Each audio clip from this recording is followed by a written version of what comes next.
This was a very full year in many ways. In February, Charles Dickens obtained possession of Gad's Hill and was able to turn workmen into it. In April, he stayed, with his wife and sister-in-law, for a week or two at Waite's Hotel, Gravesend, to be at hand to superintend the beginning of his alterations of the house, and from thence we give a letter to Lord Carlisle. He removed his family for a summer residence in the house in June, and he finished Little Dorrit there early in the summer.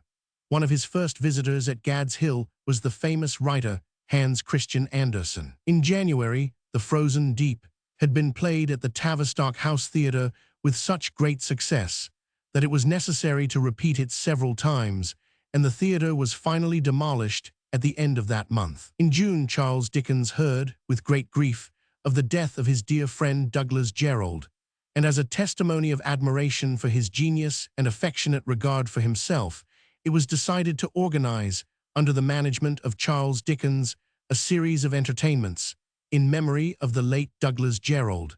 The fund produced by them a considerable sum to be presented to Mr. Jerrold's family. The amateur company, including many of Mr. Jerrold's colleagues on Punch, gave subscription performances of The Frozen Deep, the Gallery of Illustration in Regent Street being engaged for the purpose. Charles Dickens gave 2 readings at St. Martin's Hall of The Christmas Carol to such immense audiences and with such success that the idea of giving public readings for his own benefit first occurred to him at this time. The professional actors, among them the famous veteran actor Mr. T.P. Cook, gave a performance of Mr. Jerrold's plays of The Rent Day and Black-Eyed Susan, in which Mr. T.P. Cook sustained the character in which he had originally made such great success when the play was written. A lecture was given by Mr. Thackeray and another by Mr. W.H. Russell. Finally, the Queen having expressed a desire to see the play, which had been much talked of during that season, there was another performance before Her Majesty and the Prince Consort at the Gallery of Illustration in July. And at the end of that month, Charles Dickens read his carol in the Free Trade Hall at Manchester. And to wind up the Memorial Fund entertainments, The Frozen Deep was played again at Manchester, also in the Great Free Trade Hall, at the end of August. For the business of these entertainments, he secured the assistance of Mr. Arthur Smith, of whom he writes to Mr. Forster at this time, "I have got hold of Arthur Smith as the best man of business I know, and go to work with him tomorrow morning." And when he began his own public readings, both in town and country, he felt himself most fortunate in having the co-operation of this invaluable man of business, and also of his zealous friendship and pleasant companionship. In July, his second son, Walter Landor, went to India as a cadet in the company's service, from which he was afterwards transferred to the 42nd Royal Highlanders. His father and his elder brother went to see him off to Southampton. From this place, Charles Dickens writes to Mr. Edmund Yates, a young man in whom he had been interested from his boyhood, both for the sake of his parents and for his own sake, and for whom he had always an affectionate regard. In September, he made a short tour in the north of England with Mr. Wilkie Collins, out of which arose the lazy tour of 2 idle apprentices, written by them jointly and published in Household Words.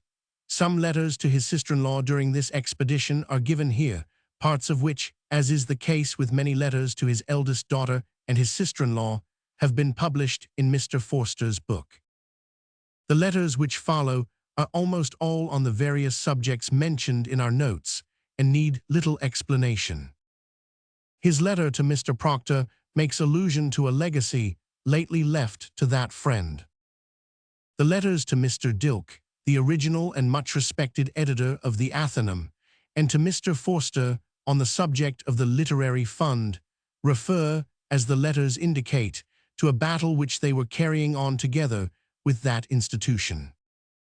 A letter to Mr. Frank Stone is an instance of his kind, patient, and judicious criticism of a young writer, and the letter which follows it shows how thoroughly it was understood and how perfectly appreciated by the authoress of the notes referred to. Another instance of the same kind criticism is given in a second letter this year to Mr. Edmund Yates. Mr. B. W. Proctor. Tavistock House, January 2nd, 1857. My dear Proctor, I have to thank you for a delightful book, which has given me unusual pleasure. My delight in it has been a little dashed by certain farewell verses, but I have made up my mind, and you have no idea of the obstinacy of my character not to believe them. Perhaps it is not taking a liberty, perhaps it is to congratulate you on Kenyon's remembrance. Either way, I can't help doing it with all my heart, for I know no man in the world, myself excepted, to whom I would rather the money went. Affectionately yours ever, Sir James Emerson Tennant. Tavistock House, January 9th, 1857. My dear Tennant, I must thank you for your earnest and affectionate letter. It has given me the greatest pleasure, mixing the play in my mind confusedly and delightfully with Pisa, the Valletta, Naples, Herculanum, God knows what not. As to the play itself, when it is made as good as my care can make it, I derive a strange feeling out of it, like writing a book in company, a satisfaction of a most singular kind, which has no exact parallel in my life, a something that I suppose to belong to the life of a laborer in art alone, and which has to me a conviction of its being actual truth without its pain, that I never could adequately state if I were to try never so hard. You touch so kindly and feelingly on the pleasure such little pains give, that I feel quite sorry you have never seen this drama in progress during the last 10 weeks here. Every Monday and Friday evening during that time we have been at work upon it. I assure you it has been a remarkable lesson to my young people in patience, perseverance, punctuality, and order, and, best of all, in that kind of humility which is got from the earned knowledge that whatever the right hand finds to do must be done with the heart in it, and in a desperate earnest. When I changed my dress last night, though I did it very quickly, I was vexed to find you gone. I wanted to have secured you for our green-room supper, which was very pleasant. If by any accident you should be free next Wednesday night, our last, pray come to that green-room supper. It would give me cordial pleasure to have you there. Ever, my dear Tennant, very heartily yours, M. de Surjet. Tavistock House, Monday night, Jan. 17th, 1857. My dear Surjet, so wonderfully do good, epistolary, intentions become confounded with bad execution, that I assure you I labored under a perfect and most comfortable conviction that I had answered your Christmas Eve letter of 1855. More than that, in spite of your assertions to the contrary, I still strenuously believe that I did so. I have more than half a mind, little Dorrit, and my other occupations notwithstanding, to charge you with having forgotten my reply. I have even a wild idea that Townshend reproached me, when the last old year was new, with writing to you instead of to him. We will argue it out, as well as we can argue anything without poor dear Haldimand when I come back to Ellis. In any case, however, don't discontinue your annual letter, because it has become an expected and a delightful part of the season to me. With one of the prettiest houses in London, and every conceivable and inconceivable luxury in it, Townshend is voluntarily undergoing his own sentence of transportation in Nervi, a beastly little place near Genoa, where you would as soon find a herd of wild elephants in any villa as comfort. He has a notion that he must be out of England in the winter, but I believe him to be altogether wrong, as I have just told him in a letter, unless he could just take his society with him. Workmen are now battering and smashing down my theatre here, where we have just been acting a new play of great merit, done in what I may call, modestly speaking of the getting up, and not of the acting, an unprecedented way. I believe that anything so complete has never been seen. We had an act at the North Pole, where the slightest and greatest thing the eye beheld were equally taken from the books of the polar voyagers. Out of 30 people, there were certainly not 2 who might not have gone straight to the North Pole itself, completely furnished for the winter. It has been the talk of all London for these 3 weeks. And now it is a mere chaos of scaffolding, ladders, beams, canvases, paint pots, sawdust, artificial snow, gas pipes, and ghastliness. I have taken such pains with it for these 10 weeks in all my leisure hours that I feel now shipwrecked, as if I had never been without a play on my hands before.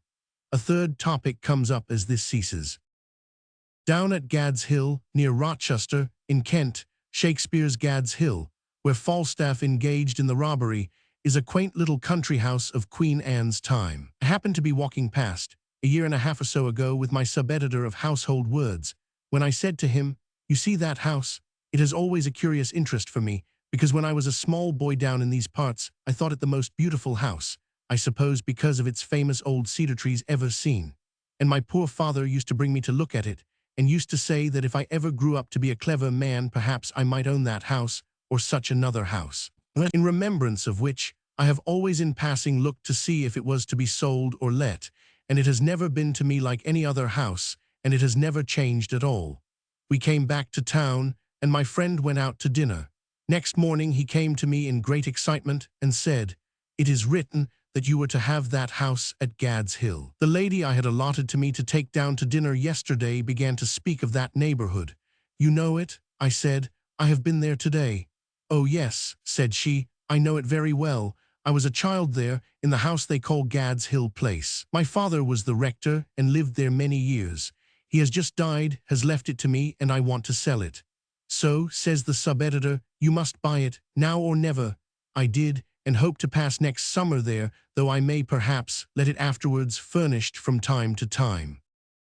All about myself I find, and the little sheet nearly full, but I know, my dear Surjet, the subject will have its interest for you, so I give it its swing. Mrs. Watson was to have been at the play, but most unfortunately had 3 children sick of gastric fever, and could not leave them. She was here some 3 weeks before, looking extremely well in the face, but rather thin. I have not heard of your friend Mr. Percival Skelton, but I much misdoubt an amateur artist's success in this vast place. I hope you detected a remembrance of our happy visit to the great St. Bernard in a certain number of Little Dorrit.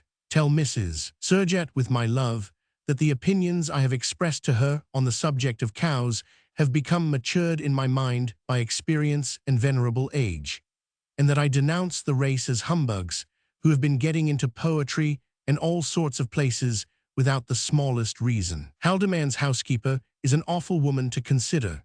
Pray give him our kindest regards and remembrances if you ever find him in a mood to take it.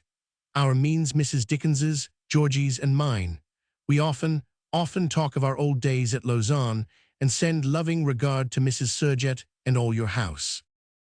Adieu, my dear fellow, ever cordially yours. Mr. W. C. Macready. Tavistock House, January 28, 1857. My dearest Macready, your friend and servant is as calm as Pecksniff, saving for his knitted brows now turning into cordage over Little Dorrit. The theatre has disappeared, the house is restored to its usual conditions of order, the family are tranquil and domestic, dove-eyed peace is enthroned in this study, fire-eyed radicalism in its master's breast. I am glad to hear that our poetess is at work again, and shall be very much pleased to have some more contributions from her. Love from all to your dear sister, and to Katie, and to all the house. We dined yesterday at Frederick Pollock's. I begged an amazing photograph of you and brought it away. It strikes me as one of the most ludicrous things I ever saw in my life. I think of taking a public house and having it copied larger for the size. You may remember it, very square and big, the Saracen's head with its hair cut and in modern gear, staring very hard. As your particular friend, I would not part with it on any consideration. I will never get such a wooden head again. Ever affectionately, Miss Mary Boyle. Tavistock House, February 7th, 1857. My dear Mary, half a dozen words on this, my birthday, to thank you for your kind and welcome remembrance, and to assure you that your Joseph is proud of it. For about 10 minutes after his death, on each occasion of that event occurring, Richard Warder was in a floored condition. And one night, to the great terror of Devonshire, the Arctic regions, and Newfoundland, all of which localities were afraid to speak to him, as his ghost sat by the kitchen fire in its rags, he very nearly did what he never did, went and fainted off dead again. But he always plucked up, on the turn of 10 minutes, and became facetious. Likewise he chipped great pieces out of all his limbs, solely, as I imagine, from moral earnestness and concussion of passion, for I never know him to hit himself in any way, and terrified Aldersley to that degree, by lunging at him to carry him into the cave, that the said Aldersley always shook like a mould of jelly, and muttered, "By G, this is an awful thing. Ever affectionately. P.S. I shall never cease to regret Mrs. Watson's not having been there. Rev. James White. Tavistock House, Sunday, Feb. 8th, 1857. My dear White, I send these lines by Mary and Katie to report my love to all.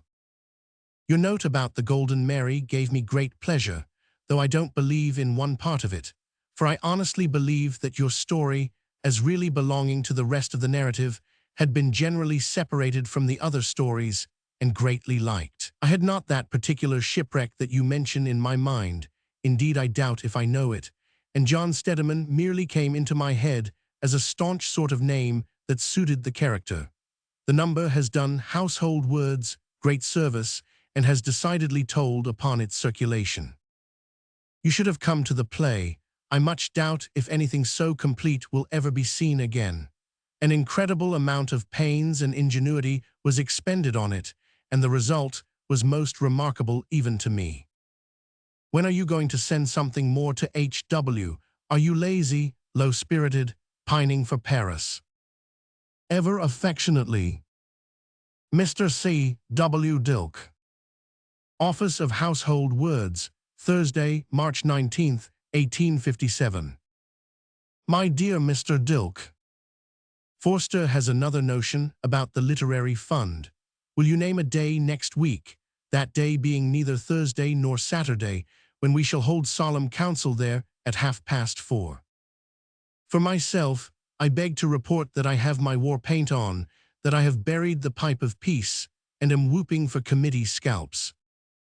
Ever faithfully yours, the Earl of Carlisle. Gravesend, Kent, Wednesday, April 15th, 1857. My dear Lord Carlisle, I am riding by the riverside for a few days, and at the end of last week appeared here with your note of introduction. I was not in the way, but as I had come express from London with it, Mrs. Dickens opened it and gave her, in the limited sense which was of no use to her, an audience. She did not quite seem to know what she wanted of me, but she said she had understood at Stafford House that I had a theatre in which she could read. With a good deal of modesty and diffidence, she at last got so far. Now my little theatre turns my house out of window, costs £50 to put up, and is only 2 months taken down, therefore is quite out of the question. This Mrs. Dickens explained, and also my profound inability to do anything for readings which they could not do for themselves. She appeared fully to understand the explanation, and indeed to have anticipated for herself how powerless I must be in such a case. She described herself as being consumptive, and as being subject to an effusion of blood from the lungs. About the last condition, one would think, poor woman, for the exercise of public elocution as an art. Between ourselves, I think the whole idea a mistake, and have thought so from its first announcement. It has a fatal appearance of trading upon Uncle Tom, and am I not a man and a brother, which you may be by all means, and still not have the smallest claim to my attention as a public reader. The town is overread from all the white squares on the draft board.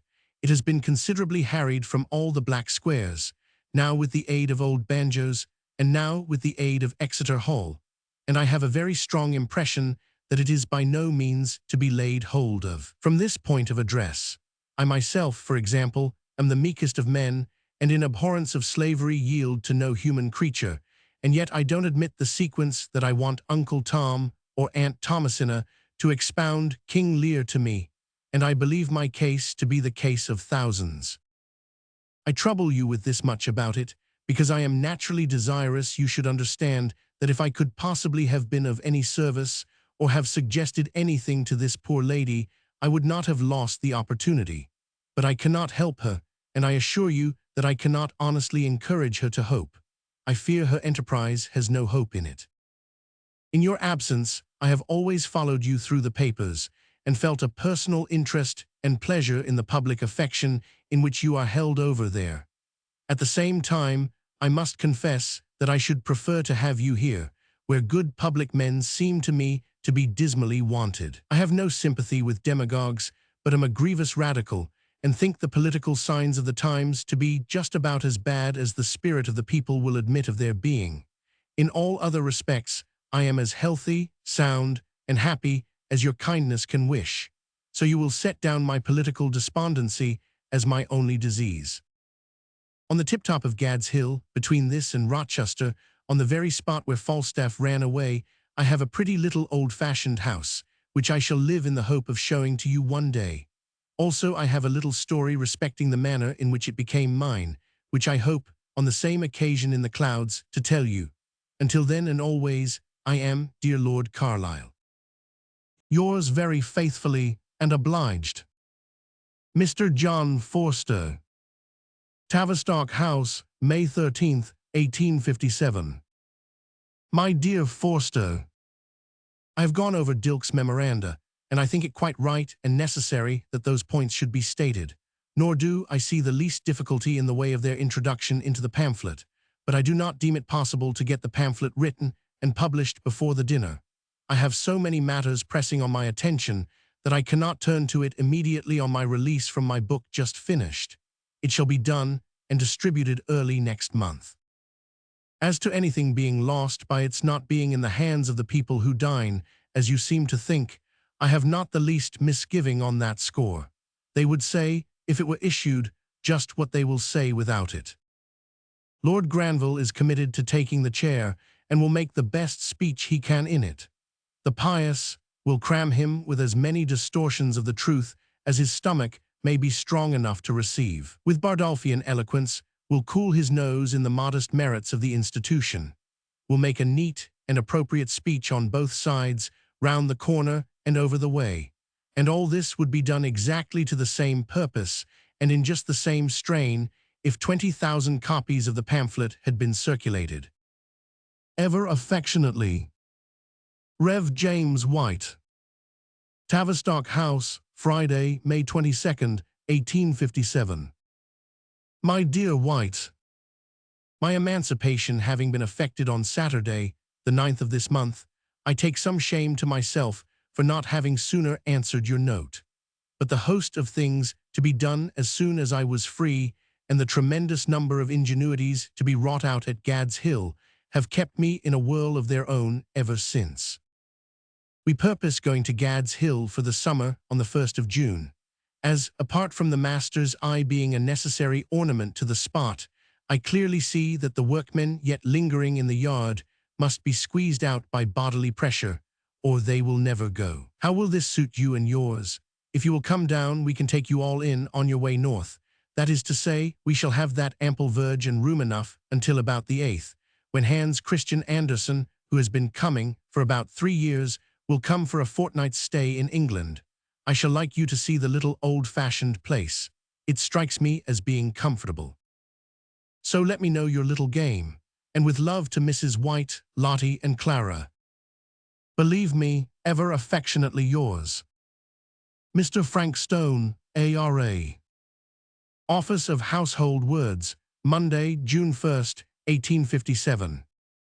My dear Stone, I know that what I am going to say will not be agreeable, but I rely on the authoress's good sense, and say it, knowing it to be the truth. These notes are destroyed by too much smartness. It gives the appearance of perpetual effort, stabs to the heart the nature that is in them, and wearies by the manner and not by the matter. It is the commonest fault in the world, as I have constant occasion to observe here, but it is a very great one. Just as you couldn't bear to have an purgny or a candlestick on your table, supported by a light figure always on tiptoe, and evidently in an impossible attitude for the sustainment of its weight, so all readers would be more or less oppressed and worried by this presentation of everything in one smart point of view, when they know it must have other and weightier and more solid properties. Airiness and good spirits are always delightful, and are inseparable from notes of a cheerful trip, but they should sympathize with many things as well as see them in a lively way. It is but a word or a touch that expresses this humanity, but without that little embellishment of good nature, there is no such thing as humor. In this little MS, everything is too much patronized and condescended to, whereas the slightest touch of feeling for the rustic who is of the earth earthy, or of sisterhood with the homely servant who has made her face shine in her desire to please, would make a difference that the writer can scarcely imagine without trying it. The only relief in the 21 slips is the little bit about the chimes. It is a relief, simply because it is an indication of some kind of sentiment. You don't want any sentiment laboriously made out in such a thing. You don't want any maudlin show of it. But you do want a pervading suggestion that it is there. It makes all the difference between being playful and being cruel. Again, I must say, above all things, especially to young people writing, for the love of God, don't condescend. Don't assume the attitude of saying, see how clever I am and what fun everybody else is. Take any shape but that. I observe an excellent quality of observation throughout, and think the boy at the shop, and all about him, particularly good. I have no doubt whatever that the rest of the journal will be much better if the writer chooses to make it so. If she considers for a moment within herself, she will know that she derived pleasure from everything she saw, because she saw it with innumerable lights and shades upon it, and bound to humanity by innumerable fine links. She cannot possibly communicate anything of that pleasure to another by showing it. From one little limited point only, and that point, observe, the one from which it is impossible to detach the exponent as the patroness of a whole universe of inferior souls. This is what everybody would mean in objecting to these notes, supposing them to be published, that they are too smart and too flippant. As I understand this matter to be altogether between us three, and as I think your confidence and hers imposes a duty of friendship on me, I discharge it to the best of my ability. Perhaps I make more of it than you may have meant or expected. If so, it is because I am interested and wish to express it. If there had been anything in my objection not perfectly easy of removal, I might, after all, have hesitated to state it. But that is not the case. A very little indeed would make all this gaiety as sound and wholesome and good-natured in the reader's mind as it is in the writer's. Affectionately, always. Anonymous. Gad's Hill Place, Higham, Thursday, June 4th, 1857. My dear, coming home here last night from a day's business in London, I found your most excellent note awaiting me, in which I have had a pleasure to be derived from none but good and natural things. I can now honestly assure you that I believe you will write well, and that I have a lively hope that I may be the means of showing you yourself in print one day. Your powers of graceful and light-hearted observation need nothing but the little touches on which we are both agreed, and I am perfectly sure that they will be as pleasant to you as to anyone, for nobody can see so well as you do without feeling kindly too. To confess the truth to you, I was half sorry yesterday that I had been so unreserved, but not half as sorry yesterday as I am glad today. You must not mind my adding that there is a noble candor and modesty in your note, which I shall never be able to separate from you henceforth. Affectionately yours always, Mr. Henry Austen. Gad's Hill, Saturday, June 6th, 1857. My dear Henry, here is a very serious business on the great estate respecting the water supply. Last night they had pumped the well dry merely in raising the family supply for the day, and this morning, very little water having been got into the cisterns, it is dry again.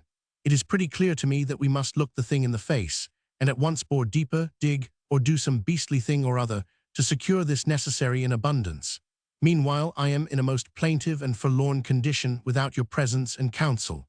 I raise my voice in the wilderness and implore the same. Wild legends are in circulation among the servants how that Captain Goldsmith on the knoll above, the skipper in that crow's nest of a house, has millions of gallons of water always flowing for him.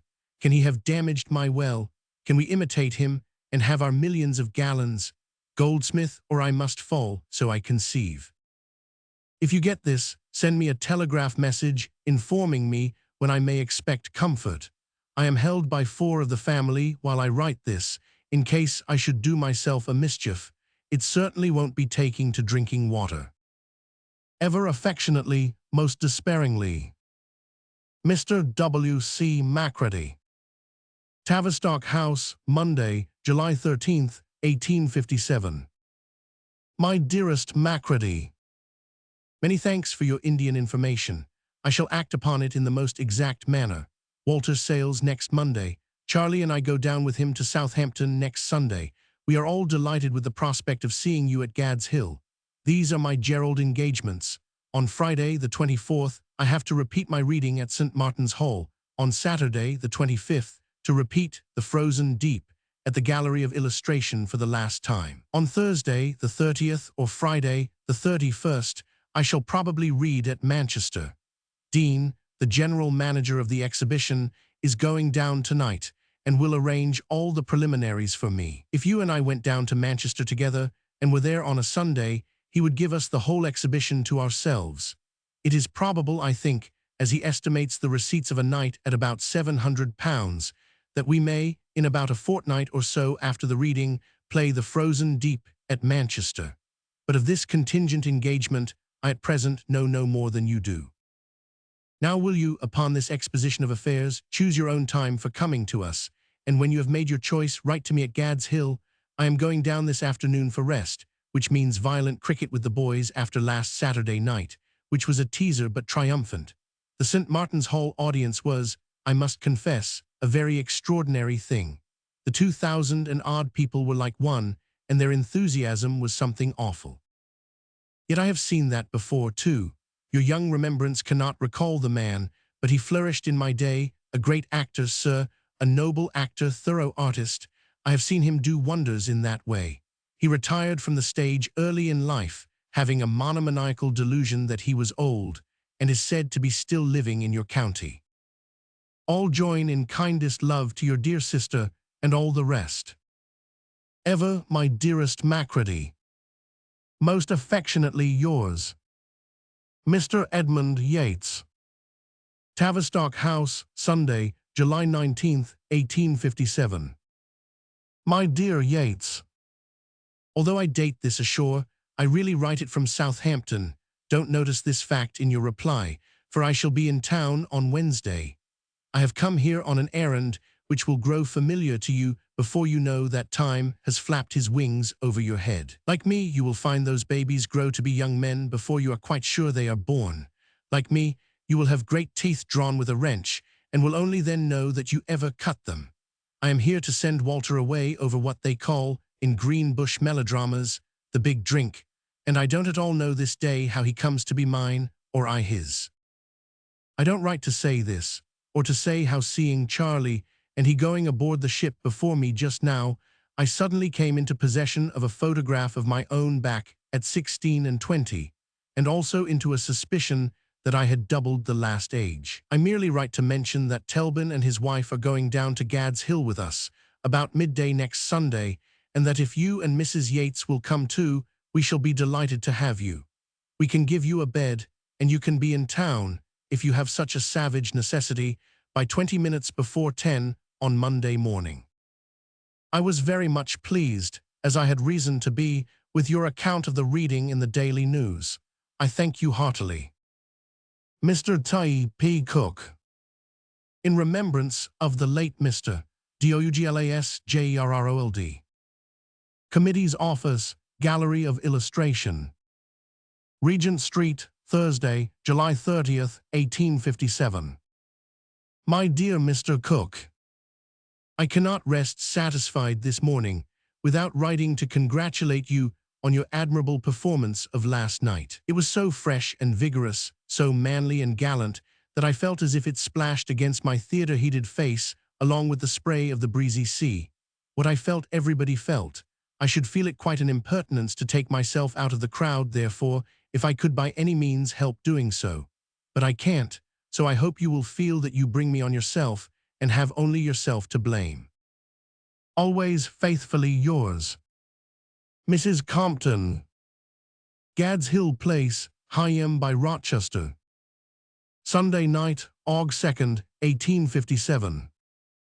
My dear Mrs. Compton, we are going to play The Frozen Deep, pursuant to requisition from town magnates, etc., at Manchester, at the new Free Trade Hall, on the nights of Friday and Saturday, the 21st and 22nd August.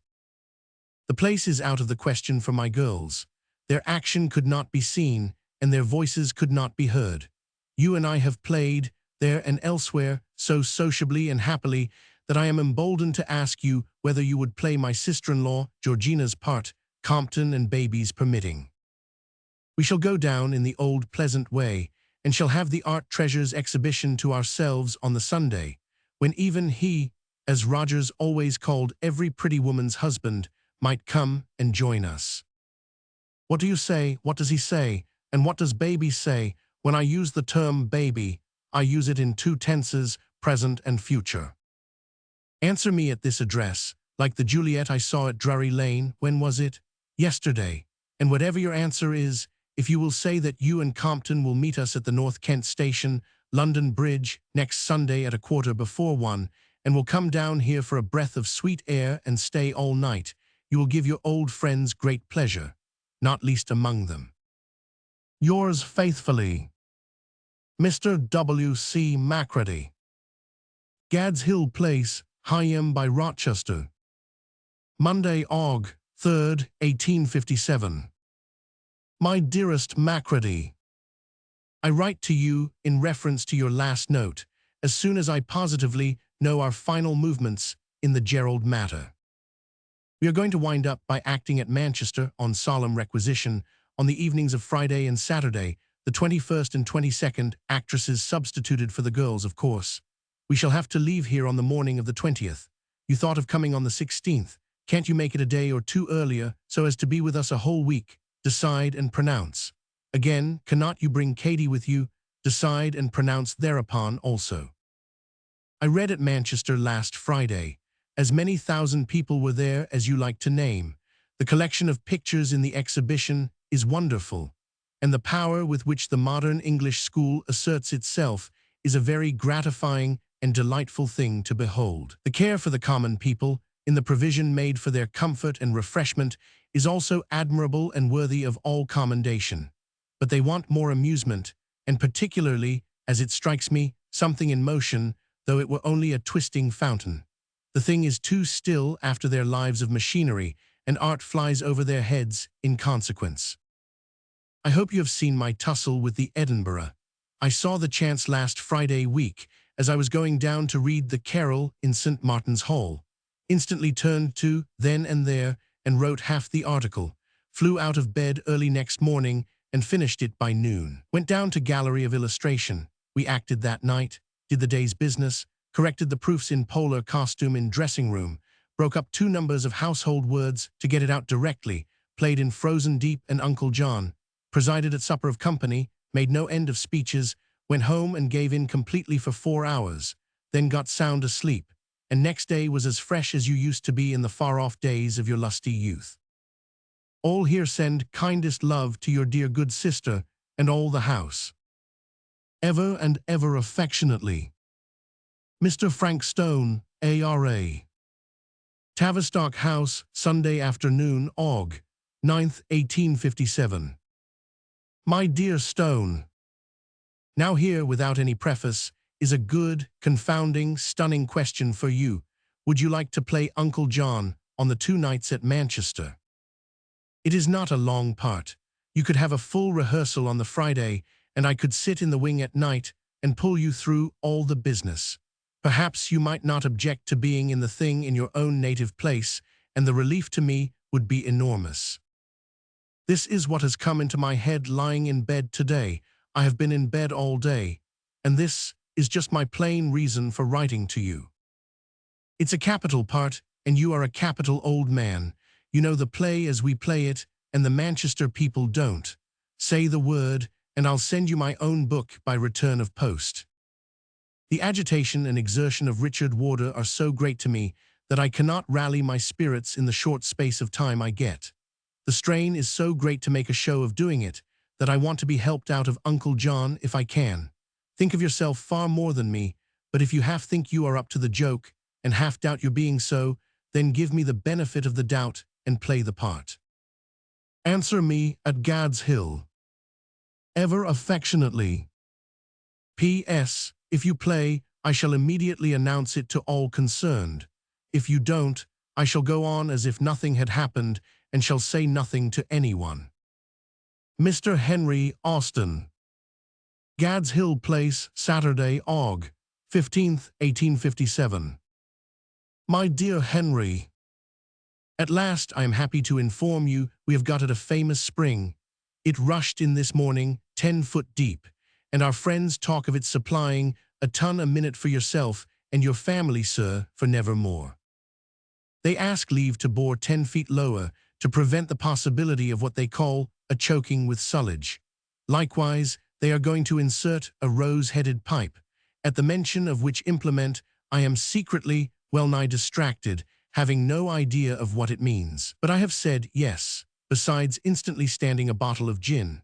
Can you come back, and can you get down on Monday morning, to advise and endeavor to decide on the mechanical force we shall use for raising the water? I would return with you, as I shall have to be in town until Thursday, and then to go to Manchester until the following Tuesday. I send this by hand to John, to bring to you. Ever affectionately, Mr. Frank Stone, A.R.A. Gad's Hill Place, Monday, Aug. 17th, 1857. My dear Stone, I received your kind note this morning, and write this reply here to take to London with me and post in town, being bound for that village and 3 days' drill of the professional ladies who are to succeed the Tavistock girls. My book I enclose. There is a slight alteration which does not affect you at the end of the first act, in order that the piece may be played through without having the drop curtain down. You will not find the situations or business difficult with me on the spot to put you right. Now as to the dress. You will want a pair of pumps and a pair of white silk socks. These you can get at Manchester. The extravagantly and anciently frilled shirts that I have had got up for the part, I will bring you down. Large white waistcoat, I will bring you down. Large white hat, I will bring you down. Dressing gown, I will bring you down. White gloves and ditto choker you can get at Manchester. There then remain only a pair of common nankeen tights, to button below the calf, and blue wedding coat. The nankeen tights you had best get made at once. My Uncle John coat I will send you down in a parcel by tomorrow's train, to have altered in Manchester to your shape and figure. You will then be quite independent of Christian Chance and Jewish Nathan, which latter potentate is now at Canterbury with the cricket amateurs, and might fail.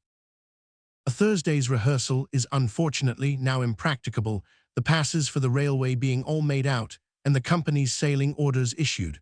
But as I have already suggested, with a careful rehearsal on Friday morning, and with me at the wing at night to put you right, you will find yourself sliding through it easily. There is nothing in the least complicated in the business. As to the dance, you have only to knock yourself up for a 12-month, and it will go nobly. After all, too, if you should, through any unlucky breakdown, come to be afraid of it, I am no worse off than I was before, if I have to do it at last. Keep your pecker up with that. I am heartily obliged to you, my dear old boy, for your affectionate and considerate note, and I wouldn't have you do it, really and sincerely, immense as the relief will be to me, unless you are quite comfortable in it and able to enjoy it. Ever affectionately, Mr. Frank Stone, A.R.A. Office of Household Words, Tuesday, Aug. 18th, 1857. My dear Stone, I sent you a telegraph message last night, in total contradiction of the letter you received from me this morning. The reason was simply this. Arthur Smith and the other businessmen, both in Manchester and here, urged upon me, in the strongest manner, that they were afraid of the change, that it was well known in Manchester that I had done the part in London, that there was a danger of its being considered disrespectful in me to give it up, also that there was a danger that it might be thought that I did so at the last minute, after an immense let, whereas I might have done it at first, etc., etc., etc. Having no desire but for the success of our object, and a becoming recognition on my part of the kind Manchester public's cordiality, I gave way and thought it best to go on. I do so against the grain, and against every inclination, and against the strongest feeling of gratitude to you. My people at home will be miserable too when they hear I am going to do it. If I could have heard from you sooner and got the bill out sooner, I should have been firmer in considering my own necessity of relief. As it is, I sneak under, and I hope you will feel the reasons and approve. Ever affectionately, Mr. Henry Austen. Gad's Hill Place, Wednesday, Sept. 2nd, 1857. My dear Henry, the second conspirator has been here this morning to ask whether you wish the windlass to be left in the yard, and whether you will want him and his mate any more, and, if so, when. Of course, he says, rolling something in the form of a fillet in at one broken tooth all the while, and rolling it out at another, that they could wish for to have the windlass if it warn't anyways a hill convenience for to fetch her away. I have told him that if he will come back on Friday, he shall have your reply. Will you, therefore, send it me by return of post? He says he'll look up, as if he was an astronomer, a Friday arter dinner. On Monday I am going away with Collins for 10 days or a fortnight on a tour in search of an article for household words. We have not the least idea where we are going, but he says, let's look at the Norfolk coast, and I say, let's look at the back of the Atlantic. I don't quite know what I mean by that, but have a general impression that I mean something knowing. I am horribly used up after the Gerald business. Low spirits, low pulse, low voice, intense reaction. If I were not like Mr. Micawber, falling back for a spring on Monday, I think I should slink into a corner and cry. Ever affectionately, Miss Hogarth. Allonby, Cumberland, Wednesday night, Sept. 9th, 1857. My dear Georgie, think of Collins's usual luck with me. We went up a Cumberland mountain yesterday, a huge black hill, 1,500 feet high. We took for a guide a capital innkeeper hard by. It rained in torrents, as it only does rain in a hill country the whole time. At the top, there were black mists and the darkness of night. It then came out that the innkeeper had not been up for 20 years, and he lost his head and himself altogether, and we couldn't get down again. What wonders the inimitable performed with his compass until it broke with the heat and wet of his pocket no matter. It did break, and then we wandered about, until it was clear to the inimitable that the night must be passed there, and the enterprising travelers probably die of cold. We took our own way about coming down, struck, and declared that the guide might wander where he would, but we would follow a watercourse we lighted upon, and which must come at last to the river. This necessitated amazing gymnastics, in the course of which performances Collins fell into the said watercourse with his ankle sprained, and the great ligament of the foot and leg swollen, I don't know how big. How I enacted Warder over again in carrying him down, and what a business it was to get him down. I may say in Gibbs's words, vilatio adjudicare, but he was got down somehow, and we got off the mountain somehow, and now I carry him to bed, and into and out of carriages, exactly like Warder in private life. I don't believe he will stand for a month to come. He has had a doctor, and can wear neither shoe nor stocking, and has his foot wrapped up in a flannel waistcoat, and has a breakfast saucer of liniment, and a horrible dabbling of lotion incessantly in progress. We laugh at it all, but I doubt very much whether he can go on to Doncaster. It will be a miserable blow to our H.W. scheme, and I say nothing about it as yet, but he is really so crippled that I doubt the getting him there. We have resolved to fall to work tomorrow morning and begin our writing, and there, for the present, that point rests. This is a little place with 50 houses, 5 bathing machines, 5 girls in straw hats, 5 men in straw hats, and no other company. The little houses are all in half-mourning, yellow stone on white stone, and black, and it reminds me of what Broadstairs might have been if it had not inherited a cliff and had been an Irishman. But this is a capital little homely inn, looking out upon the sea, and we are really very comfortably lodged. I can just stand upright in my bedroom. Otherwise, it is a good deal like one of Ballard's top rooms. We have a very obliging and comfortable landlady, and it is a clean, nice place in a rough, wild country. We came here haphazard, but could not have done better.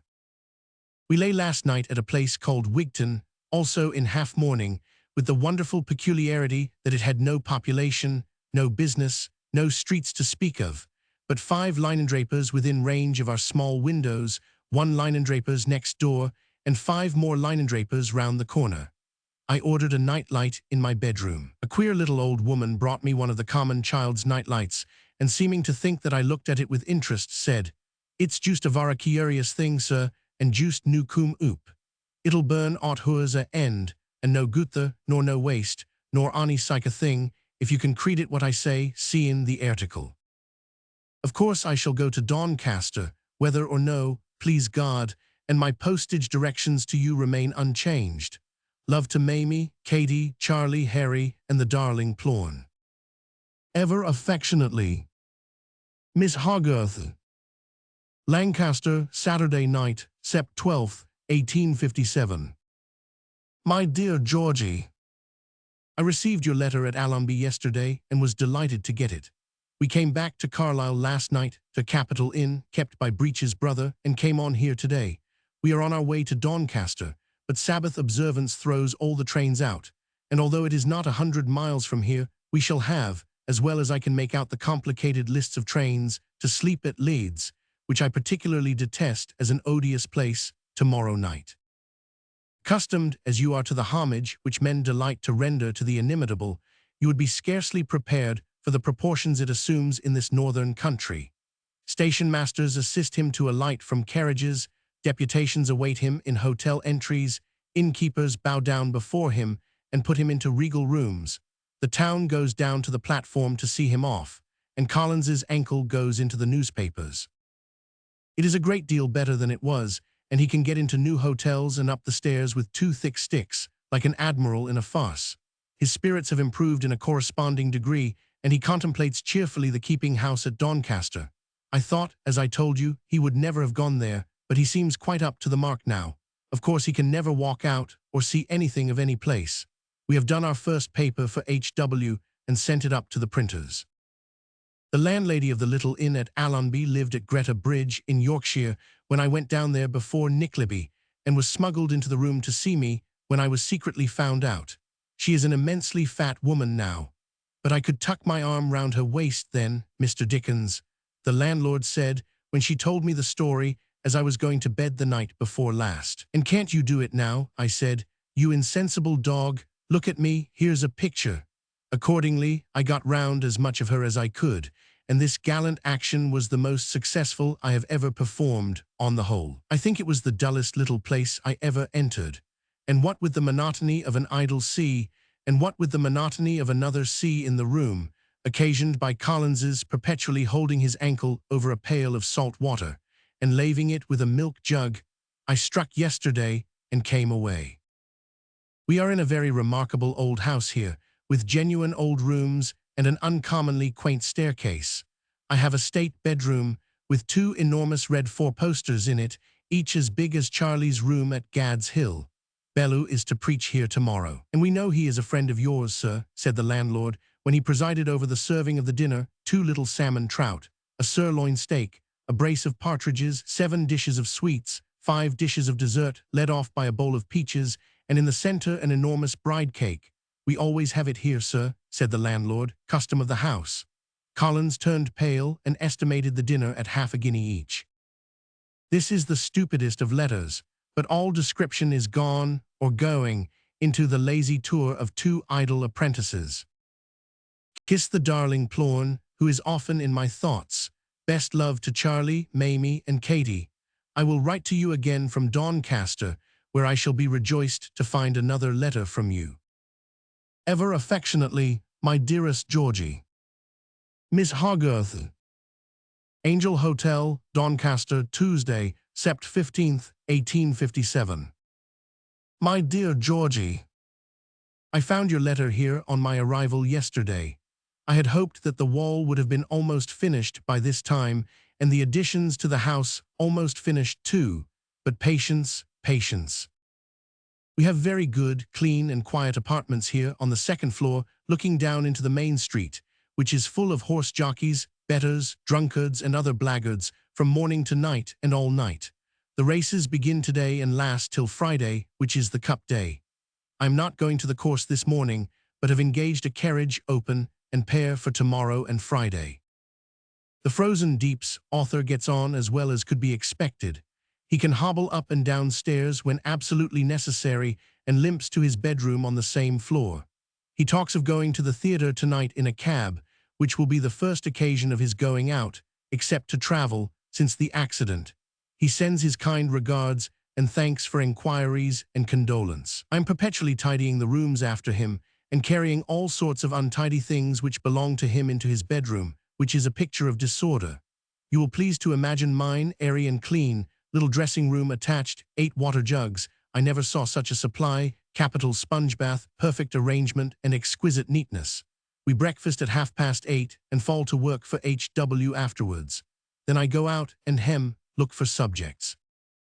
The mayor called this morning to do the honors of the town, whom it pleased the inimitable to receive with great courtesy and affability. He propounded invitation to public dinner, which it did not please the inimitable to receive, and which he graciously rejected. That's all the news. Everything I can describe by hook or by crook, I describe for HW, so there is nothing of that sort left for letters. Best love to dear Mamie and Katie, and to Charlie, and to Harry. Any number of kisses to the noble Plorn. Ever affectionately, Mr. Arthur Ryland. Gad's Hill Place, Saturday evening, Oct. 3rd, 1857. My dear Sir, I have had the honor and pleasure of receiving your letter of the 28th of last month, informing me of the distinction that has been conferred upon me by the Council of the Birmingham and Midland Institute. Allow me to assure you with much sincerity that I am highly gratified by having been elected one of the first honorary members of that establishment. Nothing could have enhanced my interest in so important an undertaking, but the compliment is all the more welcome to me on that account. I accept it with a due sense of its worth, with many acknowledgments, and with all good wishes. I am ever, my dear sir, very faithfully yours, Mr. Edmund Yates. Tavistock House, Monday night, Nov. 16th, 1857. My dear Yates, I retain the story with pleasure, and I need not tell you that you are not mistaken in the last lines of your note. Excuse me on that ground if I say a word or two as to what I think. I mention it with a view to the future, might be better in the paper. The opening is excellent, but it passes too completely into the Irishman's narrative, does not light it up with the life about it, or the circumstances under which it is delivered, and does not carry through it, as I think it should, with a certain indefinable subtleness, the thread with which you begin your weaving. I will tell Wills to send me the proof, and will try to show you what I mean when I shall have gone over it carefully. Faithfully yours always, Mr. Frank Stone, A.R.A. Tavistock House, Wednesday, Dec. 13th, 1857. My dear Stone, I find on inquiry that the General Theatrical Fund has relieved non-members in 1 or 2 instances, but that it is exceedingly unwilling to do so, and would certainly not do so again, saving on some very strong and exceptional case. As its trustee, I could not represent to it that I think it ought to sail into those open waters, for I very much doubt the justice of such cruising, with a reference to the interests of the patient people who support it out of their small earnings. Affectionately, ever, Book I. 1858 to 1870. 1858. Narrative. All through this year, Charles Dickens was constantly moving about from place to place. After much and careful consideration, he had come to the determination of, for the future, giving readings for his own benefit. And although in the spring of this year he gave one reading of his Christmas Carol for a charity, all the other readings, beginning from the 29th April and ever after, were for himself. In the autumn of this year he made reading tour in England, Scotland, and Ireland, always accompanied by his friend and secretary, Mr. Arthur Smith. At Newcastle, Charles Dickens was joined by his daughters, who accompanied him in his Scotch tour. The letters to his sister-in-law and to his eldest daughter are all given here, and will be given in all future reading tour, as they form a complete diary of his life and movements at these times. To avoid the constant repetition of the 2 names, the beginning of the letters will be dispensed with in all cases where they follow each other in unbroken succession. The Mr. Frederick Layman mentioned in the letter written from Sheffield had married a daughter of Mr. Robert Chambers and niece of Mrs. Wills. Coming to settle in London a short time after this date, Mr. and Mrs. Layman became intimately known to Charles Dickens and his family, more especially to his eldest daughter, to whom they have been, and are, the kindest and truest of friends. The pretty little boy, mentioned as being under Mrs. Will's care, was their eldest son. We give the letter to Mr. Thackeray, not because it is one of very great interest, but because, being the only one we have, we are glad to have the two names associated together in this work. The little speech, alluded to in this first letter to Mr. Macready, was one made by Charles Dickens at a public dinner, which was given in aid of the hospital for sick children in Great Ormond Street. He afterwards, early in April, gave a reading from his Christmas Carol for this same charity. The Christmas number of Household Words, mentioned in a letter to Mr. Wilkie Collins, was called A House to Let, and contained stories written by Charles Dickens, Mr. Wilkie Collins, and other contributors to Household Words. Mr. W. Wilkie Collins. Tavistock House, Sunday, Jan. 17th, 1858. My dear Wilkie, I am very sorry to receive so bad an account of the foot, but I hope it is all in the past tense now. I met with an incident the other day, which I think is a good deal in your way, for introduction either into a long or short story. Dr. Sutherland and Dr. Monroe went over St. Luke's with me only last Friday to show me some distinctly and remarkably developed types of insanity. Among other patients, we passed a deaf and dumb man, now afflicted with incurable madness too, of whom they said that it was only when his madness began to develop itself in strongly marked mad actions that it began to be suspected, though it had been there, no doubt, some time. This led me to consider, suspiciously, what employment he had been in, and so to ask the question. "I," says Dr. Sutherland, "that is the most remarkable thing of all, Mr. Dickens. He was employed in the transmission of electric telegraph messages, and it is impossible to conceive what delirious dispatches that man may have been sending about all over the world. Rejoiced to hear such good report of the play. Ever faithfully, Mr. Edmund Yates. Tavistock House, Tuesday, Feb. 2nd, 1858. My dear Yates, your quotation is, as I supposed, all wrong. The text is not, which his owls was organs. When Mr. Harris went into an empty dog kennel to spare his sensitive nature the anguish of overhearing Mrs. Harris's exclamations on the occasion of the birth of her first child, the Princess Royal of the Harris family, he never took his hands away from his ears, or came out once, till he was showed the baby. On encountering that spectacle, he was, being of a weakly constitution, took with fits. For this distressing complaint he was medically treated. The doctor collared him and laid him on his back upon the airy stones, pleased to observe what follows, and she was told, to ease her mind, his owls was organs. That is to say, Mrs. Harris, lying exhausted on her bed, in the first sweet relief of freedom from pain, merely covered with the counterpane, and not yet put comfortable, hears a noise apparently proceeding from the backyard, and says, in a flushed and hysterical manner, "What owls are those? Who is owling? Not my Ugibond." Upon which the doctor, looking round one of the bottom posts of the bed, and taking Mrs. Harris's pulse in a reassuring manner, says, with much admirable presence of mind, "Howls, my dear madam? No, no, no. What are we thinking of? Howls, my dear Mrs. Harris? Ha, ha, ha. Organs, ma'am, organs. Organs in the streets, Mrs. Harris, no howls. Yours faithfully, Mr. W. M. Thackeray. Tavistock House, Tuesday, Feb. 2nd, 1858.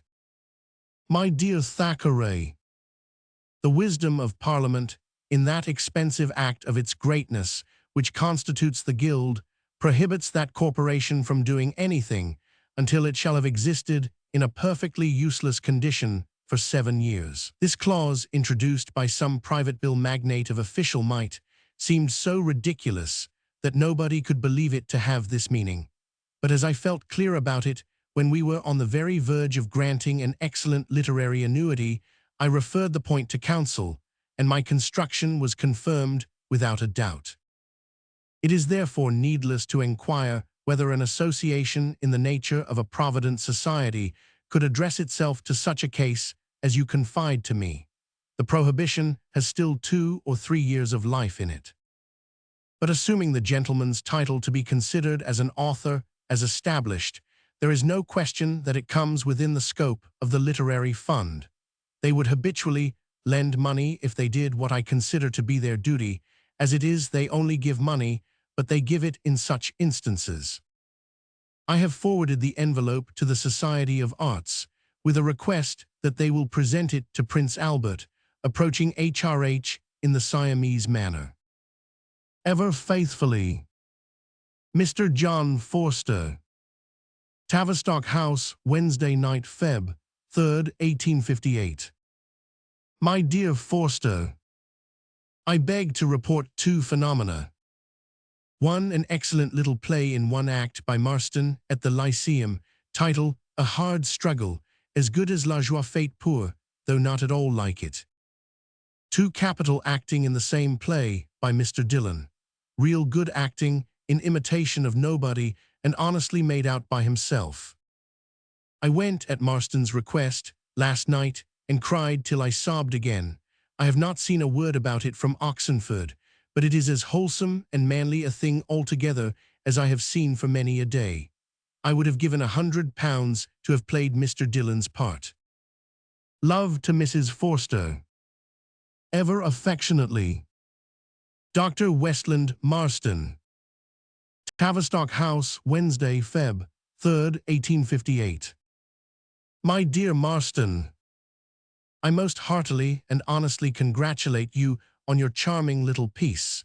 It moved me more than I could easily tell you if I were to try. Except La Joie Faite Pour, I have seen nothing nearly so good, and there is a subtlety in the comfortable presentation of the child who is to become a devoted woman for Reuben's sake, which goes a long way beyond Madame de Girardin. I am at a loss to let you know how much I admired it last night, or how heartily I cried over it. A touching idea, most delicately conceived and wrought out by a true artist and poet, in a spirit of noble, manly generosity that no one should be able to study without great emotion. It is extremely well acted by all concerned, but Mr. Dillon's performance is really admirable and deserving of the highest commendation. It is good in these days to see an actor taking such pains and expressing such natural and vigorous sentiment. There is only one thing I should have liked him to change. I'm much mistaken if any man, least of all any such man, would crush a letter written by the hand of the woman he loved, hold it to his heart unconsciously, and look about for it the while he might, or he might do any other thing with it that expressed a habit of tenderness and affection in association with the idea of her, but he would never crush it under any circumstances. He would as soon crush her heart. You will see how closely I went with him, by my minding so slight an incident in so fine a performance. There is no one who could approach him in it, and I am bound to add that he surprised me as much as he pleased me. I think it might be worthwhile to try the people at the Franchise with the piece. They are very good in 1-act plays. Such plays take well there, and this seems to me well suited to them. If you would like Samson or Regnier to read the play in English, I know them well, and would be very glad indeed to tell them that I sent it with your sanction, because I had been so much struck by it. Faithfully yours always, Monsieur Regnier. Tavistock House, London, W.C. Thursday, Feb. 11th, 1858. My dear Regnier, I want you to read the enclosed little play. You will see that it is in 1 act, about the length of La Joie Faite Pour. It is now acting at the Lyceum Theatre here, with very great success.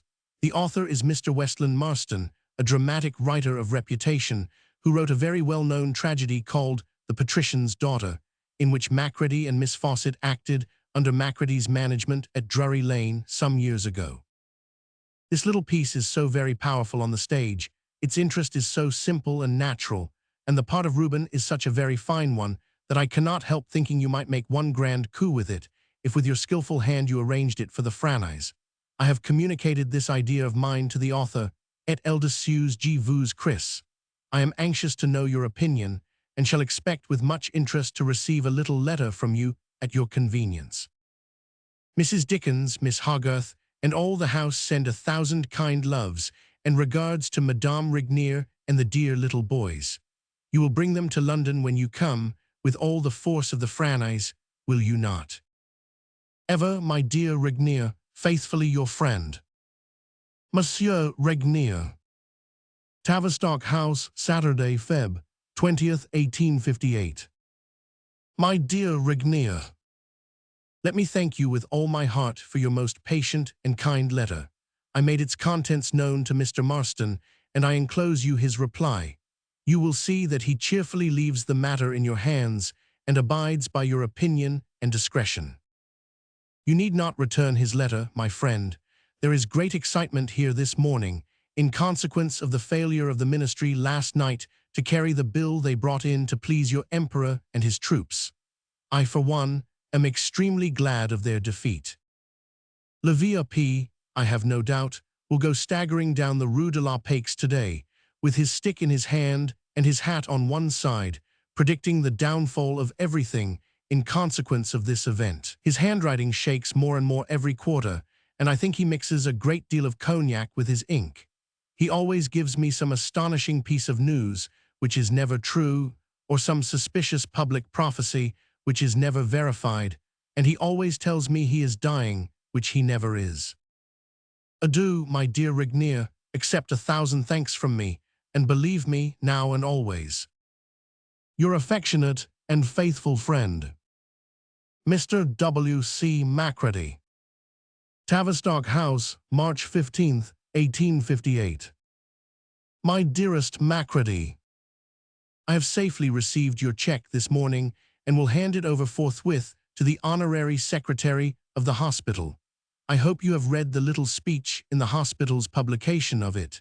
They had it taken by their own shorthand writer, and it is done verbatim. You may be sure that it is a good and kind charity. It is amazing to me that it is not at this day 10 times as large and rich as it is, but I hope and trust that I have happily been able to give it a good thrust onward into a great course. We all send our most affectionate love to all the house. I am devising all sorts of things in my mind, and am in a state of energetic restlessness incomprehensible to the calm philosophers of Dorsetshire. What a dream it is, this work and strife, and how little we do in the dream after all. Only last night, in my sleep, I was bent upon getting over a perspective of barriers, with my hands and feet bound. Pretty much what we are all about, waking, I think. But Lord, as I said before, you smile pityingly, not bitterly, at this hubbub, and moralize upon it, in the calm evenings when there is no school at Sherborne. Ever affectionately and truly, Mrs. Hogg. Tavistock House, Tavistock Square, London, W.C. Wednesday, April 14th, 1858. My dear Mrs. Hogg, after the profoundest cogitation, I come reluctantly to the conclusion that I do not know that orphan. If you were the lady in want of him, I should certainly offer myself, but as you are not, I will not hear of the situation. It is wonderful to think how many charming little people there must be to whom this proposal would be like a revelation from heaven. Why don't I know one and come to Kensington, boy in hand, as if I had walked, I wish to God I had, out of a fairy tale. But no, I do not know that orphan. He is crying somewhere by himself at this moment. I can't dry his eyes. He is being neglected by some ogress of a nurse. I can't rescue him.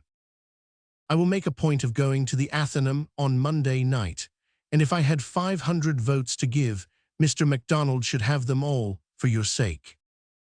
I grieve to hear that you have been ill, but I hope that the spring, when it comes, will find you blooming with the rest of the flowers. Very faithfully yours, Mr. Edmund Yates. Tavistock House, Tavistock Square, London, W.C. Wednesday, April 28th, 1858. My dear Yates, for a good many years I have suffered a great deal from charities, but never anything like what I suffer now. The amount of correspondence they inflict upon me is really incredible, but this is nothing. Benevolent men get behind the piers of the gates, lying in wait for my going out, and when I peep shrinkingly from my study windows, I see their pot-bellied shadows projected on the gravel. Benevolent bullies drive up in handsome cabs, with engraved portraits of their benevolent institutions hanging over the aprons, like banners on their outward walls, and stay long at the door. Benevolent area sneaks get lost in the kitchens and are found to impede the circulation of the knife-cleaning machine. My man has been heard to say at the Burton Arms that if it was a wicious place, well and good, that an't door work, but that when all the Christian virtues is always a shouldering and a helberin on you in the all, a tryin' to get past you and cut upstairs into master's room, why no wages as you couldn't name wouldn't make it up to you. Persecuted ever. Mrs. Yates. The charming actress, the mother of Mr. Edmund Yates. Tavistock House, Tavistock Square, W.C. Saturday evening, May 15th, 1858. My dear Mrs. Yates, pray believe that I was sorry with all my heart to miss you last Thursday, and to learn the occasion of your absence. Also that, whenever you can come, your presence will give me a new interest in that evening. No one alive can have more delightful associations with the lightest sound of your voice than I have, and to give you a minute's interest and pleasure in acknowledgement of the uncountable hours of happiness you gave me when you were a mysterious angel to me would honestly gratify my heart. Very faithfully and gratefully yours, M. de Surjet. Gad's Hill, Wednesday, July 7th, 1858. My dear Surjet, I should vainly try to tell you, so I won't try, how affected I have been by your warm-hearted letter, or how thoroughly well convinced I always am of the truth and earnestness of your friendship. I thank you, my dear, dear fellow, with my whole soul. I fervently return that friendship, and I highly cherish it. You want to know all about me? I am still reading in London every Thursday, and the audiences are very great, and the success immense. On the 2nd of August, I am going away on a tour of some 4 months in England, Ireland, and Scotland. I shall read, during that time, not fewer than 4 or 5 times a week. It will be sharp work, but probably a certain musical clinking will come of it, which will mitigate the hardship. At this present moment, I am on my little Kentish freehold, not in top boots, and not particularly prejudiced that I know of, looking on as pretty a view out of my study window as you will find in a long day's English ride. My little place is a grave red brick house, time of George I, I suppose, which I have added to and stuck bits upon in all manner of ways, so that it is as pleasantly irregular and as violently opposed to all architectural ideas as the most hopeful man could possibly desire. It is on the summit of Gad's Hill. The robbery was committed before the door, on the man with the treasure, and Falstaff ran away from the identical spot of ground now covered by the room in which I write. A little rustic alehouse, called the Sir John Falstaff, is over the way, has been over the way ever since, in honor of the event. Cobham Woods and Park are behind the house, the distant Thames in front, the Medway with Rochester and its old castle and cathedral on one side. The whole stupendous property is on the old Dover Road, so when you come by the North Kent Railway, not the southeastern, to Strood or Higham, and I'll drive over to fetch you. The blessed woods and fields have done me a world of good, and I am quite myself again. The children are all as happy as children can be. My eldest daughter, Mary, keeps house with a state and gravity becoming that high position, wherein she is assisted by her sister Katie and by her Aunt Georgina, who is, and always has been, like another sister. 2 big dogs, a bloodhound, and a St. Bernard, direct from a convent of that name, where I think you once were, are their principal attendants in the green lanes. These latter instantly untie the neckerchiefs of all tramps and prowlers who approach their presence, so that they wander about without any escort and drive big horses in basket phaetons through murderous byways and never come to grief. They are very curious about your daughters and send all kinds of loves to them and to Mrs. Surjet, in which I heartily join. You will have read in the papers that the Thames in London is most horrible. I have to cross Waterloo or London Bridge to get to the railroad when I come down here, and I can certify that the offensive smells, even in that short whiff, have been of a most head and stomach distending nature. Nobody knows what is to be done. At least everybody knows a plan, and everybody else knows it won't do. In the meantime, cartloads of chloride of lime are shot into the filthy stream, and do something, I hope. You will know, before you get this, that the American telegraph line has parted again, at which most men are sorry, but very few surprised. This is all the news, except that there is an Italian opera at Drury Lane, price 18p to the pit, where Viardot, by far the greatest artist of them all, sings, and which is full when the dear opera can't let a box, and except that the weather has been exceptionally hot, but is now quite cool. On the top of this hill it has been cold, actually cold at night, for more than a week past. I am going over to Rochester to post this letter, and must write another to Townshend before I go. My dear Surjet, I have written lightly enough, because I want you to know that I am becoming cheerful and hearty. God bless you, I love you, and I know that you love me. Ever your attached and affectionate Miss Hogarth. West Hoe, Plymouth, Thursday, Aug. 5th, 1858. My dearest Georgie, I received your letter this morning with the greatest pleasure, and read it with the utmost interest in all its domestic details. We had a most wonderful night at Exeter. It is to be regretted that we cannot take the place again on our way back. It was a prodigious cram, and we turned away no end of people. But not only that, I think they were the finest audience I have ever read to. I don't think I ever read, in some respects, so well, and I never beheld anything like the personal affection which they poured out upon me at the end. It was really a very remarkable sight, and I shall always look back upon it with pleasure. Last night here was not so bright. There are quarrels of the strangest kind between the Plymouth people and the Stonehouse people. The room is at Stonehouse, Tracy says the wrong room, there being a Plymouth room in this hotel, and he being a Plymouthite. We had a fair house, but not at all a great one. All the notabilities come this morning to Little Darmy, for which we have let 130 stalls, which local admiration of local greatness considers very large. For Mrs. Gamp and the Boots, tonight we have also a very promising let.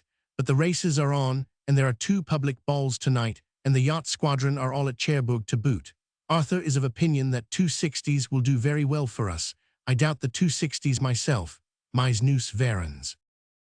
The room is a very handsome one, but it is on the top of a windy and muddy hill, leading literally to nowhere, and it looks, except that it is new and mortary, as if the subsidence of the waters after the deluge might have left it where it is.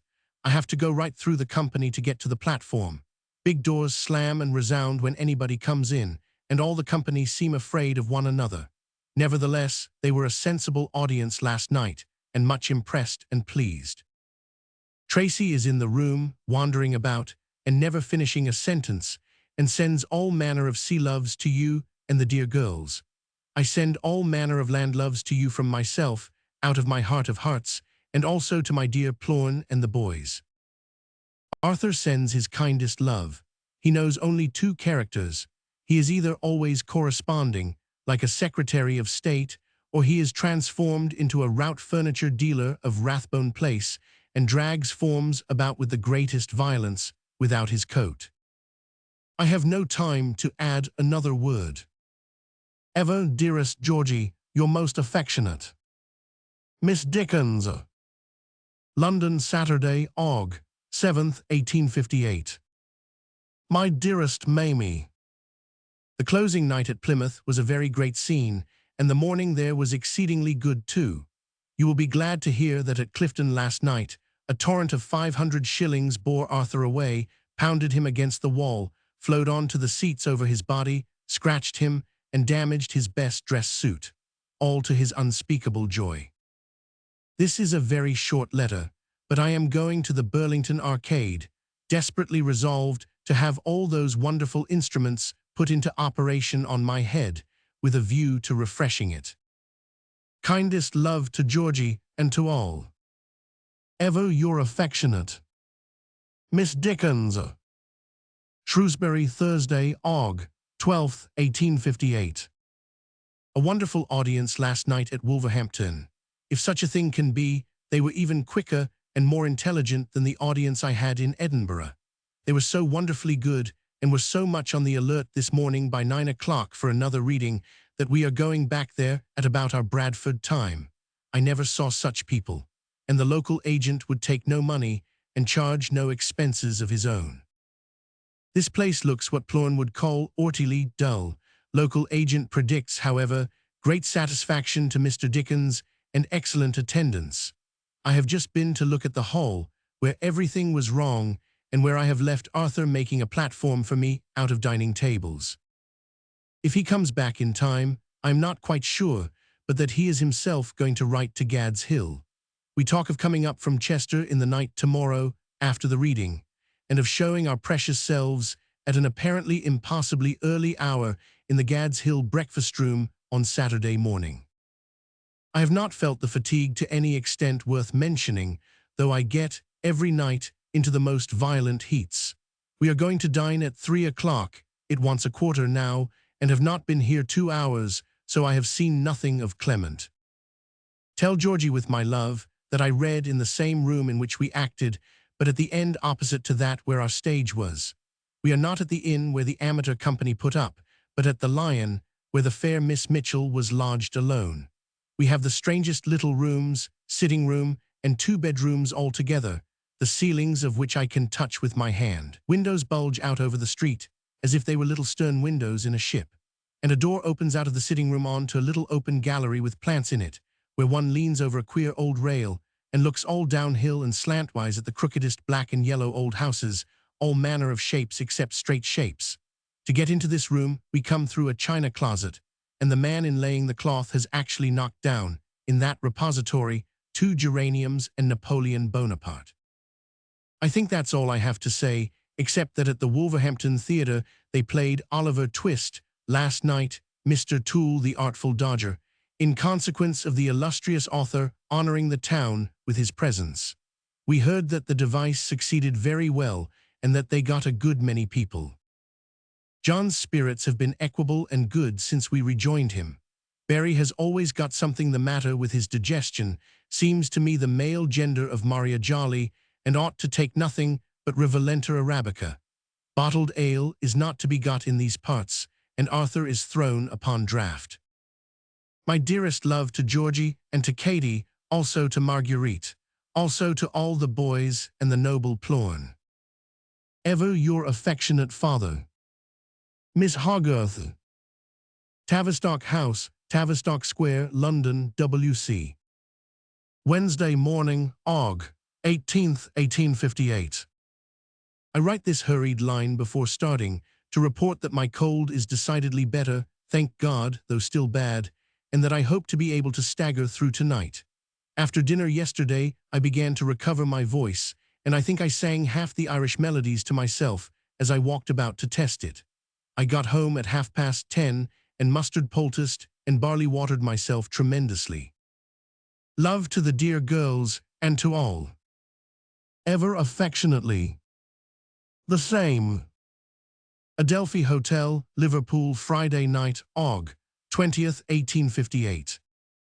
I received your welcome and interesting letter today, and I write you a very hurried and bad reply. But it is after the reading, and you will take the will for the deed under these trying circumstances, I know. We have had a tremendous night, the largest house I have ever had since I first began, 2,300 people. Tomorrow afternoon, at 3, I read again. My cold has been oppressive and is not yet gone. I have been very hard to sleep too, and last night I was all but sleepless. This morning I was very dull and seedy, but I got a good walk and picked up again. It has been blowing all day, and I fear we shall have a sick passage over to Dublin tomorrow night. Tell Mamie, with my dear love to her, and Katie, that I will write to her from Dublin, probably on Sunday. Tell her, too, that the stories she told me in her letter were not only capital stories in themselves, but excellently told, too. What Arthur's state has been tonight, he, John, Barry, and Boylet, all taking money and going mad together, you cannot imagine. They turned away hundreds, sold all the books, rolled on the ground of my room knee-deep in checks, and made a perfect pantomime of the whole thing. He has kept quite well, I am happy to say, and sends 100 loves. In great haste and fatigue. Ever affectionately, Miss Dickens. Morrison's Hotel, Dublin, Monday, Aug. 23rd, 1858. Had a nasty crossing here. We left Holyhead at 1 in the morning and got here at 6. Arthur was incessantly sick the whole way. I was not sick at all, but was in as healthy a condition otherwise as humanity need be. We are in a beautiful hotel.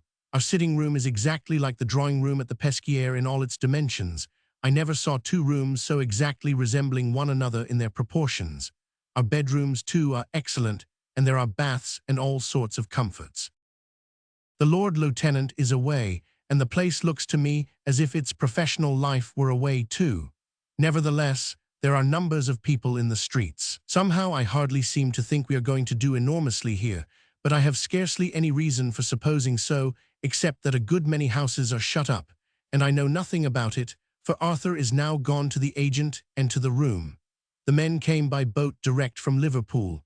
They had a rough passage, were all ill, and did not get here till noon yesterday. Donnybrook Fair, or what remains of it, is going on, within 2 or 3 miles of Dublin. They went out there yesterday in a jaunting car, and John described it to us at dinner time, with his eyebrows lifted up, and his legs well asunder, as Johnny Brooks's Fair, at which Arthur, who was drinking bitter ale, nearly laughed himself to death. Berry is always unfortunate, and when I asked what had happened to Berry on board the steamboat, it appeared that an Irish gentleman which was drunk, and fancied himself the captain, wanted to knock Berry down. I'm surprised by finding this place very much larger than I had supposed it to be. Its by parts are bad enough, but cleaner too than I had supposed them to be, and certainly very much cleaner than the old town of Edinburgh. The man who drove our jaunting car yesterday hadn't a piece in his coat as big as a penny roll, and had had his hat on, apparently without brushing it, ever since he was grown up. But he was remarkably intelligent and agreeable, with something to say about everything. For instance, when I asked him what a certain building was, he didn't say courts of law and nothing else, but, "Have you plays, sir, it's the 4 courts o' lawyers, where Mr. O'Connell stood his trial once, ye'll remember, sir, afore I tell ye of it." When we got into the PH. Park, he looked round him as if it were his own, and said, "That's a park, sir, have your plays." I complimented it, and he said, "Gentlemen tills me as they're been, sir, over Europe, and never see a park aqualing of it. 'Tis 8 mile round, sir, 10 mile and a half long, and in the month of May the hawthorn trees are as beautiful as brides with their white jewels on. Yonder's the viceregal lodge, sir. In them 2 corners lives the 2 secretaries, wishing I was them, sir. There's air here, sir, have your plays. There's scenery here, sir. There's mountains, thim, sir. You're coonsider at a park, sir. It is that, sir." You should have heard John in my bedroom this morning endeavoring to imitate a bathman, who had resented his interference, and had said as to the shower bath, "Your roll not be touching that, young man. Divil a touch your roll touch that instrument, young man." It was more ridiculously unlike the reality than I can express to you, yet he was so delighted with his powers that he went off in the absurdest little gingerbeery giggle, backing into my portmanteau all the time. My dear love to Katie and to Georgie, also to the noble Plorn and all the boys. I shall write to Katie next, and then to Auntie. My cold, I am happy to report, is very much better. I lay in the wet all night on deck, on board the boat, but am not as yet any the worse for it. Arthur was quite insensible when we got to Dublin, and stared at our luggage without in the least offering to claim it. He left his kindest love for all before he went out. I will keep the envelope open until he comes in. Ever, my dearest Mamie. Your most affectionate father. Miss Hogarth. Morrison's Hotel, Dublin, Wednesday, Aug. 25th, 1858. I begin my letter to you today, though I don't know when I may send it off. We had a very good house last night, after all, that is to say, a great rush of shillings and good half-crowns, though the stalls were comparatively few. For little Darmy, this morning, we have an immense stall let, already more than 200, and people are now fighting in the agent's shop to take more. Through some mistake of our printers, the evening reading for this present Wednesday was dropped in a great part of the announcements, and the agent opened no plan for it. I have therefore resolved not to have it at all. Arthur Smith has waylaid me in all manner of ways, but I remain obdurate.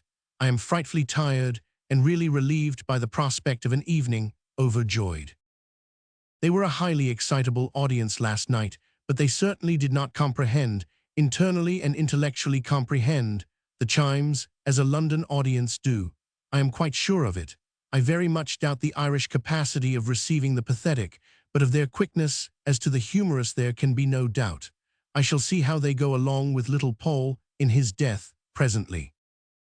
While I was at breakfast this morning, a general officer was announced with great state, having a staff at the door, and came in, booted and plumed, and covered with Crimean decorations.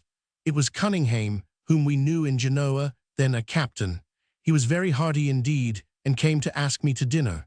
Of course I couldn't go. Olive has a brother at Cork, who has just now noon written to me, proposing dinners and excursions in that neighborhood which would fill about a week, I being there a day and a half, and reading 3 times. The work will be very severe here, and I begin to feel depressed by it. By here, I mean Ireland generally, please to observe. We meant, as I said in a letter to Katie, to go to Queenstown yesterday and bask on the seashore. But there is always so much to do that we couldn't manage it after all.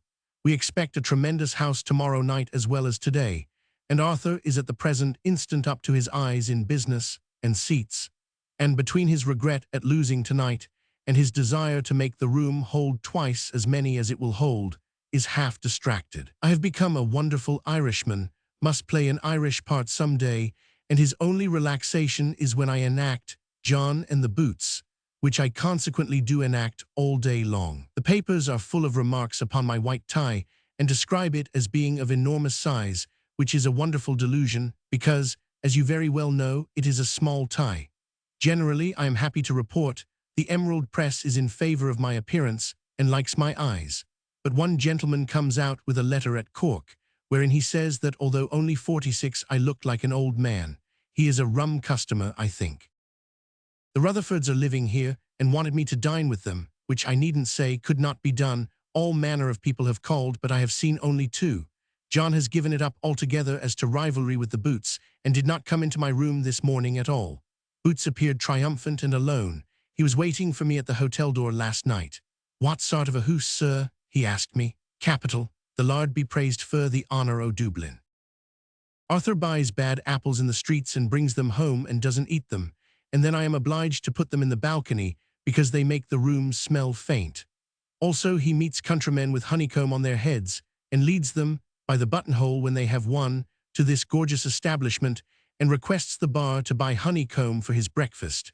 Then it stands upon the sideboard uncovered, and the flies fall into it. He buys owls, too, and castles, and other horrible objects, made in bog oak, that material which is not appreciated at Gad's Hill, and he is perpetually snipping pieces out of newspapers and sending them all over the world. While I am reading, he conducts the correspondence, and his great delight is to show me 17 or 18 letters when I come, exhausted, into the retiring place. Barry has not got into any particular trouble for 48 hours, except that he is all over boils. I have prescribed the yeast, but ineffectually. It is indeed a sight to see him and John sitting in pay boxes and surveying Ireland out of pigeonholes. Same evening, before bedtime. Everybody was at Little Dommy today, and although I had some little difficulty to work them up in consequence of the excessive crowding of the place, and the difficulty of shaking the people into their seats, the effect was unmistakable and profound. The crying was universal, and they were extraordinarily affected. There is no doubt we could stay here a week with that one reading and fill the place every night. Hundreds of people have been there tonight, under the impression that it would come off again. It was a most decided and complete success. Arthur has been imploring me to stop here on the Friday after Limerick and read Little Dommy again, but I have positively said no. The work is too hard. It is not like doing it in one easy room and always the same room, with a different place every night and a different audience with its own peculiarity every night. It is a tremendous strain. I was sick of it today before I began, then got myself into wonderful train. Here follows a dialogue, but it requires imitation, which I had yesterday morning with a little boy of the house, landlord's son, I suppose, about Plorn's age. I am sitting on the sofa writing, and find him sitting beside me. Inimitable, halloa, old chap. Young Ireland, howloo. Inimitable in his delightful way. What a nice old fellow you are. I am very fond of little boys. Young Ireland, you're right. Inimitable, what do you learn, old fellow? Young Ireland, very intent on inimitable, and always childish, except in his brogue. I learn words of 3 syllables, and words of 2 syllables, and words of 1 syllable. Inimitable, gaily, get out, you humbug, you learn only words of 1 syllable. Young Ireland laughs heartily. You may say that it is mostly words of 1 syllable. Inimitable, can you write? Young Ireland, not yet, things comes by degrees. Inimitable, can you cipher? Young Ireland, very quickly, what's that? Inimitable, can you make figures? Young Ireland, I can make a knot, which is not a sigh being ruined. Inimitable, I say, old boy, wasn't it you I saw on Sunday morning in the hall, in a soldier's cap? You know, in a soldier's cap. Young Ireland, cogitating deeply, was it a very good cap? Inimitable, yes. Young Ireland, did it fit uncommon? Inimitable, yes. Young Ireland, that was me. There are 2 stupid old louts at the room, to show people into their places, whom John calls them 2 old paddies, and of whom he says that he never see nothing like them, snigger, hold idiots, snigger. They bow and walk backwards before the grandees, and our men hustle them while they are doing it. We walked out last night with the intention of going to the theatre, but the Piccolomini establishment, they were doing the Lucia, looked so horribly like a very bad jail, and the Queen's looked so blackguardly that we came back again and went to bed. I seem to be always either in a railway carriage or reading or going to bed. I get so knocked up, whenever I have a minute to remember it, that then I go to bed as a matter of course. I send my love to the noble Plorn and to all the boys, to dear Mamie and Katie, and to yourself, of course, in the first degree. I am looking forward to the last Irish reading on Thursday with great impatience. But when we shall have turned this week, once knocked off Belfast, I shall see land, and shall, like poor Timber in the days of old, keep up a good heart. I get so wonderfully hot every night in my dress clothes that they positively won't dry in the short interval they get, and I have been obliged to write to Dowdney's to make me another suit, that I may have a constant change. Ever, my dearest Georgie, most affectionately. Miss Dickens. Belfast, Saturday, Aug. 28th, 1858. When I went down to the rotunda at Dublin on Thursday night, I said to Arthur, who came rushing at me, "You needn't tell me, I know all about it." The moment I had come out of the door of the hotel, a mile off, I had come against the stream of people turned away. I had struggled against it to the room. There, the crowd in all the lobbies and passages was so great that I had a difficulty in getting in. They had broken all the glass in the pay boxes. They had offered frantic prices for stalls. 11 banknotes were thrust into that pay box. Arthur saw them, at one time, for 11 stalls. Our men were flattened against walls and squeezed against beams. Ladies stood all night with their chins against my platform. Other ladies sat all night upon my steps. You never saw such a sight. And the reading went tremendously. It is much to be regretted that we troubled ourselves to go anywhere else in Ireland. We turned away people enough to make immense houses for a week. We arrived here yesterday at 2. The room will not hold more than from 80 to 90 pounds. The same scene was repeated with the additional feature that the people are much rougher here than in Dublin, and that there was a very great uproar at the opening of the doors, which, the police in attendance being quite inefficient and only looking on, it was impossible to check. Arthur was in the deepest misery because shillings got into stalls, and half-crowns got into shillings, and stalls got nowhere, and there was immense confusion. It ceased, however, the moment I showed myself, and all went most brilliantly, in spite of a great piece of the cornice of the ceiling falling with a great crash within 4 or 5 inches of the head of a young lady on my platform. I was obliged to have people there, and in spite of my gas, suddenly going out at the time of the game of forfeits at Scrooge's nephew's, through some Belfastian gentleman accidentally treading on the flexible pipe and needing to be relighted. We shall not get to Cork before midday on Monday, it being difficult to get from here on a Sunday. We hope to be able to start away tomorrow morning to see the Giant's Causeway, some 16 miles off, and in that case we shall sleep at Dublin tomorrow night, leaving here by the train at 3:30 in the afternoon. Dublin, you must understand, is on the way to Cork. This is a fine place, surrounded by lofty hills. The streets are very wide, and the place is very prosperous. The whole ride from Dublin here is through a very picturesque and various country, and the amazing thing is that it is all particularly neat and orderly, and that the houses, outside at all events, are all brightly whitewashed and remarkably clean. I want to climb one of the neighboring hills before this morning's Dami. I am now waiting for Arthur, who has gone to the bank to remit his last accumulation of treasure to London.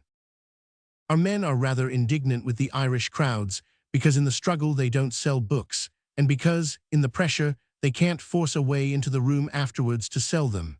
They are deeply interested in the success, however, and are as zealous and ardent as possible. I shall write to Katie next, give her my best love, and kiss the darling Plorn for me, and give my love to all the boys. Ever, my dearest Mamie. Your most affectionate father, Miss Hogarth. Morrison's Hotel, Dublin, Sunday night, Aug. 29th, 1858. I am so delighted to find your letter here tonight, 11 o'clock, and so afraid that, in the wear and tear of this strange life, I have written to Gad's Hill in the wrong order, and have not written to you as I should, that I resolve to write this before going to bed. You will find it a wretchedly stupid letter, but you may imagine, my dearest girl, that I am tired. The success at Belfast has been equal to the success here. Enormous. We turned away half the town. I think them a better audience, on the whole, than Dublin, and the personal affection there was something overwhelming. I wish you and the dear girls could have seen the people look at me in the street, or heard them ask me, as I hurried to the hotel after reading last night, to do me the honor to shake hands, Mr. Dickens, and God bless you, sir, not only for the light you've been to me this night, but for the light you've been in me house, sir. And God love your face, this many a year. Every night, by the by, since I have been in Ireland, the ladies have beguiled John out of the bouquet from my coat.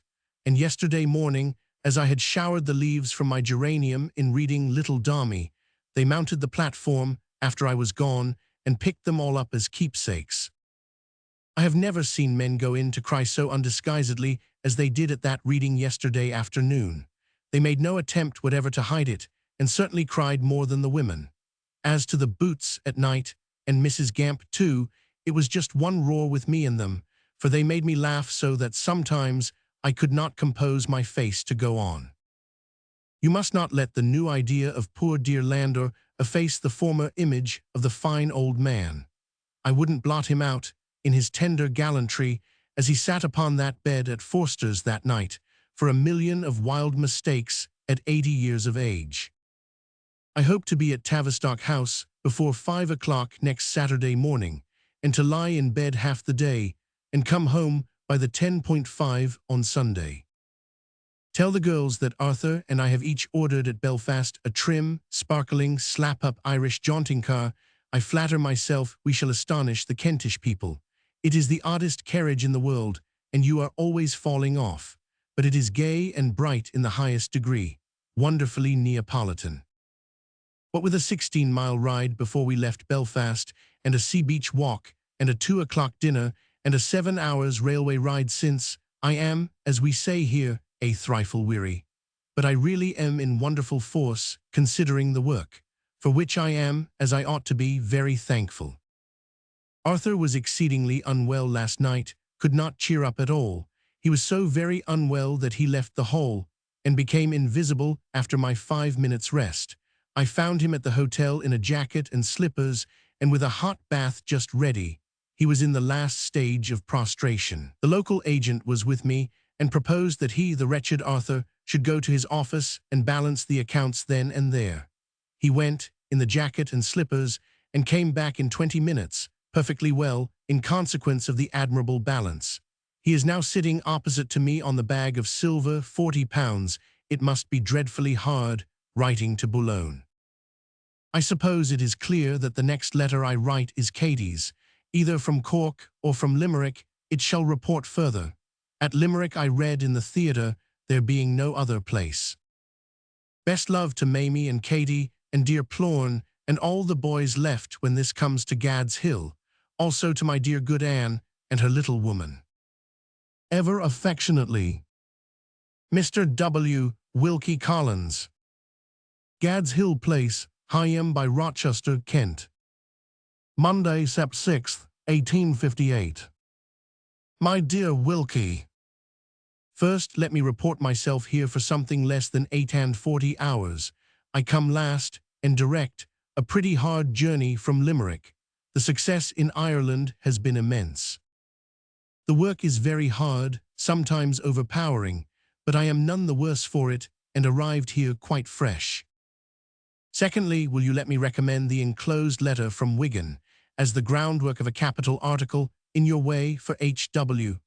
There is not the least objection to a plain reference to him, or to Phelps, to whom the same thing happened a year or two ago, near Islington, in the case of a clever and capital little daughter of his. I think it a capital opportunity for a discourse on gentility, with a glance at those other schools, which advertise that the sons of gentlemen only are admitted, and a just recognition of the greater liberality of our public schools. There are tradesmen's sons at Eton, and Charles Keene was at Eton, and Macready, also an actor's son, was at Rugby. Some such title as scholastic flunkeydom, or anything infinitely contemptuous, would help out the meaning. Surely such a schoolmaster must swallow all the silver forks that the pupils are expected to take when they come, and are not expected to take away with them when they go. And of course he could not exist, unless he had flunky customers by the dozen. Secondly, no, this is thirdly now, about the Christmas number. I have arranged so to stop my readings, as to be available for it on the 15th of November, which will leave me time to write a good article if I clear my way to one. Do you see your way to our making a Christmas number of this idea, that I am going very briefly to hint? Some disappointed person, man or woman, prematurely disgusted with the world, for some reason or no reason, the person should be young, I think, retires to an old lonely house, or an old lonely mill, or anything you like, with one attendant, resolved to shut out the world and hold no communion with it. The one attendant sees the absurdity of the idea, pretends to humor it, but really thus to slaughter it. Everything that happens, everybody that comes near, every breath of human interest that floats into the old place from the village, or the heath, or the four crossroads near which it stands, and from which belated travelers stray into it, shows beyond mistake that you can't shut out the world, that you are in it to be of it, that you get into a false position the moment you try to sever yourself from it, and that you must mingle with it, and make the best of it, and make the best of yourself into the bargain. If we could plot out a way of doing this together, I would not be afraid to take my part. If we could not, could we plot out a way of doing it, and taking in stories by other hands? If we could not do either, but I think we could, shall we fall back upon a round of stories again, that I would rather not do, if possible? Will you think about it? And can you come and dine at Tavistock House on Monday, the 20th September, at 5:30? I purpose being at home there with the girls that day. Answer this, according to my printed list for the week. I am off to Huddersfield on Wednesday morning. I think I will now leave off, merely adding that I have got a splendid brogue. It really is exactly like the people, and that I think of coming out as the only legitimate successor of poor Power. Ever, my dear Wilkie, affectionately yours, Miss Mary Boyle. Station Hotel, York, Friday, Sept. 10th, 1858. Dearest Mary, first let me tell you that all the magicians and spirits in your employ have fulfilled the instructions of their wondrous mistress to admiration. Flowers have fallen in my path wherever I have trod, and when they rained upon me at Cork, I was more amazed than you ever saw me. Secondly, receive my hearty and loving thanks for that same. Excuse a little Irish in the turn of that sentence, but I can't help it. Thirdly, I have written direct to Mr. Boddington, explaining that I am bound to be in Edinburgh on the day when he courteously proposes to do me honor. I really cannot tell you how truly and tenderly I feel your letter, and how gratified I am by its contents. Your truth and attachment are always so precious to me that I cannot get my heart out on my sleeve to show it you. It is like a child, and at the sound of some familiar voices, goes and hides. You know what an affection I have for Mrs. Watson, and how happy it made me to see her again, younger, much, than when I first knew her in Switzerland. God bless you always. Ever affectionately yours, Miss Hogarth. Royal Hotel, Scarborough, Sunday, Sept. 11th, 1858. My dearest Georgie, we had a very fine house indeed at York. All kinds of applications have been made for another reading there, and no doubt it would be exceedingly productive, but it cannot be done. At Harrogate yesterday, the queerest place, with the strangest people in it, leading the oddest lives of dancing, newspaper reading, and tables d'eté. The piety of York obliging us to leave that place for this at 6 this morning, and there being no night train from Harrogate, we had to engage a special engine. We got to bed at 1, and were up again before 5, which, after yesterday's fatigues, leaves me a little worn out at this present. I have no accounts of this place as yet, nor have I received any letter here, but the post of this morning is not yet delivered, I believe. We have a charming room overlooking the sea. Leach is here, living within a few doors, with the partner of his bosom and his young family. I write at 10 in the morning, having been here 2 hours, and you will readily suppose that I have not seen him. Of news I have not the faintest breath. I seem to have been doing nothing all my life but riding in railway carriages and reading. The railway of the morning brought us through Castle Howard and under the woods of Easthorpe, and then just below Malton Abbey, where I went to poor Smithson's funeral. It was a most lovely morning, and tired as I was, I couldn't sleep for looking out of window. Yesterday, at Harrogate, 2 circumstances occurred which gave Arthur great delight. Firstly, he chafed his legs sore with his black bag of silver. Secondly, the landlord asked him as a favour if he could oblige him with a little silver. He obliged him directly with some £40 worth, and I suspect the landlord to have repented of having approached the subject. After the reading last night, we walked over the moor to the railway, 3 miles, leaving our men to follow with the luggage in a light cart. They passed us just short of the railway, and John was making the night hideous and terrifying the sleeping country by playing the horn in prodigiously horrible and unmusical blasts. My dearest love, of course, to the dear girls and to the noble Plorn. Apropos of children, there was one gentleman at the Little Darmy yesterday morning who exhibited, or rather concealed, the profoundest grief. After crying a good deal without hiding it, he covered his face with both his hands and laid it down on the back of the seat before him and really shook with emotion. He was not in mourning, but I supposed him to have lost some child in old time. There was a remarkably good fellow of 30 or so, too, who found something so very ludicrous in Toots that he could not compose himself at all, but laughed until he sat wiping his eyes with his handkerchief. And whenever he felt Toots coming again, he began to laugh and wipe his eyes afresh, and when he came, he gave a kind of cry, as if it were too much for him. It was uncommonly droll, and made me laugh heartily. Ever, dear Georgie, your most affectionate, Miss Dickens. Scarborough Arms, Leeds, Wednesday, Sept. 15th, 1858. My dearest Mamie, I have added £1 to the cheque. I would recommend your seeing the poor railway man again and giving him 10 shillings and telling him to let you see him again in about a week. If he be then still unable to lift weights and handle heavy things, I would then give him another 10 shillings, and so on. Since I wrote to Georgie from Scarborough, we have had, thank God, nothing but success.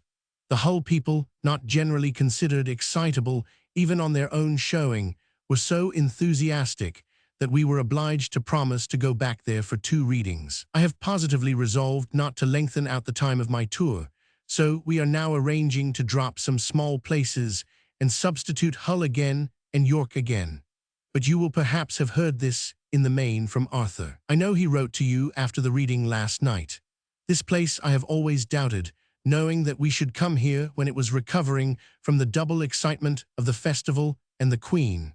But there is a very large hall let indeed, and the prospect of tonight consequently looks bright.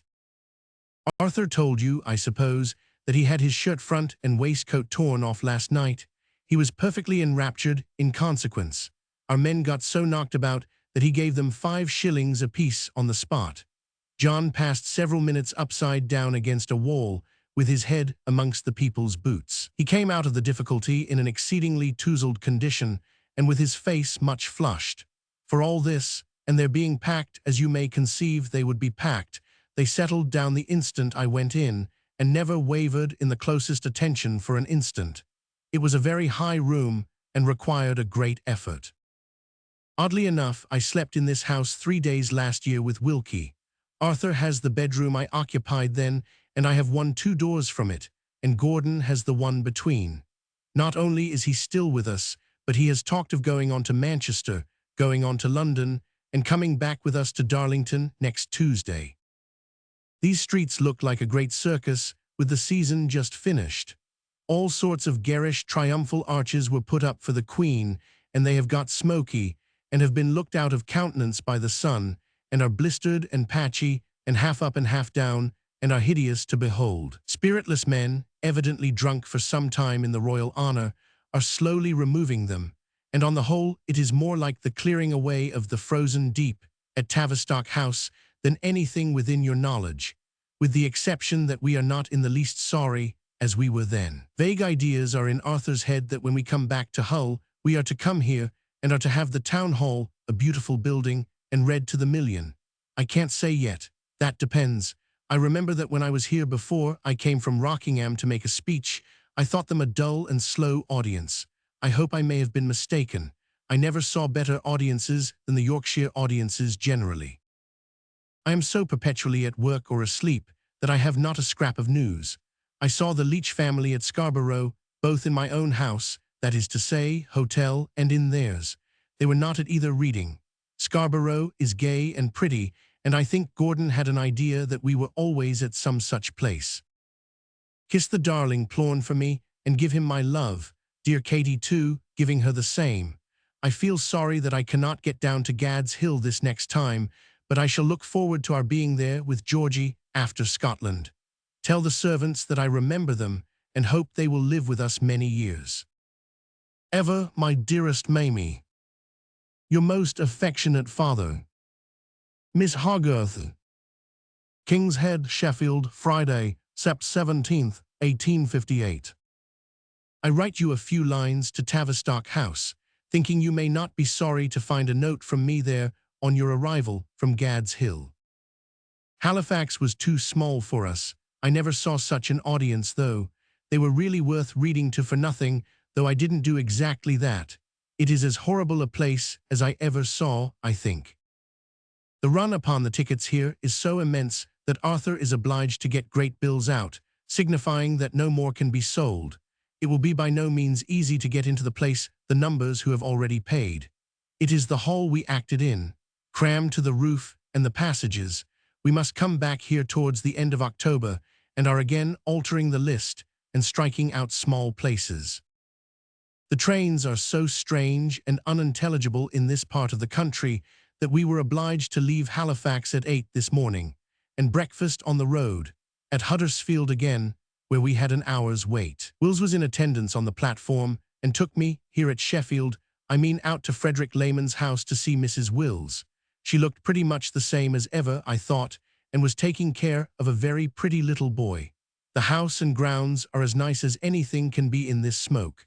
A heavy thunderstorm is passing over the town, and it is raining hard too.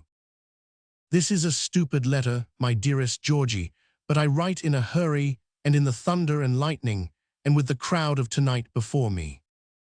Ever most affectionately, Miss Hogarth. Station Hotel, Newcastle-on-Tyne. Sunday, Sept. 26th, 1858. Extract. The girls, as I have no doubt they have already told you for themselves, arrived here in good time yesterday and in very fresh condition. They persisted in going to the room last night, though I had arranged for their remaining quiet. We have done a vast deal here. I suppose you know that we are going to Berwick, and that we mean to sleep there and go on to Edinburgh on Monday morning, arriving there before noon. If it be as fine tomorrow as it is today, the girls will see the coast piece of railway between Berwick and Edinburgh to great advantage. I was anxious that they should, because that kind of pleasure is really almost the only one they are likely to have in their present trip. Stanfield and Roberts are in Edinburgh, and the Scottish Royal Academy gave them a dinner on Wednesday, to which I was very pressingly invited.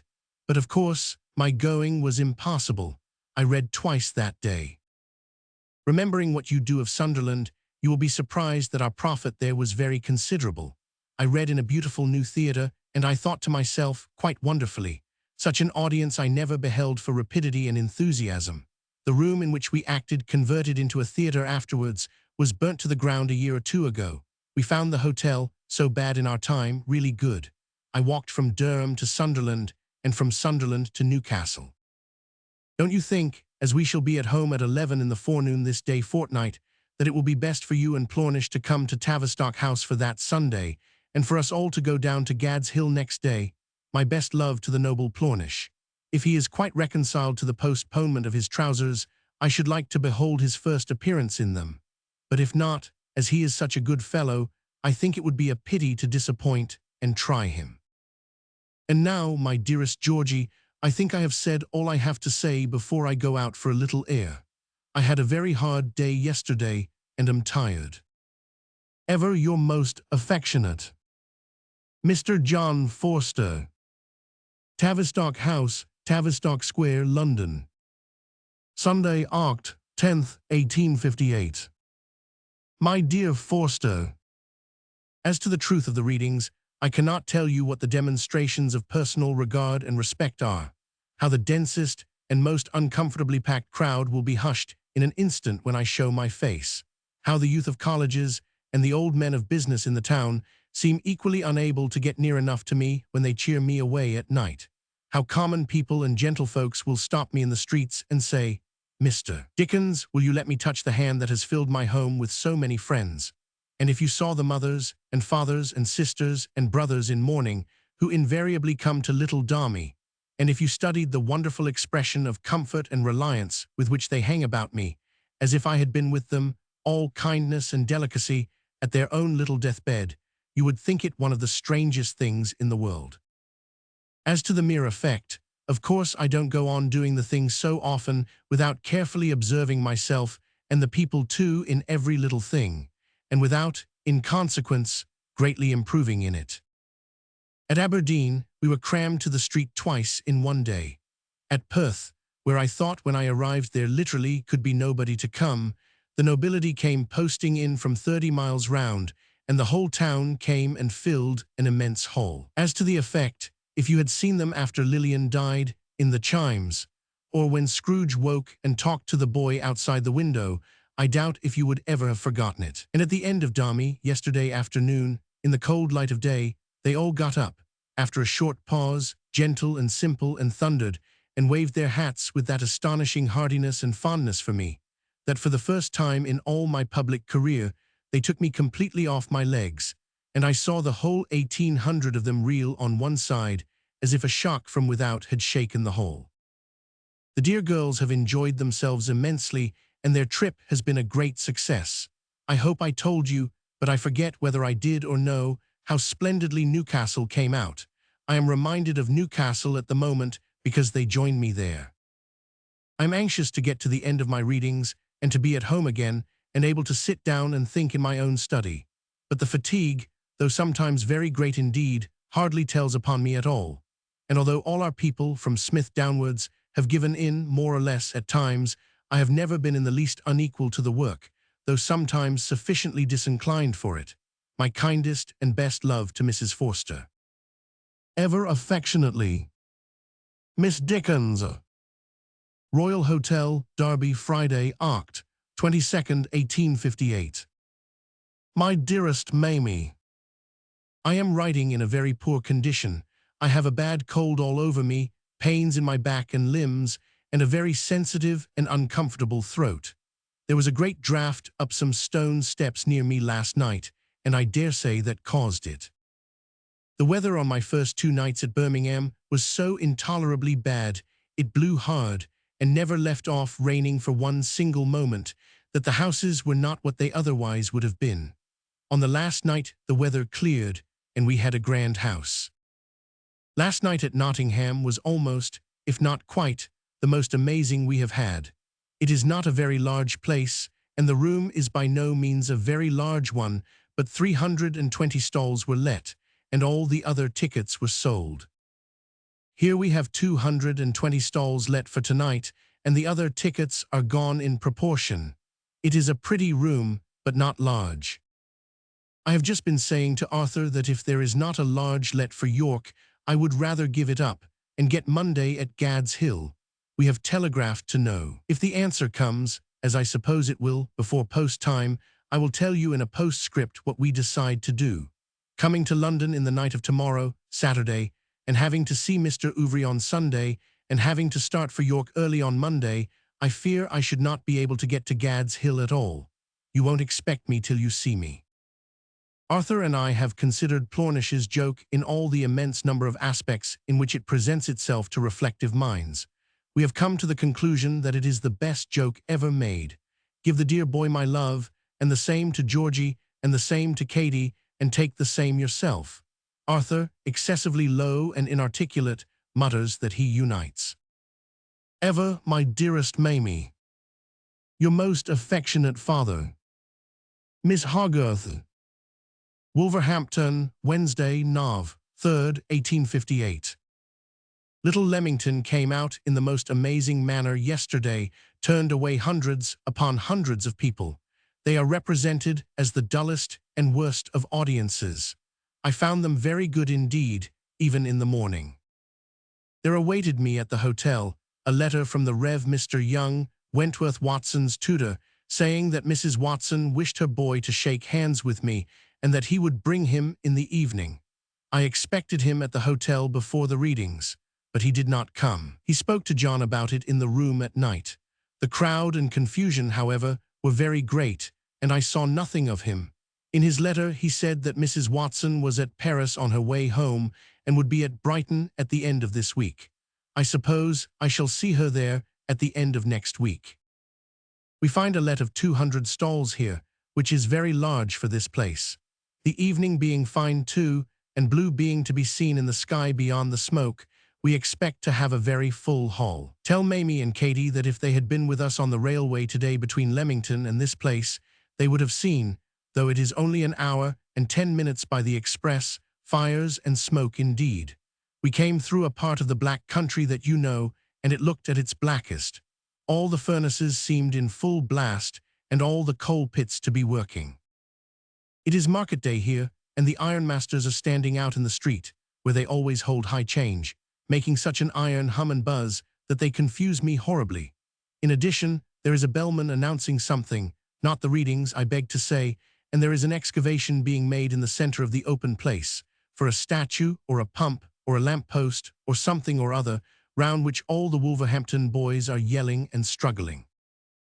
And here is Arthur, begging to have dinner at 3:30 instead of 4, because he foresees a wiry evening in store for him, under which complication of distractions, to which a waitress with a tray at this moment adds herself, I sink and leave off. My best love to the dear girls, and to the noble Plorn, and to you, Marguerite and Ellen Stone not forgotten. All yesterday and today I have been doing everything to the tune of. And the day is dark and dreary. Ever, dearest Georgie, your most affectionate and faithful.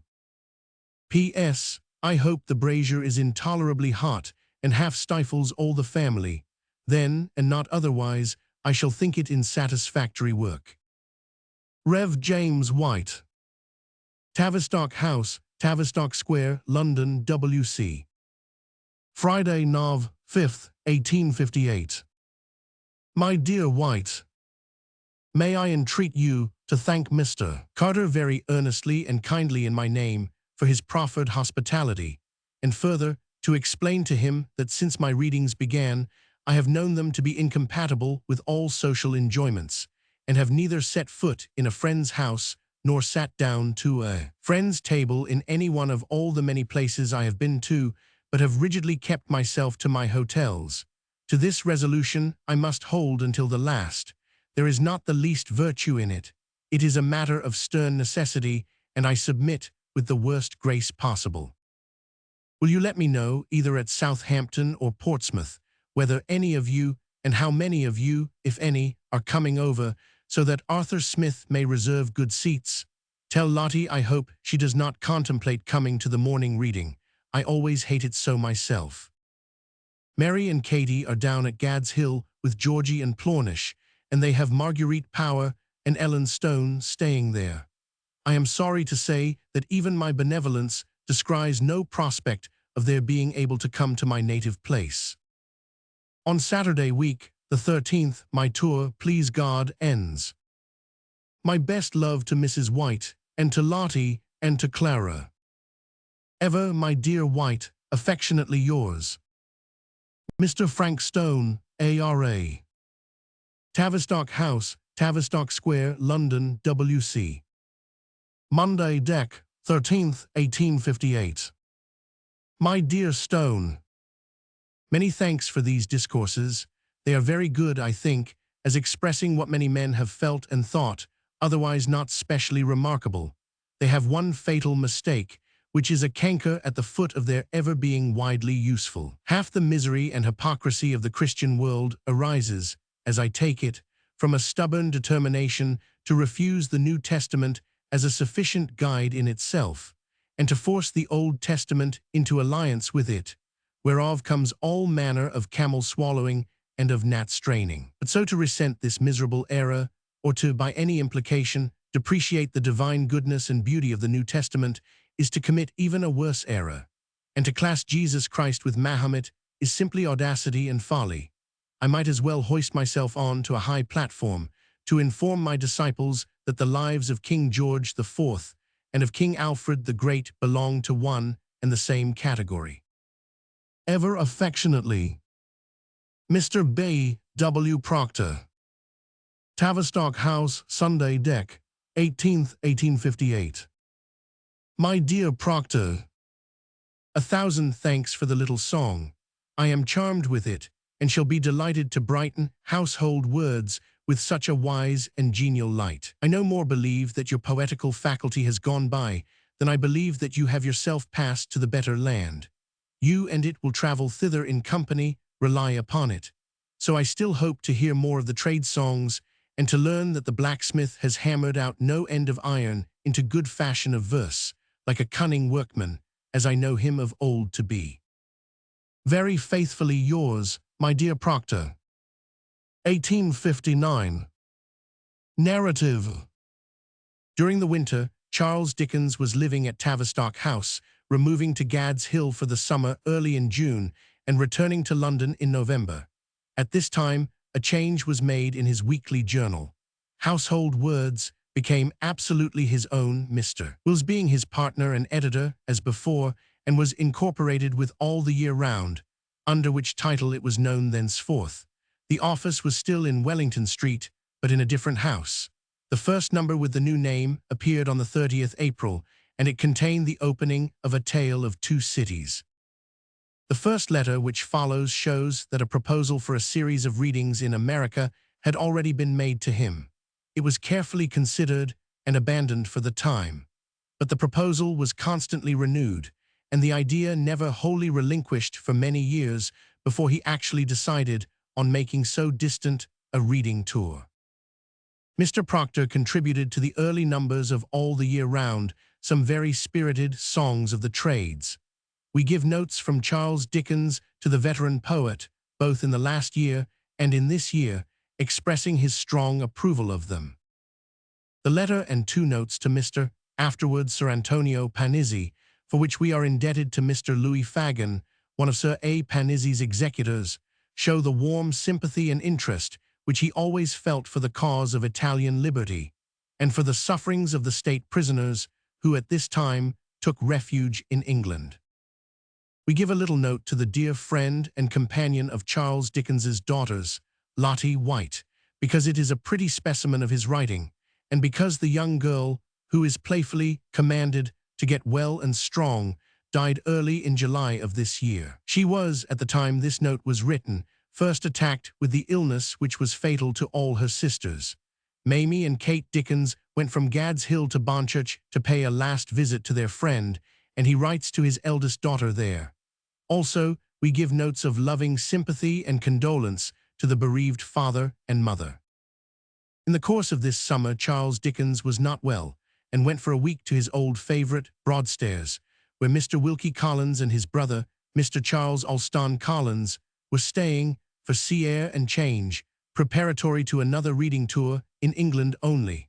His letter from Peterborough to Mr. Frank Stone, giving him an account of a reading at Manchester, Mr. Stone's native town, was one of the last ever addressed to that affectionate friend who died very suddenly, to the great grief of Charles Dickens, in November.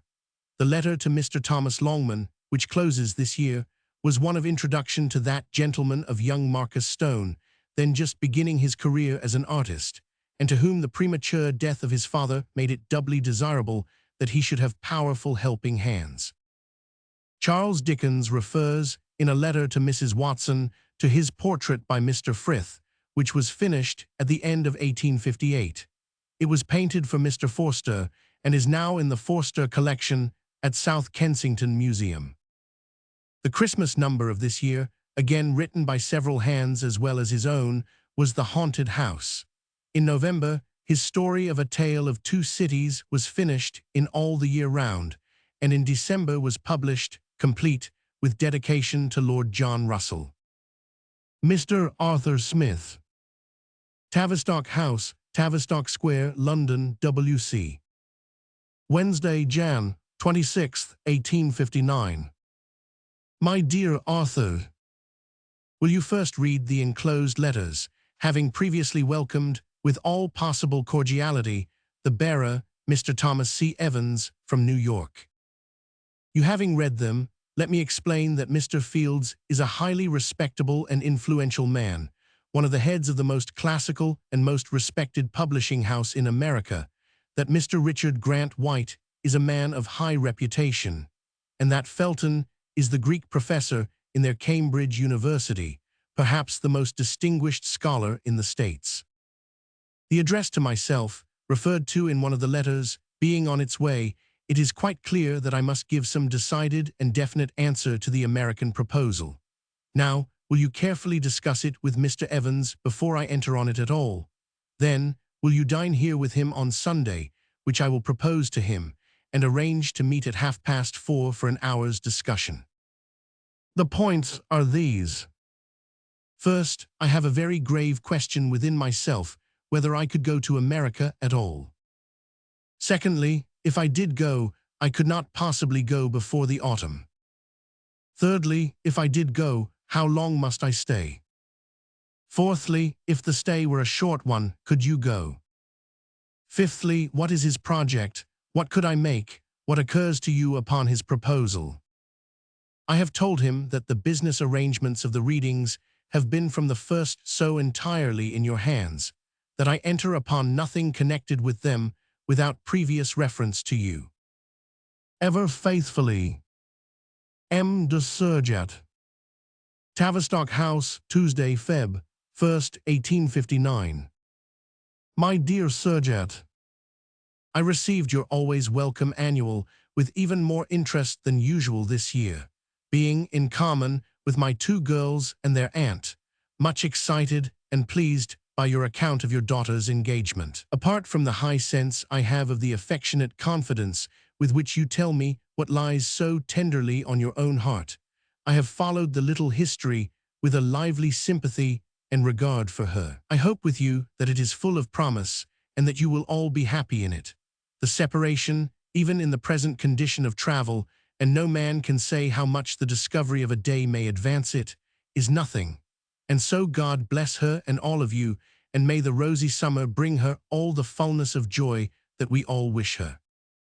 To pass from the altar to Townshend, which is a long way, let me report him severely treated by Bully, who rules him with a paw of iron, and complaining, moreover, of indigestion. He drives here every Sunday, but at all other times is mostly shut up in his beautiful house, where I occasionally go and dine with him tte, and where we always talk of you and drink to you. That is a rule with us from which we never depart. He is seeing a volume of poems through the press, rather an expensive amusement. He has not been out at night, except to this house, save last Friday, when he went to hear me read The Poor Traveller, Mrs. Gamp, and The Trial from Pickwick. He came into my room at St. Martin's Hall, and I fortified him with weak brandy and water. You will be glad to hear that the said readings are a greater furore than they ever have been, and that every night on which they now take place, once a week, hundreds go away, unable to get in, though the hall holds 1,300 people. I dine with, today by the by, along with his agent, concerning whom I observe him to be always divided between an unbounded confidence and a little latent suspicion. He always tells me that he is a gem of the first water, oh yes, the best of business men, and then says that he did not quite like his conduct respecting that farm tenant and those hayricks. There is a general impression here, among the best informed, that war in Italy, to begin with, is inevitable and will break out before April. I know a gentleman at Genoa, Swiss by birth, deeply in with the authorities at Turin, who is already sending children home. In England we are quiet enough. There is a world of talk, as you know, about reform bills, but I don't believe there is any general strong feeling on the subject. According to my perceptions, it is undeniable that the public has fallen into a state of indifference about public affairs, mainly referable, as I think, to the people who administer them. And there, I mean the people of all parties, which is a very bad sign of the times. The general mind seems weary of debates and honorable members, and to have taken laissez-aller for its motto. My affairs domestic, which I know are not without their interest for you, flow peacefully. My eldest daughter is a capital housekeeper, heads the table gracefully, delegates certain appropriate duties to her sister and her aunt, and they are all three devotedly attached. Charlie, my eldest boy, remains in Baring's house. Your present correspondent is more popular than he ever has been. I rather think that the readings in the country have opened up a new public who were outside before. But however that may be, his books have a wider range than they ever had, and his public welcomes are prodigious. Said correspondent is at present overwhelmed with proposals to go and read in America. Will never go unless a small fortune be first paid down in money on this side of the Atlantic. Stated the figure of such payment between ourselves only yesterday.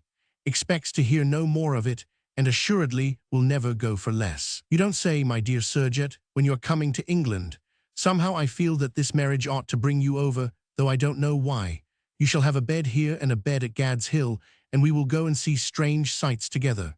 When I was in Ireland, I ordered the brightest jaunting car that ever was seen. It has just this minute arrived per steamer from Belfast. Say you are coming, and you shall be the first man turned over by it. Somebody must be, for my daughter Mary drives anything that can be harnessed, and I know of no English horse that would understand a jaunting car coming down a Kentish hill, and you shall be that somebody if you will. They turned the basket phaeton over last summer in a by-road, Mary and the other two, and had to get it up again, which they did, and came home as if nothing had happened. They send their loves to Mrs. Surjet, and to you, and to all, and particularly to the dear fiancé. So do I with all my heart, and am ever your attached and affectionate friend, Mr. Antonio Panizzi. Tavistock House, Monday night, March 14th, 1859. My dear Panizzi, if you should feel no delicacy in mentioning, or should see no objection to mentioning, to Signor Poerio, or any of the wronged Neapolitan gentlemen to whom it is your happiness and honor to be a friend on their arrival in this country, an idea that has occurred to me, I should regard it as a great kindness in you if you would be my exponent. I think you will have no difficulty in believing that I would not, on any consideration, obtrude my name or projects upon any one of those noble souls, if there were any reason of the slightest kind against it. And if you see any such reason, I pray you instantly to banish my letter from your thoughts. It seems to me probable that some narrative of their 10 years' suffering will, somehow or other, sooner or later, be by some of them laid before the English people. The just interest and indignation alive here will, I suppose, elicit it. False narratives and garbled stories will, in any case, of a certainty get about. If the true history of the matter is to be told, I have that sympathy with them and respect for them which would, all other considerations apart, render it unspeakably gratifying to me to be the means of its diffusion. What I desire to lay before them is simply this. If for my new successor to household words, a narrative of their 10 years' trial could be written, I would take any conceivable pains to have it rendered into English, and presented in the sincerest and best way to a very large and comprehensive audience. It should be published exactly as you might think best for them, and remunerated in any way that you might think generous and right. They want no mouthpiece and no introducer, but perhaps they might have no objection to be associated with an English writer who is possibly not unknown to them by some general reputation, and who certainly would be animated by a strong public and private respect for their honor, spirit, and unmerited misfortunes. This is the whole matter. Assuming that such a thing is to be done, I long for the privilege of helping to do it. These gentlemen might consider it an independent means of making money, and I should be delighted to pay the money. In my absence from town, my friend and sub-editor, Mr. Wills, to whom I had expressed my feeling on the subject, has seen, I think, 3 of the gentlemen together. But as I hear, returning home tonight, that they are in your good hands, and as nobody can be a better judge than you of anything that concerns them, I at once decide to write to you and to take no other step whatever. Forgive me for the trouble I have occasioned you in the reading of this letter, and never think of it again if you think that, by pursuing it, you would cause them an instant's uneasiness. Believe me, very faithfully yours, Mr. Antonio Panizzi. Tavistock House, Tuesday, March 15th, 1859. My dear Panizzi, let me thank you heartily for your kind and prompt letter. I am really and truly sensible of your friendliness. I have not heard from Higgins, but of course I am ready to serve on the committee. Always faithfully yours, Mr. B. W. Proctor. Tavistock House, Saturday, March 19th, 1859. My dear Proctor, I think the songs are simply admirable, and I have no doubt of this being a popular feature in all the year round. I would not omit the sexton, and I would not omit the spinners and weavers, and I would omit the hack writers, and I think the aldermen, but I am not so clear about the chorister. The pastoral I a little doubt finding audience for, but I am not at all sure yet that my doubt is well-founded. Had I not better send them all to the printer, and let you have proofs kept by you for publishing? I shall not have to make up the first number of all the year round, until early in April.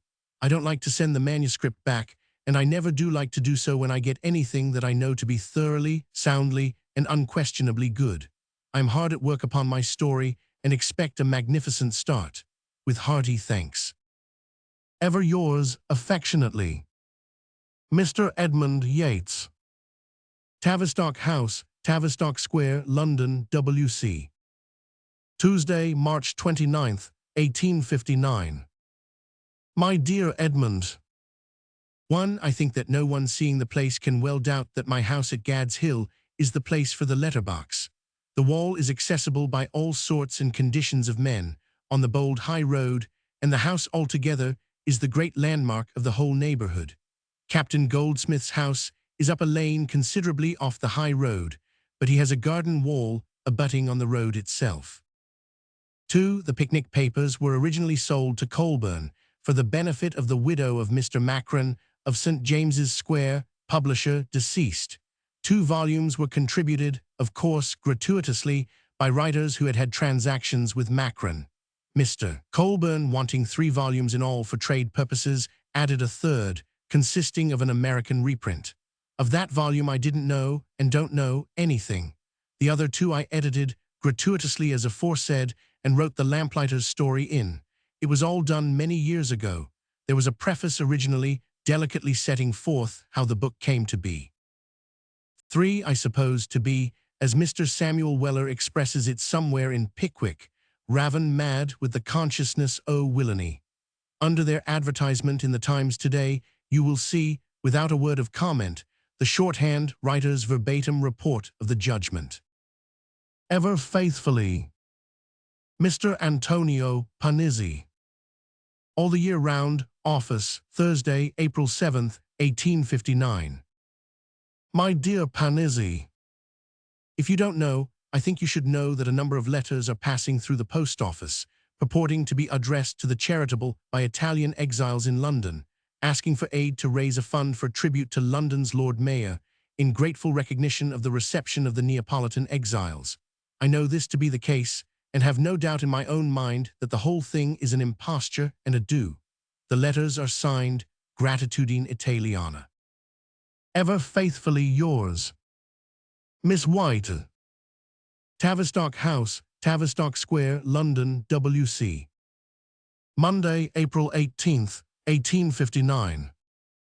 My dear Lottie, this is merely a notice to you that I must positively insist on your getting well, strong, and into good spirits, with the least possible delay. Also, that I look forward to seeing you at Gad's Hill sometime in the summer, staying with the girls, and heartlessly putting down the Plorn. You know that there is no appeal from the Plorn's inimitable father. What he says must be done. Therefore I send you my love, which please take care of, and my commands, which please obey. Ever your affectionate. The Hun, Mrs. Watson.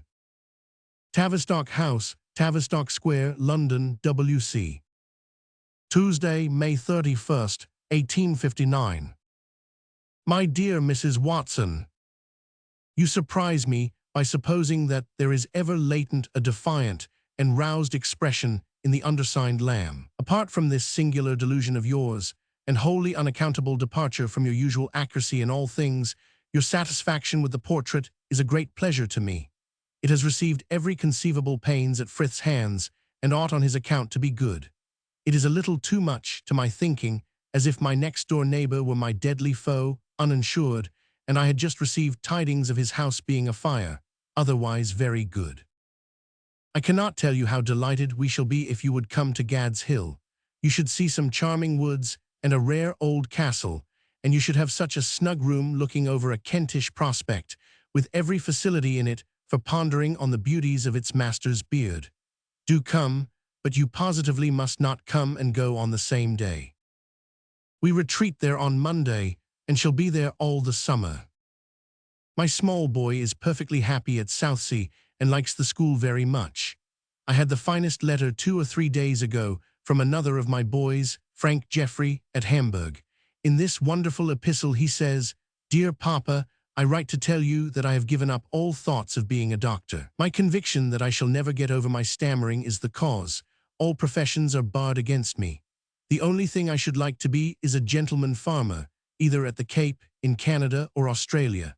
With my passage paid, £15, a horse, and a rifle, I could go 200 or 300 miles up country, sow grain, buy cattle, and in time be very comfortable."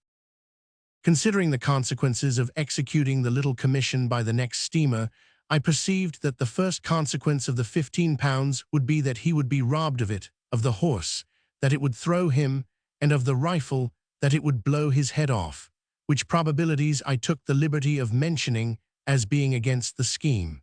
With best love from all. Ever believe me, my dear Mrs. Watson, your faithful and affectionate Mrs. White. Tavistock House, Sunday, June 5th, 1859. My dear Mrs. White, I do not write to you this morning because I have anything to say. I well know where your consolation is set, and to what beneficent figure your thoughts are raised, but simply because you are so much in my mind that it is a relief to send you and dear White my love.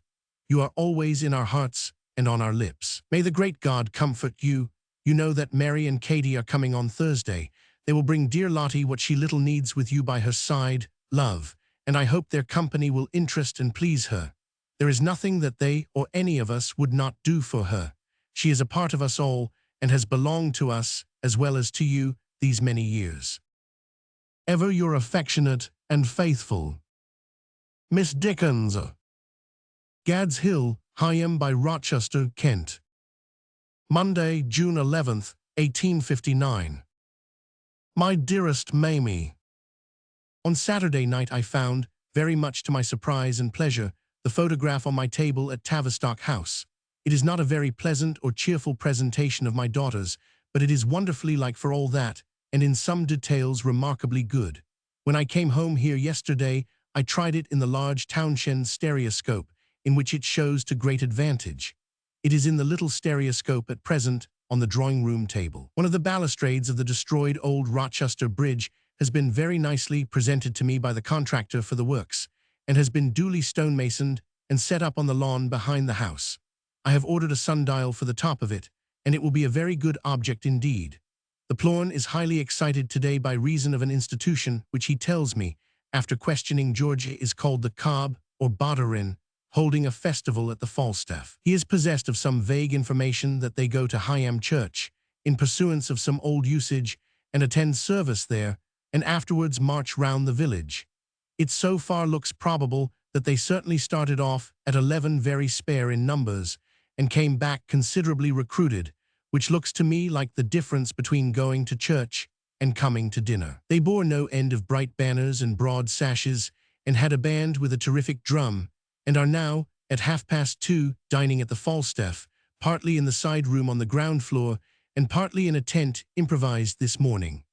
The drum is hung up to a tree in the Falstaff garden, and looks like a tropical sort of gourd. I have presented the band with 5 shillings, which munificence has been highly appreciated. Ices don't seem to be provided for the ladies in the gallery, I mean the garden. They are prowling about there, endeavoring to peep in at the beef and mutton through the holes in the tent, on the whole, in a debased and degraded manner. Turk somehow cut his foot in Cobham Lanes yesterday, and Linda hers. They are both lame and looking at each other. Fancy Mr. Townshend not intending to go for another 3 weeks, and designing to come down here for a few days, with Henry and Bully, on Wednesday. I wish you could have seen him alone with me on Saturday. He was so extraordinarily earnest and affectionate on my belongings and affairs in general, and not least of all on you and Katie, that he cried in a most pathetic manner, and was so affected that I was obliged to leave him among the flower pots in the long passage at the end of the dining room. It was a very good piece of truthfulness and sincerity, especially in one of his years, able to take life so easily. Mr. and Mrs. Wills are here now, but I dare say you know it from your aunt, and return to town with me tomorrow morning. We are now going on to the castle. Mrs. Wills was very droll last night, and told me some good stories. My dear, I wish particularly to impress upon you and dear Katie, to whom I send my other best love, that I hope your stay will not be very long. I don't think it very good for either of you, though of course I know that Lottie will be, and must be, and should be the first consideration with you both. I am very anxious to know how you found her, and how you are yourself. Best love to dear Lottie and Mrs. White, the same to Mr. White and Clara. We are always talking about you all. Ever, dearest Mamie, your affectionate father, Rev. James White. Gad's Hill Place, Higham by Rochester, Kent. Thursday, July 7th, 1859. My dear White, I send my heartiest and most affectionate love to Mrs. White and you, and to Clara. You know all that I could add. You have felt it all. Let it be unspoken and unwritten. It is expressed within us. Do you not think that you could all 3 come here and stay with us? You and Mrs. White should have your own large room and your own ways, and should be among us when you felt disposed, and never otherwise. I do hope you would find peace here. Can it not be done? We have talked very much about it among ourselves, and the girls are strong upon it. Think of it, do. Ever your affectionate Mr. John Forster. Gad's Hill, Thursday night, Aug. 25th, 1859. My dear Forster, heartily glad to get your letter this morning. I cannot easily tell you how much interested I am by what you tell me of our brave and excellent friend, the Chief Baron, in connection with that ruffian. I followed the case with so much interest, and have followed the miserable knaves and asses who have perverted it since, with so much indignation, that I have often had more than half a mind to write and thank the upright judge who tried him. I declare to God that I believe such a service, one of the greatest that a man of intellect and courage can render to society. Of course I saw the beast of a prisoner, with my mind's eye, delivering his cut-and-dried speech, and read in every word of it that no one but the murderer could have delivered or conceived it. Of course I have been driving the girls out of their wits here, by incessantly proclaiming that there needed no medical evidence either way, and that the case was plain without it. Lastly, of course, though a merciful man, because a merciful man I mean, I would hang any Home Secretary, Whig, Tory, Radical, or otherwise, who should step in between that black scoundrel and the gallows. I cannot believe, and my belief in all wrong as to public matters is enormous, that such a thing will be done. I am reminded of Tennyson by thinking that King Arthur would have made short work of the amiable, whom the newspapers strangely delight to make a sort of gentleman of. How fine the idylls are! Lord, what a blessed thing it is to read a man who can write. I thought nothing could be grander than the first poem till I came to the third, but when I had read the last, it seemed to be absolutely unapproached and unapproachable. To come to myself, I have written and begged the all the year-round publisher to send you directly 4 weeks' proofs beyond the current number that are in type. I hope you will like them. Nothing but the interest of the subject and the pleasure of striving with the difficulty of the forms of treatment, nothing in the mere way of money, I mean, could also repay the time and trouble of the incessant condensation. But I set myself the little task of making a picturesque story, rising in every chapter with characters true to nature, but whom the story itself should express, more than they should express themselves, by dialogue. I mean, in other words, that I fancied a story of incident might be written, in place of the bestiality that is written under that pretense, pounding the characters out in its own mortar and beating their own interests out of them. If you could have read the story all at once, I hope you wouldn't have stopped halfway. As to coming to your retreat, my dear Forster, think how helpless I am. I am not well yet. I have an instinctive feeling that nothing but the sea will restore me, and I am planning to go and work at Ballard's, at Broadstairs, from next Wednesday to Monday. I generally go to town on Monday afternoon. All Tuesday I am at the office. On Wednesday I come back here and go to work again. I don't leave off till Monday comes round once more. I am fighting to get my story done by the first week in October. On the 10th of October, I am going away to read for a fortnight at Ipswich, Norwich, Oxford, Cambridge, and a few other places. Judge what my spare time is just now. I am very much surprised and very sorry to find from the enclosed that Eliotson has been ill. I never heard a word of it. Georgie sends best love to you and to Mrs. Forster, so do I, so does Plorn, so does Frank. The girls are, for 5 days, with the Whites at Ramsgate. It is raining, intensely hot and stormy. 18 creatures, like little tortoises, have dashed in at the window and fallen on the paper since I began this paragraph inkblot. That was one. I am a wretched sort of creature in my way, but it is a way that gets on somehow, and all ways have the same finger-post at the head of them and at every turning in them. Ever affectionately, Miss Dickens and Miss Katy Dickens. Albion, Broadstairs, Friday, Sept. 2nd, 1859. My dearest Mamie and Katy, I have been moved here, and am now Ballard, having added to the hotel a house we lived in 3 years, in our old dining room and sitting room, and our old drawing room as a bedroom. My cold is so bad, both in my throat and in my chest, that I can't bathe in the sea. Tom Collin dissuaded me, thought it bad, but I get a heavy shower bath at Mrs. Crampton's every morning. The baths are still hers and her husband's, but they have retired and live in Knuckles, are going to give a stained glass window, value £300, to St. Peter's Church. Tom Collin is of opinion that the Miss Dickenses has growed 2 fine young women, leastwise, asking pardon, ladies. An evangelical family of most disagreeable girls prowl about here and trip people up with tracts, which they put in the paths with stones upon them to keep them from blowing away.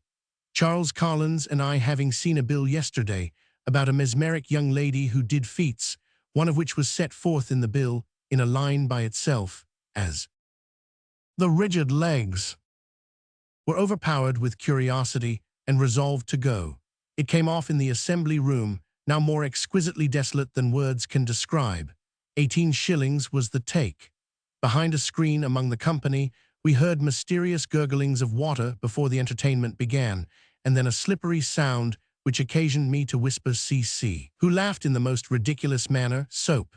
It proved to be the young lady washing herself. She must have been wonderfully dirty, for she took a world of trouble and didn't come out clean after all, in a wretched dirty muslin frock, with blue ribbons.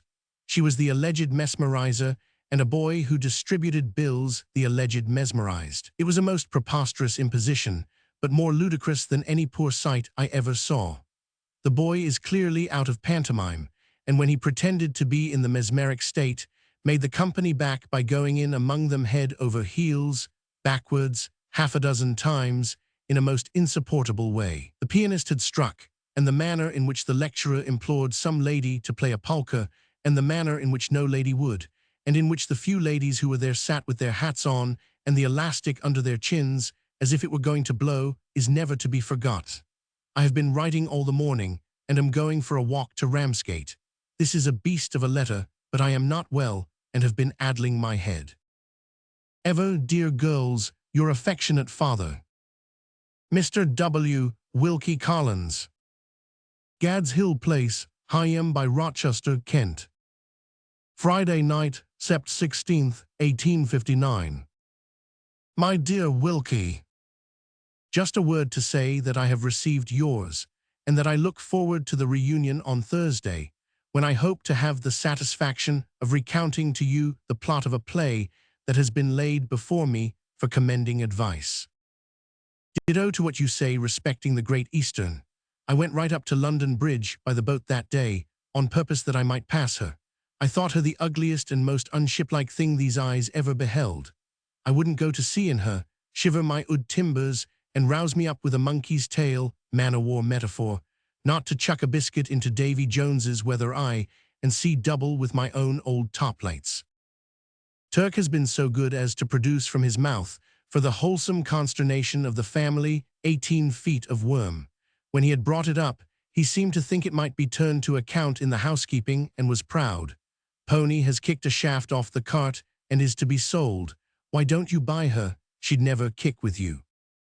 Barber's opinion is that them fruit trees, one and all, is touchwood and not fit for burning at any gentleman's fire. Also that the stocking of this here garden is worth less than nothing, because you wouldn't have to grub up nothing, and something takes a man to do it at 3 and 6 a day. Was left desponding by your reporter. I have had immense difficulty to find a man for the stable-yard here. Barber having at last engaged one this morning, I inquired if he had a decent hat for driving in, to which Barber returned this answer. Why, sir, not to deceive you, that man flatly say that he never have wore that article since man he was. I am consequently fortified into my room, and am afraid to go out to look at him. Love from all. Ever affectionately, Monsieur Regnier. Gad's Hill Place, Higham by Rochester, Kent. Saturday, Oct. 15th, 1859. My dear Regnier, you will receive by railway parcel the proof sheets of a story of mine that has been for some time in progress in my weekly journal, and that will be published in a complete volume about the middle of November.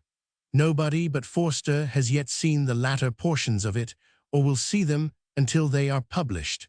I want you to read it for 2 reasons. Firstly, because I hope it is the best story I have written. Secondly, because it treats of a very remarkable time in France, and I should very much like to know what you think of its being dramatized for a French theater. If you should think it likely to be done, I should be glad to take some steps towards having it well done. The story is an extraordinary success here, and I think the end of it is certain to make a still greater sensation. Don't trouble yourself to write to me, mon ami, until you shall have had time to read the proofs. Remember, they are proofs and private. The latter chapters will not be before the public for 5 or 6 weeks to come. With kind regards to Madame Regnier, in which my daughters and their aunt unite. Believe me, ever faithfully yours. P.S. The story, I dare say you have not seen any of it yet, is called A Tale of Two Cities. Mr. Frank Stone, A.R.A. Peterborough, Wednesday evening, Oct. 19th, 1859. My dear Stone, we had a splendid rush last night, exactly as we supposed, with the pressure on the 2 shillings, of whom we turned a crowd away. They were a far finer audience than on the previous night, I think the finest I have ever read to. They took every word of the Dami in quite an amazing manner, and after the child's death, paused a little, and then set up a shout that it did one good to hear. Mrs. Gamp then set in with a roar, which lasted until I had done. I think everybody for the time forgot everything but the matter in hand. It was as fine an instance of thorough absorption in a fiction as any of us are likely to see ever again. In an exquisite red mantle, accompanied by her sister in another exquisite red mantle, and by the deaf lady, who leaned a black headdress, exactly like an old-fashioned tea-urn without the top, against the wall, was charming. He couldn't get at her on account of the pressure. He tried to peep at her from the side door, but she was unconscious of his presence. I read to her and goaded him to madness. He is just sane enough to send his kindest regards. This is a place which, except the cathedral, with the loveliest front I ever saw, is like the back door to some other place. It is, I should hope, the deadest and most utterly inert little town in the British dominions. The magnates have taken places, and the bookseller is of opinion that, such is the determination to do honor to Mr. Dickens, that the doors must be opened half an hour before the appointed time. You will picture to yourself Arthur's quiet indignation at this, and the manner in which he remarked to me at dinner that he turned away twice Peterborough last night. A very pretty room, though a corn exchange, and a room we should have been glad of at Cambridge, as it is large, bright and cheerful, and wonderfully well lighted. The difficulty of getting to Bradford from here tomorrow, at any time convenient to us, turned out to be so great that we are all going in for Leeds, only 3/4 of an hour from Bradford, tonight after the reading, at 11:15. We are due at Leeds 3:15. So no more at present from yours affectionately, Mr. W. R. Sculthorpe. Tavistock House, Tavistock Square, London, W.C. Thursday, Nov. 10th, 1859. Dear Sir, judgment must go by default. I have not a word to plead against Dodson and Fogg. I am without any defense to the action, and therefore, as law goes, ought to win it. Seriously, the date of your hospitable note disturbs my soul, but I have been incessantly writing in Kent and reading in all sorts of places, and have done nothing in my own personal character these many months. And now I come to town, and our friend is away. Let me take that defaulting miscreant into counsel when he comes back. Faithfully yours, Monsieur Regnier. Tavistock House, Tavistock Square, London, W.C. Wednesday, Nov. 16th, 1859. My dear Regnier, I send you 10,000 thanks for your kind and explicit letter. What I particularly wished to ascertain from you was whether it is likely the censor would allow such a piece to be played in Paris. In the case of its being likely, then I wish to have the piece as well done as possible, and would even have proposed to come to Paris to see it rehearsed. But I very much doubted whether the general subject would not be objectionable to the government, and what you write with so much sagacity and with such care convinces me at once that its representation would be prohibited. Therefore I altogether abandon and relinquish the idea. But I am just as heartily and cordially obliged to you for your interest and friendship, as if the book had been turned into a play 500 times. I again thank you 10,000 times, and am quite sure that you are right. I only hope you will forgive my causing you so much trouble after your hard work. My girls and Georgina send their kindest regards to Madame Regnier and to you. My Gad's Hill house, I think I omitted to tell you, in reply to your inquiry, is on the very scene of Falstaff's robbery. There is a little cabaret at the roadside, still called the Sir John Falstaff, and the country, in all its general features, is at this time what it was in Shakespeare's. I hope you will see the house before long. It is really a pretty place, and a good residence for an English writer, is it not? Macready, we are all happy to hear from himself, is going to leave the dreary tomb in which he lives, at Sherborne, and to remove to Cheltenham, a large and handsome place, about 4 or 5 hours' railway journey from London, where his poor girls will at least see and hear some life. Madame Clest was with me yesterday, wishing to dramatize A Tale of Two Cities for the Lyceum after bringing out the Christmas pantomime. I gave her my permission and the book, but I fear that her company troupe is a very poor one. This is all the news I have, except, which is no news at all, that I feel as if I had not seen you for 50 years, and that I am ever your attached and faithful friend, Mr. T. Longman. Tavistock House, Monday, Nov. 28, 1859.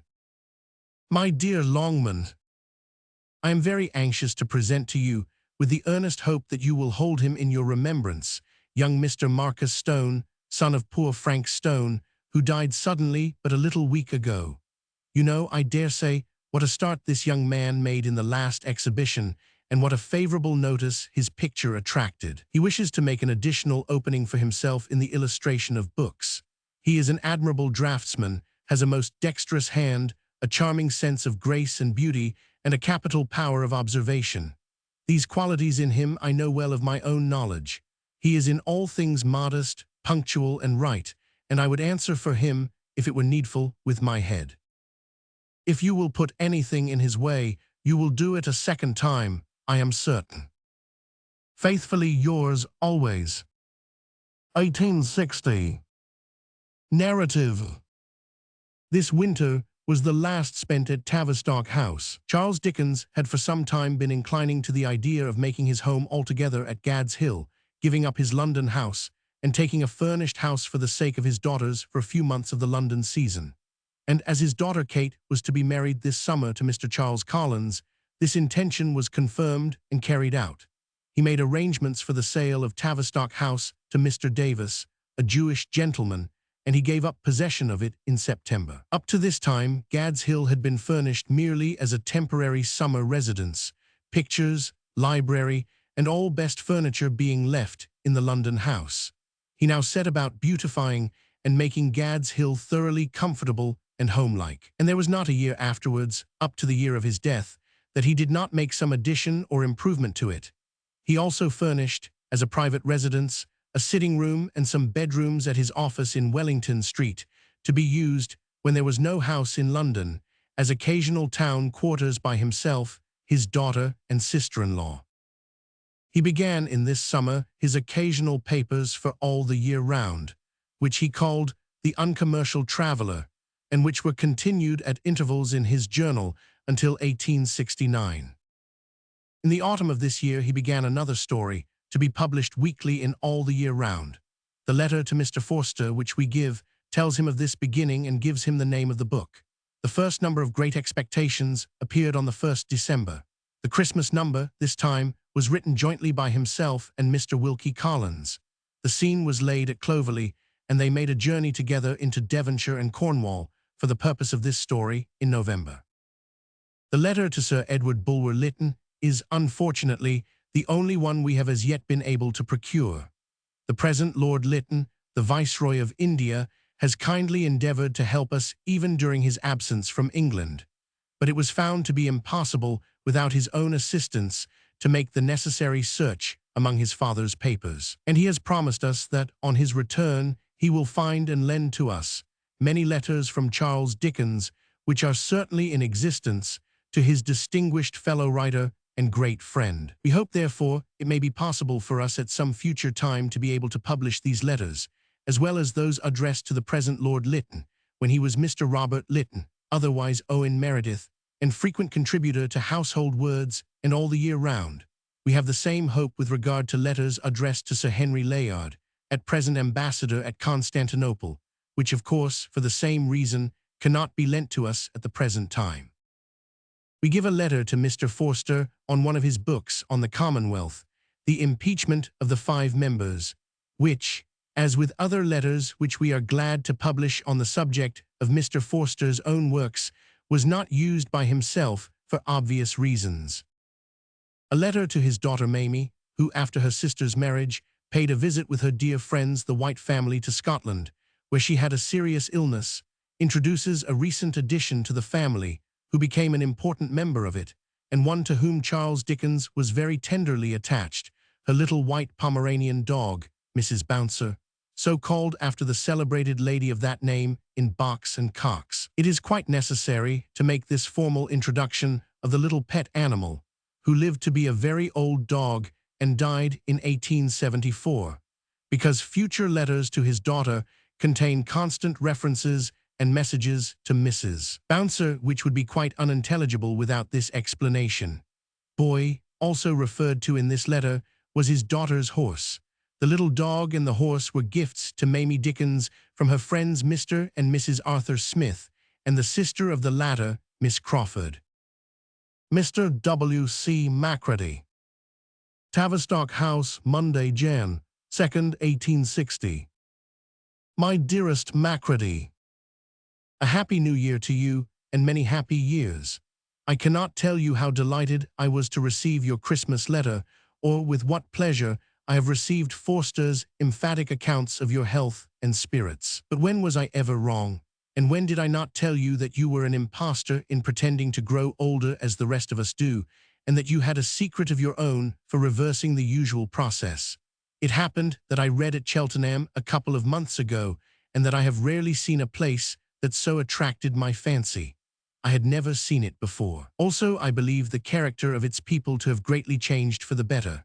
All sorts of long-visaged prophets had told me that they were dull, stolid, slow, and I don't know what more that is disagreeable. I found them exactly the reverse in all respects, and I saw an amount of beauty there. Well, that is not to be more specifically mentioned to you young fellows. Katie dined with us yesterday, looking wonderfully well, and singing Excelsior with a certain dramatic fire in her, whereof I seem to remember having seen sparks afore now, etc., etc., etc. With kindest love from all at home to all with you. Ever, my dear Macready, your most affectionate. Mr. W. Wilkie Collins. Tavistock House, Tavistock Square, London, W.C. Saturday night, Jan. 7th, 1860. My dear Wilkie, I have read this book with great care and attention. There cannot be a doubt that it is a very great advance on all your former writing, and most especially in respect of tenderness. In character, it is excellent. Mr. Fairley as good as the lawyer, and the lawyer as good as he. Mr. Vesey and Miss Halcombe, in their different ways, equally meritorious. Sir Percival also is most skilfully shown, though I doubt, you see what small points I come to, whether any man ever showed uneasiness by hand or foot, without being forced by nature to show it in his face too. The story is very interesting, and the writing of it admirable. I seem to have noticed, here and there, that the great pains you take express themselves a trifle too much, and you know that I always contest your disposition to give an audience credit for nothing, which necessarily involves the forcing of points on their attention, and which I have always observed them to resent when they find it out, as they always will and do. But on turning to the book again, I find it difficult to take out an instance of this. It rather belongs to your habit of thought and manner of going about the work. Perhaps I express my meaning best when I say that the three people who write the narratives in these proofs have a dissective property in common, which is essentially not theirs but yours, and that my own effort would be to strike more of what is got that way out of them by collision with one another and by the working of the story. You know what an interest I have felt in your powers from the beginning of our friendship, and how very high I rate them. I know that this is an admirable book, and that it grips the difficulties of the weekly portion and throws them in masterly style. No one else could do it half so well. I have stopped in every chapter to notice some instance of ingenuity or some happy turn of writing, and I am absolutely certain that you never did half so well yourself. So go on and prosper, and let me see some more when you have enough, for your own satisfaction, to show me. I think of coming in to back you up if I can get an idea for my series of gossiping papers. One of those days, please God, we may do a story together. I have very odd half-formed notions, in a mist, of something that might be done that way. Ever affectionately, Mr. John Forster. 11 Wellington Street, North Strand, London, W.C. Wednesday, May 2nd, 1860. My dear Forster, it did not occur to me in reading your most excellent, interesting, and remarkable book that it could with any reason be called one-sided. If Clarendon had never written his History of the Rebellion, then I can understand that it might be. But just as it would be impossible to answer an advocate who had misstated the merits of a case for his own purpose, without, in the interests of truth, and not of the other side merely, restating the merits and showing them in their real form, so I cannot see the practicability of telling what you had to tell without, in some sort, championing the misrepresented side, and I think that you don't do that as an advocate, but as a judge. The evidence has been suppressed and colored, and the judge goes through it and puts it straight. It is not his fault if it all goes one way and tends to one plain conclusion, nor is it his fault that it goes the further when it is laid out straight, or seems to do so, because it was so knotted and twisted up before. I can understand any man's, and particularly Carlyle's, having a lingering respect that does not like to be disturbed for those, in the best sense of the word, loyal gentlemen of the country who went with the king and were so true to him. But I don't think Carlyle sufficiently considers that the great mass of those gentlemen didn't know the truth, that it was a part of their loyalty to believe what they were told on the king's behalf, and that it is reasonable to suppose that the king was too artful to make known to them, especially after failure, what were very acceptable designs to the desperate soldiers of fortune about Whitehall. And it was to me a curious point of adventitious interest arising out of your book, to reflect on the probability of their having been as ignorant of the real scheme in Charles's head as their descendants and followers down to this time, and to think with pity and admiration that they believed the cause to be so much better than it was. This is a notion I was anxious to have expressed in our account of the book in these pages, for I don't suppose Clarendon or any other such man to sit down and tell posterity something that he has not tried on in his own time. Do you? In the whole narrative, I saw nothing anywhere to which I demurred. I admired it all, went with it all, and was proud of my friends having written it all. I felt it to be all square and sound and right, and to be of enormous importance in these times. Firstly, to the people who, like myself, are so sick of the shortcomings of representative government as to have no interest in it. Secondly, to the humbugs at Westminster who have come down a long, long way from those men, as you know. When the Great Remonstrance came out, I was in the thick of my story and was always busy with it, but I am very glad I didn't read it then, as I shall read it now to much better purpose. All the time I was at work on the two cities, I read no books, but such as had the air of the time in them. To return for a final word to the 5 members, I thought the marginal references overdone. Here and there, they had a comical look to me for that reason, and reminded me of shows and plays where everything is in the bill. Lastly, I should have written to you, as I had a strong inclination to do, and ought to have done, immediately after reading the book. But for a weak reason, of all things in the world I have lost heart in one, I hope no other. I cannot, times out of calculation, make up my mind to write a letter. Ever, my dear Forster, affectionately yours. M. de Surget. Tavistock House, Thursday, May 3rd, 1860. My dear Surget, the date of this letter would make me horribly ashamed of myself, if I didn't know that you know how difficult letter writing is to one whose trade it is to write. You asked me on Christmas Eve about my children. My second daughter is going to be married in the course of the summer to Charles Collins, the brother of Wilkie Collins, the novelist. The father was one of the most famous painters of English green lanes and coast pieces. He was bred an artist, is a writer too, and does the Eyewitness in all the year round. He is a gentleman, accomplished and amiable. My eldest daughter has not yet started any conveyance on the road to matrimony that I know of, but it is likely enough that she will, as she is very agreeable and intelligent. They are both very pretty. My eldest boy, Charlie, has been in Baring's house for 3 or 4 years, and is now going to Hong Kong, strongly backed up by Baring's, to buy tea on his own account, as a means of forming a connection and seeing more of the practical part of a merchant's calling before starting in London for himself. His brother Frank, Geoffrey's godson, I have just recalled from France and Germany to come and learn business and qualify himself to join his brother on his return from the Celestial Empire. The next boy, Sidney Smith, is designed for the Navy and is in training at Portsmouth, awaiting his nomination. He is about 3 foot high, with the biggest eyes ever seen, and is known in the Portsmouth parts as young Dickens, who can do everything.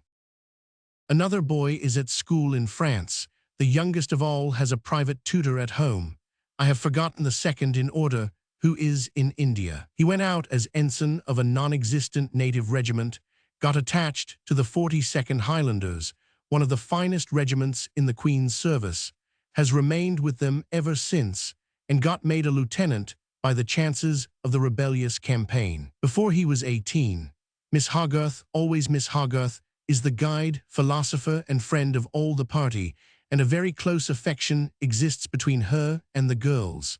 I doubt if she will ever marry. I don't know whether to be glad of it or sorry for it.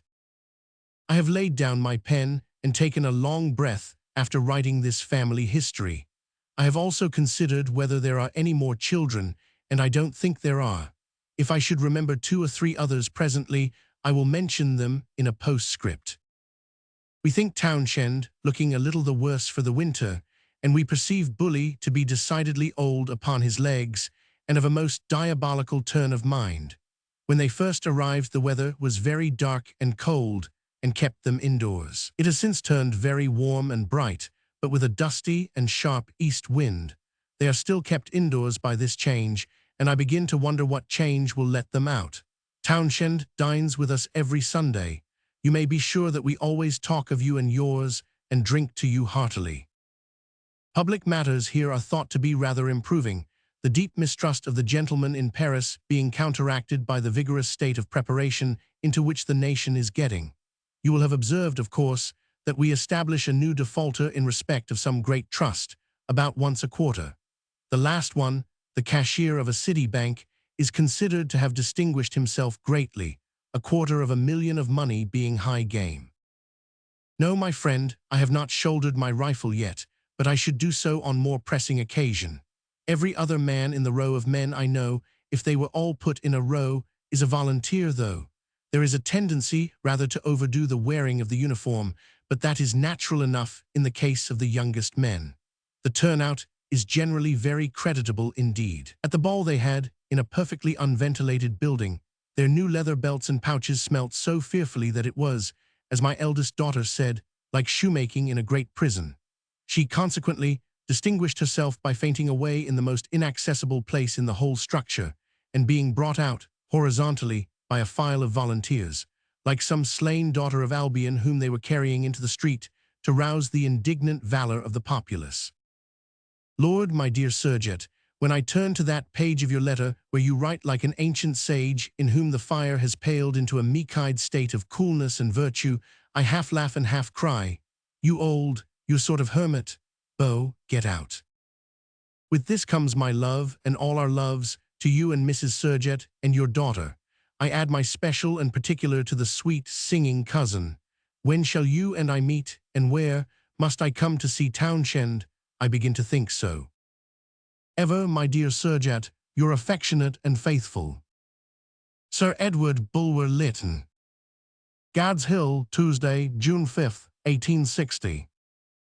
My dear Bulwer Lytton, I am very much interested and gratified by your letter concerning A Tale of Two Cities. I do not quite agree with you on 2 points, but that is no deduction from my pleasure. In the first place, although the surrender of the feudal privileges, on a motion seconded by a nobleman of great rank, was the occasion of a sentimental scene, I see no reason to doubt, but on the contrary, many reasons to believe, that some of these privileges had been used to the frightful oppression of the peasant, quite as near to the time of the Revolution as the doctor's narrative, which, you will remember, dates long before the Terror. And surely when the new philosophy was the talk of the salons and the slang of the hour, it is not unreasonable or unallowable to suppose a nobleman wedded to the old cruel ideas, and representing the time going out, as his nephew represents the time coming in. As to the condition of the peasant in France generally at that day, I take it that if anything be certain on earth, it is certain that it was intolerable. No ex post facto inquiries and provings by figures will hold water, surely, against the tremendous testimony of men living at the time. There is a curious book printed at Amsterdam, written to make out no case whatever, and tiresome enough in its literal dictionary-like minuteness, scattered up and down the pages of which is full authority for my marquis. This is Mercier's Tableau de Paris. Rousseau is the authority for the peasant's shutting up his house when he had a bit of meat. The tax-taker was the authority for the wretched creature's impoverishment. I am not clear, and I never have been clear, respecting that canon of fiction which forbids the interposition of accident in such a case as Madame Defarge's death, where the accident is inseparable from the passion and emotion of the character, where it is strictly consistent with the whole design, and arises out of some culminating proceeding on the part of the character which the whole story has led up to. It seems to me to become, as it were, an act of divine justice. And when I use Miss Pross, though this is quite another question, to bring about that catastrophe, I have the positive intention of making that half-comic intervention a part of the desperate woman's failure, and of opposing that mean death, instead of a desperate one in the streets, which she wouldn't have minded, to the dignity of Carton's wrong or right. This was the design, and seemed to be in the fitness of things. Now as to the reading, I am sorry to say that it is out of the question this season. I have had an attack of rheumatism, quite a stranger to me, which remains hovering about my left side, after having doubled me up in the back, and which would disable me from standing for 2 hours. I have given up all dinners and town engagements, and come to my little Falstaff house here, sensible of the necessity of country training all through the summer. Smith would have proposed any appointment to see you on the subject, but he has been dreadfully ill with tick. Whenever I read in London, I will gladly put a night aside for your purpose, and we will plot to connect your name with it, and give it some speciality. But this could not be before Christmas time, as I should not be able to read sooner, for in the hot weather it would be useless. Let me hear from you about this when you have considered it. It would greatly diminish the expenses, remember. Ever affectionately and faithfully, the Lord John Russell. Gad's Hill Place, Higham by Rochester, Kent. Sunday, June 17th, 1860. My dear Lord John Russell, I cannot thank you enough for your kind note and its most welcome enclosure. My sailor boy comes home from Portsmouth tomorrow and will be overjoyed. His masters have been as anxious for getting his nomination as though it were some distinction for themselves. Ever your faithful and obliged, the Earl of Carlisle. Gad's Hill Place, Higham by Rochester, Kent. Wednesday, Aug. 8th, 1860. My dear Lord Carlisle, coming back here after an absence of 3 days in town, I find your kind and cordial letter lying on my table. I heartily thank you for it and highly esteem it. I understand that the article on the spirits to which you refer was written by. He played an Irish porter in one scene of Bulwer's comedy at Devonshire House. Between ourselves, I think it must be taken with a few grains of salt imperial measure. The experiences referred to came off at where the spirit of among an extensive and miscellaneous bodiless circle dines sometimes. Mr. the High Priest of the Mysteries, I have some considerable reason, derived from 2 honorable men, for mistrusting, and that some of the disciples are very easy of belief, I know. This is Falstaff's own Gad's Hill, and I live on the top of it. All goes well with me, thank God. I should be thoroughly delighted to see you again, and to show you where the robbery was done. My eldest daughter keeps my house, and it is one I was extraordinarily fond of when a child. My dear Lord Carlisle, ever affectionately yours. P.S. I am prowling about, meditating a new book. Mr. W. H. Wills. Office of All the Year Round. Tuesday, Sept. 4th, 1860.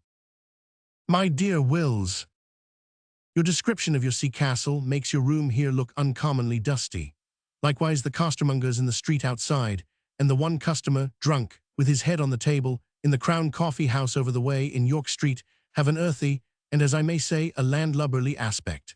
Cape Horn, to the best of my belief, is a tremendous way off, and there are more bricks and cabbage leaves between this office and that dismal point of land than you can possibly imagine. Coming here from the station this morning, I met, coming from the execution of the Wentworth murderer, such a tide of ruffians as never could have flowed from any point but the gallows. Without any figure of speech, it turned one white and sick to behold them. Tavistock House is cleared today, and possession delivered up. I must say that in all things the purchaser has behaved thoroughly well, and that I cannot call to mind any occasion when I have had money dealings with a Christian that have been so satisfactory, considerate, and trusting. I am ornamented at present with one of my most intensely preposterous and utterly indescribable colds. If you were to make a voyage from Cape Horn to Wellington Street, you would scarcely recognize in the bowed form, weeping eyes, rasped nose, and sniveling wretch whom you would encounter here, the once gay and sparkling, etc., etc. Everything else here is as quiet as possible. Business reports you receive from Halsworth. Wilkie looked in today, going to Gloucestershire for a week. The office is full of discarded curtains and coverings from Tavistock House, which Georgina is coming up this evening to select from and banish. Mary is in raptures with the beauties of Dunkeld, but is not very well in health. The Admiral, Sidney, goes up for his examination tomorrow. If he fails to pass with credit, I will never believe in anybody again, so in that case look out for your own reputation with me. This is really all the news I have, except that I am lazy and that Wilkie dines here next Tuesday, in order that we may have a talk about the Christmas number. I beg to send my kind regard to Mrs. Wills and to inquire how she likes wearing a hat, which of course she does. I also want to know from her in confidence whether CRWLLM festidiniog limphlul y wad. Yesterday I burnt, in the field at Gad's Hill, the accumulated letters and papers of 20 years. They sent up a smoke like the genie when he got out of the casket on the seashore, and as it was an exquisite day when I began, and rained very heavily when I finished, I suspect my correspondence of having overcast the face of the heavens. Ever faithfully. P.S. Kind regard to Mr. and Mrs. Novelli. I have just sent out for the Globe, no news. Huller's daughter, an artist, tells me that certain female students have addressed the Royal Academy, entreating them to find a place for their education. I think it a capital move, for which I can do something popular and telling in the Register. Adelaide Proctor is active in the business and has a copy of their letter. Will you write to her for that, and anything else she may have about it, telling her that I strongly approve and want to help them myself. The Hun, Mrs. Watson. Gad's Hill Place, Hyam by Rochester, Kent. Friday night, Sept. 14th, 1860. My dear Mrs. Watson, I lose no time in answering your letter, and first as to business, the school in the high town at Boulogne was excellent. The boys all English, the two proprietors an old Eton master and one of the Protestant clergymen of the town. The teaching unusually sound and good. The manner and conduct developed in the boys quite admirable, but I have never seen a gentleman so perfectly acquainted with boy nature as the Eton master. There was a perfect understanding between him and his charges, nothing pedantic on his part, nothing slavish on their parts. The result was that either with him or away from him, the boys combined an ease and frankness with a modesty and sense of responsibility that was really above all praise. Alfred went from there to great school at Wimbledon, where they trained for India and the artillery and engineers. Sidney went from there to Mr. Barrow at Southsea. In both instances, the new masters wrote to me of their own accord, bearing quite unsolicited testimony to the merits of the old, and expressing their high recognition of what they had done. These things speak for themselves. Sidney has just passed his examination as a naval cadet and come home, all eyes and gold buttons. He has 12 days' leave before going on board the training ship. Katie and her husband are in France and seem likely to remain there for an indefinite period. Mary is on a month's visit in Scotland. Georgina, Frank, and Plorn are at home here, and we all want Mary and her little dog back again. I have sold Tavistock House, am making this rather complete in its way, and am on the restless eve of beginning a new big book, but mean to have a furnished house in town in some accessible quarter from February or so to June. May we meet there. Your handwriting is always so full of pleasant memories to me that when I took it out of the post office at Rochester this afternoon, it quite stirred my heart. But we must not think of old times as sad times, or regard them as anything but the fathers and mothers of the present. We must all climb steadily up the mountain after the talking bird, the singing tree, and the yellow water, and must all bear in mind that the previous climbers who were scared into looking back got turned into black stone. Mary Boyle was here a little while ago, as affectionate at heart as ever, as young, and as pleasant. Of course we talked often of you, so let me know when you are established in Half Moon Street, and I shall be truly delighted to come and see you. For my attachments are strong attachments and never weaken.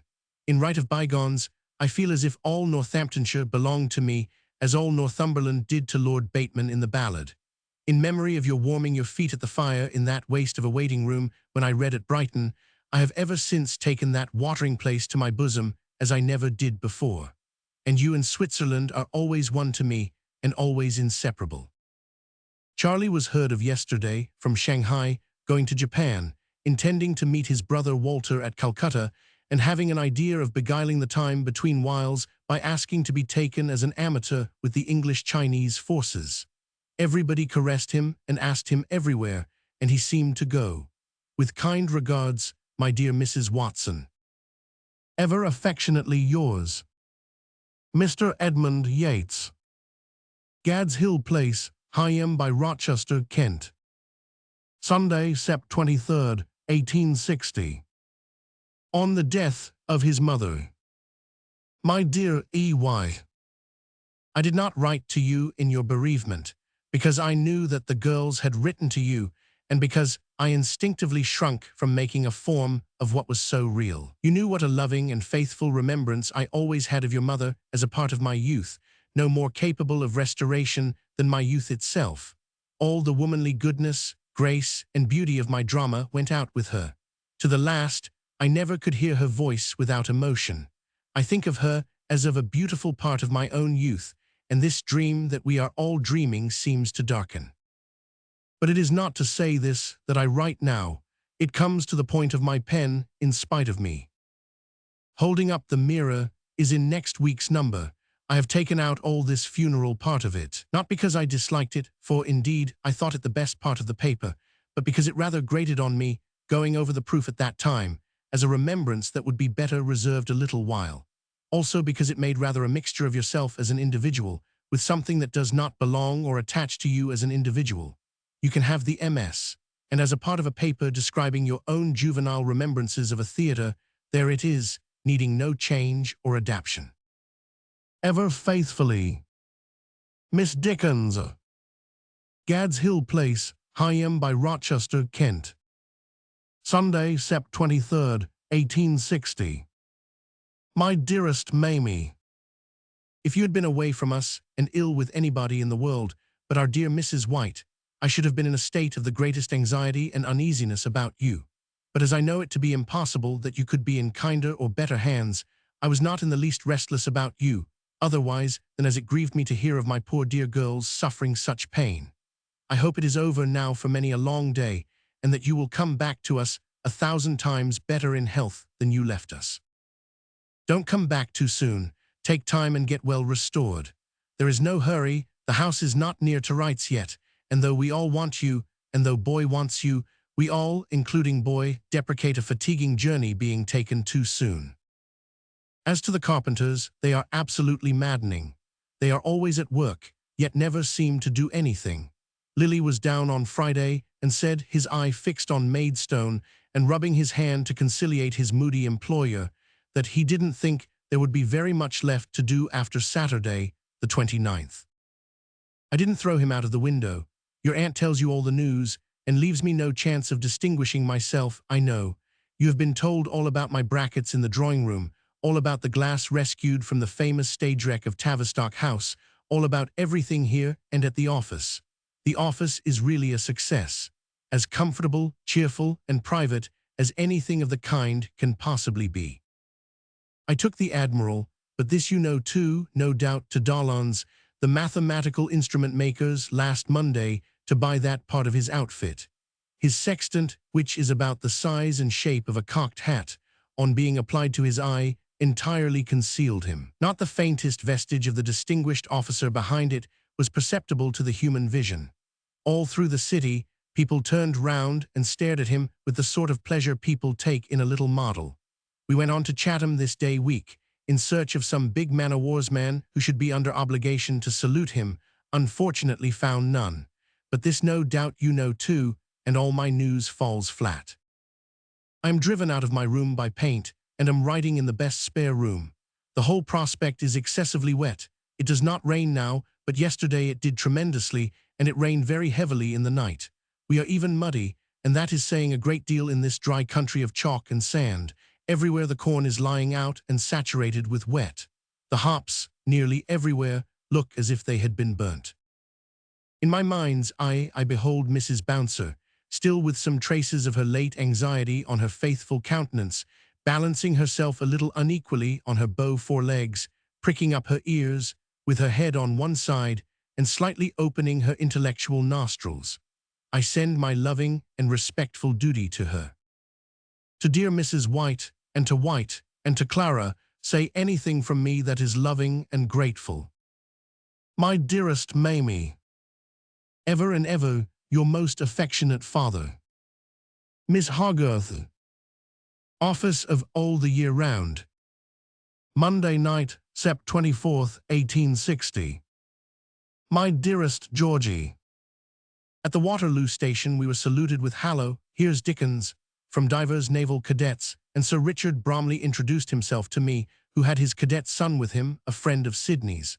We went down together, and the boys were in the closest alliance. Bromley, being Accountant General of the Navy and having influence on board, got their hammocks changed so that they would be serving side by side, at which they were greatly pleased. The moment we stepped on board, the "Hullo, here's Dickens" was repeated on all sides, and the Admiral, evidently highly popular, shook hands with about 50 of his messmates. Taking Bromley for my model, with whom I fraternized in the most pathetic manner, I gave Sidney a sovereign before stepping over the side. He was as little overcome as it was possible for a boy to be, and stood waving the gold-banded cap as we came ashore in a boat. There is no denying that he looks very small aboard a great ship, and that a boy must have a strong and decided speciality for the sea to take to such a life. Captain Harris was not on board, but the other chief officers were, and were highly obliging.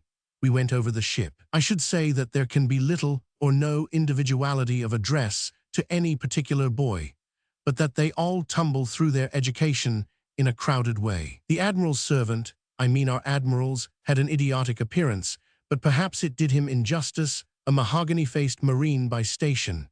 The Admiral's washing apparatus is about the size of a muffin plate, and he could easily live in his chest.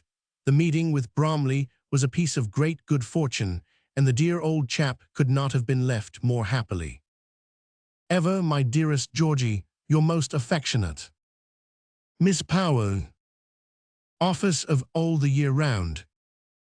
Tuesday, Sept. 25th, 1860. My dear Marguerite, I like the article exceedingly, and think the translations admirable, spirited, fresh, bold, and evidently faithful. I will get the paper into the next number I make up, number 78. I will send a proof to you for your correction, either next Monday or this day week. Or would you like to come here next Monday and dine with us at 5, and go over to Madame Clest's opening? Then you could correct your paper on the premises, as they drink their beer at the beer shops. Some of the introductory remarks on French literature I propose to strike out, as a little too essayical for this purpose, and likely to throw out a large portion of the large audience at starting, as suggesting some very different kind of article. My daring pen shall have imbued its murderous heart with ink before you see the proof. With kind regards. Ever affectionately, Mr. John Forster. Gad's Hill Place, Higham by Rochester, Kent. Thursday, Oct. 4th, 1860.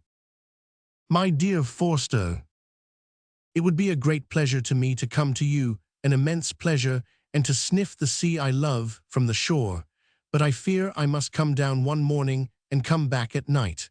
I will tell you why. Last week I got to work on a new story. I called a council of war at the office on Tuesday. It was perfectly clear that the one thing to be done was for me to strike in.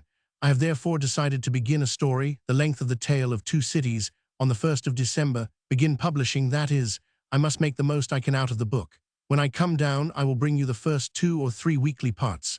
The name is Great Expectations. I think a good name. Now the preparations to get ahead, combined with the absolute necessity of my giving a good deal of time to the Christmas number, will tie me to the grindstone pretty tightly. It will be just as much as I can hope to do. Therefore, what I had hoped would be a few days at Eastbourne diminish to few hours. I took the Admiral down to Portsmouth. Every maritime person in the town knew him.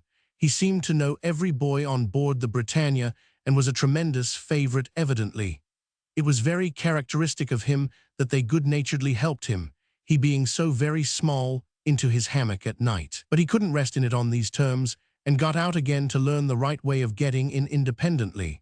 Official reports stated that, after a few spills, he succeeded perfectly and went to sleep. He is perfectly happy on board, takes tea with the captain, leads choruses on Saturday nights, and has an immense marine for a servant. I saw Edmund Yates at the office, and he told me that during all his mother's wanderings of mind, which were almost incessant at last, she never once went back to the old Adelphi days until she was just dying, when he heard her say, in great perplexity, "I cannot get the words. Best love to Mrs. Forster.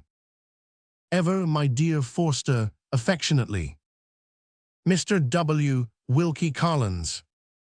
Office of All the Year Round. Wednesday, Oct. 24th, 1860. My dear Wilkie, I have been down to Brighton to see Forster, and found your letter there on arriving by express this morning. I also found a letter from Georgina, describing that Mary's horse went down suddenly on a stone, and how Mary was thrown, and had her riding habit torn to pieces, and has a deep cut just above the knee, fortunately not in the knee itself, which is doing exceedingly well, but which will probably incapacitate her from walking for days and days to come. It is well it was no worse. The accident occurred at Milton, near Gravesend, and they found Mary in a public house there, wonderfully taken care of and looked after. I propose that we start on Thursday morning, the 1st of November. The train for Penzance leaves the Great Western terminus at 9:15 in the morning. It is a 12 hours journey. Shall we meet at the terminus at 9? I shall be here all the previous day and shall dine here. Your account of your passage goes to my heart through my stomach. What a pity I was not there on board to present that green-visaged, but sweet-tempered and uncomplaining spectacle of imbecility, at which I am so expert under stormy circumstances, in the poet's phrase. As I sweep through the deep, when the stormy winds do blow. What a pity I am not there, at Murris's, to sleep the sleep of infancy through the long plays, where the gentlemen stand with their backs to the mantelpieces. What a pity I am not with you to make a third at the Trois Effares, and drink no end of bottles of Bordeaux, without ever getting a touch of redness in my poet's phrase again, innocent nose. But I must go down to Gad's tonight, and get to work again. 4 weekly numbers have been ground off the wheel, and at least another must be turned before we meet. They shall be yours in the slumberous railway carriage. I don't think Forster is at all in good health. He was tremendously hospitable and hearty. I walked 6 hours and a half on the downs yesterday and never stopped or sat. Early in the morning before breakfast, I went to the nearest baths to get a shower bath. They kept me waiting longer than I thought reasonable, and seeing a man in a cap in the passage, I went to him and said, I really must request that you'll be good enough to see about this shower bath, and it was Hulla, waiting for another bath. Rumors were brought into the house on Saturday night that there was a ghost up at Larkins's monument. Plorn was frightened to death, and I was apprehensive of the ghost spreading and coming there and causing warning and desertion among the servants. Frank was at home, and Andrew Gordon was with us. Time, 9 o'clock. Village talk and credulity, amazing. I armed the 2 boys with a short stick apiece and shouldered my double-barreled gun, well loaded with shot. Now observe, says I to the domestics, if anybody is playing tricks and has got ahead, I'll blow it off. Immense impression. New groom evidently convinced that he has entered the service of a bloodthirsty demon. We ascend to the monument, stop at the gate. Moon is rising, heavy shadows. Now look out, from the bloodthirsty demon in a loud, distinct voice. If the ghost is here and I see him, so help me God, I'll fire at him. Suddenly, as we enter the field, a most extraordinary noise responds, terrific noise, human noise, and yet superhuman noise. BTD brings piece to shoulder. Did you hear that, Pa? Says Frank. I did, says I. Noise repeated, portentous, derisive, dull, dismal, damnable. We advance towards the sound. Something white comes lumbering through the darkness. An asthmatic sheep, dead as I judge by this time. Leaving Frank to guard him, I took Andrew with me and went all round the monument and down into the ditch, and examine the field well, thinking it likely that somebody might be taking advantage of the sheep to frighten the village. Drama ends with discovery of no one and triumphant return to rum and water. Ever affectionately, Miss Hogarth. Bideford, North Devon, Thursday night, Nov. 1st, 1860. My dearest Georgie, I write with the most impracticable iron pen on earth to report our safe arrival here in a beastly hotel. We start tomorrow morning at 9 on a 2 days posting between this and Liskeard in Cornwall. We are due in Liskeard, but nobody seems to know anything about the roads on Saturday afternoon, and we purpose making an excursion in that neighborhood on Sunday and coming up from Liskeard on Monday by Great Western fast train, which will get us to London, please God, in good time on Monday evening. There I shall hear from you and know whether dear Mamie will move to London too. We had a pleasant journey down here and a beautiful day. No adventures whatever. Nothing has happened to Wilkie, and he sends love. We had stinking fish for dinner and have been able to drink nothing, though we have ordered wine, beer, and brandy and water. There is nothing in the house but 2 tarts and a pair of snuffers. The landlady is playing cribbage with the landlord in the next room behind a thin partition, and they seem quite comfortable. Ever, my dearest Georgie, your most affectionate, Miss Mary Boyle. Office of All the Year Round. Friday Deck, 28th, 1860. My dear Mary, I cannot tell you how much I thank you for the beautiful cigar case, and how seasonable and friendly and good and warm-hearted it looked when I opened it at Gad's Hill. Besides which, it is a cigar case and will hold cigars, 2 crowning merits that I never yet knew to be possessed by any article claiming the same name.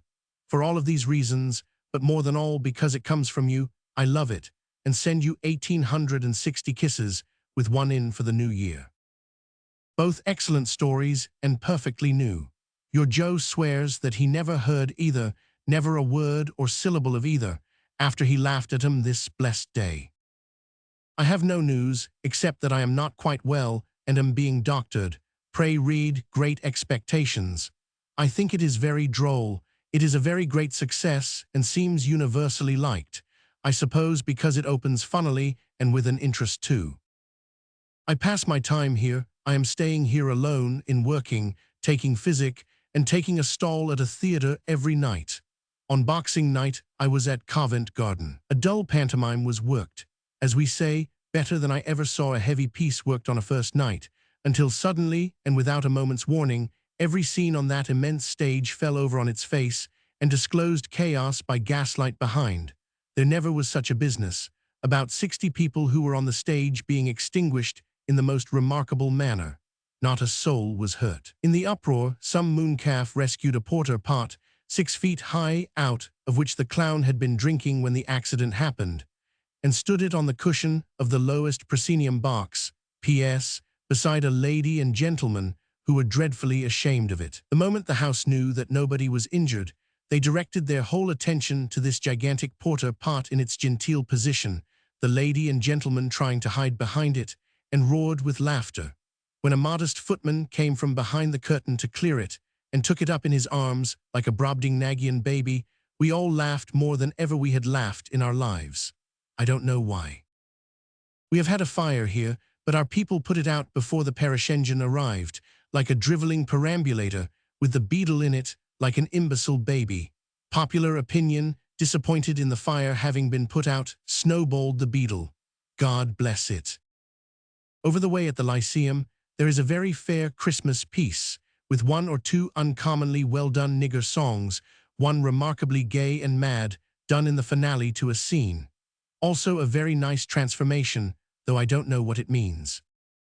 The poor actors waylay me in Bow Street to represent their necessities, and I often see one cut down a court when he beholds me coming, cut round Drury Lane to face me, and come up towards me near this door in the freshest and most accidental way, as if I was the last person he expected to see on the surface of this globe. The other day, there thus appeared before me, simultaneously, with a scent of rum in the air, one aged and greasy man, with a pair of pumps under his arm. He said he thought if he could get down to somewhere, I think it was Newcastle, he would get taken on as pantaloon, the existing pantaloon being a stick, sir, a mere muff.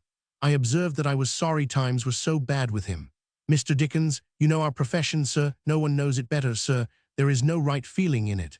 I was harlequin on your own circuit, sir, for 35 years, and was displaced by a boy, sir. A boy.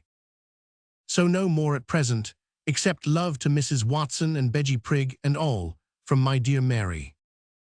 Your ever affectionate Joe. P.S. Don't I pine neither. P.P.S. I did my best to arouse Forster's worst feelings, but he had got into a Christmas habit of mind and wouldn't respond. Narrative 1861. This, as far as his movements were concerned, was again a very unsettled year with Charles Dickens. He hired a furnished house in the Regent's Park, which he, with his household, occupied for some months. During the season, he gave several readings at St. James's Hall. After a short summer holiday at Gad's Hill, he started in the autumn on a reading tour in the English provinces. Mr. Arthur Smith, being seriously ill, could not accompany him in this tour, and Mr. Headland, who was formerly in office at the St. Martin's Hall, was engaged as business manager of these readings. Mr. Arthur Smith died in October, and Charles Dickens's distress at the loss of this loved friend and companion is touchingly expressed in many of his letters of this year. There are also sorrowful allusions to the death of his brother-in-law, Mr. Henry Austen, which sad event likewise happened in October, and the letter we give to Mrs. Austen, Laetitia, has reference to her sad affliction. In June of this year, he paid a short visit to Sir E.B. Lytton at Knebworth, accompanied by his daughter and sister-in-law, who also during his autumn tour joined him in Edinburgh. But this course of readings was brought rather suddenly to an end on account of the death of the Prince Consort. Besides being constantly occupied with the business of these readings, Charles Dickens was still at work on his story of Great Expectations, which was appearing weekly in all the year round. The story closed on the 3rd of August, when it was published as a whole in 3 volumes and inscribed to Mr. Chauncey Hare Townshend. The Christmas number of All the Year Round was called Tom Tiddler's Ground, to which Charles Dickens contributed 3 stories. Our second letter in this year is given more as a specimen of the claims which were constantly being made upon Charles Dickens's time and patience, than because we consider the letter itself to contain much public interest, excepting, indeed, as showing his always considerate and courteous replies to such constant applications. The fire mentioned in the letter to Mr. Forster was the great fire in Tooley Street. The Morgan was an American sea captain, well known in those days and greatly liked and respected. It may interest our readers to know that the character of Captain Jorgan in the Christmas number of the previous year was suggested by this pleasant sailor, for whom Charles Dickens had a hearty liking. Young Mr. Morgan was, during the years he passed in England, a constant visitor at Gad's Hill. The Elwyn mentioned in the letter written from Bury St. Edmunds was the Rev. Whitwell Elwyn, a Norfolk gentleman, well known in the literary world, and who was for many years editor of the Quarterly Review. The explanation of the letter to Mr. John Agate of Dover we give in that gentleman's own words. There are few public men with the strain upon their time and energies which he had particularly, and which I know better now that I have read his life, who would have spared the time to have written such a long, courteous letter. I wrote to him rather in anger, and left the letter myself at the Lord Warden, as I and my family were very much disappointed, after having purchased our tickets so long before, to find we could not got into the room, as money was being received, but his kind letter explained all. Miss Hogarth, Office of All the Year Round, Wednesday, Jan. 9th, 1861. My dearest Georgie, we are in the full swing of stopping managers from playing A Message from the Sea. I privately doubt the strength of our position in the Court of Chancery if we try it, but it is worth trying. I am aware that Mr. Lane of the Britannia sent an emissary to Gad's Hill yesterday. It unfortunately happens that the first man we have to assert the principle against is a very good man, whom I really respect. I have no news, except that I really hope and believe I am gradually getting well. If I have no check, I hope to be soon discharged by the medico. Ever affectionately. P.S. Best love to Mamie, also to the boys and Miss Crawford. Office of All the Year Round, 26, Wellington Street, W.C. Tuesday evening, Jan. 9th, 1861. Dear Sir, I feel it quite hopeless to endeavor to present my position before you in reference to such a letter as yours in its plain and true light, when you suppose it would have cost Mr. Thackeray but a word to use his influence to obtain you some curatorship or the like. You fill me with the sense of impossibility of leading you to a more charitable judgment of Mr. Dickens. Nevertheless, I will put the truth before you. Scarcely a day of my life passes, or has passed for many years, without bringing me some letters similar to yours. Often they will come by dozens, scores, hundreds. My time and attention would be pretty well occupied without them, and the claims upon me, some very near home, for all the influence and means of help that I do and do not possess, are not commonly heavy. I have no power to aid you towards the attainment of your object. It is the simple exact truth, and nothing can alter it. So great is the disquietude I constantly undergo from having to write to some new correspondent in this strain, that God knows I would resort to another relief if I could. Your studies from nature appear to me to express an excellent observation of nature in a loving and healthy spirit. But what then? The dealers and dealers' prices of which you complain will not be influenced by that honest opinion, nor will it have the least effect upon the President of the Royal Academy or the directors of the School of Design. Assuming your supposition to be correct that these authorities are adverse to you, I have no more power than you have to render them favorable. And assuming them to be quite disinterested and dispassionate towards you, I have no voice or weight in any appointment that any of them make. I will retain your packet over tomorrow and will then cause it to be sent to your house. I write under the pressure of occupation and business, and therefore write briefly. Faithfully yours, M. de Surjat. Office of All the Year Round, Friday, Feb. 1st, 1861. My dear Surjat, you have read in the papers of our heavy English frost. At Gad's Hill it was so intensely cold that in our warm dining room on Christmas Day we could hardly sit at the table. In my study on that morning, long after a great fire of coal and wood had been lighted, the thermometer was I don't know where below freezing. The bath froze, and all the pipes froze, and remained in a stony state for 5 or 6 weeks. The water in the bedroom jugs froze and blew up the crockery. The snow on the top of the house froze and was imperfectly removed with axes. My beard froze as I walked about, and I couldn't detach my cravat and coat from it until I was thawed at the fire. My boys and half the officers stationed at Chatham skated away without a check to Gravesend, 5 miles off, and repeated the performance for 3 or 4 weeks. At last the thaw came, and then everything split, blew up, dripped, poured, perspired, and got spoilt. Since then we have had a small visitation of the plague of servants, the cook in a riding habit, and the groom in a dress coat and jewels, having mounted Mary's horse and mine in our absence, and scoured the neighboring country at a rattling pace. And when I went home last Saturday, I innocently wondered how the horses came to be out of condition, and gravely consulted the said groom on the subject, who gave it as his opinion, which they wanted reglar work. We are now coming to town until midsummer. Having sold my own house to be more free and independent, I have taken a very pretty furnished house, number 3 Hanover Terrace, Regent's Park. This, of course, on my daughter's account, for I have very good and cheerful bachelor rooms here, with an old servant in charge, who is the cleverest man of his kind in the world, and can do anything from excellent carpentry to excellent cookery, and has been with me 23 years. The American business is the greatest English sensation at present. I venture to predict that the struggle of violence will be a very short one, and will be soon succeeded by some new compact between the northern and southern states. Meantime, the Lancashire mill owners are getting very uneasy. The Italian state of things is not regarded as looking very cheerful. What from one's natural sympathies with a people so oppressed as the Italians, and one's natural antagonism to a Pope and a Bourbon, both of which superstitions I do suppose the world to have had more than enough of. I agree with you concerning Victor Emmanuel, and greatly fear that the southern Italians are much degraded.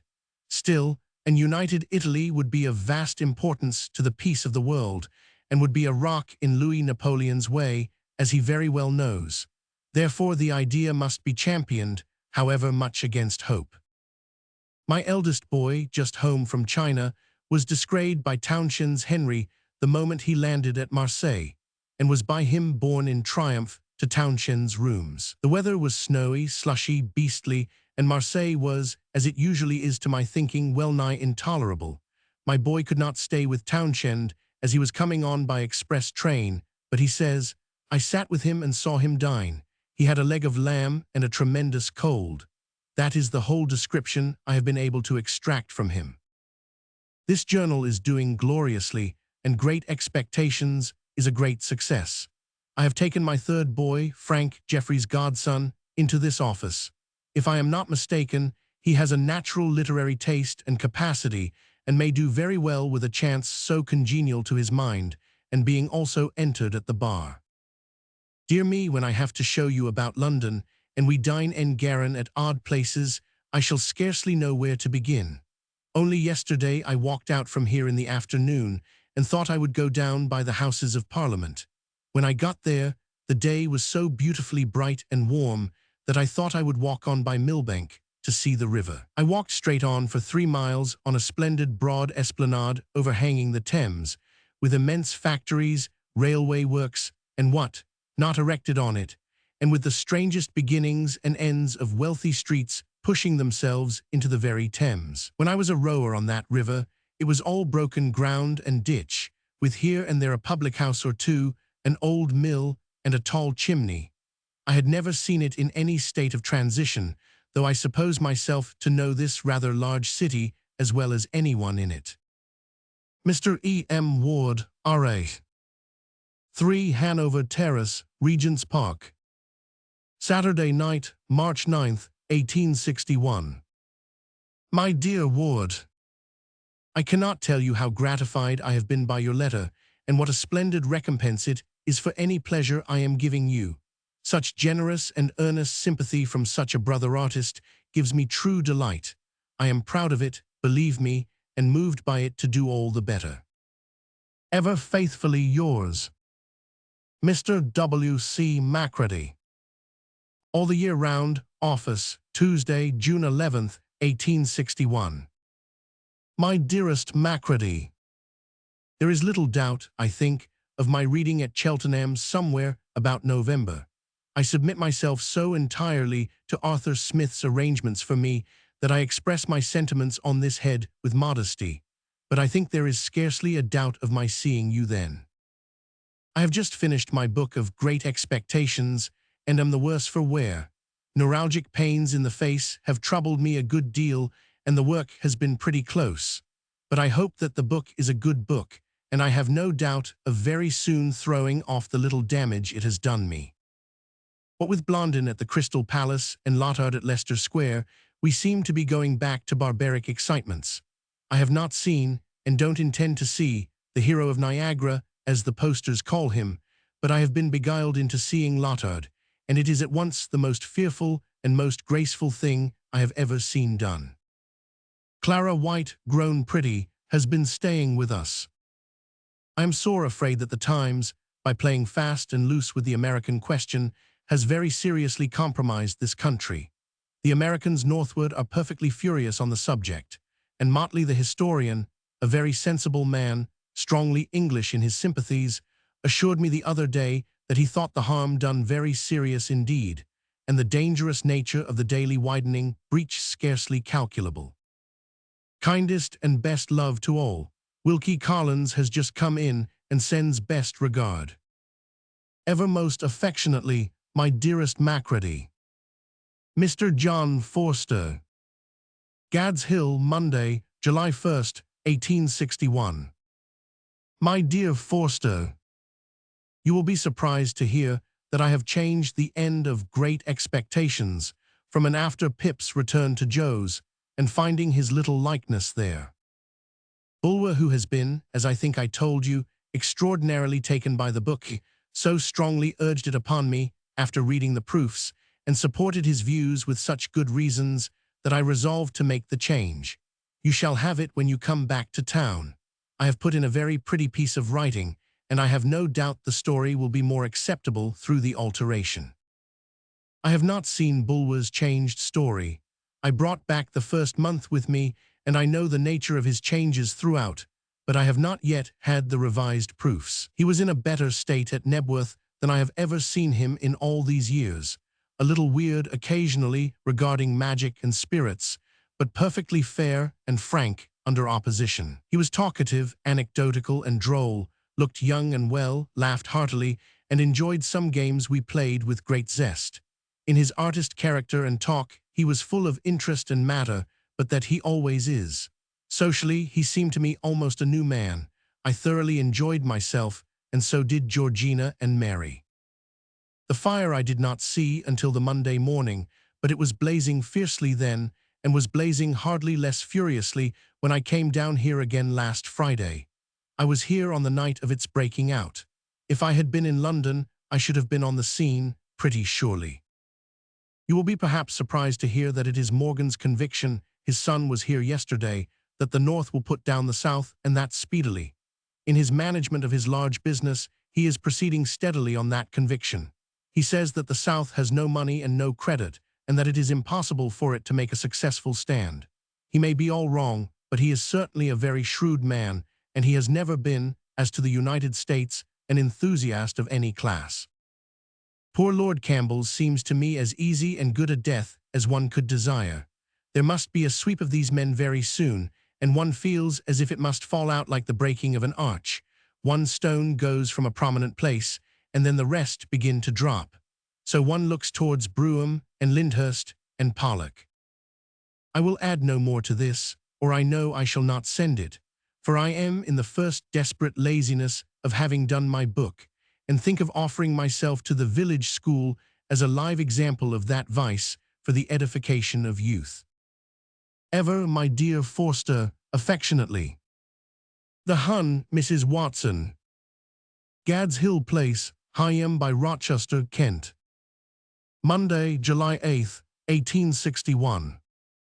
My dear Mrs. Watson, I have owed you a letter for so long a time that I fear you may sometimes have misconstrued my silence, but I hope that the sight of the handwriting of your old friend will undeceive you, if you have, and will put that right.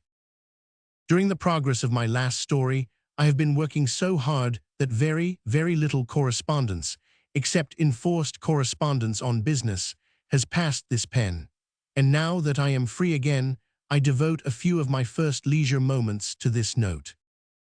You seemed in your last to think that I had forgotten you in respect of the Christmas number.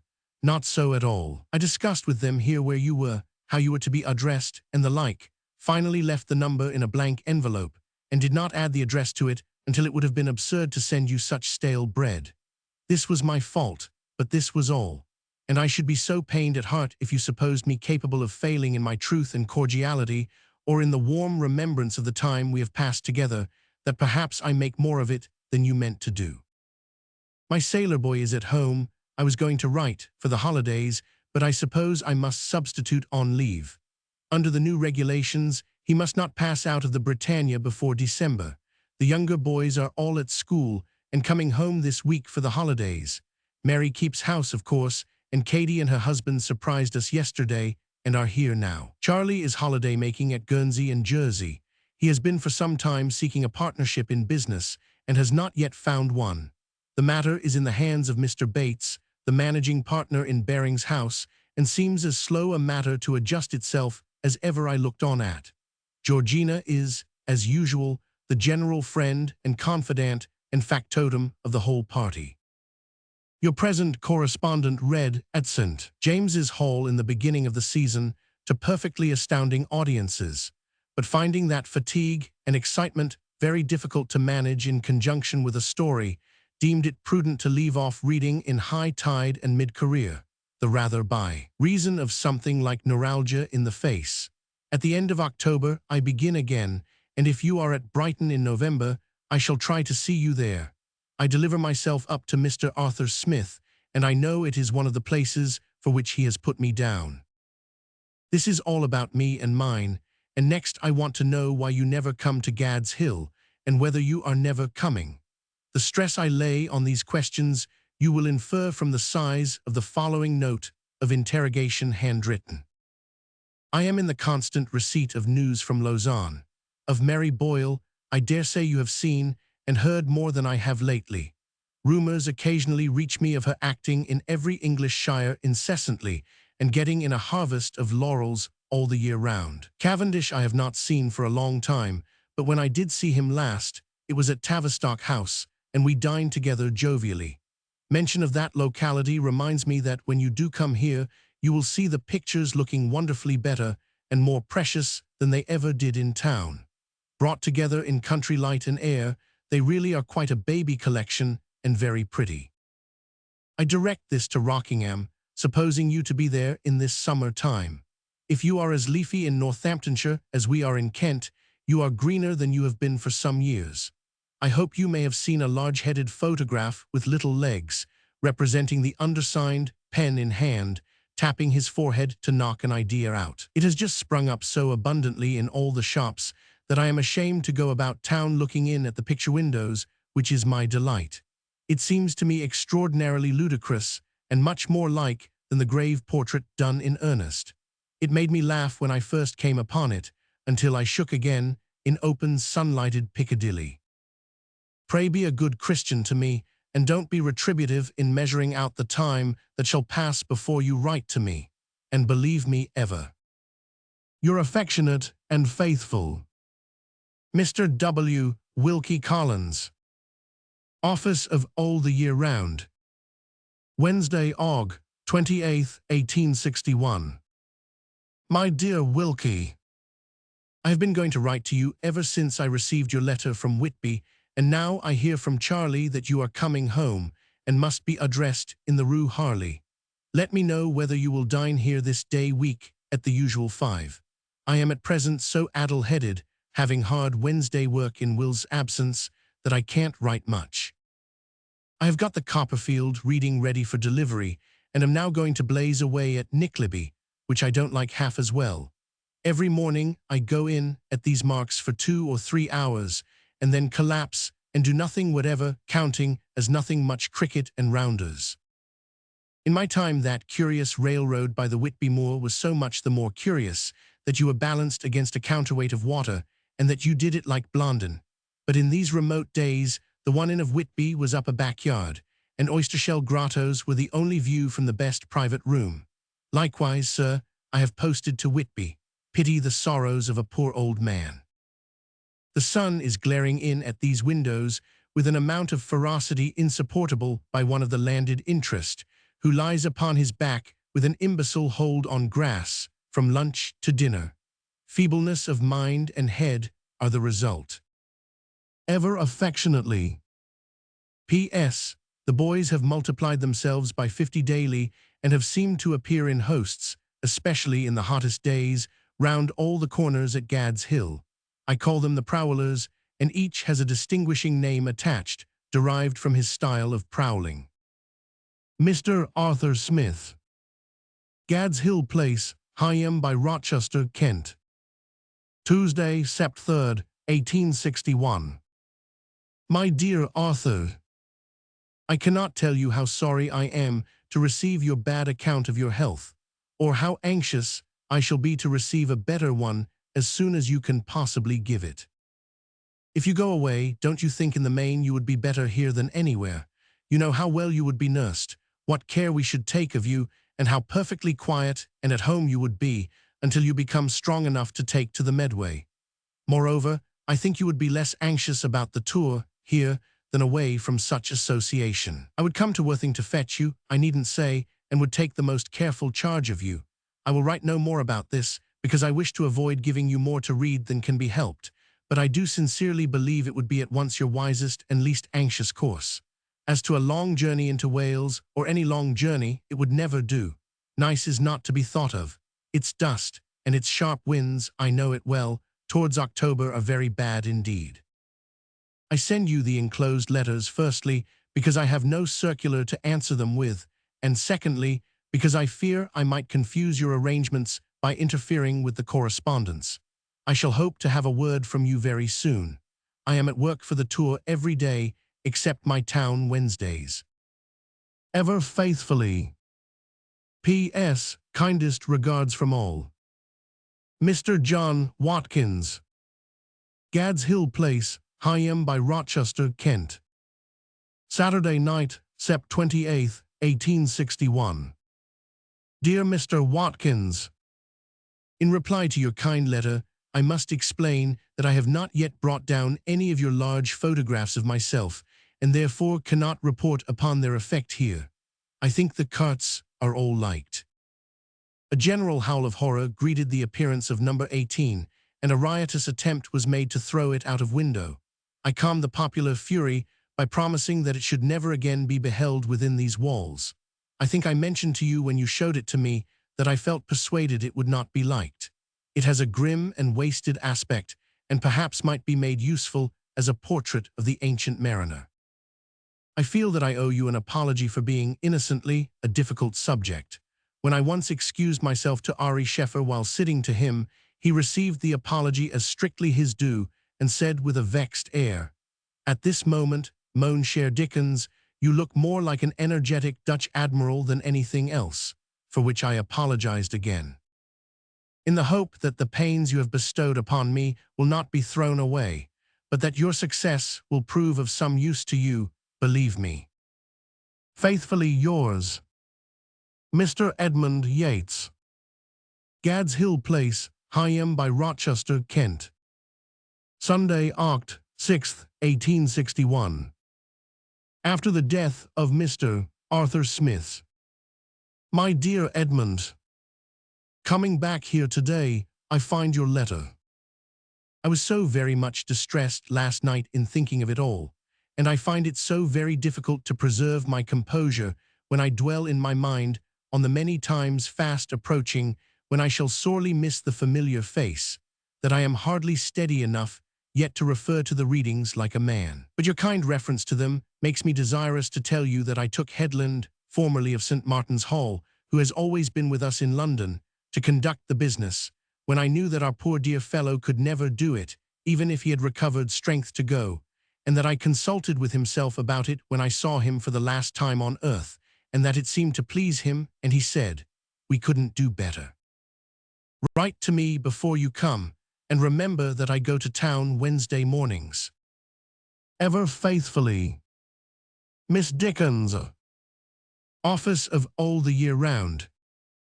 Thursday, Oct. 10th, 1861.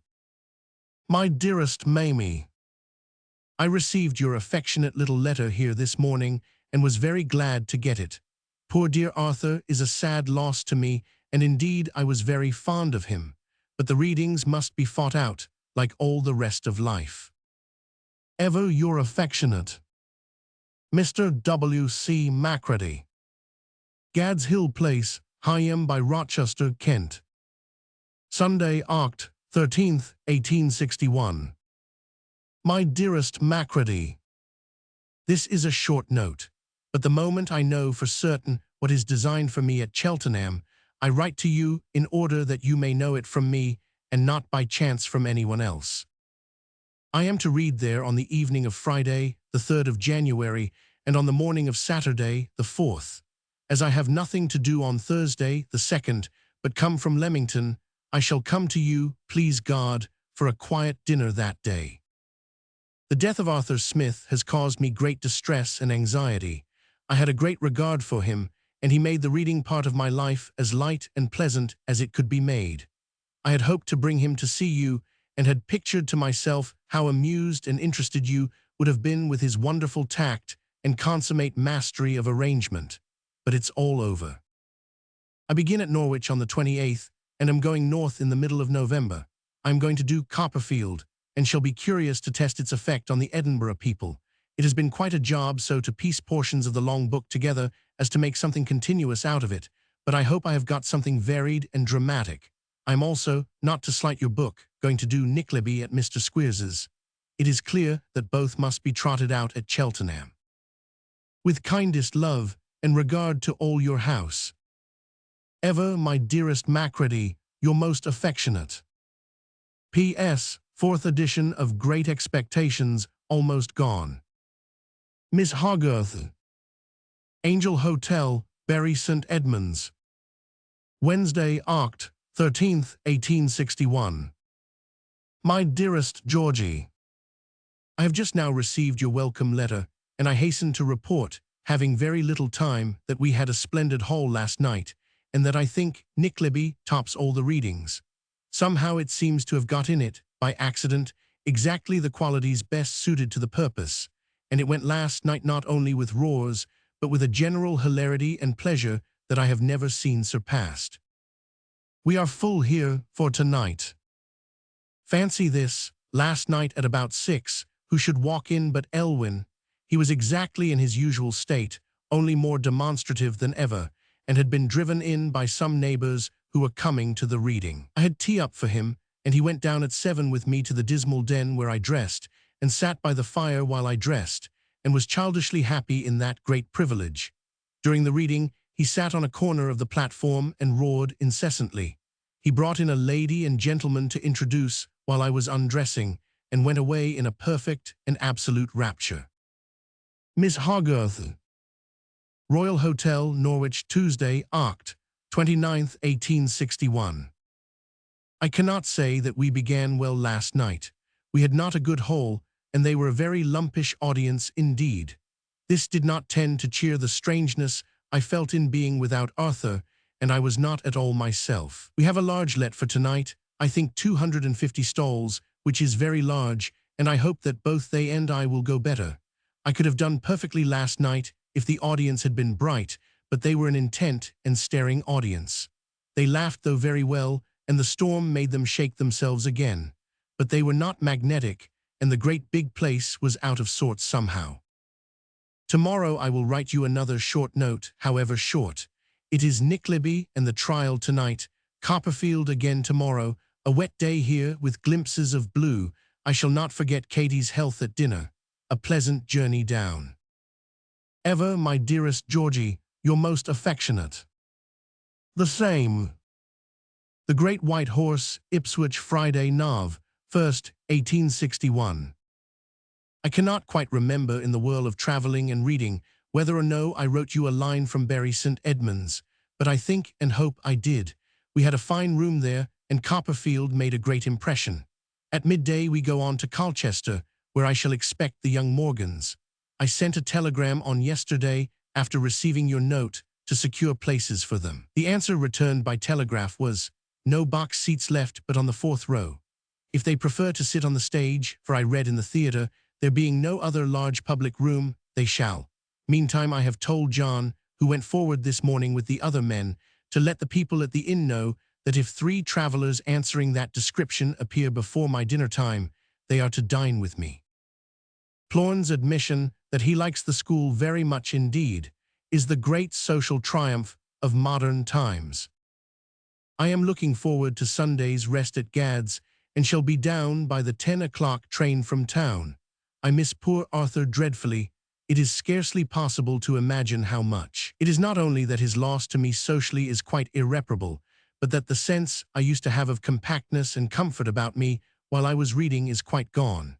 And when I come out for the 10 minutes, when I used to find him always ready for me with something cheerful to say, it is forlorn. I cannot but fancy, too, that the audience must miss the old speciality of a pervading gentleman.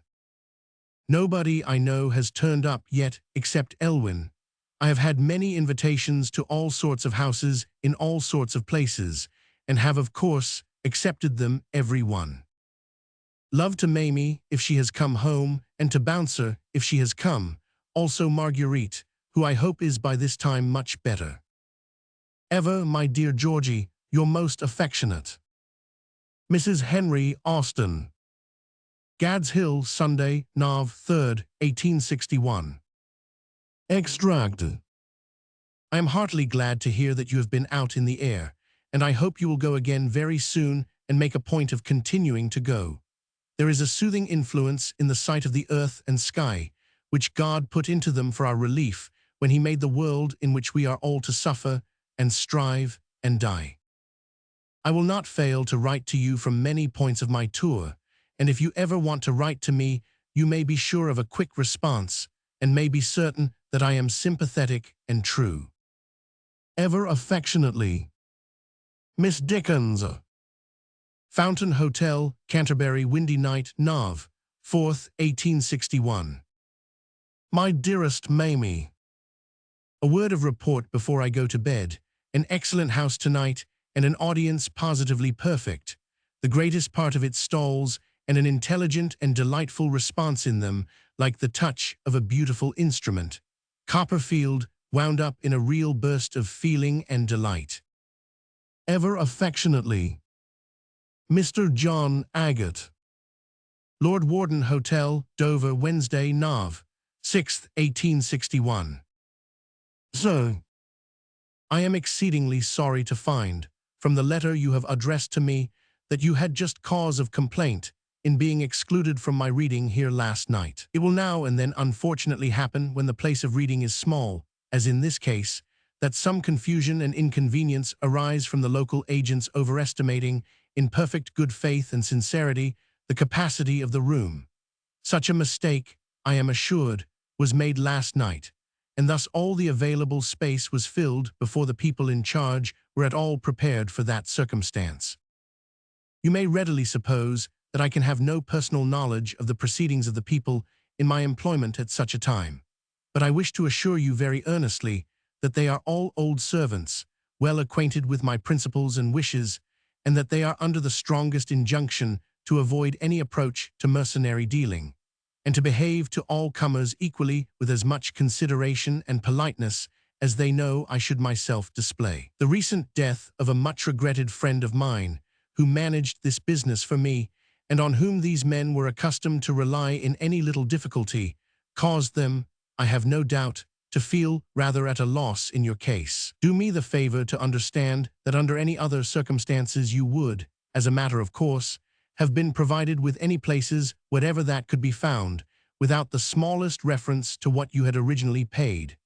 This is scanty satisfaction to you, but it is so strictly the truth that yours is the first complaint of the kind I have ever received. I hope to read in Dover again, but it is quite impossible that I can make any present arrangement for that purpose. Whenever I may return here, you may be sure I shall not fail to remember that I owe you a recompense for a disappointment. In the meanwhile, I very sincerely regret it. Faithfully yours, Miss Hogarth. Bedford Hotel, Brighton, Thursday, Nov. 7th, 1861. My dear Georgie, the Duchess of Cambridge comes tonight to Copperfield. The bad weather has not in the least touched us, and beyond all doubt, a great deal of money has been left untaken at each place. The storm was most magnificent at Dover. All the great side of the Lord Warden next the sea had to be emptied. The break of the sea was so prodigious, and the noise was so utterly confounding. The sea came in like a great sky of immense clouds, forever breaking suddenly into furious rain. All kinds of wreck were washed in. Miss Birmingham and I saw, among other things, a very pretty brass-bound chest being thrown about like a feather. On Tuesday night, the unhappy Ostend packet could not get in, neither could she go back, and she beat about the channel until noon yesterday. I saw her come in then, with 5 men at the wheel, such a picture of misery. As to the crew of passengers, there were no signs, as you can scarcely imagine. The effect at Hastings and at Dover really seems to have outdone the best usual impression, and at Dover they wouldn't go, but sat applauding like mad. The most delicate audience I have seen in any provincial place is Canterbury. The audience with the greatest sense of humor certainly is Dover. The people in the stalls set the example of laughing in the most curiously unreserved way, and they really laughed when Squeers read the boys' letters with such cordial enjoyment that the contagion extended to me, for one couldn't hear them without laughing too. So thank God, all goes well, and the recompense for the trouble is in every way great. There is rather an alarming breakdown at Newcastle, in respect of all the bills having been, in some inscrutable way, lost on the road. I have resolved to send Berry there, with full powers to do all manner of things, early next week. The amended route list is not printed yet, because I am trying to get off Manchester and Liverpool, both of which I strongly doubt, in the present state of American affairs. Therefore I can't send it for Marguerite, but I can, and do, send her my love and Godspeed. This is addressed to the office, because I suppose you will be there tomorrow. Ever affectionately, the Earl of Carlisle. Gad's Hill Place, Higham by Rochester, Kent. November 15th, 1861. My dear Lord Carlisle, you know poor Austen, and what his work was, and how he did it. If you have no private objection to signing the enclosed memorial, which will receive the right signatures before being presented, I think you will have no public objection. I shall be heartily glad if you can put your name to it, and shall esteem your doing so as a very kind service. Will you return the memorial under cover to Mr. Tom Taylor at the Local Government Act Office, Whitehall? He is generously exerting himself in furtherance of it, and so delay will be avoided. My dear Lord Carlisle, faithfully yours always, Miss Mary Boyle. Gad's Hill Place, Higham by Rochester, Kent. Sunday, Nov. 17th, 1861. My dear Mary, I am perfectly enraptured with the quilt. It is one of the most tasteful, lively, elegant things I have ever seen, and I need not tell you that while it is valuable to me for its own ornamental sake, it is precious to me as a rainbow hint of your friendship and affectionate remembrance. Please God you shall see it next summer occupying its allotted place of state in my brand new bedroom here. You shall behold it then, with all cheerful surroundings, the envy of mankind. My readings have been doing absolute wonders. Your Duchess and Princess came to hear first Nickleby and the Pickwick trial, then Copperfield at Brighton. I think they were pleased with me, and I am sure I was with them, for they are the very best audience one could possibly desire. I shall always have a pleasant remembrance of them. On Wednesday, I am away again for the longest part of my trip. Yes, Mary dear, I must say that I like my Carton, and I have a faint idea sometimes that if I had acted him, I could have done something with his life and death. Believe me, ever your affectionate and faithful Joe. Miss Hogarth. Queen's Head, Newcastle, Friday, Nov. 22nd, 1861. I received your letter this morning, and grieve to report that the unlucky headland has broken down most awfully. First, as perhaps you remember, this is the place where the bills were lost for a week or two. The consequence has been that the agent could not announce all through the Jenny Lind time, the most important for announcing, and could but stand still and stare when people came to ask what I was going to read. Last night I read Copperfield to the most enthusiastic and appreciative audience imaginable, but in numbers about half what they might have been. Tonight we shall have a famous house, but we might have had it last night too. Tomorrow, knowing by this time what can, of a certainty, be done with Copperfield, I had, of course, given out Copperfield to be read again. Conceive my amazement and dismay when I find the printer to have announced, Little Dommy.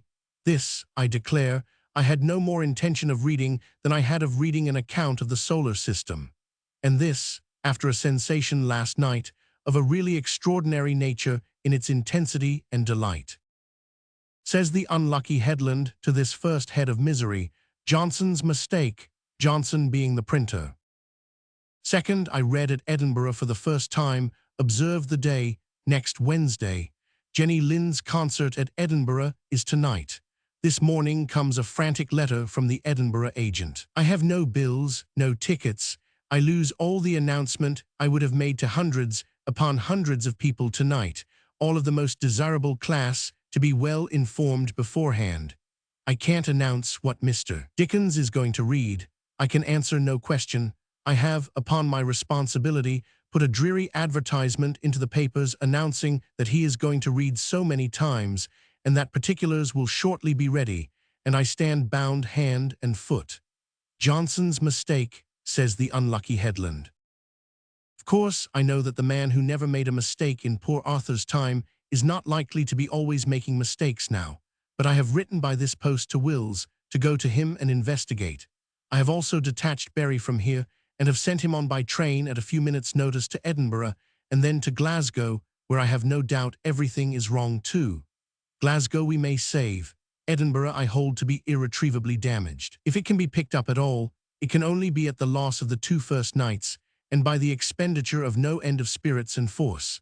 And this is the harder, because it is impossible not to see that the last readings polished and prepared the audiences in general, and that I have not to work them up in any place where I have been before, but that they start with a London intelligence and with a respect and preparation for what they are going to hear. I hope by the time you and Mamie come to me, we shall have got into some good method. I must take the thing more into my own hands and look after it from hour to hour. If such a thing as this Edinburgh business could have happened under poor Arthur, I really believe he would have fallen into a fit or gone distracted. No one can ever know what he was, but I who have been with him and without him. Headland is so anxious and so good-tempered that I cannot be very stormy with him, but it is the simple fact that he has no notion of the requirements of such work as this. Without him, and with a larger salary to Berry, though there are objections to the latter as first man, I could have done 100 times better. As Forster will have a strong interest in knowing all about the proceedings, perhaps you will send him this letter to read. There is no very tremendous harm, indeed, done as yet. At Edinburgh, I know what I can do with Copperfield. I think it is not too much to say that, for every one who does come to hear it on the first night, I can get back 50 on the second. And whatever can be worked up there will tell on Glasgow. Berry I shall continue to send on ahead, and I shall take nothing on trust, and more is being done. On Sunday morning at 6, I have to start for Berwick. From Berwick, in the course of that day, I will write again to Mamie next time. With best love to her and Mrs. B. Miss Dickens. Queen's Head, Newcastle on Tyne. Saturday, Nov. 23rd, 1861. A most tremendous haul here last night, something almost terrible in the cram. A fearful thing might have happened. Suddenly, when they were all very still over Smike, my gas batten came down, and it looked as if the room was falling. There were 3 great galleries crammed to the roof, and a high steep flight of stairs, and a panic must have destroyed numbers of people. A lady in the front row of stalls screamed and ran out wildly towards me, and for one instant there was a terrible wave in the crowd. I addressed that lady laughing, for I knew she was in sight of everybody there, and called out as if it happened every night, "There's nothing the matter, I assure you. Don't be alarmed, pray sit down." And she sat down directly, and there was a thunder of applause. It took some few minutes to mend, and I looked on with my hands in my pockets, for I think if I had turned my back for a moment, there might still have been a move. My people were dreadfully alarmed, Boylett in particular, who I suppose had some notion that the whole place might have taken fire. But there stood the master. He did me the honor to say afterwards, in addressing the rest, as cool as ever I see him a-lounging at a railway station.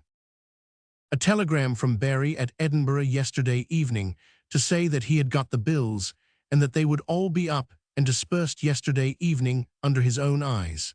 So no time was lost in setting things as right as they can be set. He has now gone on to Glasgow.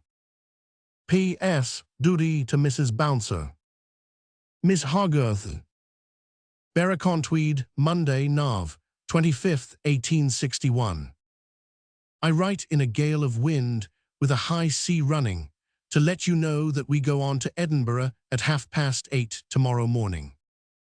A most ridiculous room was designed for me in this odd, out-of-the-way place. An immense corn exchange made of glass and iron, round, dome-topped, lofty, utterly absurd for any such purpose, and full of thundering echoes, with a little lofty crow's nest of a stone gallery breast-high, deep in the wall into which it was designed to put me. I instantly struck, of course, and said I would either read in a room attached to this house, a very snug one, capable of holding 500 people, or not at all. Terrified local agents glowered, but fell prostrate. Berry has this moment come back from Edinburgh and Glasgow with hopeful accounts. He seems to have done the business extremely well, and he says that it was quite curious and cheering to see how the Glasgow people assembled round the bills the instant they were posted, and evidently with a great interest in them. We left Newcastle yesterday morning in the dark, when it was intensely cold and froze very hard. So it did here, but towards night the wind went round to the SW, and all night it has been blowing very hard indeed. So it is now. Tell Mamie that I have the same sitting room as we had when we came here with poor Arthur, and that my bedroom is the room out of it which she and Katie had. Surely it is the oddest town to read in, but it is taken on poor Arthur's principle that a place in the way pays the expenses of a through journey, and the people would seem to be coming up to the scratch gallantly. It was a dull Sunday, though. Oh, it was a dull Sunday without a book, for I had forgotten to buy one at Newcastle until it was too late. So after dark, I made a jug of whiskey punch and drowned the unlucky Headland's remembrance of his failures. I shall hope to hear very soon that the workmen have broken through, and that you have been in the state apartments, and that upholstery measurements have come off. There has been a horrible accident in Edinburgh. One of the 7-story old houses in the High Street fell when it was full of people. Barry was at the bill poster's house, a few doors off, waiting for him to come home, when he heard what seemed like thunder, and then the air was darkened with dust, as if an immense quantity of steam had been blown off, and then all that dismal quarter set up shrieks, which he says were most dreadful. Miss Dickens. Waterloo Hotel, Edinburgh, Wednesday, Nov. 27th, 1861. Mrs. Bouncer must decidedly come with you to Carlisle. She shall be received with open arms. Apropos of Carlisle, let me know when you purpose coming there. We shall be there, please God, on the Saturday in good time, as I finish at Glasgow on the Friday night. I have very little notion of the state of affairs here, as Headland brought no more decisive information from the agents yesterday. He never can get decisive information from any agents than the tickets juiced moving raked and left. I hope this may be taken as satisfactory. Jenny Lind carried off a world of money from here. Miss Glynn, or Mrs. Dallas, is playing Lady Macbeth at the theatre, and Mr. Shirley Brooks is giving 2 lectures at the Philosophical Society on the House of Commons and Horace Walpole. Grissy's farewell benefits are, I think, on my last 2 nights here. Gordon dined with me yesterday. He is, if anything, rather better, I think, than when we last saw him in town. He was immensely pleased to be with me. I went with him, as his office goes anywhere, right into and among the ruins of the fallen building yesterday. They were still at work trying to find 2 men, brothers, a young girl, and an old woman, known to be all lying there. On the walls 2 or 3 common clocks are still hanging. One of them, judging from the time at which it stopped, would seem to have gone for an hour or so after the fall. Great interest had been taken in a poor linnet in a cage, hanging in the wind and rain high up against the broken wall. A fireman got it down alive, and great exultation had been raised over it. One woman, who was dug out unhurt, staggered into the street, stared all round her, instantly ran away, and has never been heard of since. It is a most extraordinary sight, and of course makes a great sensation. Miss Dickens. Waterloo Hotel, Edinburgh, Friday, Nov. 29th, 1861. I think it is my turn to write to you, and I therefore send a brief dispatch, like a telegram, to let you know that in a gale of wind and a fierce rain last night, we turned away 1,000 people. There was no getting into the hall, no getting near the hall, no stirring among the people, no getting out, no possibility of getting rid of them. And yet, in spite of all that, and of their being steaming wet, they never flagged for an instant, never made a complaint, and took up the trial upon their very shoulders, to the last word, in a triumphant roar. The talk about Copperfield rings through the whole place. It is done again tomorrow night. Tomorrow morning I read Dami. Tomorrow morning is Grissy's farewell morning concert, and last night was her farewell evening concert. Neither she, nor Jenny Lind, nor anything, nor anybody seems to make the least effect on the draw of the readings. I lunch with Blackwood today. He was at the reading last night, a capital audience. Young Blackwood has also called here, a very good young fellow, I think. Miss Hogarth. Carrick's Royal Hotel, Glasgow, Tuesday, Dec. 3rd, 1861. I send you by this post another Scotsman. From a paragraph in it, a letter, and an advertisement, you may be able to form some dim guess of the scene at Edinburgh last night. Such a pouring of hundreds into a place already full to the throat, such indescribable confusion, such a rending and tearing of dresses, and yet such a scene of good humor on the whole. I never saw the faintest approach to it. While I addressed the crowd in the room, Gordon addressed the crowd in the street. 50 frantic men got up in all parts of the hall and addressed me all at once. Other frantic men made speeches to the walls. The whole Blackwood family were borne in on the top of a wave and landed with their faces against the front of the platform. I read with the platform crammed with people. I got them to lie down upon it, and it was like some impossible tableau or gigantic picnic. One pretty girl in full dress lying on her side all night, holding on to one of the legs of my table. It was the most extraordinary sight, and yet from the moment I began to the moment of my leaving off, they never missed a point, and they ended with a burst of cheers.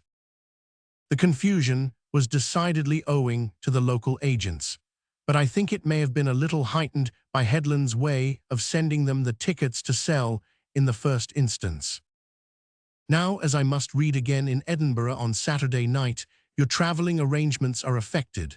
So observe carefully, you and Mamie, all that I am going to say. It appears to me that the best course will be for you to come to Edinburgh on Saturday, taking the fast train from the Great Northern Station at 9 in the morning.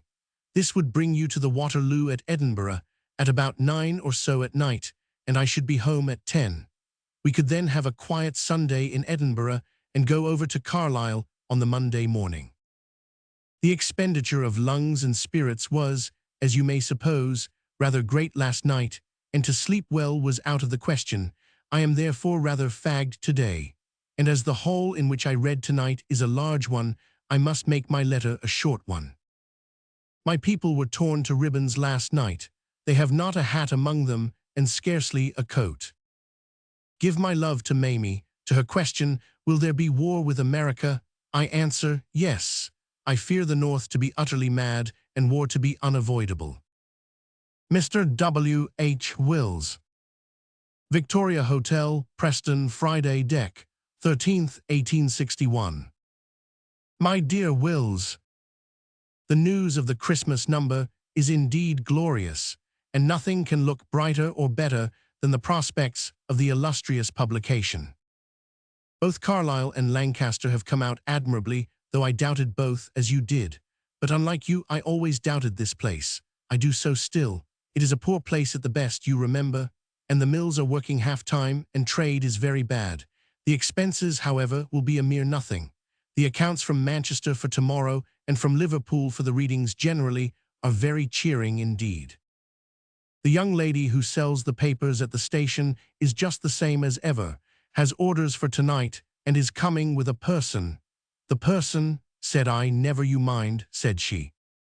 I was so charmed with Robert Chambers's Traditions of Edinburgh, which I read in Edinburgh, that I was obliged to write to him and say so.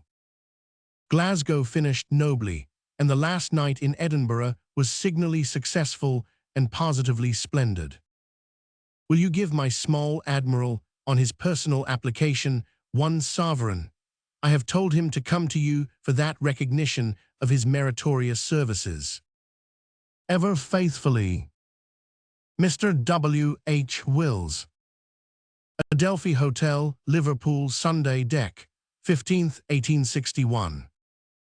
My dear Wills, I sent you a telegram today, and I write before the answer has come to hand. I have been very doubtful what to do here. We have a great let for tomorrow night. The mayor recommends closing tomorrow and going on Tuesday and Wednesday, so does the town clerk, so do the agents. But I have a misgiving that they hardly understand what the public general sympathy with the Queen will be. Further, I feel personally that the Queen has always been very considerate and gracious to me, and I would on no account do anything that might seem unfeeling or disrespectful. I shall attach great weight, in this state of indecision, to your telegram. A capital audience at Preston, not a capacious room, but full, great appreciation. The scene at Manchester last night was really magnificent. I had had the platform carried forward to our frozen deep point, and my table and screen built in with a proscenium and room scenery. When I went in, there was a very fine hall. They applauded in the most tremendous manner, and the extent to which they were taken aback and taken by storm by Copperfield was really a thing to see. The post closes early here on a Sunday, and I shall close this also without further reference to a message from the WHW being probably on the road. Radley is ill and supposed to be fast declining, poor fellow. The house is crammed, the assizes on, and troops perpetually embarking for Canada and their officers passing through the hotel. Kindest regards, ever faithfully, Miss Mary Boyle. Gad's Hill, Hyam by Rochester, Kent. Saturday, Dec. 28th, 1861. My dear Mary, on Monday, as you know, I am away again, but I am not sorry to see land and a little rest before me, albeit these are great experiences of the public heart. The little Admiral has gone to visit America in the Orlando, supposed to be one of the foremost ships in the service, and the best found, best manned, and best officered that ever sailed from England. He went away much gamer than any giant, attended by a chest in which he could easily have stowed himself and a wife and family of his own proportions. Ever and always your affectionate Joe. 1862. Narrative. At the beginning of this year, Charles Dickens resumed the reading tour which he had commenced at the close of the previous year and continued up to Christmas. The first letter which follows, to Mr. Wills, a New Year's greeting, is written from a railway station between one town and another on this journey. Mr. Macready, who had married for the second time not very long before this, was now settled at Cheltenham. Charles Dickens had arranged to give readings there, chiefly for the pleasure of visiting him and of having him as one of his audience. This reading tour went on until the beginning of February. One of the last of the series was in his favourite, beautiful room, the St. George's Hall at Liverpool. In February, he made an exchange of houses with his friends Mr. and Mrs. Hogg, they going to Gad's Hill, and he and his family to Mr. Hogg's house in Hyde Park Gate South. In March, he commenced a series of readings at St. James's Hall, which went on until the middle of June, when he very gladly returned to his country home. A letter beginning, "My dear girls," addressed to some American ladies who happened to be at Colchester in the same inn with him when he was reading there, was published by one of them under the name of Our Letter, in the St. Nicholas Magazine, New York, in 1877. We think it best to explain it in the young lady's own words, which are therefore appended to the letter. Mr. Walter Thornbury was one of Charles Dickens's most valuable contributors to All the Year Round. His letters to him about the subjects of his articles for that journal are specimens of the minute and careful attention and personal supervision, never neglected or distracted by any other work on which he might be engaged, were it ever so hard or engrossing. The letter addressed to Mr. Bayliss we give chiefly because it has, since Mr. Bayliss's death, been added to the collection of MSS in the British Museum. He was a very intimate and confidential friend of the late Lord Lytton, and accompanied him on a visit to Gad's Hill in that year.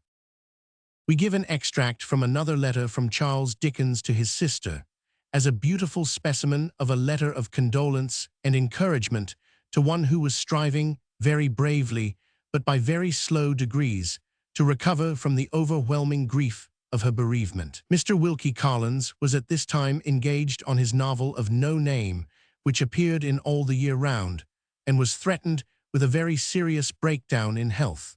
Charles Dickens wrote the letter which we give to relieve Mr. Collins's mind as to his work. Happily, he recovered sufficiently to make an end to his own story without any help, but the true friendship and kindness which suggested the offer were none the less appreciated, and may, very likely, by lessening his anxiety, have helped to restore his health. At the end of October in this year, Charles Dickens, accompanied by his daughter and sister-in-law, went to reside for a couple of months in Paris, taking an apartment in the Rue du Faubourg Saint-Honore. From thence he writes to M. Charles Fechter. He had been greatly interested in this fine artist from the time of his first appearance in England, and was always one of his warmest friends and supporters during his stay in this country. M. Fechter was, at this time, preparing for the opening of the Lyceum Theatre under his own management at the beginning of the following year. Just before Christmas, Charles Dickens returned to Gad's Hill. The Christmas number for this year was Somebody's Luggage. Mr. W. H. Wills. At the Birmingham station, Thursday, Jan. 2nd, 1862. My dear Wills, being stationed here for an hour, on my way from Leamington to Cheltenham, I write to you. Firstly, to reciprocate all your cordial and affectionate wishes for the new year, and to express my earnest hope that we may go on through many years to come, as we have gone on through many years that are gone. And I think we can say that we doubt whether any two men can have gone on more happily and smoothly, or with greater trust and confidence in one another. A little packet will come to you from Hunt and Roskell's almost at the same time, I think, as this note. The packet will contain a claret jug. I hope it is a pretty thing in itself for your table, and I know that you and Mrs. Wills will like it none the worse, because it comes from me. It is not made of a perishable material, and is so far expressive of our friendship. I have had your name and mine set upon it, in token of our many years of mutual reliance and trustfulness. It will never be so full of wine as it is today of affectionate regard. Ever faithfully yours, Miss Hogarth. Cheltenham, Friday, Jan. 3rd, 1862. My dearest Georgie, Mrs. Macready in voice is very like poor Mrs. Macready dead and gone, not in the least like her otherwise. She is perfectly satisfactory and exceedingly winning, quite perfect in her manner with him and in her ease with his children, sensible, gay, pleasant, sweet-tempered, not in the faintest degree stiff or pedantic, accessible instantly. I have very rarely seen a more agreeable woman. The house is on a smaller scale, any house we have known them in. Furnished with the old furniture, pictures, engravings, mirrors, tables, and chairs. But he is too tall for strength, I am afraid, but handsome, with a face of great power and character, and a very nice girl. Katie you know all about. Macready, decidedly much older and infirm. Very much changed. His old force has gone out of him strangely. I don't think I left off talking a minute from the time of my entering the house to my going to bed last night, and he was as much amused and interested as ever I saw him. Still he was, and is, unquestionably aged. And even now I am obliged to cut this letter short by having to go and look after Headland. It would never do to be away from the rest of them. I have no idea what we are doing here, no notion whether things are right or wrong, no conception where the room is, no hold of the business at all. For which reason I cannot rest without going and looking after the worthy man. Miss Hogarth. Torquay, Wednesday, Jan. 8th, 1862. You know, I think that I was very averse to going to Plymouth, and would not have gone there again but for poor Arthur. But on the last night I read Copperfield, and positively enthralled the people. It was a most overpowering effect, and poor Andrew came behind the screen after the storm, and cried in the best and manliest manner. Also there were 2 or 3 lines of his shipmates and other sailors, and they were extraordinarily affected. But its culminating effect was on Macready at Cheltenham. When I got home after Copperfield, I found him quite unable to speak, and able to do nothing but square his dear old jaw all on one side, and roll his eyes, half closed, like Jackson's picture of him. And when I said something light about it, he returned, "No, Dickens, I swear to heaven that, as a piece of passion and playfulness, indescribably mixed up together, it does, no really, Dickens, amaze me as profoundly as it moves me. But as a piece of art, and you know, that I know Dickens, I have seen the best art in a great time, it is incomprehensible to me. How is it got at, how is it done, how one man can, well, it lays me on my back, and it is of no use talking about it." With which he put his hand upon my breast, and pulled out his pocket handkerchief, and I felt as if I were doing somebody to his Werner. Katie, by the by, is a wonderful audience, and has a great fund of wild feeling in her. Johnny not at all unlike Plorn. I have not yet seen the room here, but imagine it to be very small. Exeter I know, and that is small also. I am very much used up, on the whole, for I cannot bear this moist warm climate. It would kill me very soon, and I have now got to the point of taking so much out of myself with Copperfield that I might as well do Richard Warder. You have now, my dearest Georgie, the fullest extent of my tidings. This is a very pretty place, a compound of Hastings, Tunbridge Wells, and little bits of the hills about Naples, but I met 4 respirators as I came up from the station, and 3 pale curates without them, who seemed in a bad way. Frightful intelligence has just been brought in by Boylet, concerning the small size of the room. I have terrified Headland by sending him to look at it, and swearing that if it's too small, I will go away to Exeter. Miss Hogarth. Adelphi Hotel, Liverpool, Tuesday, Jan. 28, 1862. The beautiful room was crammed to excess last night, and numbers were turned away. Its beauty and completeness when it is lighted up are most brilliant to behold, and for a reading it is simply perfect. You remember that a Liverpool audience is usually dull, but they put me on my mettle last night, for I never saw such an audience, no, not even in Edinburgh. I slept horribly last night, and have been over to Birkenhead for a little change of air today. My head is dazed and worn by gas and heat, and I fear that Copperfield and Bob together tonight won't mend it. Best love to Mamie and Katie, if still at Gad's. I am going to bring the boys some toffee. The Mrs. Armstrong. Gad's Hill Place, Higham by Rochester, Kent. Monday, Feb. 10th, 1862. My dear girls, for if I were to write, young friends, it would look like a schoolmaster, and if I were to write, young ladies, it would look like a schoolmistress, and worse than that, neither form of words would look familiar and natural or in character with our snowy ride that tooth-chattering morning. I cannot tell you both how gratified I was by your remembrance, or how often I think of you as I smoke the admirable cigars, but I almost think you must have had some magnetic consciousness across the Atlantic of my whiffing my love towards you from the garden here. My daughter says that, when you have settled those little public affairs at home, she hopes you will come back to England, possibly in United States, and give a minute or two to this part of Kent. Her words are, a day or two, but I remember your Italian flights and correct the message. I have only just now finished my country readings, and have had nobody to make breakfast for me since the remote ages of Colchester. Ever faithfully yours. Our Letter. By M. F. Armstrong.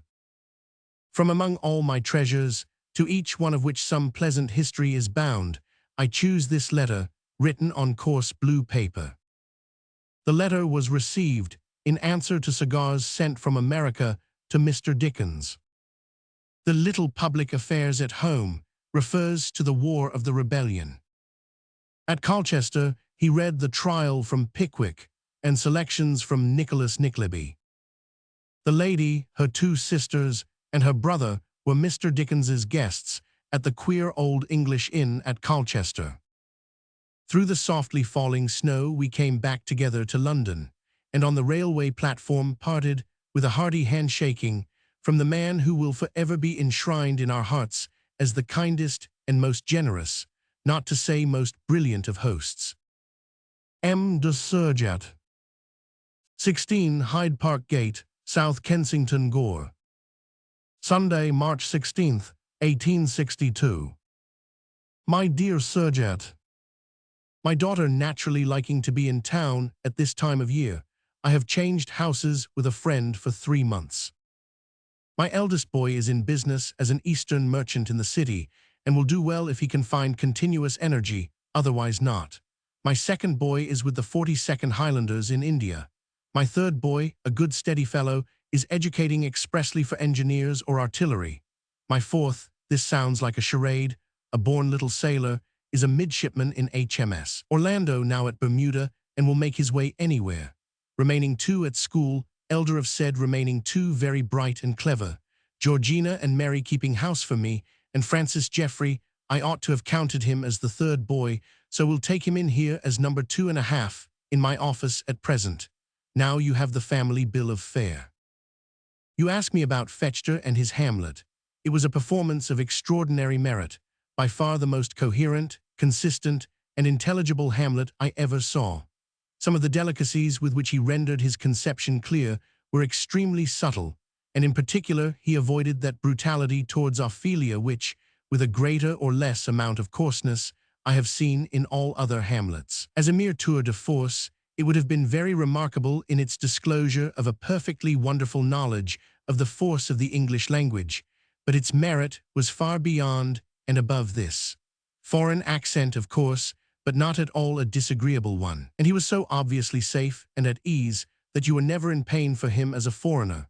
Add to this a perfectly picturesque and romantic make-up, and a remorseless destruction of all conventionalities, and you have the leading virtues of the impersonation. In Othello he did not succeed. In Iago he is very good. He is an admirable artist, and far beyond anyone on our stage, a real artist and a gentleman. Last Thursday I began reading again in London a condensation of Copperfield and Mr. Bob Sawyer's Party from Pickwick to finish merrily. The success of Copperfield is astounding.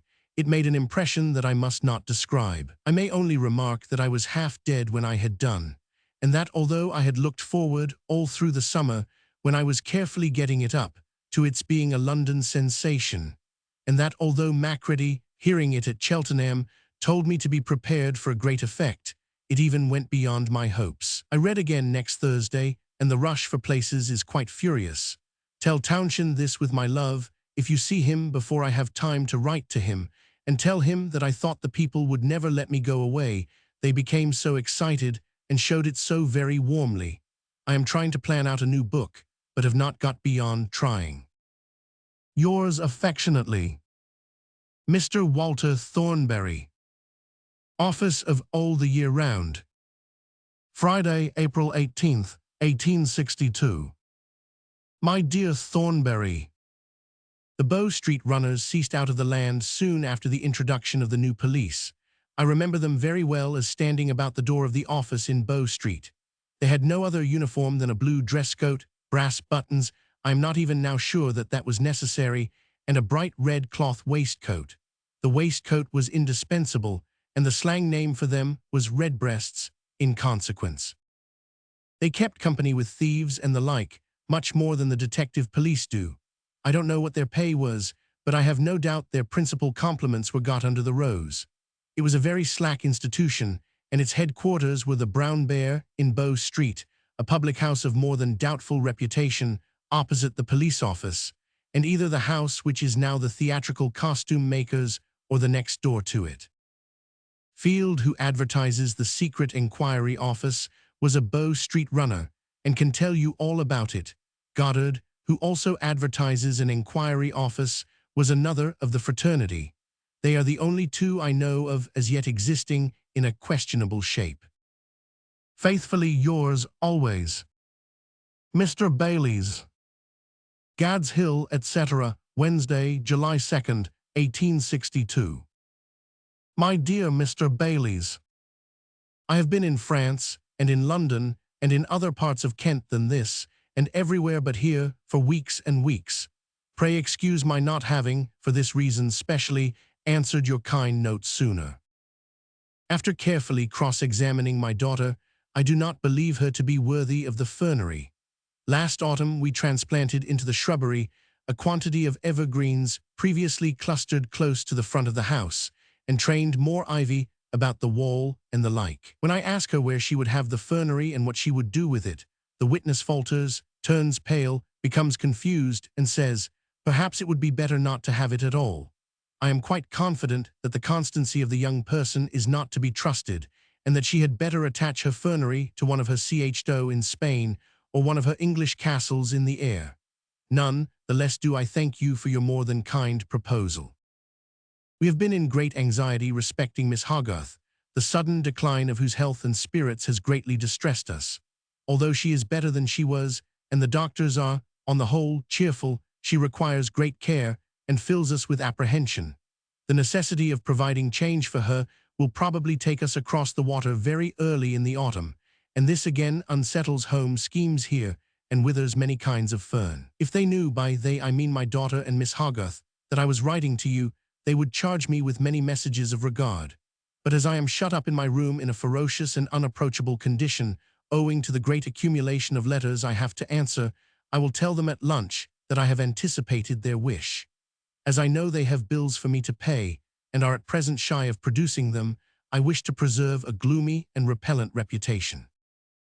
My dear Mr. Baileys, faithfully yours always. Mrs. Henry Austen. Gad's Hill, Tuesday, Oct. 7th, 1862. I do not preach consolation, because I am unwilling to preach at any time, and know my own weakness too well. But in this world there is no stay but the hope of a better, and no reliance but on the mercy and goodness of God.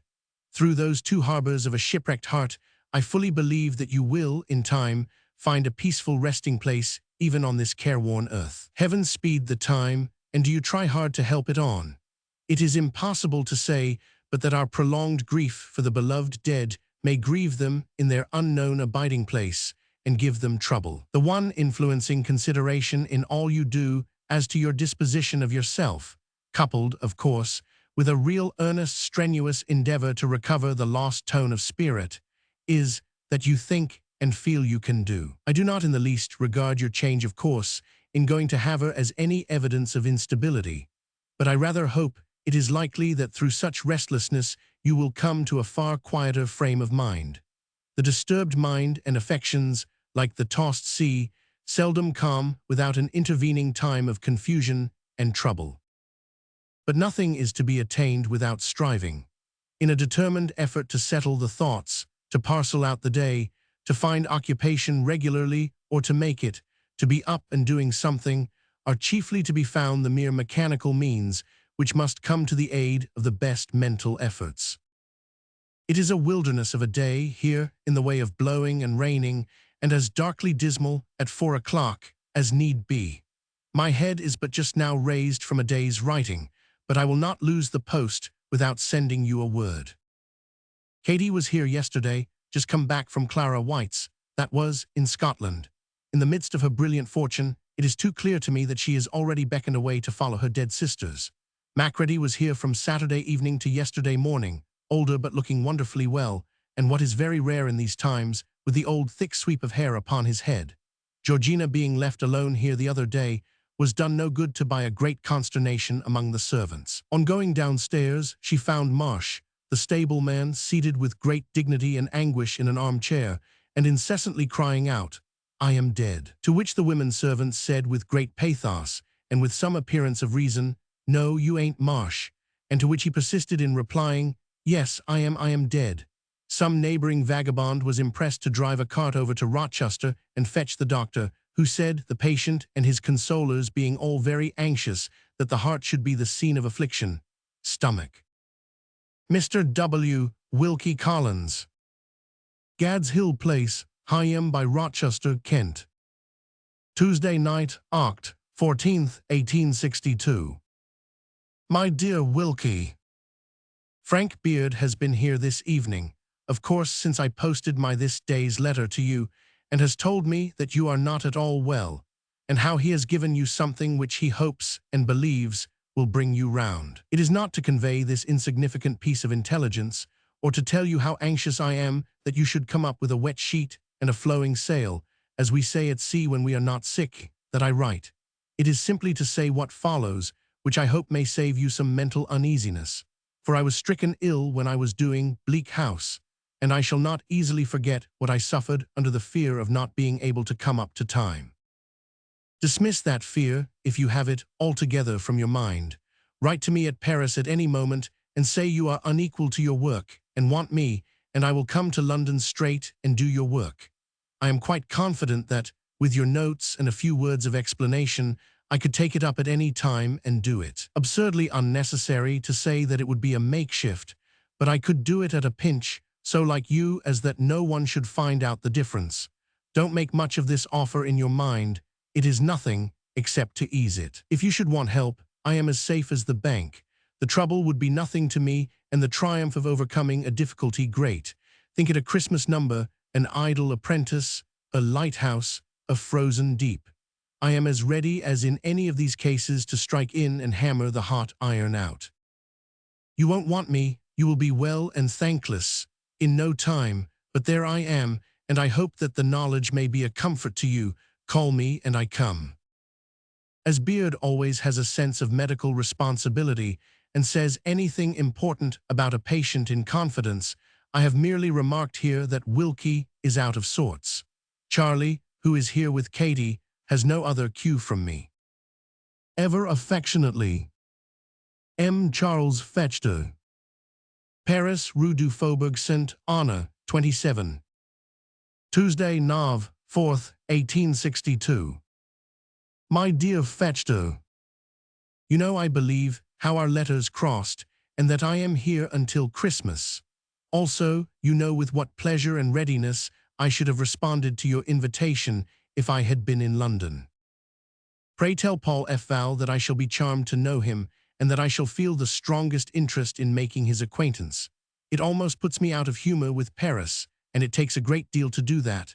To think that I was not at home to prevail upon him to come with you and be welcome to Gad's Hill, but either there or here, I hope to become his friend before this present old year is out. Pray tell him so. You say nothing in your note of your Lyceum preparations. I trust they are all going on well. There is a fine opening for you, I am sure, with a good beginning, but the importance of a good beginning is very great. If you ever have time and inclination to tell me in a short note what you are about, you can scarcely interest me more, as my wishes and strongest sympathies are for, and with your success, my Cella Vassans dire. I went to the Ch. Tellet, a beautiful theatre, the other night to see Rothermago, but was so mortally gn with the poor nature of the piece and of the acting that I came out again when there was a week or two, I mean an hour or two, but the hours seemed weeks, yet to get through. My dear Fechter, very faithfully yours always. Mr. Clarkson Stanfield, R.A. Paris, Rue du Faubourg Saint-Honore, 27. Friday, Dec. 5th, 1862. My dear Stanley, we have been here for 2 months, and I shall probably come back here after Christmas. We go home for Christmas week and stay on into February, but I shall write and propose a theatre before Christmas is out, so this is to warn you to get yourself into working pantomime order. I hope Wills has duly sent you our new Christmas number. As you may like to know what I myself wrote of it, understand the Dick contributions to be, his leaving it till called for, and his wonderful end, his boots, and his brown paper parcel. Since you were at Gad's Hill, I have been traveling a good deal, and looking up many odd things for use. I want to know how you are in health and spirits, and it would be the greatest of pleasures to me to have a line under your hand. God bless you and yours with all the blessings of the time of year, and of all times. Ever your affectionate and faithful Dick. M. Charles Fechter. Paris, Saturday, Dec. 6th, 1862.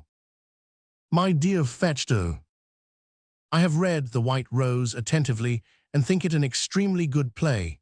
It is vigorously written with a great knowledge of the stage and presents many striking situations. I think the close particularly fine, impressive, bold, and new. But I greatly doubt the expediency of your doing any historical play early in your management. By the words, historical play, I mean a play founded on any incident in English history. Our public are accustomed to associate historical plays with Shakespeare. In any other hands, I believe they care very little for crowns and dukedoms. What you want is something with an interest of a more domestic and general nature, an interest as romantic as you please, but having a more general and wider response than a disputed succession to the throne can have for Englishmen at this time of day. Such interest culminated in the last Stuart and has worn itself out. It would be uphill work to evoke an interest in Perkin Warbeck.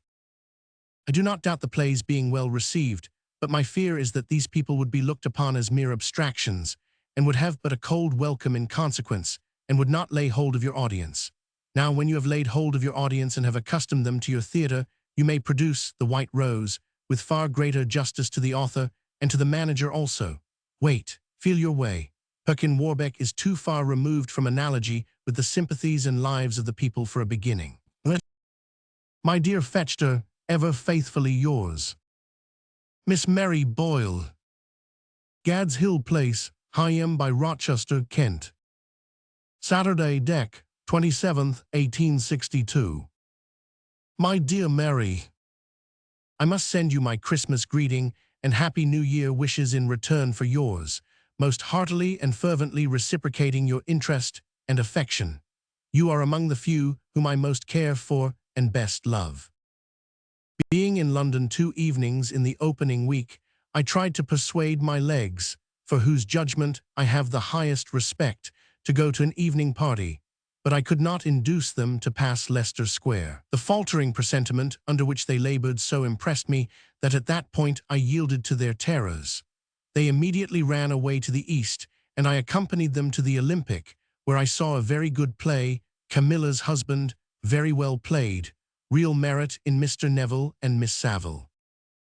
We came across directly after the gale, with the channel all bestrewn with floating wreck, and with 156 schoolboys from Calais on board.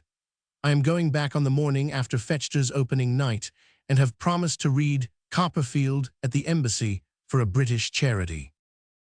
Georgie continues wonderfully well, and she and Mary send you their best love.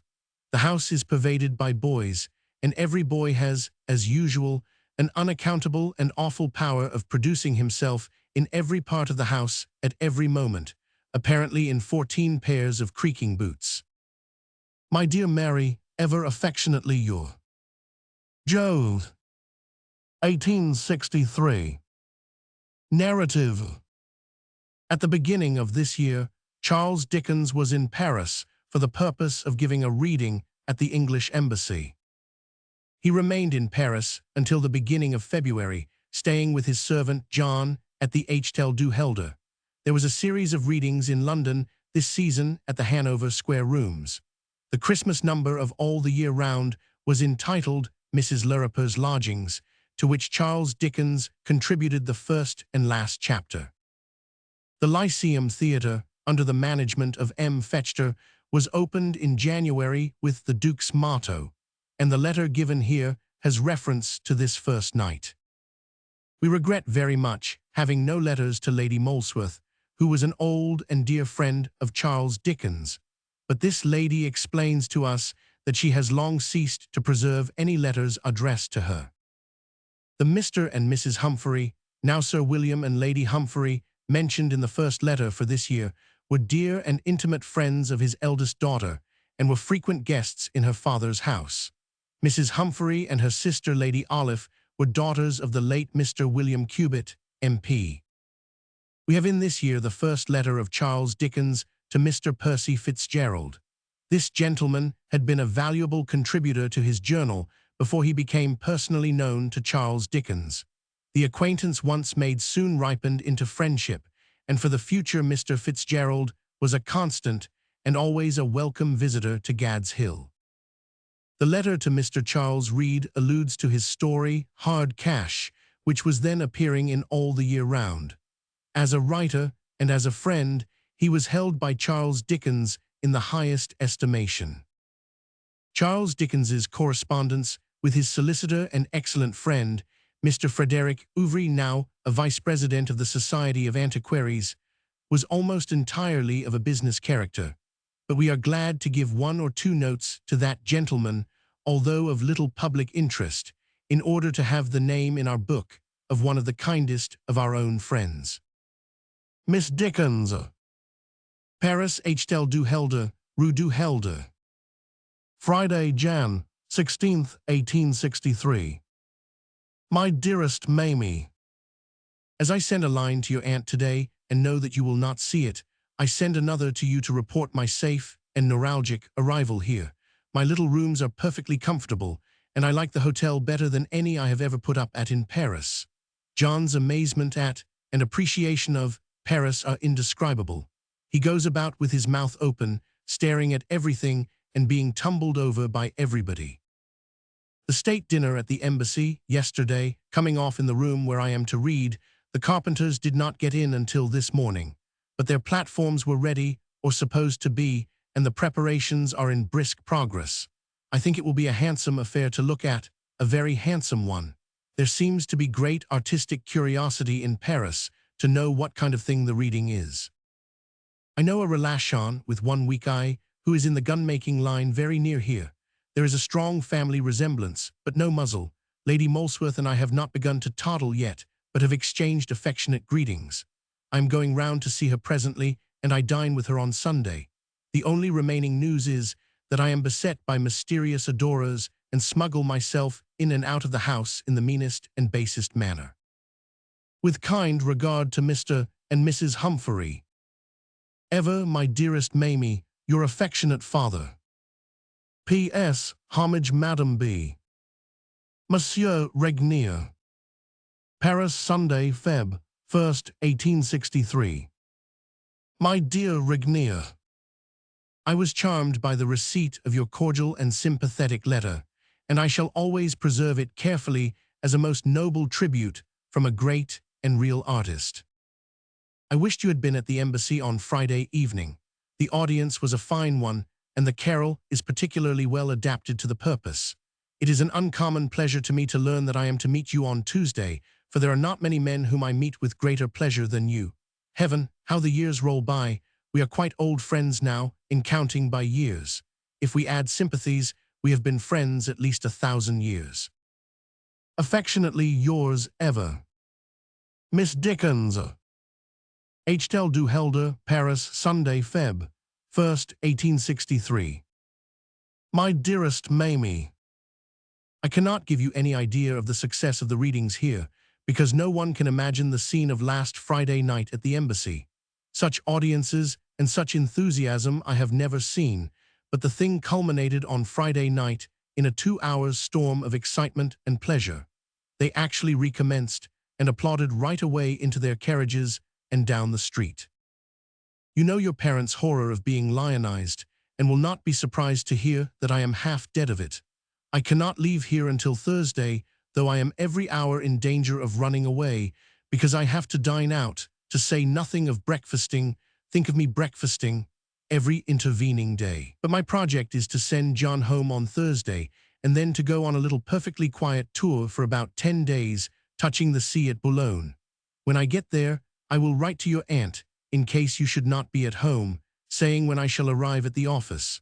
I must go to the office instead of Gad's, because I have much to do with Forster about Eliotson.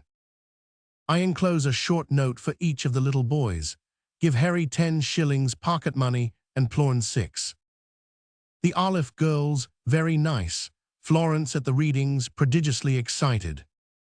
Miss Hogarth. Paris, Sunday, Feb. 1st, 1863. From my hurried note to Mamie, you will get some faint general idea of a new star's having arisen in Paris, but of its brightness you can have no adequate conception. You have never heard me read yet. I have been twice goaded and lifted out of myself into a state that astonished me almost as much as the audience. I have a cold, but no neuralgia, and am as well as can be expected. I forgot to tell Mamie that I went, with Lady Molesworth, to hear Faust last night. It is a splendid work, in which that noble and sad story is most nobly and sadly rendered, and perfectly delighted me.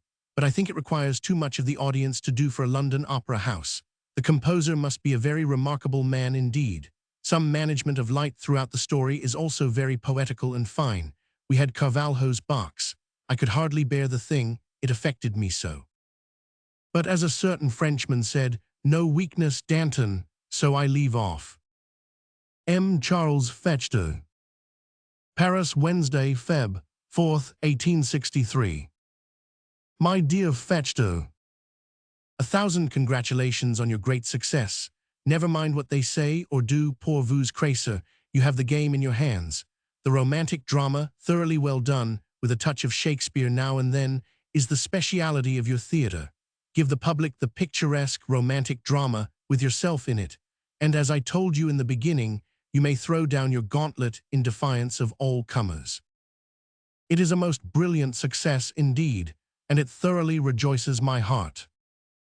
Unfortunately, I cannot now hope to see Mackay, because I am packing up and going out to dinner. It is late in the afternoon, and I leave tomorrow morning when all sensible people, except myself, are in bed, and I do not come back to Paris or near it.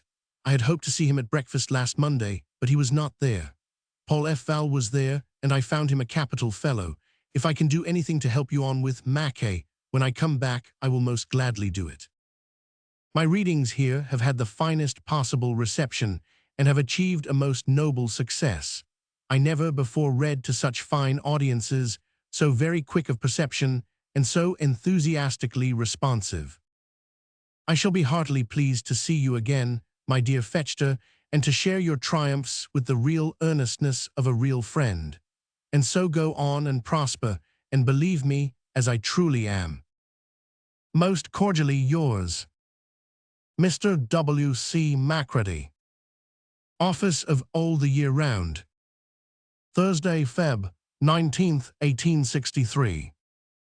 My dearest Macready, I have just come back from Paris, where the readings, Copperfield, Dami and Trial, and Carol and Trial, have made a sensation which modesty, my natural modesty, renders it impossible for me to describe. You know what a noble audience the Paris audience is. They were at their very noblest with me. I was very much concerned by hearing hurriedly from Georgie that you were ill, but when I came home at night, she showed me Katie's letter, and that set me up again. Ah, you have the best of companions and nurses, and can afford to be ill now and then for the happiness of being so brought through it, but don't do it again yet a while for all that. Legouve, whom you remember in Paris as writing for the Ristori, was anxious that I should bring you the enclosed. A manly and generous effort, I think. Regnier desired to be warmly remembered to you. He looks just as of yore. Paris generally is about as wicked and extravagant as in the days of the Regency. Madame Viardot in the Orphe, most splendid. An opera of Faust, a very sad and noble rendering of that sad and noble story. Stage management remarkable for some admirable and really poetical effects of light. In the more striking situations, Mephistopheles surrounded by an infernal red atmosphere of his own. Marguerite by a pale blue mournful light, the two never blending. After Marguerite has taken the jewels placed in her way in the garden, a weird evening draws on, and the bloom fades from the flowers, and the leaves of the trees droop and lose their fresh green, and mournful shadows overhang her chamber window, which was innocently bright and gay at first. I couldn't bear it, and gave in completely. Fetchter doing wonders over the way here, with a picturesque French drama. Miss Kate Terry, in a small part in it, perfectly charming. You may remember her making a noise, years ago, doing a boy at an inn, in the Courier of Lyon. She has a tender love scene in this piece, which is a really beautiful and artistic thing. I saw her do it at about 3 in the morning of the day when the theatre opened, surrounded by shavings and carpenters, and of course, with that inevitable hammer going, and I told Fetchter, that is the very best piece of womanly tenderness I have ever seen on the stage, and you'll find that no audience can miss it. It is a comfort to add that it was instantly seized upon and is much talked of. Stanfield was very ill for some months, then suddenly picked up, and is really rosy and jovial again.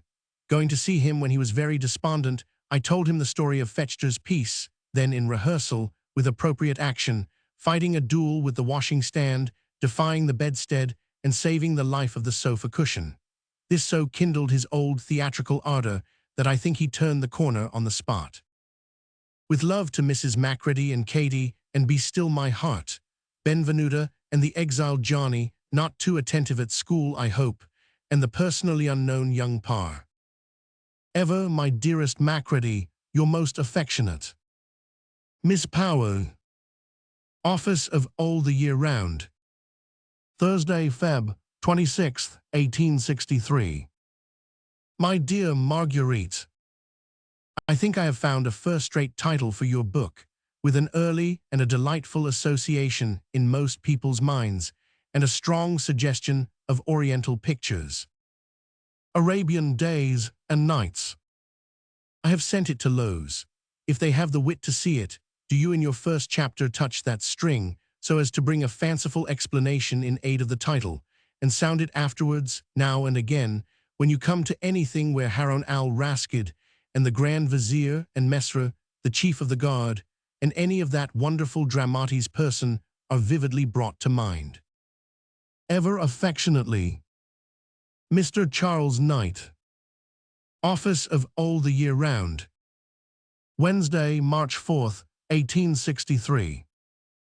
My dear Charles Knight, at 6:45 on Monday, the 16th, a stately form will be displayed breathing birthday cordialities and affectionate amenities, as it descends the broken and gently dipping ground by which the level country of the Clifton Road is attained. A practiced eye will be able to discern two humble figures in attendance, which from their flowing crinolines may, without exposing the prophet to the imputation of rashness, be predicted to be women, though certes their importance, absorbed, and as it were swallowed up in the illustrious bearing and determined purpose of the maturer stranger, will not enthrall the gaze that wanders over the forest of San Giovanni as the night gathers in. Ever affectionately, G.P. R. James. Mrs. Dallas. Extract. The time of the Princess Alexandra's arrival in London. It is curious to see London gone mad. Down in the Strand here, the monomaniacal tricks it is playing are grievous to behold, but along Fleet Street and Cheapside it gradually becomes frenzied, dressing itself up in all sorts of odds and ends, and knocking itself about in a most amazing manner. At London Bridge it raves, principally about the kings of Denmark and their portraits. I have been looking among them for Hamlet's uncle, and have discovered one personage with a high nose, who I think is the man. Faithfully yours always, Mrs. Layman. Office of All the Year Round, number 26, Wellington Street. Strand, London, W.C. Tuesday, March 10th, 1863. Dear Mrs. Layman, 2 stalls for tomorrow's reading were sent to you by post before I heard from you this morning. 2 will always come to you while you remain a gummidge, and I hope I need not say that if you want more, none could be better bestowed in my sight. Pray tell Layman, when you next write to him, that I find I owe him a mint of money for the delightful Swedish sleigh bells. They are the wonder, awe, and admiration of the whole countryside, and I never go out without them. Let us make an exchange of child stories.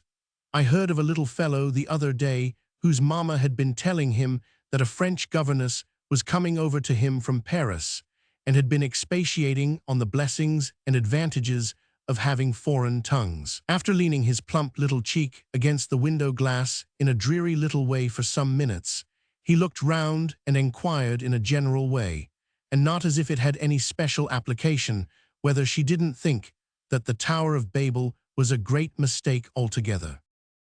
Ever faithfully yours, Mrs. Major. Office of All the Year Round, a weekly journal, etc., etc. 26, Wellington Street, Strand. Thursday, March 12th, 1863. My dear Mary, I am quite concerned to hear that you and your party, including your brother Willie, paid for seats at my reading last night. You must promise me never to do so any more. My old affections and attachments are not so lightly cherished or so easily forgotten as that I can bear the thought of you and yours coming to hear me like so many strangers. It will at all times delight me if you will send a little note to me, or to Georgina, or to Mary, saying when you feel inclined to come, and how many stalls you want. You may always be certain, even on the fullest nights, of room being made for you, and I shall always be interested and pleased by knowing that you are present. Mind, you are to be exceedingly penitent for last night's offense, and to make me a promise that it shall never be repeated, on which condition accept my noble forgiveness. With kind regard to Mr. Major, my dear Mary. Affectionately yours, Mr. W.C. Macready. Gad's Hill Place, Higham by Rochester, Kent.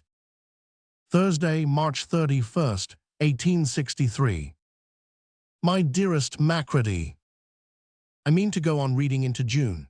For the sake of the finer effects, in Copperfield principally, I have changed from St. James's Hall to the Hanover Square Room. The latter is quite a wonderful room for sound, and so easy that the least inflection will tell anywhere in the place exactly as it leaves your lips. But I miss my dear old shilling galleries, 600 or 800 strong, with a certain roaring sea of response in them, that you have stood upon the beach of many and many a time. The summer, I hope and trust, will quicken the pace at which you grow stronger again. I am but in dull spirits myself just now, or I should remonstrate with you on your slowness. Having 2 little boys sent home from school to see the illuminations on the marriage night, I chartered an enormous van at a cost of £5, and we started in majesty from the office in London, 14 strong. We crossed Waterloo Bridge with the happy design of beginning the sight at London Bridge and working our way through the city to Regent Street. In a by-street in the borough, over against a dead wall and under a railway bridge, we were blocked for 4 hours. We were obliged to walk home at last, having seen nothing whatever. The wretched van turned up in the course of the next morning, and the best of it was that at Rochester here they illuminated the fine old castle and really made a very splendid and picturesque thing, so my neighbors tell me. With love to Mrs. Macready and Katie. Ever, my dearest Macready, your most affectionate. Mr. W. Wilkie Collins. Gad's Hill Place, Higham by Rochester, Kent. Wednesday, April 22nd, 1863. On the death of Mr. Egg. Extract. Ah, poor Egg, I knew what you would think and feel about it. When we saw him in Paris on his way out, I was struck by his extreme nervousness and derived from it an uneasy foreboding of his state. What a large piece of a good many years he seems to have taken with him. How often have I thought, since the news of his death came, of his putting his part in the saucepan with the cover on when we rehearsed The Lighthouse, of his falling out of the hammock when we rehearsed The Frozen Deep, of his learning Italian numbers when he ate the garlic in the carriage of the thousands, I was going to say of dark mornings when I apostrophized him as Colonel, of his losing my invaluable knife in that beastly stagecoach, of his posting up that mysterious book every night. I hardly know why, but I have always associated that volume most with Venice. In my memory of the dear gentle little fellow, he will be, as since those days he always has been, eternally posting up that book at the large table in the middle of our Venice sitting-room, incidentally asking the name of an hotel 3 weeks back, and his pretty house is to be laid waste and sold. If there be a sale on the spot, I shall try to buy something in loving remembrance of him, good dear little fellow. Think what a great Frozen Deep lay close under those boards we acted on. My brother Alfred, Luard, Arthur, Albert, Austin, Egg, even among the audience, Prince Albert and poor Stone. I heard I forget what it was I used to say, come up from the great deep, and it rings in my ears now like a sort of mad prophecy. However, this won't do. We must close up the ranks and march on. Rev. W. Brookfield. Gad's Hill, May 17th, 1863. My dear Brookfield, it occurs to me that you may perhaps know, or know of, a kind of man that I want to discover. One of my boys, the youngest, now is at Wimbledon School. He is a docile, amiable boy of fair abilities, but sensitive and shy, and he writes me so very earnestly that he feels the school to be confusingly large for him, and that he is sure he could do better with some gentleman who gave his own personal attention to the education of half a dozen or a dozen boys, as to impress me with the belief that I ought to heed his conviction. Has any such phenomenon as a good and reliable man in this wise ever come in your way? Forgive my troubling you, and believe me. Cordially yours, Rev. W. Brookfield. Gad's Hill Place, Higham by Rochester, Kent. May 24th, 1863. My dear Brookfield, I am most truly obliged to you for your kind and ready help. When I am in town next week, I will call upon the Bishop of Natal, more to thank him than with the hope of profiting by that gentleman of whom he writes, as the limitation to little boys seems to stop the way. I want to find someone with whom this particular boy could remain. If there were a mutual interest and liking, that would be a great point gained. Why did the kings in the fairy tales want children? I suppose in the weakness of the royal intellect. Concerning Nickleby, I am so much of your mind, comparing it with Copperfield, that it was a long time before I could take a pleasure in reading it, but I got better, as I found the audience always taking to it. I have been trying, alone by myself, the Oliver Twist murder, but have got something so horrible out of it that I am afraid to try it in public. Ever faithfully yours, M. de Surjat. Gad's Hill Place, Higham by Rochester, Kent. Thursday, May 28, 1863. My dear Surjat, I don't wonder at your finding it difficult to reconcile your mind to a French Hamlet, but I assure you that Fechter's is a very remarkable performance, perfectly consistent with itself, whether it be my particular Hamlet, or your particular Hamlet, or no, a coherent and intelligent whole, and done by a true artist. I have never seen, I think, an intelligent and clear view of the whole character so well sustained throughout, and there is a very captivating air of romance and picturesqueness added, which is quite new. Rely upon it, the public were right. The thing could not have been sustained by oddity, it would have perished upon that very soon. As to the mere accent, there is far less drawback in that than you would suppose. For this reason, he obviously knows English so thoroughly that you feel he is safe. You are never in pain for him. This sense of ease is gained directly, and then you think very little more about it. The Colenso and Jowett matter is a more difficult question, but here again I don't go with you. The position of the writers of essays and reviews is that certain parts of the Old Testament have done their intended function in the education of the world as it was, but that mankind, like the individual man, is designed by the Almighty to have an infancy and a maturity, and that as it advances, the machinery of its education must advance too. For example, inasmuch as ever since there was a sun and there was vapor, there must have been a rainbow under certain conditions, so surely it would be better now to recognize that indisputable fact. Similarly, Joshua might command the sun to stand still, under the impression that it moved round the earth, but he could not possibly have inverted the relations of the earth and the sun, whatever his impressions were. Again, it is contended that the science of geology is quite as much a revelation to man as books of an immense age and of, at the best, doubtful origin, and that your consideration of the latter must reasonably be influenced by the former. As I understand the importance of timely suggestions such as these, it is that the Church should not gradually shock and lose the more thoughtful and logical of human minds, but should be so gently and considerately yielding as to retain them, and through them, hundreds of thousands. This seems to me, as I understand the temper and tendency of the time, whether for good or evil, to be a very wise and necessary position. And as I understand the danger, it is not chargeable on those who take this ground, but on those who in reply call names and argue nothing. What these bishops and such like say about revelation, in assuming it to be finished and done with, I can't in the least understand.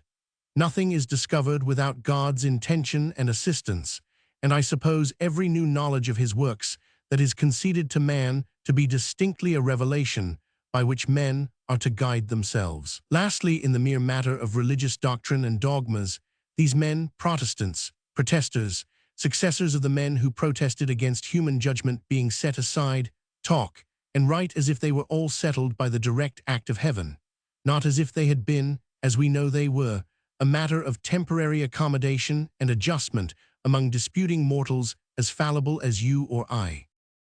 Coming nearer home, I hope that Georgina is almost quite well. She has no attack of pain or flurry now, and is in all respects immensely better. Mary is neither married nor, that I know of, going to be. She and Katie and a lot of them have been playing croquet outside my window here for these last 4 days, to a mad and maddening extent. My sailor boy's ship, the Orlando, is fortunately in Chatham Dockyard, so he is pretty constantly at home, while the shipwrights are repairing a leak in her.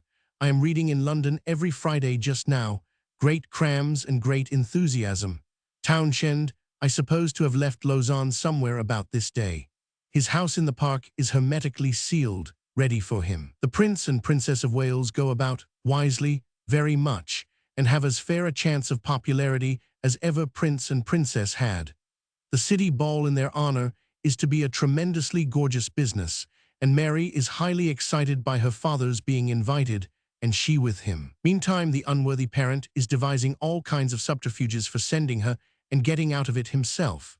A very intelligent German friend of mine, just home from America, maintains that the conscription will succeed in the North, and that the war will be indefinitely prolonged. I say no, and that however mad and villainous the North is, the war will finish by reason of its not supplying soldiers. We shall see. The more they brag, the more I don't believe in them. Mr. Percy Fitzgerald. Gad's Hill Place, Saturday night, July 4th, 1863. My dear Mr. Fitzgerald, I have been most heartily gratified by the perusal of your article on my dogs. It has given me an amount and a kind of pleasure very unusual, and for which I thank you earnestly. The owner of the renowned dog Cesar understands me so sympathetically that I trust with perfect confidence to his feeling what I really mean in these few words. You interest me very much by your kind promise, the redemption of which I hereby claim, to send me your Life of Sterne when it comes out. If you should be in England before this, I should be delighted to see you here on the top of Falstaff's own Gad's Hill. It is a very pretty country, not 30 miles from London, and if you could spare a day or two for its fine walks, I and my two latest dogs, a St. Bernard and a bloodhound, would be charmed with your company as one of ourselves. Believe me, very faithfully yours. Friday, July 10th, 1863. Dear Madam, I hope you will excuse this tardy reply to your letter. It is often impossible for me, by any means, to keep pace with my correspondence. I must take leave to say that if there be any general feeling on the part of the intelligent Jewish people that I have done them what you describe as a great wrong, they are a far less sensible, a far less just, and a far less good-tempered people than I have always supposed them to be. Fagin, in Oliver Twist, is a Jew, because it unfortunately was true of the time to which that story refers, that that class of criminal almost invariably was a Jew. But surely no sensible man or woman of your persuasion can fail to observe, firstly, that all the rest of the wicked dramatis person are Christians, and secondly, that he is called the Jew, not because of his religion, but because of his race. If I were to write a story in which I described a Frenchman or a Spaniard as the Roman Catholic, I should do a very indecent and unjustifiable thing, but I make mention of Fagin as the Jew because he is one of the Jewish people, and because it conveys that kind of idea of him which I should give my readers of a Chinaman by calling him a Chinese. The enclosed is quite a nominal subscription towards the good object in which you are interested, but I hope it may serve to show you that I have no feeling towards the Jewish people but a friendly one.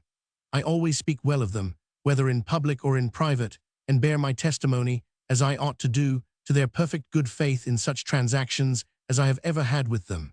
And in my child's history of England, I have lost no opportunity of setting forth their cruel persecution in old times.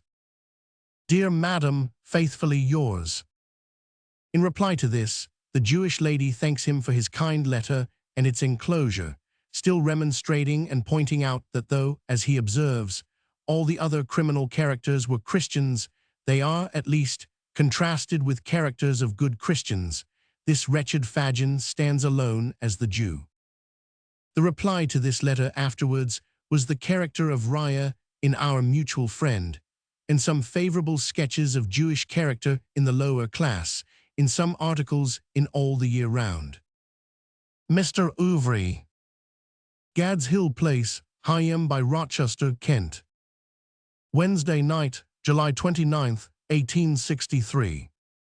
My dear Ouvry, I have had some undefined idea that you were to let me know if you were coming to the Archeologues at Rochester. I myself am keeping out of their way, as having had enough of crowding and speech-making in London. Will you tell me where you are, whether you are in this neighborhood or out of it, whether you will come here on Saturday and stay till Monday or till Tuesday morning? If you will come, I know I can give you the heartiest welcome in Kent, and I think I can give you the best wine in this part of it. Send me a word in reply. I will fetch you from anywhere, at any indicated time. We have very pretty places in the neighborhood, and are not uncomfortable people, I believe, to stay with. Faithfully yours ever, Mr. Charles Reed. Office of All the Year Round. Wednesday, Sept. 30th, 1863. My dear Reed, I must write you one line to say how interested I am in your story, and to congratulate you upon its admirable art and its surprising grace and vigor. And to hint my hope, at the same time, that you will be able to find leisure for a little dash for the Christmas number. It would be a really great and true pleasure to me if you could. Faithfully yours always, Miss Hogarth. Gad's Hill Place, Higham by Rochester, Kent. Wednesday, Oct. 7th, 1863. My dearest Georgie, you will see by today's Times that it was an earthquake that shook me, and that my watch showed exactly the same time as the man's who writes from Blackheath, so near us, 20 minutes past 3. It is a great satisfaction to me to make it out so precisely. I wish you would inquire whether the servants felt it. I thought it was the voice of the cook that answered me, but that was nearly half an hour later. I am strongly inclined to think that there is a peculiar susceptibility in iron, at all events in our part of the country, to the shock, as though there were something magnetic in it. For, whereas my long iron bedstead was so violently shaken, I certainly heard nothing rattle in the room. I will write about my return as soon as I get on with the still unbegun, uncommercial. Ever affectionately, Mr. W. H. Wills. Gad's Hill, Sunday, Dec. 20th, 1863. My dear Wills, I am clear that you took my cold. Why didn't you do the thing completely and take it away from me, for it hangs by me still? Will you tell Mrs. Linton that in looking over her admirable account, most admirable, of Mrs. Gordon's book, I have taken out the references to Lockhart, not because I in the least doubt their justice, but because I knew him and he liked me, and because one bright day in Rome, I walked about with him for some hours when he was dying fast, and all the old faults had faded out of him, and the now ghost of the handsome man I had first known when Scott's daughter was at the head of his house had little more to do with this world than she in her grave, or Scott in his, or small Hugh Littlejohn in his. Lockhart had been anxious to see me all the previous day when I was away on the Campagna, and as we walked about I knew very well that he knew very well why. He talked of getting better, but I never saw him again.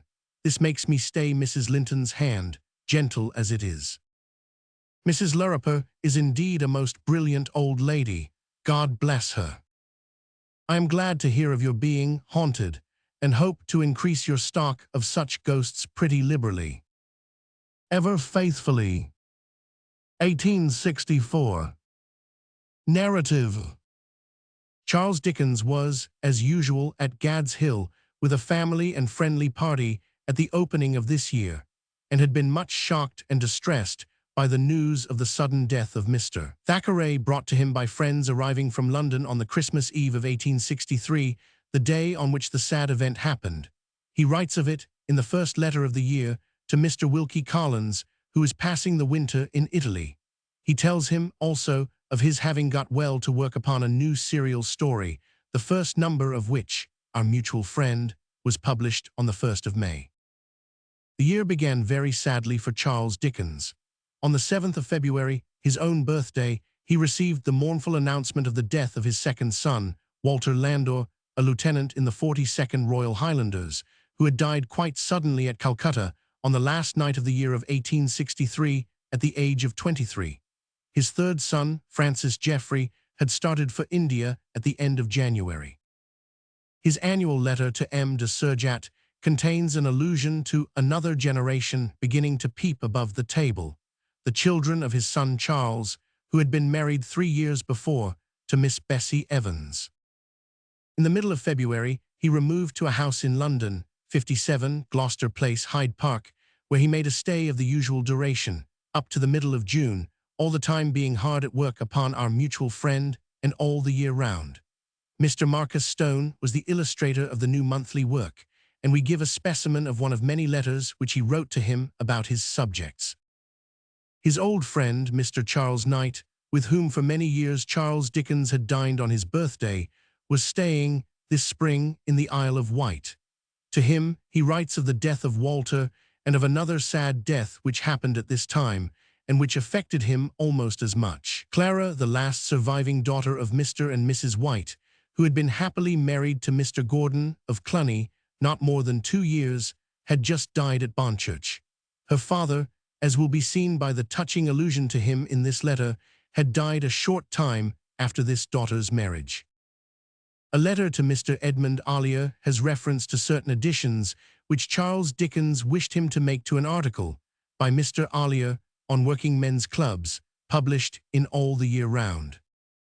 We are glad to have one letter to the Lord Chief Baron, Sir Frederick Pollock, which shows the great friendship and regard Charles Dickens had for him, and his admiration of his qualities in his judicial capacity.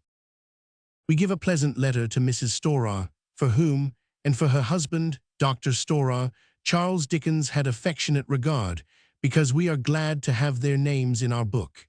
The letter speaks for itself and needs no explanation. The latter part of the year was uneventful.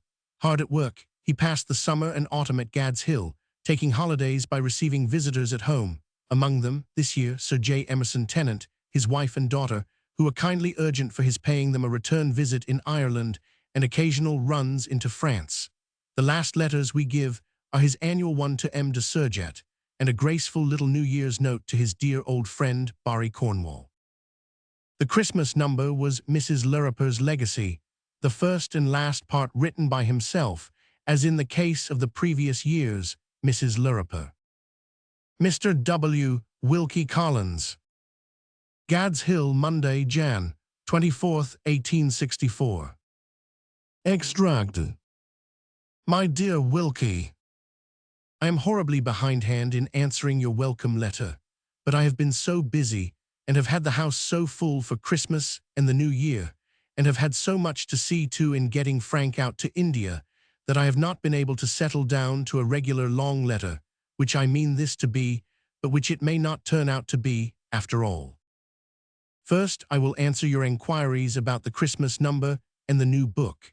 The Christmas number has been the greatest success of all, has shot ahead of last year, has sold about 220,000, and has made the name of Mrs. Lirriper so swiftly and domestically famous as never was. I had a very strong belief in her when I wrote about her, finding that she made a great effect upon me, but she certainly has gone beyond my hopes. Probably you know nothing about her, which is a very unpleasant consideration. Of the new book, I have done the 2 first numbers, and am now beginning the 3rd. It is a combination of drollery with romance, which requires a great deal of pains, and a perfect throwing away of points that might be amplified, but I hope it is very good. I confess, in short, that I think it is. Strange to say, I felt at first quite dazed in getting back to the large canvas and the big brushes, and even now I have a sensation as of acting at the San Carlo after Tavistock House, which I could hardly have supposed would have come upon so old a stager. You will have read about poor Thackeray's death, sudden, and yet not sudden, for he had long been alarmingly ill. At the solicitation of Mr. Smith and some of his friends, I have done what I would most gladly have excused myself from doing, if I felt I could, written a couple of pages about him in what was his own magazine. Concerning the Italian experiment, de la Rue is more hopeful than you. He and his bank are closely leagued with the powers at Turin, and he has long been devoted to Cavour, but he gave me the strongest assurances, with illustrations of the fusion between place and place, and of the blending of small mutually antagonistic characters into one national character, progressing cheeringly and certainly. Of course, there must be discouragements and discrepancies in the first struggles of a country previously so degraded and enslaved, and the time, as yet, has been very short. I should like to have a day with you at the Colosseum, and on the Appian Way, and among the tombs, and with the Orvieto. But Rome and I are wide asunder, physically as well as morally. I wonder whether the dramatic stable, where we saw the marionettes, still receives the Roman public. And Lord, when I think of you in that hotel, how I think of poor dear Egg in the long front drawing-room, giving on to the piazza, posting up that wonderful necromantic volume, which we never shall see opened. Mr. Marcus Stone. 57, Gloucester Place, Hyde Park. Tuesday, Feb. 23rd, 1864. My dear Marcus, I think the design for the cover excellent, and do not doubt its coming out to perfection. The slight alteration I am going to suggest originates in a business consideration not to be overlooked. The word "our" in the title must be out in the open like mutual friend, making the title 3 distinct large lines, "our" as big as mutual friend. This would give you too much design at the bottom. I would therefore take out the dustman and put the weg and boffin composition, which is capital, in its place. I don't want Mr. Inspector or the murder reward bill, because these points are sufficiently indicated in the river at the top. Therefore you can have an indication of the dustman in Mr. Inspector's place. Note that the dustman's face should be droll and not horrible. Twemlow's elbow will still go out of the frame as it does now, and the same with Lizzie's skirts on the opposite side. With these changes, work away. Mrs. Boffin, as I judge of her from the sketch, very good indeed. I want Boffin's oddity, without being at all blinked, to be an oddity of a very honest kind that people will like. The doll's dressmaker is immensely better than she was. I think she should now come extremely well. A weird sharpness, not without beauty, is the thing I want. Affectionately, always, Mr. Charles Knight. 57, Gloucester Place, W. Tuesday, March 1st, 1864. My dear Knight, we knew of your being in the Isle of Wight, and had said that we should have this year to drink your health in your absence. Rely on my being always ready and happy to renew our old friendship in the flesh. In the spirit, it needs no renewal, because it has no break. Ah, poor Mrs. White, a sad, sad story. It is better for poor White that that little churchyard by the sea received his ashes a while ago than that he should have lived to this time. My poor boy was on his way home from an up-country station on sick leave. He had been very ill, but was not so at the time. He was talking to some brother officers in the Calcutta hospital about his preparations for home, when he suddenly became excited, had a rush of blood from the mouth, and was dead. His brother Frank would arrive out at Calcutta, expecting to see him after 6 years, and he would have been dead a month.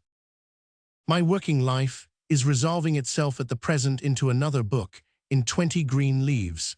You work like a Trojan at Ventnor, but you do that everywhere, and that's why you are so young. Mary and Georgina unite in kindest regard to you, and to Mrs. Knight, and to your daughters. So do I, and I am ever, my dear Knight, affectionately yours. P.S. Serene view, what a placid address. Mr. Edmund Ollier. All the year round, Office, March, 1864. Extract. I want the article on working men's clubs to refer back to The Poor Man and His Beer in number 1, and to maintain the principle involved in that effort.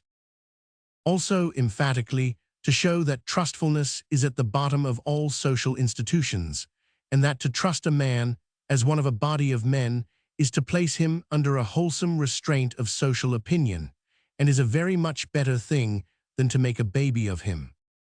Also to point out that the rejection of beer in this club, tobacco in that club, dancing or what, not in another club, are instances that such clubs are founded on mere whims, and therefore cannot successfully address human nature in the general, and hope to last.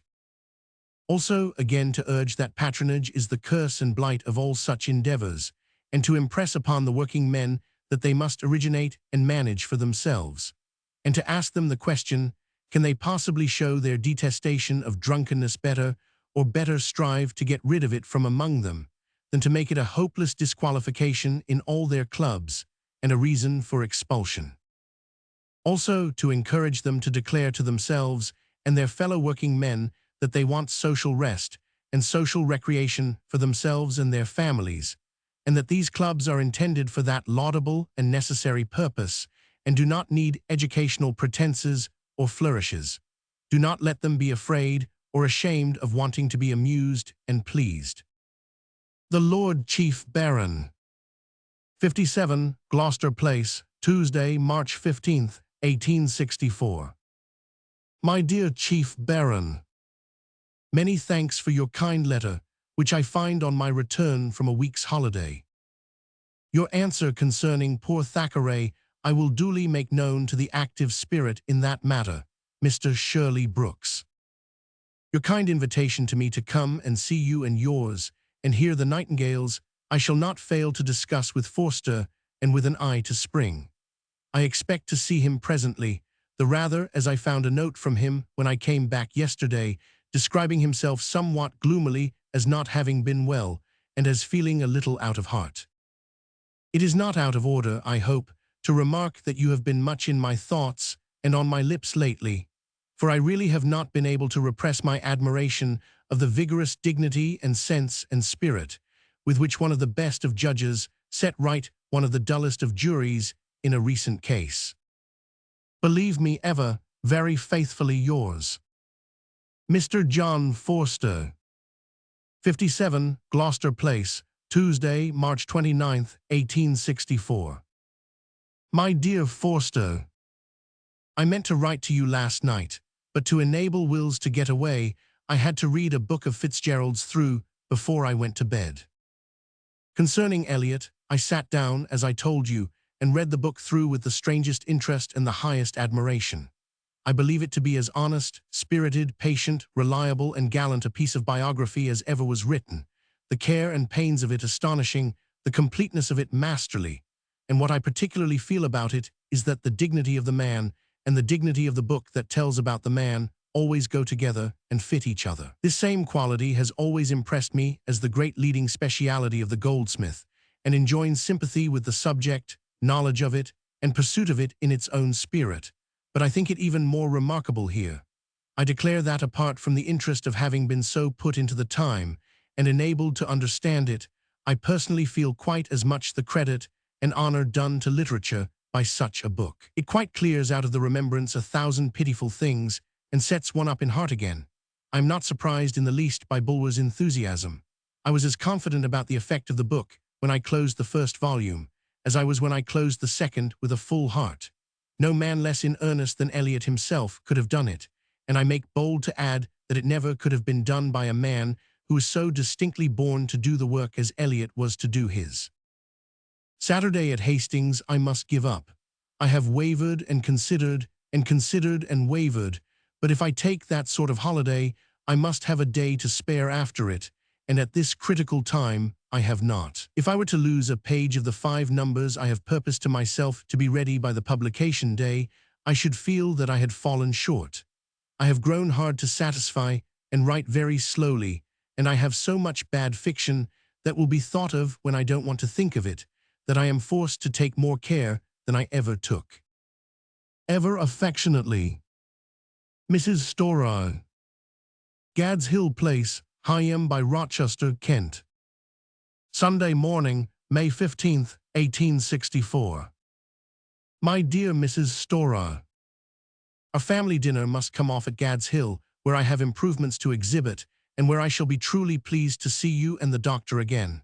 I have deferred answering your note, while I have been scheming and scheming for a day between this time and our departure. But it is all in vain. My engagements have accumulated and become such a whirl that no day is left me. Nothing is left me but to get away. I look forward to my release from this dining life with an inexpressible longing after quiet and my own pursuits. What with public speechifying, private eating and drinking, and perpetual simmering in hot rooms, I have made London too hot to hold me and my work together. Mary and Georgina acknowledge the condition of imbecility to which we have become reduced in reference to your kind reminder. They say, when I stare at them in a forlorn way with your note in my hand, "What can you do?" To which I can only reply, implicating them, "See what you have brought me to." With our united kind regard to yourself and Dr. Storer, I entreat your pity and compassion for an unfortunate wretch whom a too confiding disposition has brought to this pass. If I had not allowed my child to pledge me to all manner of fellow creatures, I and my digestion might have been in a state of honorable independence this day. Faithfully and penitently yours, Mr. Percy Fitzgerald. Office of All the Year Round, etc., etc., etc. Wednesday, July 27th, 1864. My dear Mr. Fitzgerald, first let me assure you that it gave us all real pleasure to see your sister and you at Gad's Hill, and that we all hope you will both come and stay a day or two with us when you are next in England. Next, let me convey to you the intelligence that I resolve to launch, Miss Manuel, fully confiding in your conviction of the power of the story. On all business points, Wills will communicate with you. I purpose beginning its publication in our first September number, therefore there is no time to be lost. The only suggestion I have to make as to the MS in hand and type is that Captain Firmer wants relief. It is a disagreeable character, as you mean it to be, and I should be afraid to do so much with him, if the case were mine, without taking the taste of him, here and there, out of the reader's mouth. It is remarkable that if you do not administer a disagreeable character carefully, the public have a decided tendency to think that the story is disagreeable, and not merely the fictitious person. What do you think of the title? Never Forgotten. It is a good one in itself, would express the eldest sister's pursuit, and glanced at now and then in the text, would hold the reader in suspense. I would propose to add the line, by the author of Belladonna. Let me know your opinion as to the title. I need not assure you that the greatest care will be taken of you here, and that we shall make you as thoroughly well and widely known as we possibly can. Very faithfully yours, Sir James Emerson Tennant. Gad's Hill Place, Higham by Rochester, Kent. Friday, Aug. 26, 1864. My dear Tennant, believe me, I fully intended to come to you, did not doubt that I should come, and have greatly disappointed Mary and her aunt, as well as myself, by not coming. But I do not feel safe in going out for a visit. The mere knowledge that I had such a thing before me would put me out. It is not the length of time consumed or the distance traversed, but it is the departure from a settled habit and a continuous sacrifice of pleasures that comes in question. This is an old story with me. I have never divided a book of my writing with anything else, but have always wrought at it to the exclusion of everything else, and it is now too late to change. After receiving your kind note, I resolved to make another trial. But the hot weather and a few other drawbacks did not mend the matter, for I have dropped astern this month instead of going ahead. So I have seen Forster and shown him my chains, and am reduced to taking exercise in them like Baron Trenck. I am heartily pleased that you set so much store by the dedication. You may be sure that it does not make me the less anxious to take pains, and to work out well what I have in my mind. Mary and Georgina unite with me in kindest regards to Lady Tennant and Miss Tennant, and wish me to report that while they are seriously disappointed, they still feel there is no help for it. I can testify that they had great pleasure in the anticipation of the visit, and that their faces were very long and blank indeed when I began to hint my doubts. They fought against them valiantly as long as there was a chance, but they see my difficulty as well as anyone not myself can. Believe me, my dear Tennant, ever faithfully yours, Mr. Clarkson Stanfield, R.A. The Athenham, Wednesday, Sept. 21st, 1864. My dear Stanny, I met George in the street a few days ago, and he gave me a wonderful account of the effect of your natural element upon you at Ramsgate. I expect you to come back looking about 29 and feeling about 19. This morning I have looked in here to put down Fetchter as a candidate, on the chance of the committee's electing him some day or other.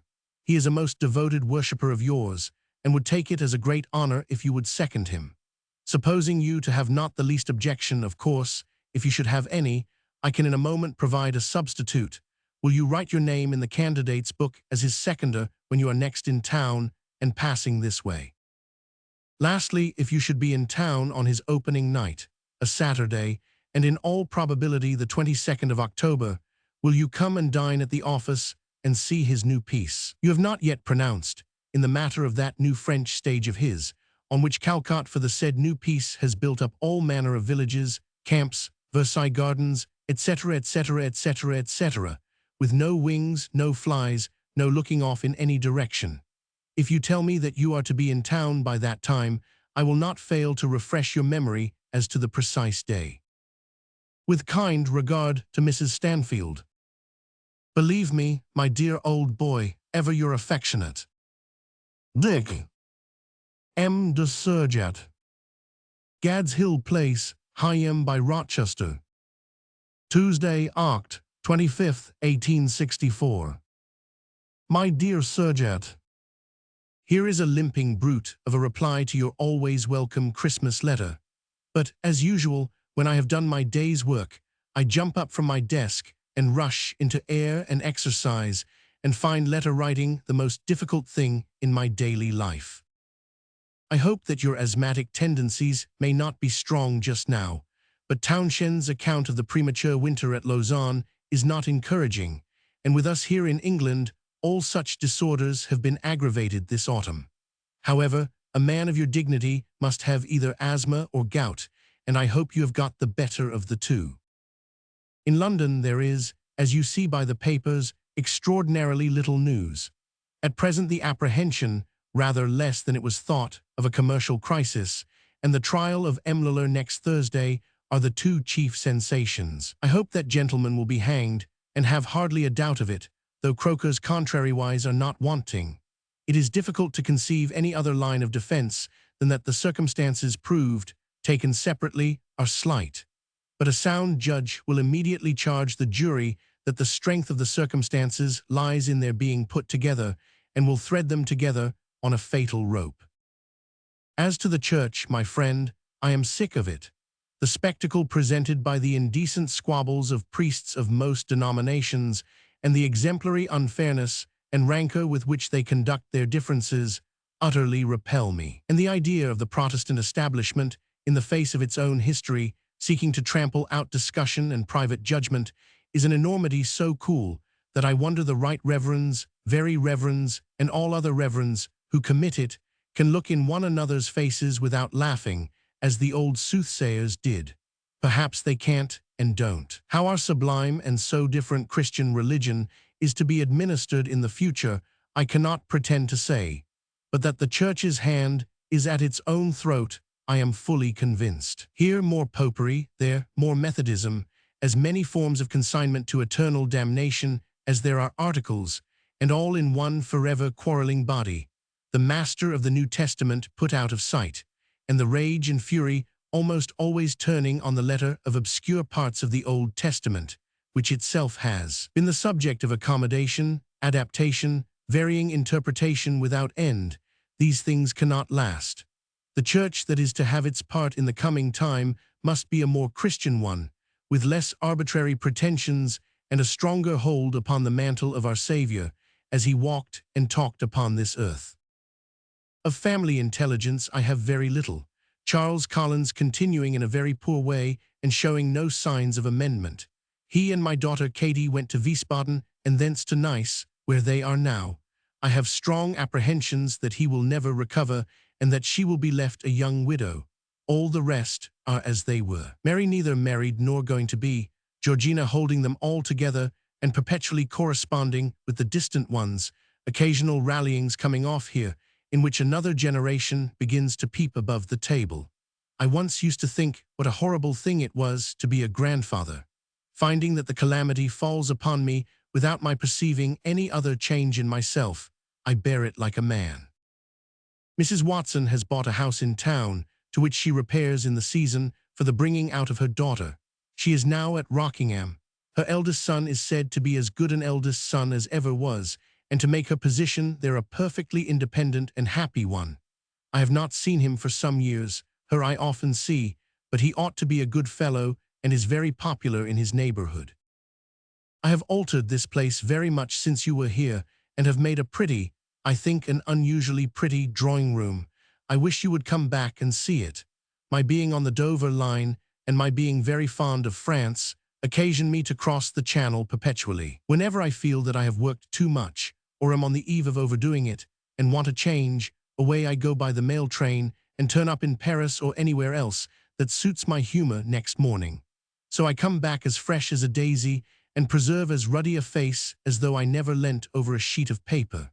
When I retire from a literary life, I think of setting up as a Channel pilot. Pray give my love to Mrs. Surjet, and tell her that I should like to go up the Great St. Bernard again, and shall be glad to know if she is open to another ascent. Old days in Switzerland are ever fresh to me, and sometimes I walk with you again, after dark, outside the hotel at Martigny, while Lady Mary Taylor, wasn't it, sang within very prettily, Lord, how the time goes, how many years ago. Affectionately yours. Wednesday, Nov. 16th, 1864. Dear Madam, I have received your letter with great pleasure and hope to be, as I have always been at heart, the best of friends with the Jewish people.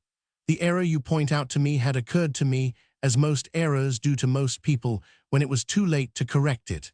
But it will do no harm. The peculiarities of dress and manner are fused together for the sake of picturesqueness. Dear Madam, faithfully yours. Mr. B. W. Proctor. Gad's Hill Place, Higham by Rochester, Kent. Saturday, Dec. 31st, 1864. My dear Proctor, I have reserved my acknowledgment of your delightful note, the youngest note I have had in all this year, until today, in order that I might send, most heartily and affectionately, all seasonable good wishes to you and to Mrs. Proctor, and to those who are nearest and dearest to you. Take them from an old friend who loves you. Mamie returns the tender compliments, and Georgina does what the Americans call endorse them. Mrs. Lirriper is proud to be so remembered, and says over and over again that it's worth 20 times the trouble she has taken with the narrative, since Barry Cornwall, Esquire, is pleased to like it. I got rid of a touch of neuralgia in France, as I always do there, but I found no old friends in my voyages of discovery on that side, such as I have left on this. My dear Proctor, ever your affectionate. 1865. Narrative. For this spring a furnished house in Somers Place, Hyde Park, had been taken, which Charles Dickens occupied with his sister-in-law and daughter from the beginning of March until June. During the year, he paid 2 short visits to France. He was still at work upon Our Mutual Friend, 2 numbers of which had been issued in January and February, when the first volume was published, with dedication to Sir James Emerson Tennant. The remaining numbers were issued between March and November, when the complete work was published in 2 volumes. The Christmas number, to which Charles Dickens contributed 3 stories, was called Dr. Marigold's Prescriptions. Being out of health and much overworked, Charles Dickens at the end of May took his first short holiday trip into France, and on his way home, and on a day afterwards so fatal to him, the 9th of June, he was in that most terrible railway accident at Staplehurst. Many of our letters for this year have reference to this awful experience, an experience from the effects of which his nerves never wholly recovered. His letters to Mr. Thomas Mitten and to Mrs. Hulks, an esteemed friend and neighbor, are graphic descriptions of this disaster, but they do not tell of the wonderful presence of mind and energy shown by Charles Dickens when most of the terrified passengers were incapable of thought or action, or of his gentleness and goodness to the dead and dying. The Mr. Dickenson mentioned in the letter to Mrs. Hulks soon recovered. He always considers that he owes his life to Charles Dickens, the latter having discovered and extricated him from beneath a carriage before it was too late. Our first letter to Mr. Kent is one of congratulation upon his having become the proprietor of the Sun newspaper. Professor Owen has been so kind as to give us some notes, which we publish for the sake of his great name. Charles Dickens had not much correspondence with Professor Owen, but there was a firm friendship and great mutual admiration between them. The letter to Mrs. Proctor is in answer to one from her, asking Charles Dickens to write a memoir of her daughter Adelaide, as a preface to a collected edition of her poems. Mr. William Charles Kent. Gad's Hill Place, Higham by Rochester, Kent. Tuesday, Jan. 17th, 1865. My dear Kent, I meant to have written instantly on the appearance of your paper in its beautiful freshness, to congratulate you on its handsome appearance, and to send you my heartiest good wishes for its thriving and prosperous career. Through a mistake of the postman's, that remarkable letter has been tessellated into the infernal pavement instead of being delivered in the Strand. We have been looking and waiting for your being well enough to propose yourself for a mouthful of fresh air. Are you well enough to come on Sunday? We shall be coming down from Charing Cross on Sunday morning, and I shall be going up again at 9 on Monday morning. It amuses me to find that you don't see your way with a certain mutual friend of ours. I have a horrible suspicion that you may begin to be fearfully knowing at somewhere about number 12 or 13, but you shan't if I can help it. Your note delighted me because it dwelt upon the places in the number that I dwell on. Not that that is anything new in your case, but it is always new to me in the pleasure I derive from it, which is truly inexpressible. Ever cordially yours, Mrs. Proctor. Gad's Hill Place, Higham by Rochester, Kent. Wednesday, Feb. 15th, 1865. My dear Mrs. Proctor, of course I will do it, and of course I will do it for the love of you and Proctor. You can give me my brief, and we can speak about its details. Once again, of course I will do it, and with all my heart. I have registered a vow, in which there is not the least merit, for I couldn't help it, that when I am, as I am now, very hard at work upon a book, I never will dine out more than one day in a week. Why didn't you ask me for the Wednesday, before I stood engaged to Lady Molesworth for the Tuesday? It is so delightful to me to sit by your side anywhere and be brightened up, that I lay a handsome sacrifice upon the altar of our mutual friend, in writing this note, very much against my will. But for as many years as can be made consistent with my present juvenility, I always have given my work the first place in my life, and what can I do now at 35? Or at least at the two figures, never mind their order. I send my love to Proctor, hoping you may appropriate a little of it by the way. Affectionately yours, Mr. W. C. Macready. Office of All the Year Round. Wednesday, March 1st, 1865. My dearest Macready, I have been laid up here with a frost-bitten foot, from hard walking in the snow, or you would have heard from me sooner. My reply to Professor Agassiz is short, but conclusive, daily seeing improper uses made of confidential letters in the addressing of them to a public audience that have no business with them. I made not long ago a great fire in my field at Gad's Hill, and burnt every letter I possessed. And now I always destroy every letter I receive not on absolute business, and my mind is so far at ease. Poor dear Felton's letters went up into the air with the rest, or his highly distinguished representative should have had them most willingly. We never fail to drink Old Peace health on his birthday, or to make him the subject of 1,000 loving remembrances, with best love to Mrs. Macready and Katie. Ever my dearest Macready, your most affectionate friend, Mr. W. C. Macready. 16 Summers Place, Hyde Park. Saturday night, April 22nd, 1865. My dearest Macready, 1,000 thanks for your kind letter, most heartily welcome.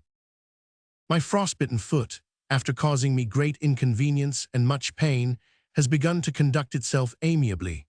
I can now again walk my 10 miles in the morning without inconvenience, but am absurdly obliged to sit shoeless all the evening, a very slight penalty, as I detest going out to dinner, which killed the original old par by the by.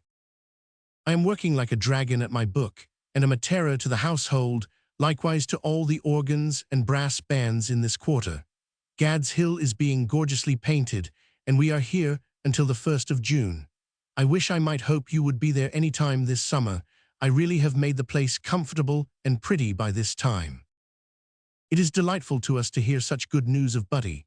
She made so deep an impression on Fetchter that he always asks me what Salon has done for her, and always beams when I tell him how thoroughly well it has made her. As to you, you are the youngest man, worth mentioning as a thorough man, that I know.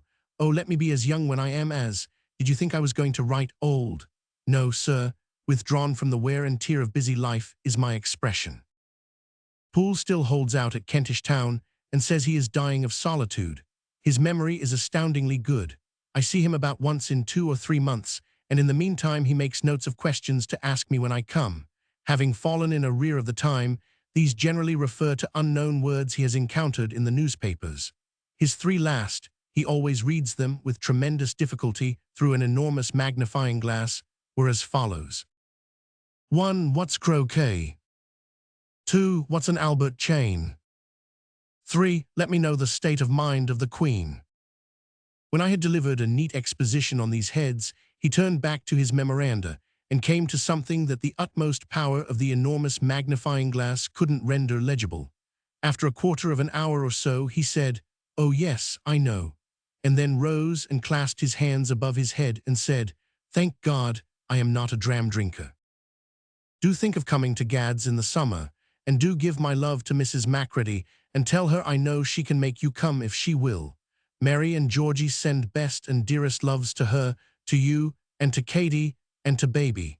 Johnny, we suppose to be climbing the tree of knowledge elsewhere.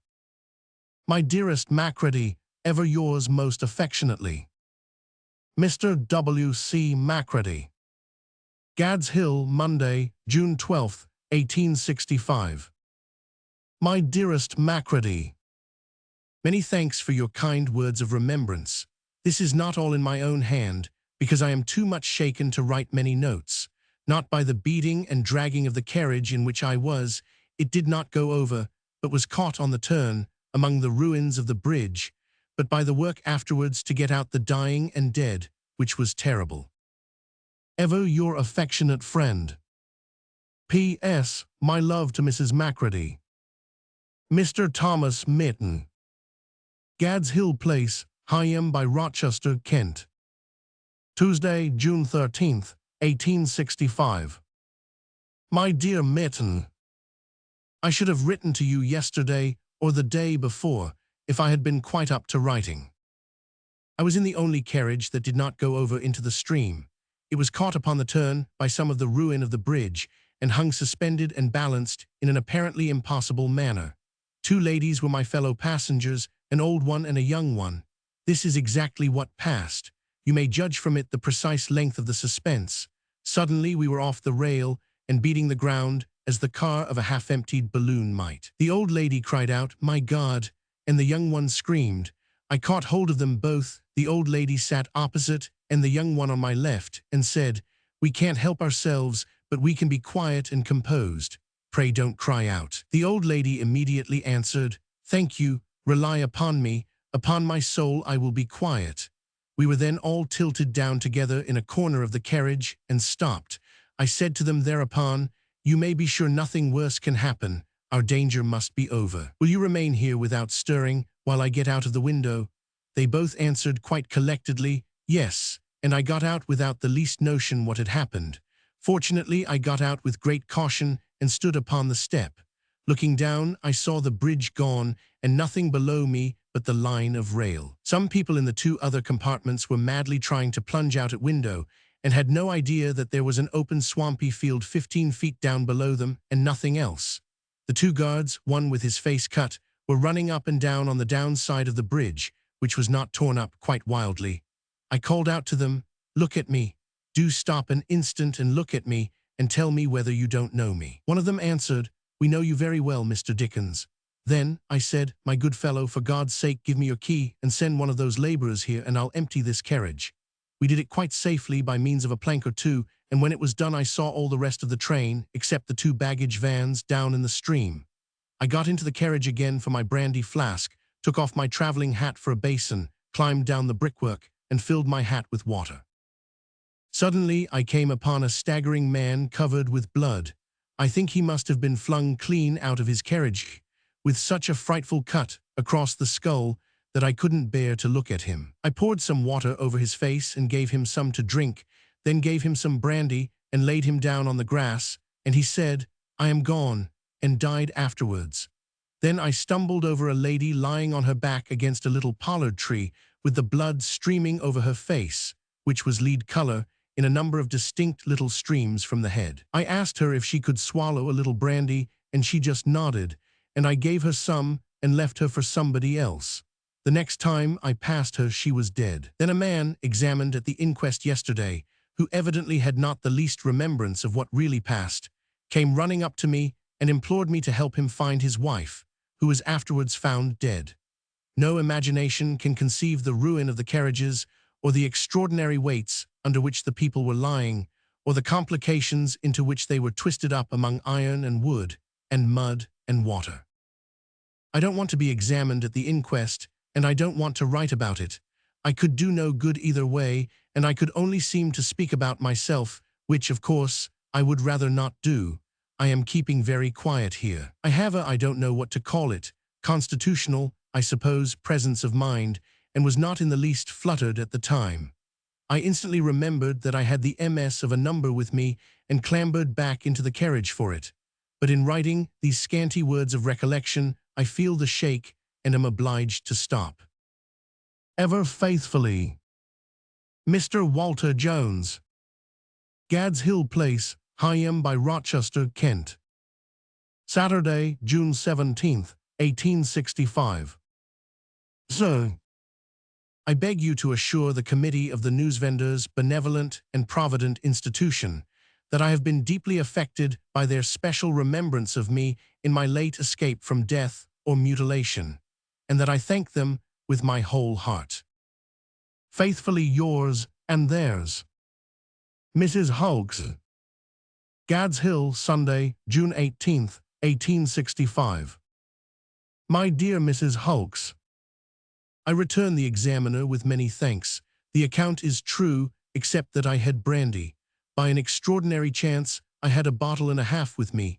I slung the half-bottle round my neck and carried my hat full of water in my hands. But I can understand the describer, whoever he is, making the mistake in perfect good faith, and supposing that I called for brandy when I really called to the others who were helping. I have brandy here. The Mr. Dickinson mentioned had changed places with a Frenchman who did not like the window down a few minutes before the accident. The Frenchman was killed, and a laborer, and I got Mr. Dickinson out of a most extraordinary heap of dark ruins in which he was jammed upside down. He was bleeding at the eyes, ears, nose, and mouth, but he didn't seem to know that afterwards, and of course I didn't tell him. In the moment of going over the viaduct, the whole of his pockets were shaken empty. He had no watch, no chain, no money, no pocketbook, no handkerchief when we got him out. He had been choking a quarter of an hour when I heard him groaning. If I had not had the brandy to give him at the moment, I think he would have been done for. As it was, I brought him up to London in the carriage with me and couldn't make him believe he was hurt. He was the first person whom the brandy saved. As I ran back to the carriage for the whole full bottle, I saw the first two people I had helped lying dead. A bit of shade from the hot sun, into which we got the unhurt ladies, soon had as many dead in it as living. Faithfully yours always, Mr. Arthur Ryland. Gad's Hill Place, Higham by Rochester, Kent. Wednesday, June 21st, 1865. My dear Mr. Ryland, I need not assure you that I regard the unanimous desire of the Town Council Committee as a great honor, and that I feel the strongest interest in the occasion and the strongest wish to associate myself with it. But after careful consideration, I most unwillingly come to the conclusion that I must decline. At the time in question, I shall, please God, either have just finished or be just finishing my present book. Country rest and reflection will then be invaluable to me before casting about for Christmas. I am a little shaken in my nervous system by the terrible and affecting incidents of the late railway accident, from which I bodily escaped. I am withdrawing myself from engagements of all kinds, in order that I may pursue my story with the comfortable sense of being perfectly free while it is a-doing, and when it is done. The consciousness of having made this engagement would, if I were to make it, render such sense incomplete, and so open the way to others. This is the real state of the case, and the whole reason for my declining. Faithfully yours always, Mrs. Layman. Gad's Hill Place, Higham by Rochester, Kent. Tuesday, June 29th, 1865.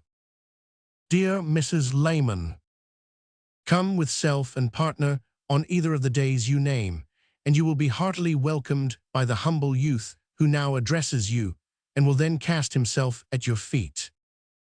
I am quite right again, I thank God, and have even got my voice back. I most unaccountably brought somebody else's out of that terrible scene. The directors have sent me a resolution of thanks for assistance to the unhappy passengers. With kind regards to layman, ever yours, Mr. Percy Fitzgerald. Office of All the Year Round. Friday, July 7th, 1865. My dear Fitzgerald, I shall be delighted to see you at Gad's Hill on Sunday, and I hope you will bring a bag with you and will not think of returning to London at night. We are a small party just now, for my daughter Mary has been decoyed to Andover for the election week, in the Conservative interest. Think of my feelings as a radical parent. The wrong-headed member and his wife are the friends with whom she hunts, and she helps to receive and deceive the voters, which is very awful. But in the week after next, we shall be in great croquet force. I shall hope to persuade you to come back to us then for a few days, and we will try to make you some amends for a dull Sunday. Turn it over in your mind and try to manage it. Sincerely yours ever, Professor Owen, FRS. Gad's Hill, Wednesday, July 12th, 1865. My dear Owen, studying the gorilla last night for the 20th time, it suddenly came into my head that I had never thanked you for that admirable treatise. This is to bear witness to my blushes and repentance. If you knew how much interest it has awakened in me, and how often it has set me a-thinking, you would consider me a more thankless beast than any gorilla that ever lived. But happily you do not know, and I am not going to tell you. But believe me, ever faithfully yours, the Earl Russell. Gad's Hill Place, Higham by Rochester, Kent. Wednesday, Aug. 16th, 1865. My dear Lord Russell, Mr. Dallas, who is a candidate for the Scotch professional chair left vacant by Iton's death, has asked me if I would object to introduce to you the first volume of a book he has in the press with my publishers, on the gay science of art and criticism. I have replied I would not object, as I have read as many of the sheets as I could get, with extreme pleasure, and as I know you will find it a very winning and brilliant piece of writing. Therefore he will send the proofs of the volume to you as soon as he can get them from the printer, at about the end of this week, I take it. And if you read them, you will not be hard upon me for bearing the responsibility of his doing so, I feel assured. I suppose Mr. Dallas to have some impression that his pleasing you with his book might advance his Scottish suit. But all I know is that he is a gentleman of great attainments and erudition, much distinguished as the writer of the best critical literary pieces in the Times, and thoroughly versed in the subjects which Professor Iton represented officially. I beg to send my regard to Lady Russell and all the house, and am ever, my dear Lord Russell, your faithful and obliged. P.S. I am happy to report that my sailor boy's captain, relinquishing his ship on sick leave, departs from the mere form of certificate given to all the rest, and adds that his obedience to orders is remarkable, and that he is a highly intelligent and promising young officer. Mr. Marcus Stone. H.Tel du Helder, Paris, Wednesday, Sept. 13th, 1865. My dear Marcus, I leave here tomorrow and propose going to the office by tidal train next Saturday evening. Through the whole of next week, on and off, I shall be at the office, when not there, at Gad's, but much oftener at the office. The sooner I can know about the subjects you take for illustration the better, as I can then fill the list of illustrations to the second volume for the printer and enable him to make up his last sheet. Necessarily, that list is now left blank, as I cannot give him the titles of the subjects, not knowing them myself. It has been fearfully hot on this side, but is something cooler. Ever affectionately yours. P.S. On glancing over this note, I find it very like the King's love letter in Ruy Blas.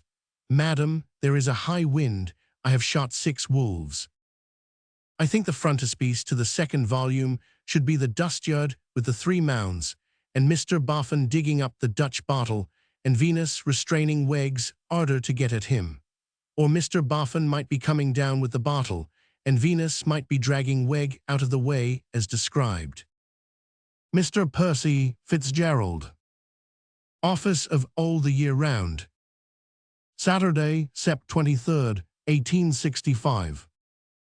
My dear Fitzgerald, I cannot thank you too much for Sultan. He is a noble fellow, has fallen into the ways of the family with a grace and dignity that denote the gentleman, and came down to the railway a day or two since to welcome me home. It was our first meeting, with a profound absence of interest in my individual opinion of him which captivated me completely. I am going home today to take him about the country and improve his acquaintance. You will find a perfect understanding between us, I hope, when you next come to Gad's Hill. He has only swallowed Bouncer once, and temporarily. Your hint that you were getting on with your story and liked it was more than golden intelligence to me in foreign parts. The intensity of the heat, both in Paris and the provinces, was such that I found nothing else so refreshing in the course of my rambles. With many more thanks for the dog than my sheet of paper would hold. Believe me, ever very faithfully yours, Mrs. Proctor. Gad's Hill Place, Higham by Rochester, Kent. Sept. 26th, 1865. My dear Mrs. Proctor, I have written the little introduction and have sent it to my printer in order that you may read it without trouble, but if you would like to keep the few pages of MS, of course they are yours. It is brief, and I have aimed at perfect simplicity and an avoidance of all that your beloved Adelaide would have wished avoided. Do not expect too much from it. If there should be anything wrong in fact, or anything that you would like changed for any reason, of course you will tell me so, and of course you will not deem it possible that you can trouble me by making any such request most freely. You will probably receive the proof either on Friday or Saturday. Don't write to me until you have read it. In the meantime, I send you back the 2 books, with the 2 letters in the bound one. With love to Proctor. Ever your affectionate friend, Mr. Edmund Yates. Htel du Helder, Paris, Wednesday, Sept. 30th, 1865. My dear Edmund, I leave here tomorrow and purpose being at the office on Saturday night. All next week I shall be there, off and on, off meaning Gad's Hill. The office will be my last address. The heat has been excessive on this side of the Channel, and I got a slight sunstroke last Thursday and was obliged to be doctored and put to bed for a day, but thank God, I am all right again. The man who sells the tisane on the boulevards can't keep the flies out of his glasses, and as he wears them on his red velvet bands, the flies work themselves into the ends of the tumblers, trying to get through and tickle the man. If fly life were long enough, I think they would at last. 3 paving blouses came to work at the corner of this street last Monday, pulled up a bit of road, sat down to look at it, and fell asleep. On Tuesday, one of the blouses spat on his hands and seemed to be going to begin, but didn't. The other 2 have shown no sign of life whatever. This morning, the industrious one ate a loaf. You may rely upon this as the latest news from the French capital. Faithfully ever, Mr. William Charles Kent. 26 Wellington Street, Monday, Nov. 6th, 1865. My dear Kent, no, I won't write in this book, because I have sent another to the binders for you. I have been unwell with a relaxed throat, or I should have written to you sooner to thank you for your dedication, to assure you that it heartily, most heartily, gratifies me as the sincere tribute of a true and generous heart, and to tell you that I have been charmed with your book itself. I am proud of having given a name to anything so picturesque, so sympathetic and spirited. I hope and believe the doctor is nothing but a good un. He has perfectly astonished Forster, who writes, neither good, gooder, nor goodest, but super excellent. All through there is such a relish of you at your best, as I could not have believed in after a long story. I shall be charmed to see you tonight. Ever affectionately, M. de Surjat. Gad's Hill Place, Higham by Rochester, Kent.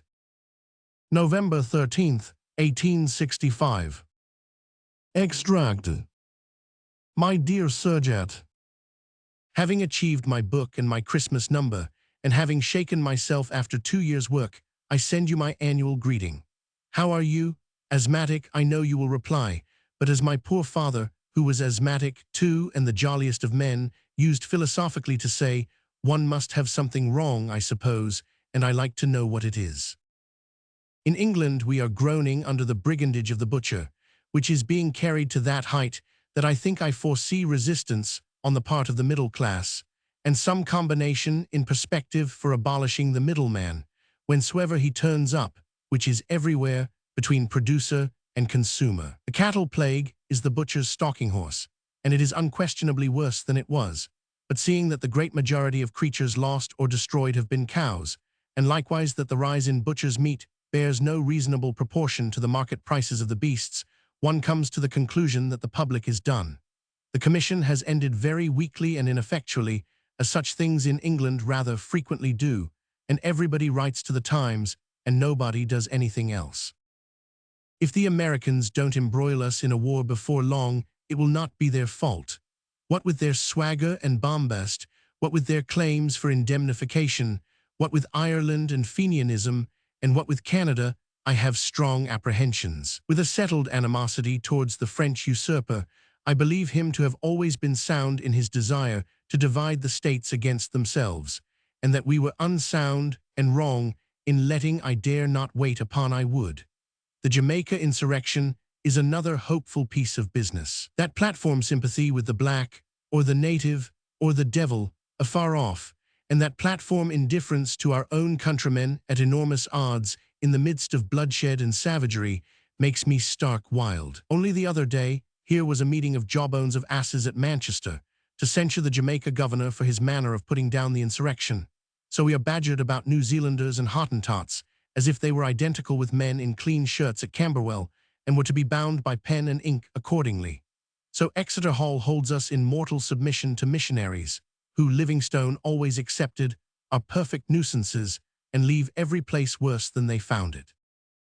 Of all the many evidences that are visible of our being ill-governed, no one is so remarkable to me as our ignorance of what is going on under our government. What will future generations think of that enormous Indian mutiny being ripened without suspicion, until whole regiments arose and killed their officers? A week ago, red tape, half bouncing and half poo-pooing what it bounced at, would have scouted the idea of a Dublin jail not being able to hold a political prisoner.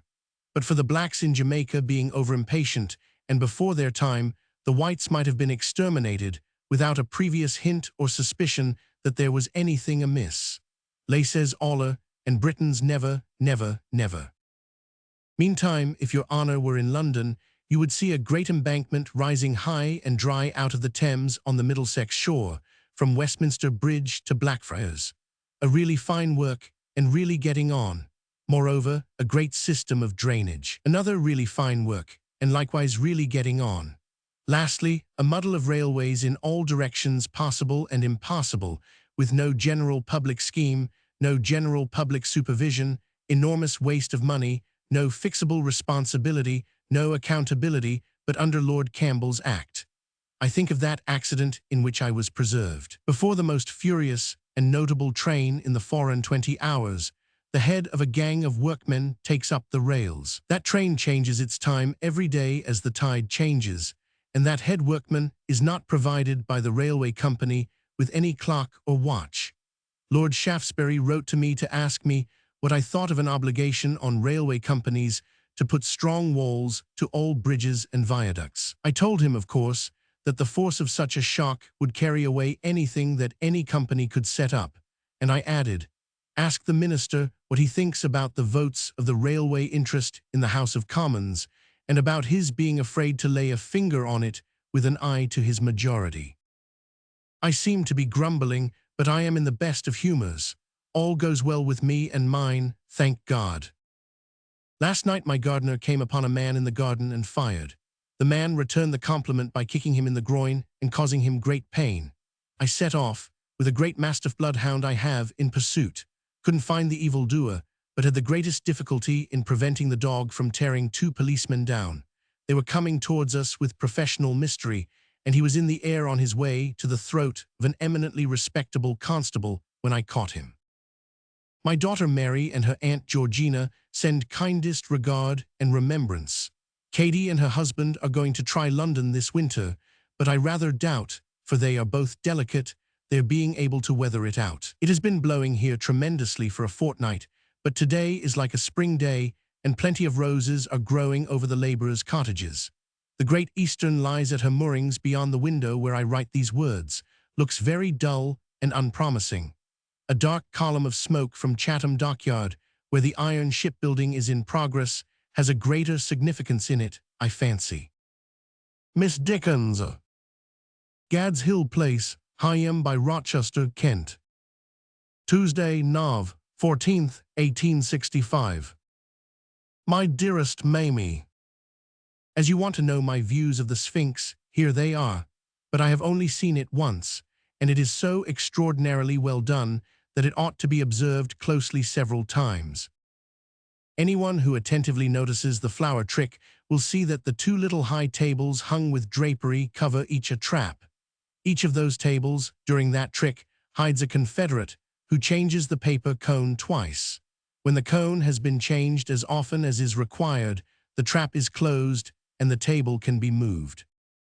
When the curtain is removed for the performance of the Sphinx trick, there is a covered, that is, draped table on the stage, which is never seen before or afterwards. In front of the middle of it, and between it and the audience, stands one of those little draped tables covering a trap. This is a third trap in the center of the stage. The box for the head is then upon it, and the conjurer takes it off and shows it. The man whose head is afterwards shown in that box is, I conceive, in the table, that is to say, is lying on his chest in the thickness of the table, in an extremely constrained attitude. To get him into the table, and to enable him to use the trap in the table through which his head comes into the box, the two hands of a confederate are necessary. That confederate comes up a trap, and stands in the space afforded by the interval below the stage and the height of the little draped table. His back is towards the audience. The moment he has assisted the hidden man sufficiently, he closes the trap, and the conjurer then immediately removes the little draped table, and also the drapery of the larger table. When he places the box on the last named table with the slide on for the head to come into it, he stands with his back to the audience and his face to the box, and masks the box considerably to facilitate the insertion of the head. As soon as he knows the head to be in its place, he undraws the slide. When the verses have been spoken and the trick is done, he loses no time in replacing the slide. The curtain is then immediately dropped, because the man cannot otherwise be got out of the table, and has no doubt had quite enough of it. With kindest regards to all at Penton. Ever your most affectionate. 1866. Narrative. The furnished house hired by Charles Dickens in the spring of this year was in Southwick Place, Hyde Park. Having entered into negotiations with the Messrs.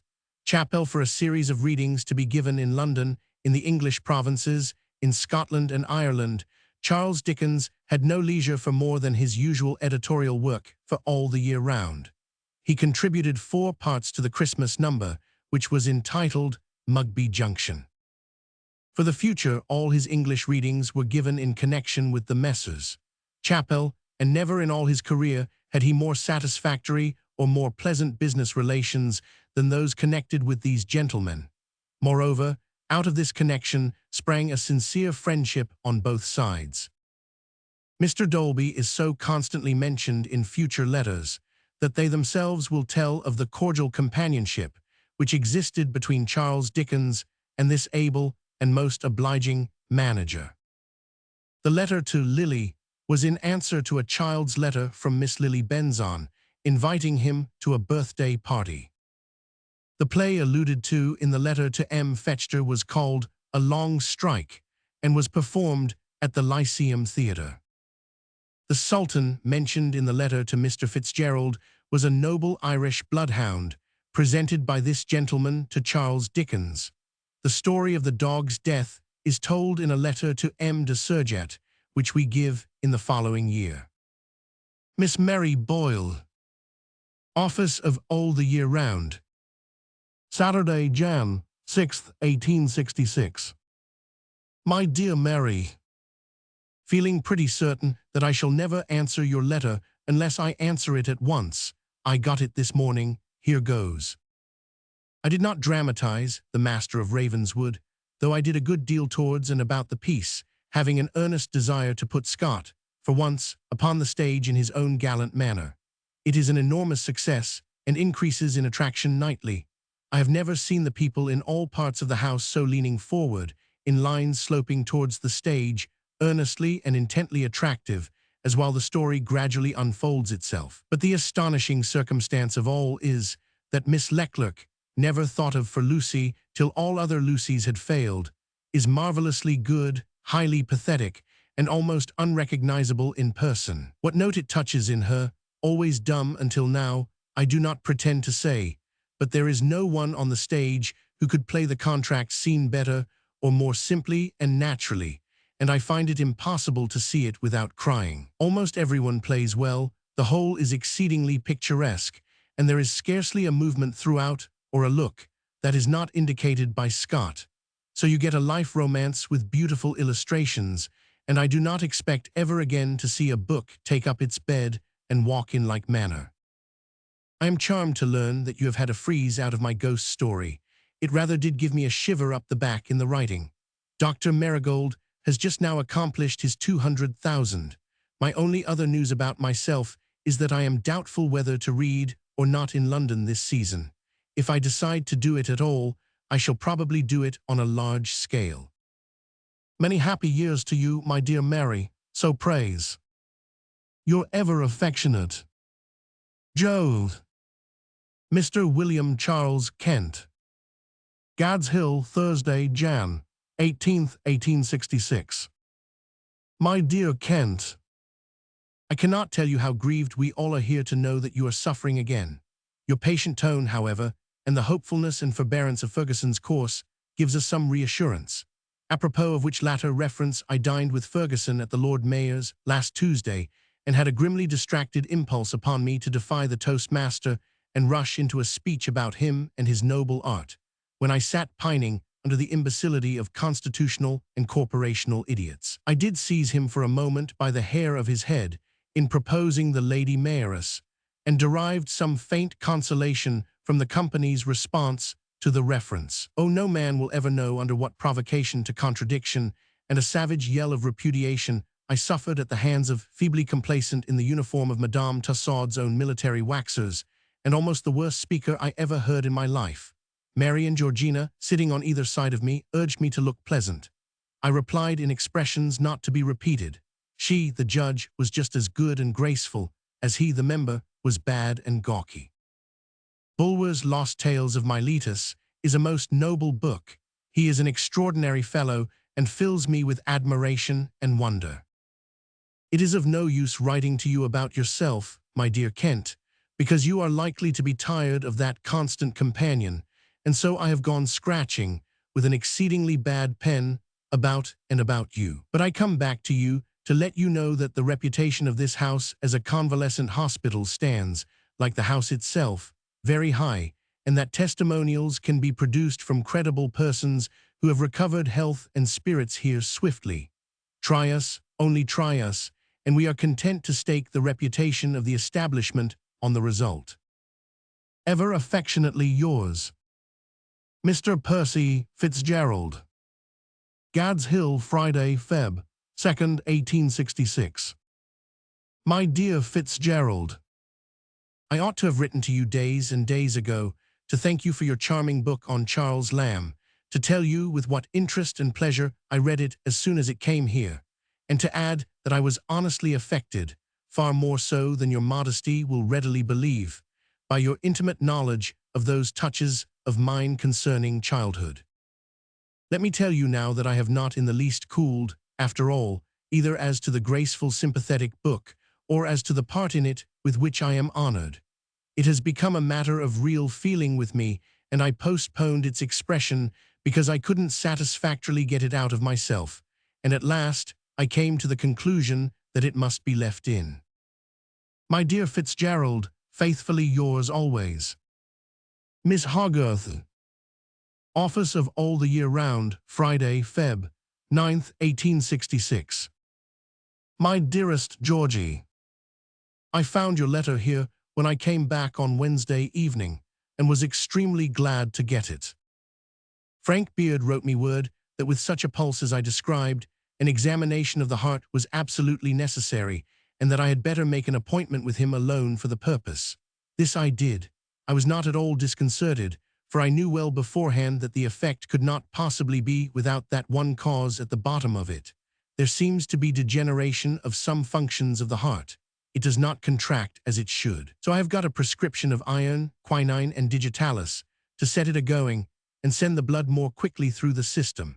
If it should not seem to succeed on a reasonable trial, I will then propose a consultation with someone else. Of course, I am not so foolish as to suppose that all my work can have been achieved without some penalty, and I have noticed for some time a decided change in my buoyancy and hopefulness, in other words, in my usual tone. I shall wait to see Beard again on Monday, and shall most probably come down that day. If I should not, I will telegraph after seeing him. Best love to Mamie. Mrs. Brookfield. Office of All the Year Round. Tuesday, Feb. 20th, 1866. My dear Mrs. Brookfield, having gone through your MS, which I should have done sooner, but that I have not been very well, I write these few following words about it. Firstly, with a limited reference to its unsuitability to these pages. Secondly, with a more enlarged reference to the merits of the story itself.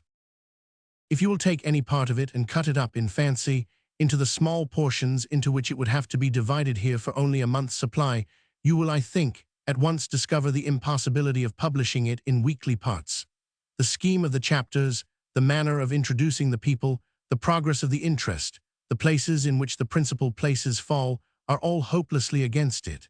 It would seem as though the story were never coming, and hardly ever moving. There must be a special design to overcome that specially trying mode of publication, and I cannot better express the difficulty and labor of it than by asking you to turn over any 2 weekly numbers of A Tale of Two Cities, or Great Expectations, or Bulwer's Story, or Wilkie Collins's, or Reed's, or At the Bar, and notice how patiently and expressly the thing has to be planned for presentation in these fragments, and yet for afterwards fusing together as an uninterrupted whole. Of the story itself, I honestly say that I think highly. The style is particularly easy and agreeable, infinitely above ordinary writing, and sometimes reminds me of Mrs. Inchbald at her best. The characters are remarkably well observed, and with a rare mixture of delicacy and truthfulness. I observe this particularly in the brother and sister, and in Mrs. Neville. But it strikes me that you constantly hurry your narrative, and yet without getting on by telling it, in a sort of impetuous, breathless way, in your own person, when the people should tell it and act it for themselves. My notion always is that when I have made the people to play out the play, it is, as it were, their business to do it, and not mine. Then, unless you really have led up to a great situation like Basil's death, you are bound in art to make more of it. Such a scene should form a chapter of itself. Impressed upon the reader's memory, it would go far to make the fortune of the book. Suppose yourself telling that affecting incident in a letter to a friend. Wouldn't you describe how you went through the life and stir of the streets and roads to the sick room? Wouldn't you say what kind of room it was, what time of day it was, whether it was sunlight, starlight, or moonlight? Wouldn't you have a strong impression on your mind of how you were received? When you first met the look of the dying man, what strange contrasts were about you and struck you? I don't want you, in a novel, to present yourself to tell such things, but I want the things to be there.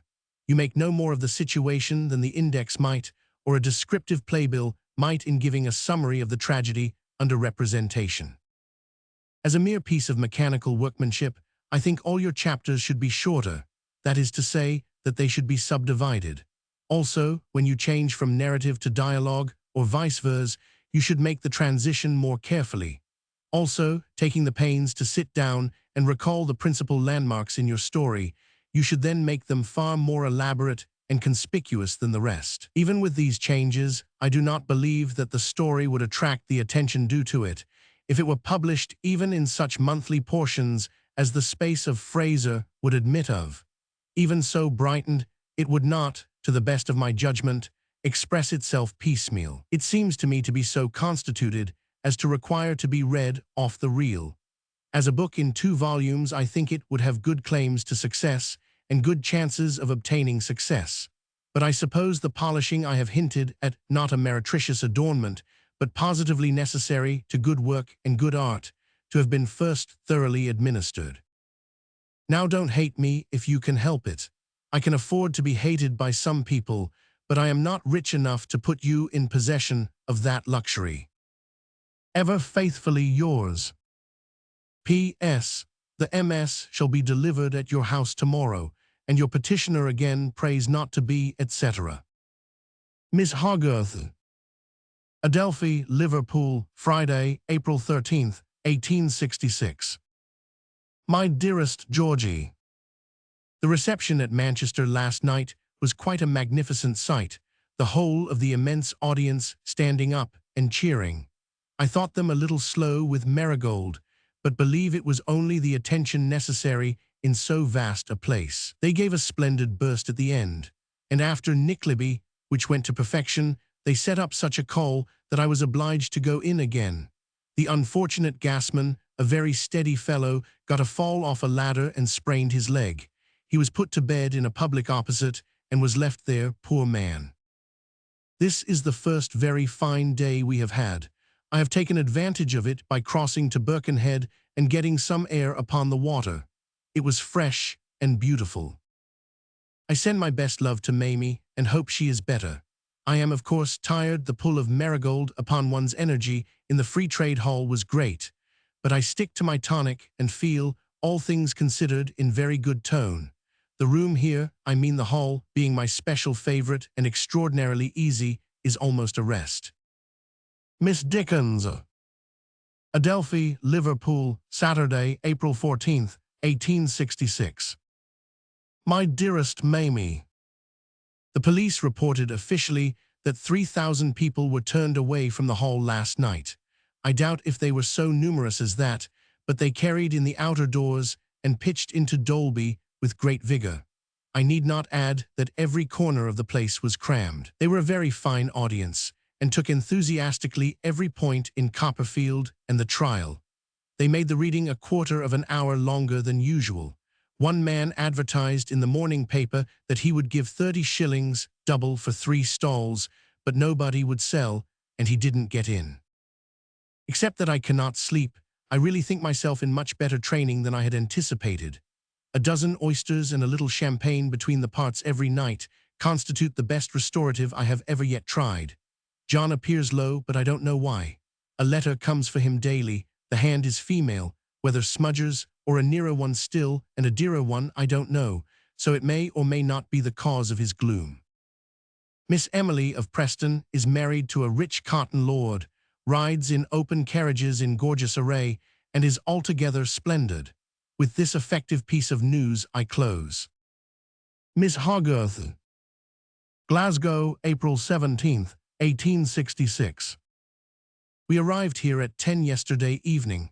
I don't think the journey shook me at all. Dolby provided a superb cold collation and the best of drinks, and we dined in the carriage, and I made him laugh all the way. The let here is very large. Every precaution taken to prevent my platform from being captured as it was last time, but I don't feel at all sure that it will not be stormed at one of the 2 readings. Wills is to do the genteel tonight at the stalls, and Dolby is to stem the shilling tide if he can. The poor gasman cannot come on, and we have got a new one here who is to go to Edinburgh with us. Of Edinburgh we know nothing, but as its first night has always been shady, I suppose it will stick to its antecedents. I like to hear about Harness and his freshness. The let for the next reading at St. James's is going, they report, admirably. Lady Russell asked me to dinner tomorrow, and I have written her a note today. The rest has certainly done me good. I slept thoroughly well last night and feel fresh. What tonight's work, and every night's work this week, may do contrariwise, remains to be seen. I hope Harry's knee may be in the way of mending, from what you relate of it. Miss Dickens. Waterloo Hotel, Edinburgh, Wednesday, April 18th, 1866. We had a tremendous house again last night at Glasgow, and turned away great numbers. Not only that, but they were a most brilliant and delicate audience, and took Marigold with a fine sense and quickness not to be surpassed. The shillings pitched into Dolby again, and one man writes a sensible letter in one of the papers this morning, showing to my satisfaction that they really had, through the local agent, some cause of complaint. Nevertheless, the shilling tickets are sold for tomorrow, and it seems to be out of the question to take any money at the doors. The call for all parts is so enormous. The thundering of applause last night was quite staggering, and my people checked off my reception by the minute hand of a watch and stared at one another, thinking I should never begin. I keep quite well, have happily taken to sleeping these last 3 nights, and feel, all things considered, very little conscious of fatigue. I cannot reconcile my town medicine with the hours and journeys of reading life, and have therefore given it up for the time. But for the moment, I think I am better without it. What we are doing here, I have not yet heard. I write at 1:30, and we have been little more than an hour in the house, but I am quite prepared for the inevitable this first Edinburgh night. Endeavours have been made from Glasgow yesterday to telegraph the exact facts out of our local agent, but hydraulic pressure wouldn't have squeezed a straight answer out of him. Friday and Saturday doing very well, Wednesday not so good. This was all electricity could discover. I am going to write a line this post to Katie, from whom I have a note. I hope Harry's leg will now step out in the manner of the famous cork leg in the song. Miss Hogarth. Edinburgh, Thursday, April 19th, 1866. The house was more than twice better than any first night here previously.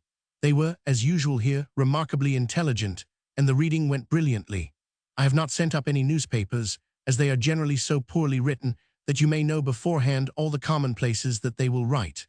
But the Scotsman has so pretty an article this morning, and so far as I know, so true a one, that I will try to post it to you, either from here or Glasgow. John and Dolby went over early, and Wills and I follow them at 11:30. It is cold and wet here. We have laid half-crown bets with Dolby that he will be assaulted tonight at Glasgow. He has a surprising knowledge of what the receipts will be always, and wins half-crowns every night. Chang is living in this house. John, not knowing it, was rendered perfectly drivelling last night by meeting him on the stairs. The Tartar dwarf is always twining himself upstairs sideways and drinks a bottle of whiskey per day and is reported to be a surprising little villain. Miss Dickens. Waterloo Hotel, Edinburgh, Friday, April 20th, 1866. No row at Glasgow last night. Great placards were posted about the town by the anxious Dolby, announcing that no money would be taken at the doors. This kept the crowd off. 2 files of policemen and a double staff everywhere did the rest, and nothing could be better tempered or more orderly. Tremendous enthusiasm with the carol and trial. I was dead beat afterwards, that reading being 20 minutes longer than usual, but plucked up again, had some supper, slept well, and am quite right today. It is a bright day, and the express ride over from Glasgow was very pleasant. Everything is gone here for tonight, but it is difficult to describe what the readings have grown to be. The let at St. James's Hall is not only immense for next Tuesday, but so large for the next reading afterwards that Chappell writes, "That will be the greatest house of the 3. From Manchester this morning they write, "Send us more tickets instantly, for we are sold out and don't know what to do with the people." Last night the whole of my money under the agreement had been taken. I noticed that a great bank has broken at Liverpool, which may hurt us there, but when last heard of it was going as before. And the audience, though so enormous, do somehow express a personal affection, which makes them very strange and moving to see. I have a story to answer you and your aunt with. Before I left Southwick Place for Liverpool, I received a letter from Glasgow, saying, "Your little Emily has been wooed and married and since you last saw her," and describing her house within a mile or 2 of the city and asking me to stay there. I wrote the usual refusal and supposed Mrs. to be some romantic girl whom I had joked with, perhaps at Alison's or where not. On the first night at Glasgow I received a bouquet from and wore one of the flowers. This morning at the Glasgow station appeared and proved to be the identical Miss Emily of whose marriage Dolby had told me on our coming through Preston. She was attired in magnificent raiment and presented the happy Miss Hogarth. Liverpool, Thursday, April 26th, 1866. We noticed between London and Rugby, the first stoppage, something very odd in our carriage yesterday, not so much in its motion as in its sound. We examined it as well as we could out of both windows, but could make nothing of it. On our arrival at Rugby, it was found to be on fire, and as it was in the middle of the train had to be broken to get it off into a siding by itself and get another carriage on. With this slight exception, we came down all right. My voice is much better, I am glad to report, and I mean to try Beard's remedy after dinner today. This is all my present news. The same. Down Hotel, Clifton, Friday, May 11th, 1866. I received your note before I left Birmingham this morning. It has been very heavy work getting up at 6:30 each morning after a heavy night, and I am not at all well today. We had a tremendous haul at Birmingham last night, 2,100 people. I made a most ridiculous mistake. Had Nickleby on my list to finish with, instead of trial. Read Nickleby with great go, and the people remained. Went back again at 10 and explained the accident, and said if they liked, I would give them the trial. They did like, and I had another half-hour of it in that enormous place. This stoppage of Overend and Gurney in the city will play with all public gaieties, and with all the arts. My cold is no better. John fell off a platform about 10 feet high yesterday and fainted. He looks all the colors of the rainbow today, but does not seem much hurt beyond being puffed up one hand, arm, and side. Miss Lily Benzon. Gad's Hill Place, Higham by Rochester, Kent. Monday, June 18th, 1866. My dear Lily, I am sorry that I cannot come to read to you the Boots at the Holly Tree Inn, as you ask me to do, but the truth is that I am tired of reading at this present time, and have come into the country to rest and hear the birds sing. There are a good many birds, I dare say, in Kensington Palace Gardens, and upon my word and honor, they are much better worth listening to than I am. So let them sing to you as hard as ever they can, while their sweet voices last. They will be silent when the winter comes. And very likely after you and I have eaten our next Christmas pudding and mince pies, you and I and Uncle Harry may all meet together at St. James's Hall, Uncle Harry to bring you there to hear the Boots, I to receive you there and read the Boots, and you I hope to applaud very much and tell me that you like the Boots. So God bless you and me and Uncle Harry and the Boots, and long life and happiness to us all. Your affectionate friend. P.S. There's a flourish. Mr. B. W. Proctor. Gad's Hill Place, Higham by Rochester, Kent. Monday, Aug. 13th, 1866. My dear Proctor, I have read your biography of Charles Lamb with inexpressible pleasure and interest.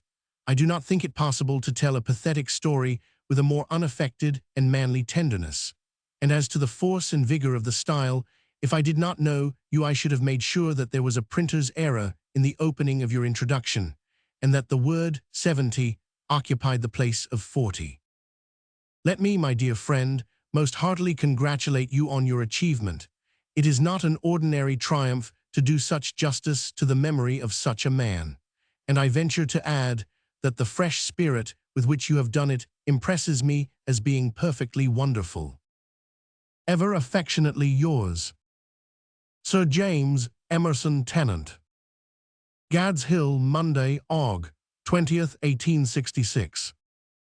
My dear Tennant, I have been very much interested by your extract, and am strongly inclined to believe that the founder of the Refuge for Poor Travellers meant the kind of man to which it refers. Chaucer certainly meant the pardoner to be a humbug, living on the credulity of the people. After describing the sham relics he carried, he says, "But with these relics, one that he found, a poor person dwelling up on land. Upon a day he gat him more money than that the person got in months' time. And thus, with feigned flattering and japes, he made the person and the people his apes.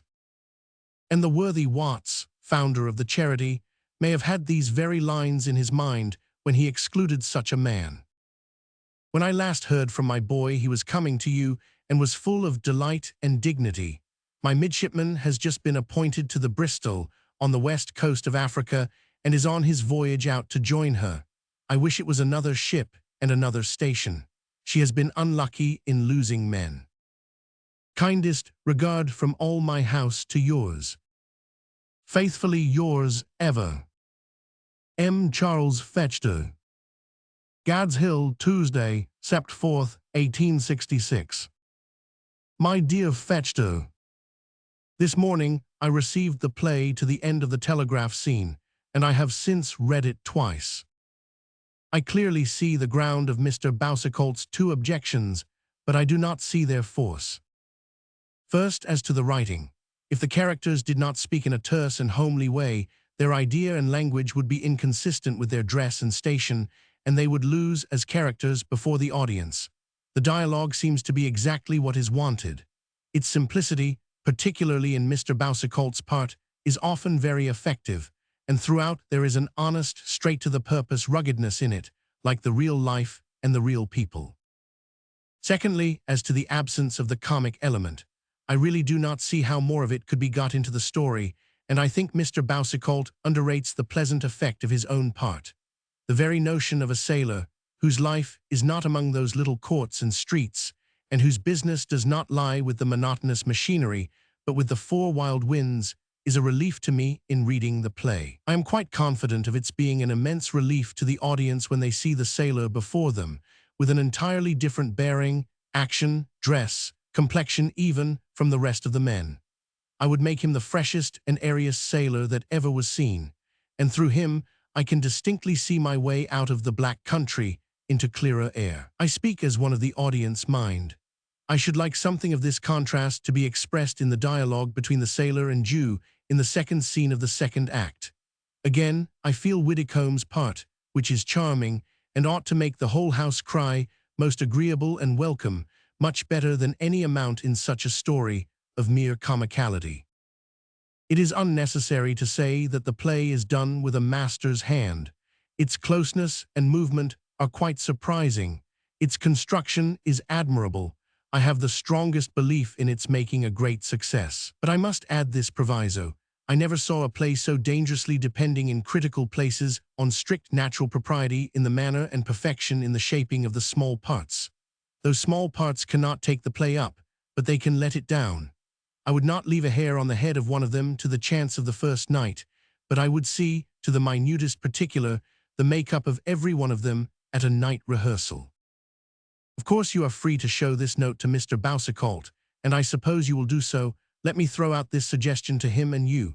Might it not ease the way with the Lord Chamberlain's office, and still more with the audience, when there are Manchester champions in it, if instead of Manchester you used a fictitious name? When I did Hard Times, I called the scene Coketown. Everybody knew what was meant, but every cot-spinning town said it was the other cot-spinning town. I shall be up on Saturday, and will come over about midday, unless you name any other time. Ever heartily, Mr. Walter Thornbury. All the year round, office, Saturday, Sept. 15th, 1866. My dear Thornbury, many thanks for your letter. In reference to your Shakespeare queries, I am not so much enamored of the first and third subjects as I am of the Ariosto inquiry, which should be highly interesting. But if you have so got the matter in your mind, as that its execution would be incomplete and unsatisfactory to you unless you write all the 3 papers, then by all means write the 3, and I will most gladly take them. For some years I have had so much pleasure in reading you that I can honestly warrant myself as what actors call a good audience. The idea of old stories retold is decidedly a good one. I greatly like the notion of that series. Of course you know De Quincey's paper on the Ratcliffe highway murderer. Do you know also the illustration, I have it at Gad's Hill, representing the horrible creature as his dead body lay on a cart, with a piece of wood for a pillow and a stake lying by, ready to be driven through him? I don't quite like the title, The Social History of London. I should better like some title to the effect, The History of London's Social Changes in So Many Years. Such a title would promise more and better express your intention. What do you think of taking for a first title, London's Changes? You could then add the second title, being a history, etc.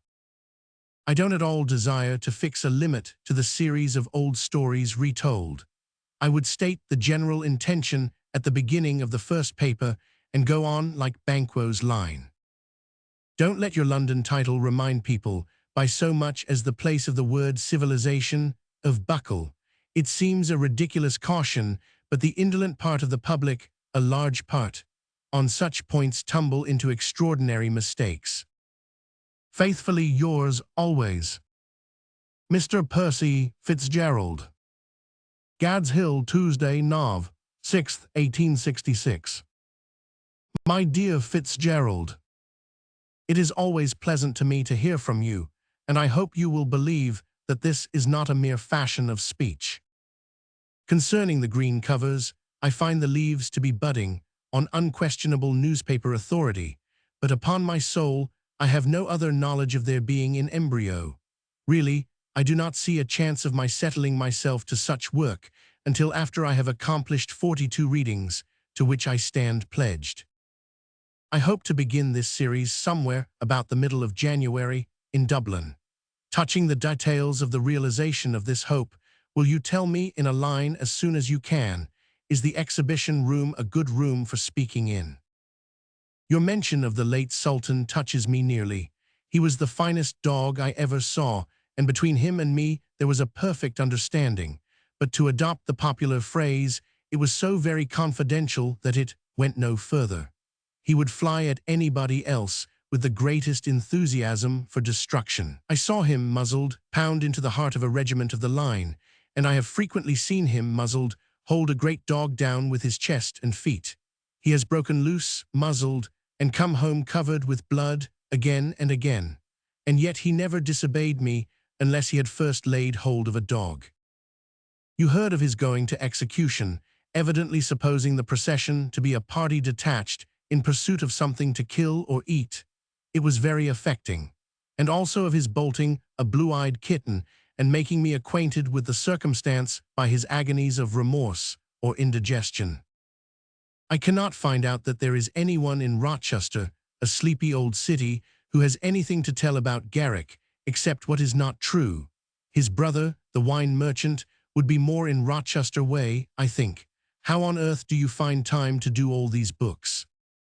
You make my hair stand on end, an agreeable sensation, for I am charmed to find that I have any. Why don't you come yourself and look after Garrick? I should be truly delighted to receive you. My dear Fitzgerald, always faithfully yours, Mr. W. C. Macready. Gad's Hill Place, Hyam by Rochester, Kent. Friday, Dec. 28th, 1866. My dearest Macready, I have received your letter with the utmost pleasure, and we all send our most affectionate love to you, Mrs. Macready, Katie, Johnny, and the boy of boys. All good Christmas and New Year greetings are to be understood as included. You will be interested in knowing that, encouraged by the success of summer cricket matches, I got up a quantity of foot races and rustic sports in my field here on the 26th last past. As I have never yet had a case of drunkenness, the landlord of the Falstaff had a drinking booth on the ground. All the prizes I gave were in money, too. We had 2,000 people here. Among the crowd were soldiers, navvies, and laborers of all kinds. Not a stake was pulled up, or a rope slackened, or 1 farthing's worth of damage done.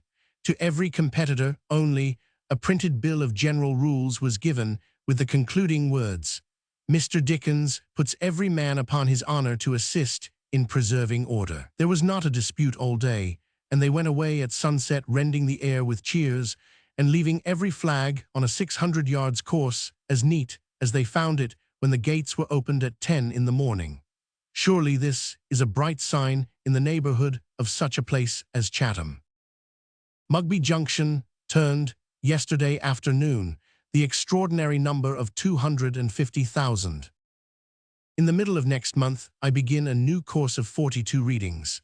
If any of them bring me within reach of Cheltenham with an hour to spare, I shall come on to you even for that hour. More of this when I am afield and have my list, which Dolby for Chapel is now preparing. Forster and Mrs. Forster were to have come to us next Monday to stay until Saturday.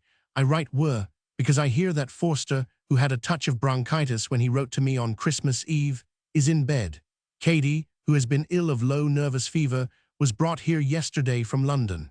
She bore the journey much better than I expected, and so I hope will soon recover. This is my little stock of news.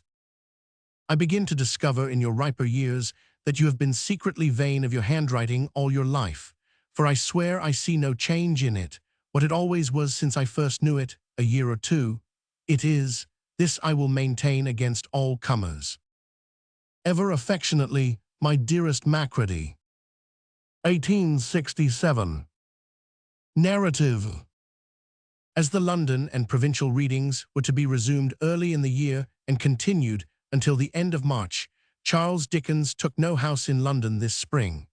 He came to his office quarters at intervals for the series in town, usually starting off again on his country tour the day after a London reading. From some passages in his letters to his daughter and sister-in-law during this country course, it will be seen that, though he made very light of the fact, the great exertion of the readings, combined with incessant railway travelling, was beginning to tell upon his health, and he was frequently heavily beaten after reading at his best to an enthusiastic audience in a large hall.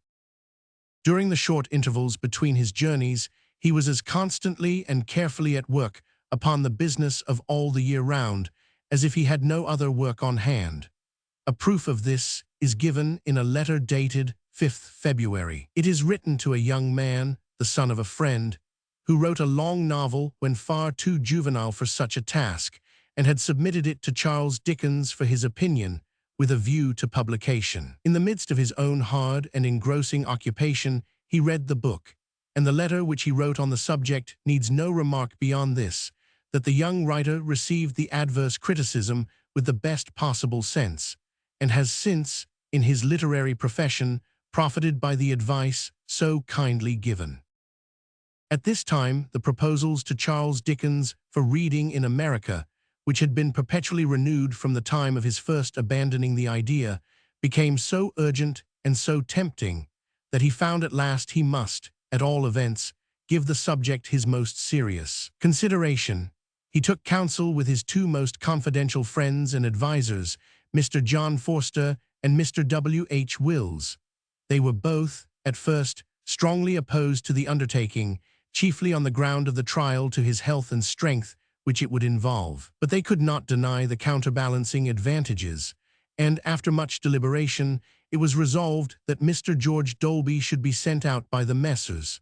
Chappell to take an impression on the spot as to the feeling of the United States about the readings. His report as to the undoubted enthusiasm and urgency on the other side of the Atlantic it was impossible to resist. Even his friends withdrew their opposition, though still with misgivings as to the effect upon his health, which were but too well founded, and on the 30th September he telegraphed yes to America.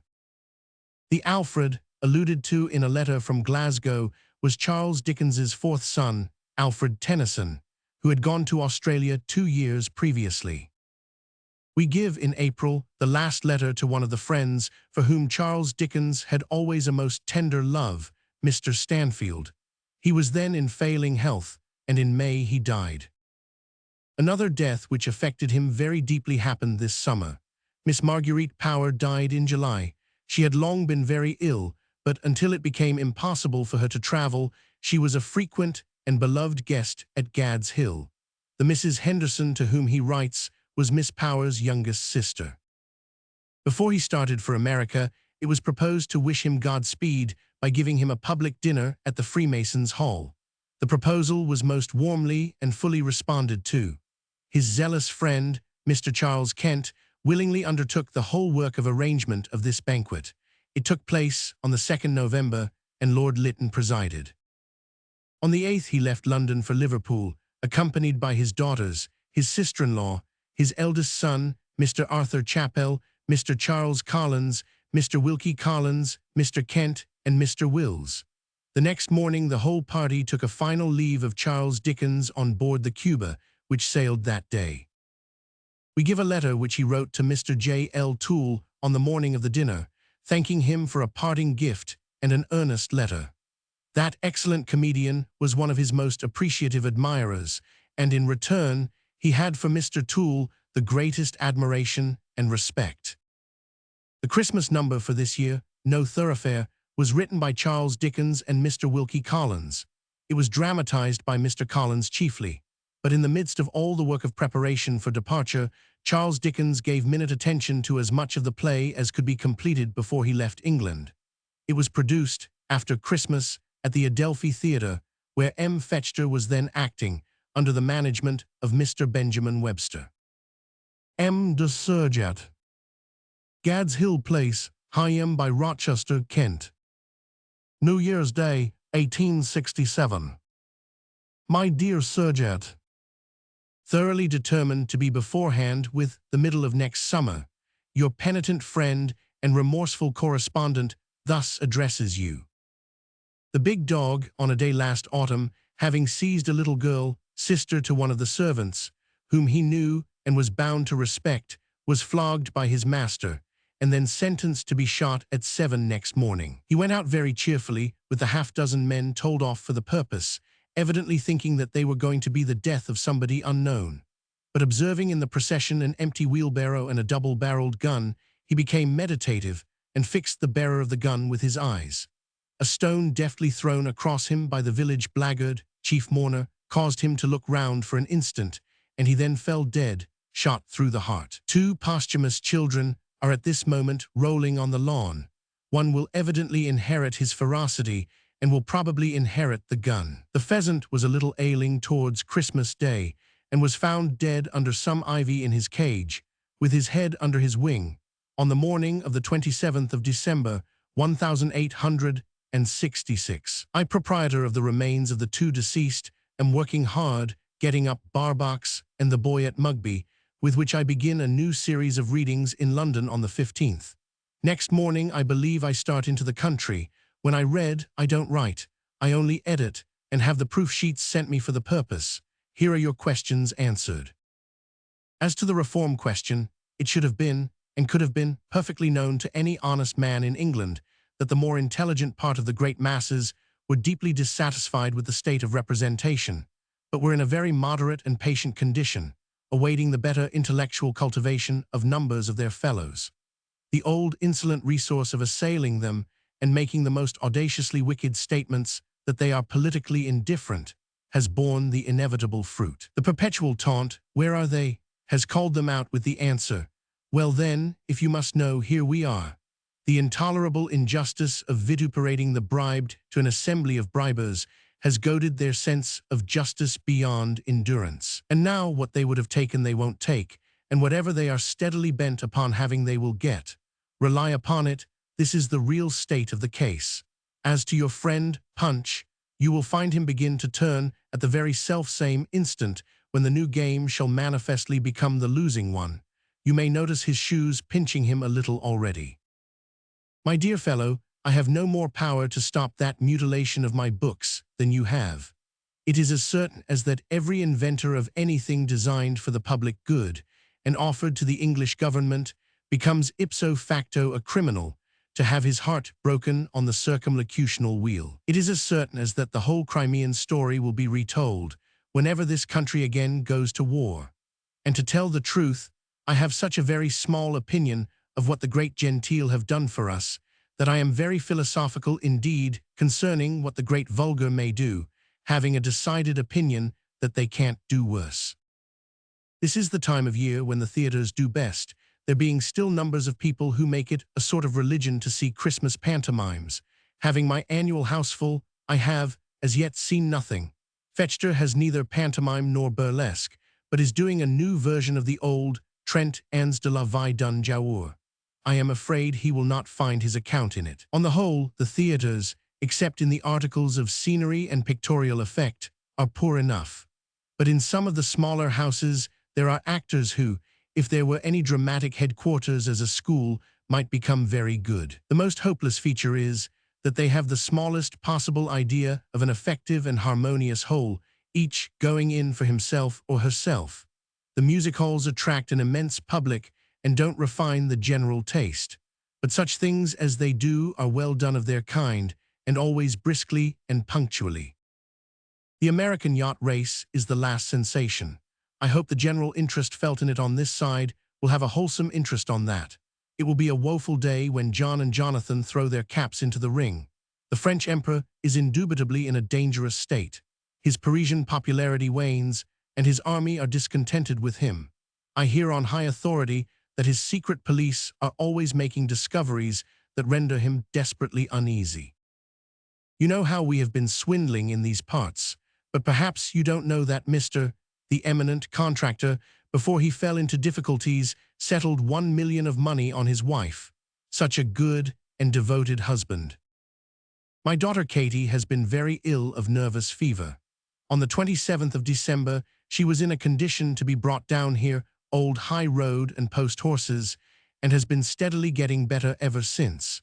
Her husband is here too, and is on the whole as well as he ever is or ever will be, I fear. We played forfeit games here last night, and then pool, for a billiard room has been added to the house since you were here. Come and play a match with me. Always affectionately, Miss Hogarth. Adelphi Hotel, Liverpool, Monday, Jan. 21st, 1867. My dearest Georgie, first I send you my most affectionate wishes for many, many happy returns of your birthday. That done, from my heart of hearts, I go on to my small report of myself. The readings have produced such an immense effect here that we are coming back for 2 more in the middle of February. Marigold and the Trial, on Friday night, and the Carol, on Saturday afternoon, were a perfect furore, and the surprise about Barbox has been amusingly great. It is a most extraordinary thing, after the enormous sale of that Christmas number, that the provincial public seems to have combined to believe that it won't make a reading. From Wolverhampton and Leeds, we have exactly the same expression of feelings beforehand. Exactly as I made Copperfield, always to the poorest houses I had with Headland, and against that luminary's entreaty, so I should have to make this, if I hadn't Marigold always in demand. It being next to impossible for people to come out at night with horses, we have felt the weather in the stalls, and expect to do so through this week. The half-crown and shilling publics have crushed to their places most splendidly. The enthusiasm has been unbounded. On Friday night I quite astonished myself, but I was taken so faint afterwards that they laid me on a sofa at the Hall for half an hour. I attribute it to my distressing inability to sleep at night, and to nothing worse. Scott does very well indeed. As a dresser he is perfect. In a quarter of an hour after I go into the retiring room, where all my clothes are airing and everything is set out neatly in its own allotted space, I am ready, and he then goes softly out and sits outside the door. In the morning he is equally punctual, quiet, and quick. He has his needles and thread, buttons, and so forth, always at hand, and in traveling he is very systematic with the luggage. What with Dolby, and what with this skillful valet, everything is made as easy to me as it possibly can be, and Dolby would do anything to lighten the work, and does everything. There is great distress here among the poor 4,000 people relieved last Saturday at one workhouse, and there is great anxiety concerning 7 mail steamers some days overdue. Such a circumstance as this last has never been known. It is supposed that some great revolving storm has whirled them all out of their course.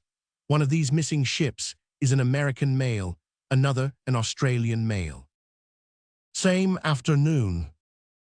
We have been out for 4 hours in the bitter east wind and walking on the seashore where there is a broad strip of great blocks of ice.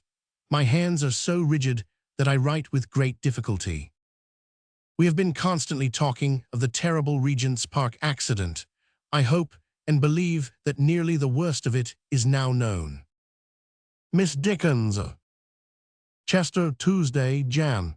22nd, 1867. My dearest Mamie, we came over here from Liverpool at 11 this forenoon. There was a heavy swell in the Mersey breaking over the boat. The cold was nipping, and all the roads we saw as we came along were wretched. We find a very moderate let here, but I am myself rather surprised to know that 120 stalls have made up their minds to the undertaking of getting to the Hall. This seems to be a very nice hotel, but it is an extraordinarily cold one. Our reading for tonight is Marigold and Trial. With amazing perversity, the local agent said to Dolby they hoped that Mr. Dickens might have given them The Boy at Mugby. Barton, the gasman who succeeded the man who sprained his leg yesterday, and that, not at his work, but in running downstairs at the hotel. However, he has hobbled through it so far, and I hope will hobble on, for he knows his work. I have seldom seen a place look more hopelessly frozen up than this place does. The hall is like a Methodist chapel in low spirits and with a cold in its head. A few blue people shiver at the corners of the streets. And this house, which is outside the town, looks like an ornament on an immense 12th cake baked for 1847. I'm now going to the fire to try to warm myself, but have not the least expectation of succeeding. The sitting room has 2 large windows in it, down to the ground and facing due east. The adjoining bedroom, mine, has also 2 large windows in it, down to the ground and facing due east. The very large doors are opposite the large windows, and I feel as if I were something to eat in a pantry. Miss Hogarth. Hen and Chickens, Birmingham, Thursday, Jan. 24th, 1867. At Chester we read in a snowstorm and a fall of ice. I think it was the worst weather I ever saw. Nevertheless, the people were enthusiastic. At Wolverhampton last night the thaw had thoroughly set in, and it rained heavily. We had not intended to go back there, but have arranged to do so on the day after Ash Wednesday. Last night I was again heavily beaten. We came on here after the reading. It is only a ride of 40 minutes, and it was as much as I could do to hold out the journey. But I was not faint, as at Liverpool. I was only exhausted. I am all right this morning, and tonight, as you know, I have a rest. I trust that Charlie Collins is better, and that Mamie is strong and well again. Yesterday I had a note from Katie, which seemed hopeful and encouraging. Miss Dickens. Hen and Chickens, Birmingham, Thursday, Jan. 24th, 1867. Since I wrote to your aunt just now, I have received your note addressed to Wolverhampton. We left the men there last night, and they brought it on with them at noon today. The maimed gasman's foot is much swollen, but he limps about and does his work. I have doctored him up with arnica. During the boy last night, there was an escape of gas from the side of my top batten, which caught the copper wire, and was within a thread of bringing down the heavy reflector into the stalls. It was a very ticklish matter, though the audience knew nothing about it. I saw it, and the gasman and Dolby saw it, and stood at that side of the platform in agonies. We all 3 calculated that there would be just time to finish and save it. When the gas was turned out the instant I had done, the whole thing was at its very last and utmost extremity. Whom it would have tumbled on, or what might have been set on fire, it is impossible to say. I hope you rewarded your police escort on Tuesday night. It was the most tremendous night I ever saw at Chester. Miss Dickens. Leeds, Friday, Feb. 1st, 1867. We got here prosperously and had a good, but not great, house for Barbox and Boy last night. For Marigold and Trial, tonight, everything is gone, and I even have my doubts of the possibility of Dolby's cramming the people in. For Marigold and Trial at Manchester tomorrow, we also expect a fine haul. I shall be at the office for next Wednesday. If Charlie Collins should have been got to Gads, I will come there for that day. If not, I suppose we had best open the official Bower again. This is a beastly place, with a very good hotel. Except Preston, it is one of the nastiest places I know. The room is like a capacious coal cellar and is incredibly filthy, but for sound it is perfect. Anonymous. Office of All the Year Round, Tuesday, Feb. 5th, 1867. Dear Sir, I have looked at the larger half of the first volume of your novel, and have pursued the more difficult points of the story through the other 2 volumes. You will, of course, receive my opinion as that of an individual writer and student of art, who by no means claims to be infallible. I think you are too ambitious, and that you have not sufficient knowledge of life or character to venture on so comprehensive an attempt. Evidences of inexperience in every way, and of your power being far below the situations that you imagine, present themselves to me in almost every page I have read. It would greatly surprise me if you found a publisher for this story, on trying your fortune in that line, or derived anything from it but weariness and bitterness of spirit. On the evidence thus put before me, I cannot even entirely satisfy myself that you have the faculty of authorship latent within you. If you have not, and yet pursue a vocation towards which you have no call, you cannot choose but be a wretched man. Let me counsel you to have the patience to form yourself carefully, and the courage to renounce the endeavor if you cannot establish your case on a very much smaller scale.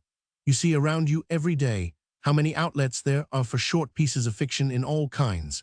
Try if you can achieve any success within these modest limits. I have practiced in my time what I preach to you, and in the meantime put your 3 volumes away. Faithfully yours. P.S. Your MS will be returned separately from this office. Miss Hogarth. Liverpool, Friday, Feb. 15th, 1867. My short report of myself is that we had an enormous turnaway last night, and do not doubt about having a cram tonight. The day has been very fine, and I have turned it to the wholesomest account by walking on the sands at New Brighton all the morning. I am not quite right, but believe it to be an effect of the railway shaking. There is no doubt of the fact that, after the Staplehurst experience, it tells more and more instead of, as one might have expected, less and less. The charming room here greatly lessens the fatigue of this fatiguing week. I read last night with no more exertion than if I had been at Gad's, and yet to 1,100 people, and with astonishing effect. It is Copperfield tonight, and Liverpool is the Copperfield stronghold.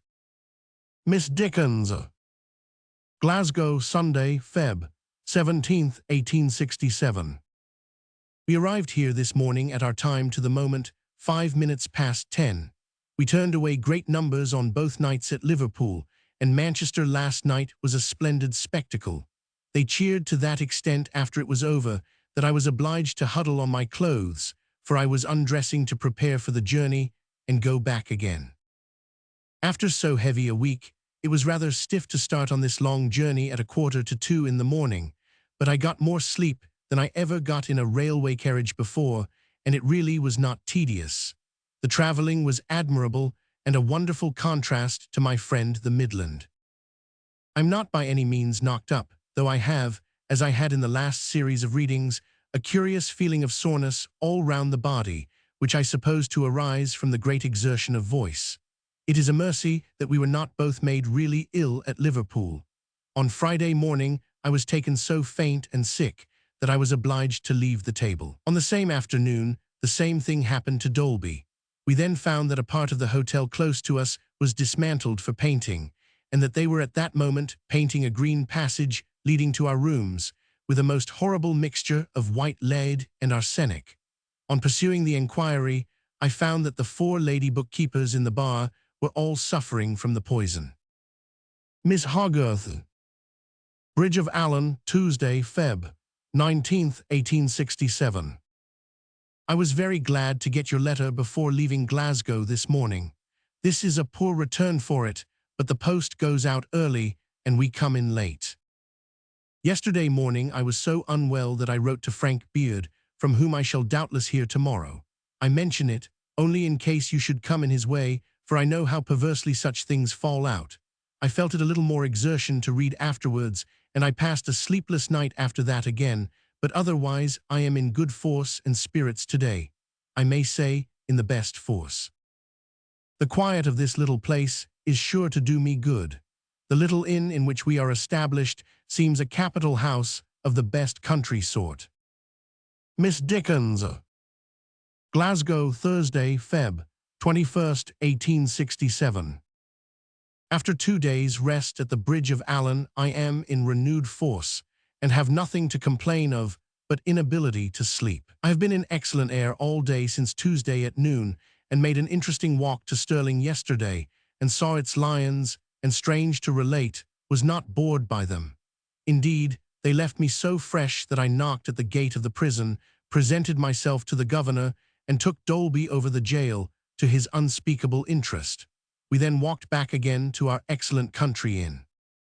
Enclosed is a letter from Alfred, which you and your aunt will be interested in reading, and which I meant to send you sooner, but forgot it. Wonderful as it is to mention, the sun shines here today. But to counterbalance that phenomenon, I am in close hiding from who has christened his infant son in my name, and consequently haunts the building. He and Dolby have already nearly come into collision, in consequence of the latter being always under the dominion of the one idea that he is bound to knock everybody down who asks for me. The Jewish lady, wishing to mark her appreciation of Mr. Dickens's nobility of character, presented him with a copy of Benish's Hebrew and English Bible, with this inscription, "Presented to Charles Dickens, in grateful and admiring recognition of his having exercised the noblest quality man can possess, that of atoning for an injury as soon as conscious of having inflicted it." The acknowledgement of the gift is the following letter. Jewish lady. Bradford, Yorkshire, Friday, March 1st, 1867. My dear Mrs.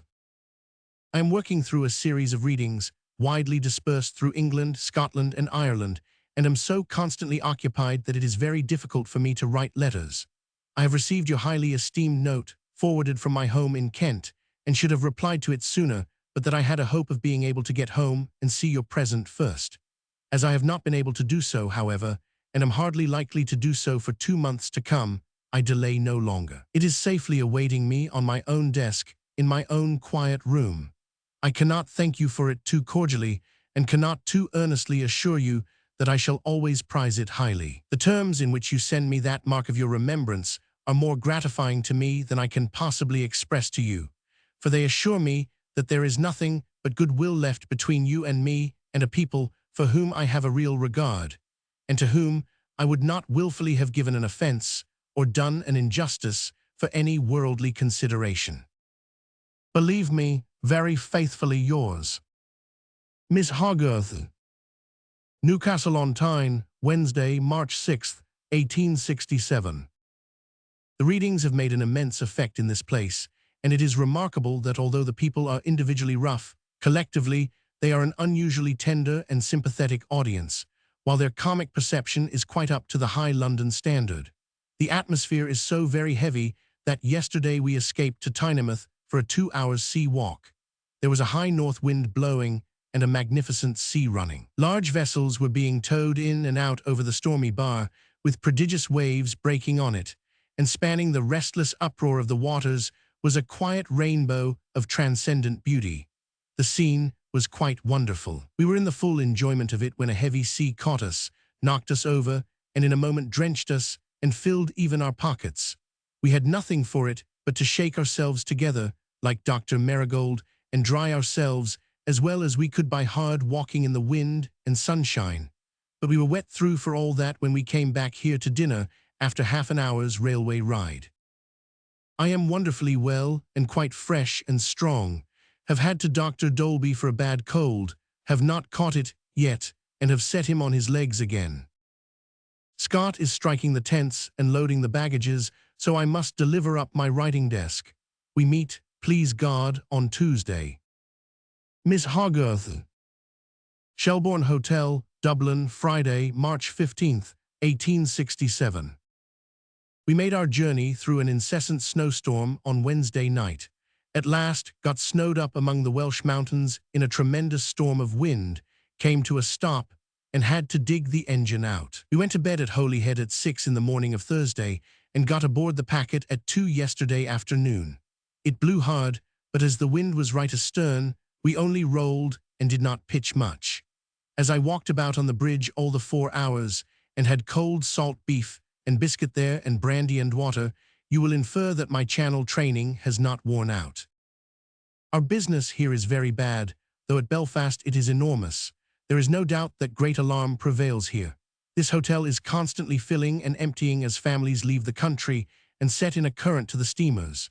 There is apprehension of some disturbance between tomorrow night and Monday night, both inclusive, and I learn this morning that all the drinking shops are to be closed from tonight until Tuesday. It is rumored here that the Liverpool people are very uneasy about some apprehended disturbance there at the same time.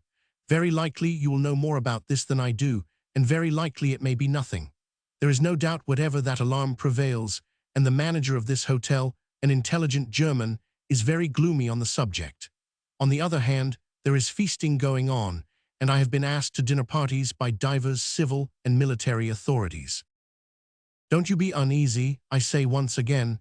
You may be absolutely certain that there is no cause for it. We are splendidly housed here and in great comfort. Love to Charlie and Katie. Miss Dickens. Shelbourne Hotel, Dublin, Saturday, March 16th, 1867. I dare say you know already that I held many councils in London about coming to Ireland at all, and was much against it. Everything looked as bad here as need be, but we did very well last night after all. There is considerable alarm here beyond all question, and great depression in all kinds of trade and commerce. Tomorrow being St. Patrick's Day, there are apprehensions of some disturbance, and croakers predict that it will come off between tonight and Monday night. Of course there are preparations on all sides, and large musters of soldiers and police, though they are kept carefully out of sight. One would not suppose, walking about the streets, that any disturbance was impending, and yet there is no doubt that the materials of one lie smouldering up and down the city and all over the country. You may be quite sure that your venerable parent will take good care of himself. If any riot were to break out, I should immediately stop the readings here. Should all remain quiet, I begin to think they will be satisfactorily remunerative after all. At Belfast, we shall have an enormous house. I read Copperfield and Bob here on Monday, Marigold and Trial at Belfast on Wednesday, and Carol and Trial here on Friday. This is all my news, except that I am in perfect force. Miss Hogarth. Shelbourne Hotel, Dublin, Sunday, March 17th, 1867. Everything remains in appearance perfectly quiet here. The streets are gay all day, now that the weather is improved, and singularly quiet and deserted at night. But the whole place is secretly girt in with a military force. Tomorrow night is supposed to be a critical time, but in view of the enormous preparations, I should say that the chances are at least 100 to 1 against any disturbance. I cannot make sure whether I wrote to you yesterday and told you that we had done very well at the first reading after all, even in money. The reception was prodigious, and the readings are the town talk. But I rather think I did actually write this to you. My doubt on the subject arises from my having deliberated about writing on a Saturday. The most curious, and for facilities of mere destruction, such as firing houses in different quarters, the most dangerous piece of intelligence imparted to me on authority is that the Dublin domestic men-servants as a class are all Fenians.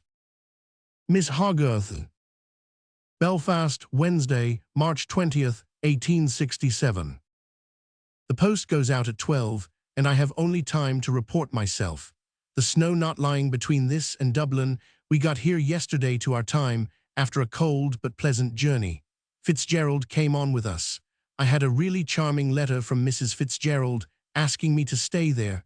She must be a perfectly unaffected and genuine lady. There are kind messages to you and Mary in it.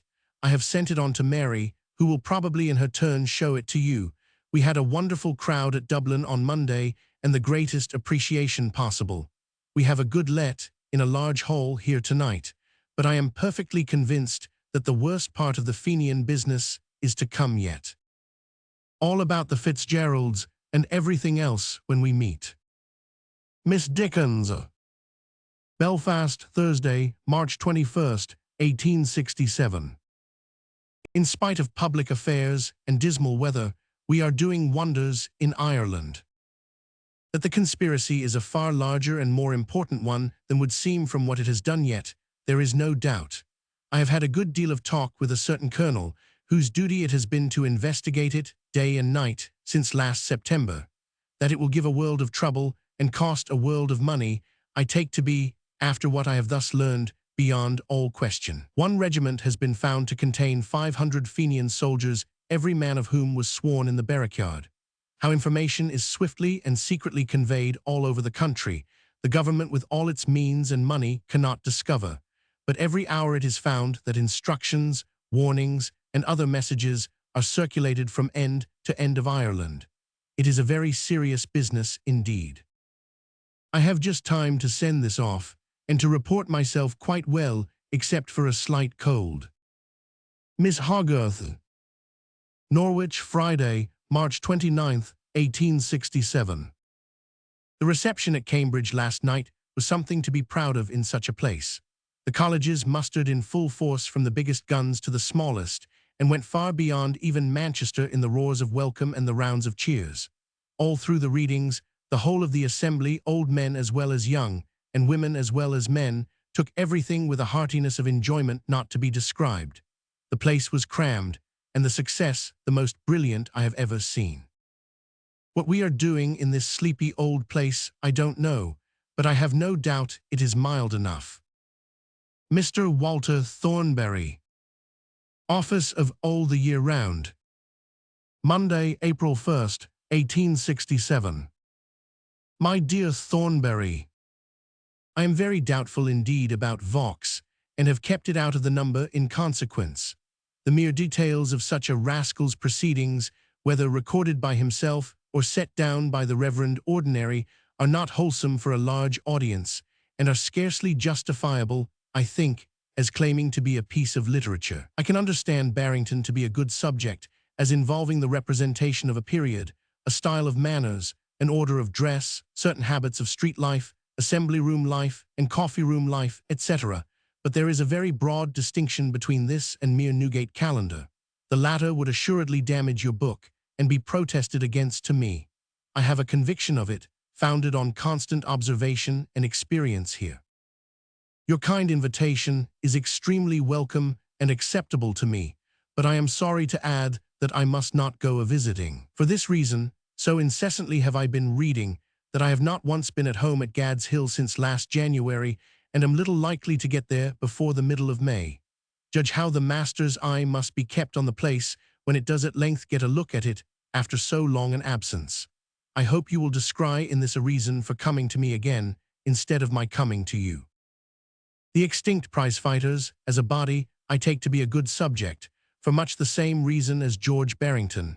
Their patrons were a class of men now extinct too, and the whole ring of those days, not to mention Jackson's rooms in Bond Street, is a piece of social history. Now Vaux is not, nor is he even a phenomenon among thieves. Faithfully yours always, Mr. Clarkson Stanfield, R.A. Gad's Hill Place, Hyam by Rochester. Thursday, April 18th, 1867. My dear Stanley, the time of year reminds me how the months have gone since I last heard from you through Mrs. Stanfield. I hope you have not thought me unmindful of you in the meanwhile. I have been almost constantly traveling and reading. England, Ireland, and Scotland have laid hold of me by turns, and I have had no rest. As soon as I had finished this kind of work last year, I had to fall to work upon All the Year Round and the Christmas number. I was no sooner quit of that task, and the Christmas season was but run out to its last day, when I was tempted into another course of 50 readings that are not yet over.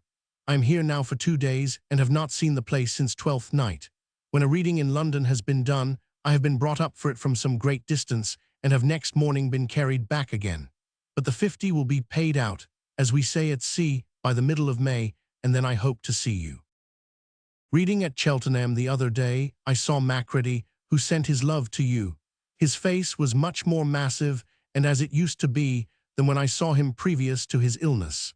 His wife takes admirable care of him, and is on the happiest terms with his daughter Katie. His boy by the second marriage is a jolly little fellow, and leads a far easier life than the children you and I remember, who used to come in at dessert and have each a biscuit and a glass of water, in which last refreshment I was always convinced that they drank, with the gloomiest malignity, destruction to the gormandizing grown-up company.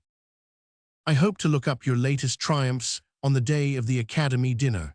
Of course, as yet I have had no opportunity of even hearing of what anyone has done. I have been, in a general way, snowed up for 4 months. The locomotive with which I was going to Ireland was dug out of the snow at midnight in Wales. Both passages across were made in a furious snowstorm. The snow lay ankle-deep in Dublin and froze hard at Belfast. In Scotland, it slanted before a perpetual east wind. In Yorkshire, it derived novelty from thunder and lightning, whirlwinds everywhere I don't mention. God bless you and yours. If I look like some weather-beaten pilot when we meet, don't be surprised. Any mahogany-faced stranger who holds out his hand to you will probably turn out, on inspection, to be the old original Dick. Ever, my dear Stanny, your faithful and affectionate. P.S. I wish you could have been with me, of course, in a snowstorm one day on the pier at Tynemouth.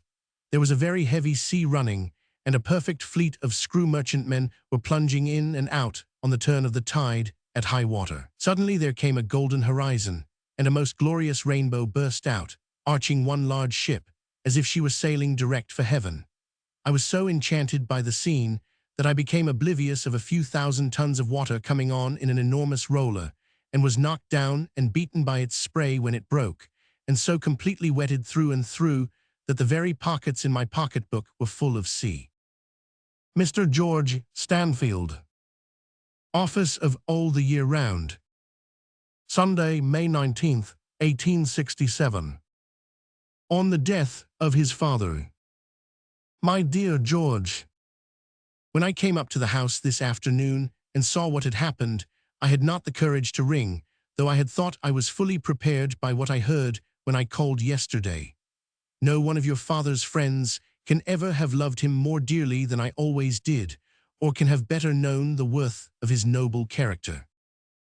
It is idle to suppose that I can do anything for you, and yet I cannot help saying that I am staying here for some days, and that if I could, it would be a much greater relief to me than it could be a service to you. Your poor mother has been constantly in my thoughts since I saw the quiet bravery with which she preserved her composure. The beauty of her ministration sank into my heart when I saw him for the last time on earth. May God be with her and with you all in your great loss. Affectionately yours always, Mr. W. H. Wills. Thursday, June 6, 1867. My dear Wills, I cannot tell you how warmly I feel your letter, or how deeply I appreciate the affection and regard in which it originates. I thank you for it with all my heart. You will not suppose that I make light of any of your misgivings if I present the other side of the question. Every objection that you make strongly impresses me and will be revolved in my mind again and again. When I went to America in '42, I was so much younger, but I think very much weaker too. I had had a painful surgical operation performed shortly before going out, and had had the labor from week to week of Master Humphrey's clerk. My life in the States was a life of continual speech-making, quite as laborious as reading, and I was less patient and more irritable then than I am now. My idea of a course of readings in America is that it would involve far less traveling than you suppose, that the large first-class rooms would absorb the whole course, and that the receipts would be very much larger than your estimate, unless the demand for the readings is enormously exaggerated on all hands. There is considerable reason for this view of the case, and I can hardly think that all the speculators who beset and all the private correspondents who urge me are in a conspiracy or under a common delusion.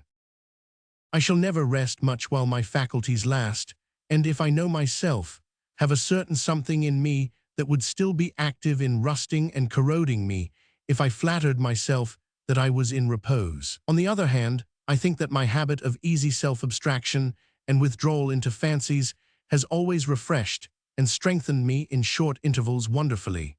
I always seem to myself to have rested far more than I have worked, and I do really believe that I have some exceptional faculty of accumulating young feelings in short pauses, which obliterates a quantity of wear and tear. My worldly circumstances, such a large family considered, are very good. I don't want money. All my possessions are free and in the best order. Still, at 55 or 56, the likelihood of making a very great addition to one's capital in half a year is an immense consideration. I repeat the phrase, because there should be something large to set against the objections. I dine with Forster today to talk it over. I have no doubt he will urge most of your objections, and particularly the last, though American friends and correspondents he has, have undoubtedly staggered him more than I ever knew him to be staggered on the money question. Be assured that no one can present any argument to me which will weigh more heartily with me than your kind words, and that whatever comes of my present state of abeyance, I shall never forget your letter or cease to be grateful for it. Ever, my dear Wills, faithfully yours, Mr. W. H. Wills. Gad's Hill Place, Higham by Rochester, Kent. Sunday, June 13th, 1867. My dear Wills, I have read the first 3 numbers of Wilkie's story this morning and have gone minutely through the plot of the rest to the last line. It gives a series of narratives, but it is a very curious story, wild and yet domestic, with excellent character in it and great mystery. It is prepared with extraordinary care and has every chance of being a hit. It is in many respects much better than anything he has done. The question is, how shall we fill up the blank between Mabel's progress and Wilkie? What do you think of proposing to Fitzgerald to do a story 3 months long? I dare say he has some unfinished or projected something by him. I have an impression that it was not Sylvester who tried Eliza Fenning, but Knowles. One can hardly suppose Thornbury to make such a mistake, but I wish you would look into the annual register. I have added a final paragraph about the unfairness of the judge, whoever he was. I distinctly recollect to have read of his putting down of Eliza Fenning's father when the old man made some miserable suggestion in his daughter's behalf. This is not noticed by Thornbury, and he also stopped some suggestion that a knife thrust into a loaf, adulterated with alum, would present the appearance that these knives presented. But I may have got both these points from looking up some pamphlets in Upcott's collection, which I once had. Your account of your journey reminds me of one of the latest American stories, how a traveler by stagecoach said to the driver, "Did you ever see a snail, sir?" "Yes, sir." "Where did you meet him, sir?" "I didn't meet him, sir." "While, sir, I think you did, if you'll excuse me, for I'm damned if you ever overtook him. Ever faithfully, Mrs. Henderson. Gad's Hill, Thursday, July 4th, 1867. My dear Mrs. Henderson, I was more shocked than surprised by the receipt of your mother's announcement of our poor dear Marguerite's death. When I heard of the consultation and recalled what had preceded it and what I have seen here, my hopes were very slight. Your letter did not reach me until last night, and thus I could not avoid remaining here today to keep an American appointment of unusual importance. You and your mother both know, I think, that I had a great affection for Marguerite, that we had many dear remembrances together, and that her self-reliance and composed perseverance had awakened my highest admiration in later times. No one could have stood by her grave today with a better knowledge of all that was great and good in her than I have, or with a more loving remembrance of her through all her phases since she first came to London a pretty timid girl. I do not trouble your mother by writing to her separately. It is a sad, sad task to write at all. God help us. Faithfully yours, Mr. Percy Fitzgerald. Gad's Hill, July 21st, 1867. My dear Fitzgerald, I am heartily glad to get your letter, and shall be thoroughly well pleased to study you again in the pages of AYR. I have settled nothing yet about America, but am going to send Dolby out on the 3rd of next month to survey the land, and come back with a report on some heads whereon I require accurate information. Proposals, both from American and English speculators, of a very tempting nature have been repeatedly made to me, but I cannot endure the thought of binding myself to give so many readings there whether I like it or no, and if I go at all, am bent on going with Dolby single-handed. I have been doing 2 things for America. One, the little story to which you refer, the other, 4 little papers for a child's magazine. I like them both, and think the latter a queer combination of a child's mind with a grown-up joke. I have had them printed to assure correct printing in the United States. You shall have the proof to read, with the greatest pleasure. On second thoughts, why shouldn't I send you the children's proof by this same post? I will, as I have it here, send it under another cover. When you return it, you shall have the short story. Believe me, always heartily yours, Mr. Percy Fitzgerald. Extract. July 28th, 1867. I am glad you like the children, and particularly glad you like the pirate. I remember very well when I had a general idea of occupying that place in history at the same age, but I loved more desperately than Boldhurt. Miss Hogarth. Adelphi Hotel, Liverpool, Friday night, Aug. 2nd, 1867. My dearest Georgie, I cannot get a boot on, wear a slipper on my left foot, and consequently am here under difficulties. My foot is occasionally painful, but not very. I don't think it worth while consulting anybody about it as yet. I make out so many reasons against supposing it to be gouty that I really do not think it is. Dolby begs me to send all manner of apologetic messages for his going to America. He is very cheerful and hopeful, but evidently feels the separation from his wife and child very much. His sister was at Euston Square this morning, looking very well. Sainton, too, very light and jovial. With the view of keeping myself and my foot quiet, I think I will not come to Gad's Hill until Monday. If I don't appear before, send Basket to Gravesend to meet me, leaving town by the 12.1 on Monday. This is important, as I couldn't walk a quarter of a mile tonight for £500. Love to all at Gad's. Mr. W. H. Wills. Gad's Hill, Monday, Sept. 2nd, 1867. My dear Wills, like you, I was shocked when this new discovery burst upon me on Friday, though unlike you, I never could believe in, solely, I think, because, often as I have tried him, I never found him standing by my desk when I was writing a letter without trying to read it. I fear there is no doubt that since discharge he has stolen money at the readings. A case of an abstracted shilling seems to have been clearly brought home to him by Chappell's people, and they know very well what that means. I supposed a very clear keeping off from Anne's husband, whom I recommended for employment to Chappell, to have been referable only to, but now I see how hopeless and unjust it would be to expect belief from him with two such cases within his knowledge. But don't let the thing spoil your holiday. If we try to do our duty by people we employ, by exacting their proper service from them on the one hand, and treating them with all possible consistency, gentleness, and consideration on the other, we know that we do right. Their doing wrong cannot change our doing right, and that should be enough for us. So I have given my feathers a shake, and am all right again. Give your feathers a shake, and take a cheery flutter into the air of Hertfordshire. Great reports from Dolby and also from Fields, but I keep myself quite calm and hold my decision in abeyance until I shall have book, chapter, and verse before me. Dolby hoped he could leave Uncle Sam on the 11th of this month. Sidney has passed as a lieutenant and appeared at home yesterday, all of a sudden, with the consequent golden garniture on his sleeve, which I, God forgive me, stared at without the least idea that it meant promotion. I am glad you see a certain unlikeness to anything in the American story. Upon myself, it has made the strangest impression of reality and originality, and I feel as if I had read something by somebody else, which I should never get out of my mind.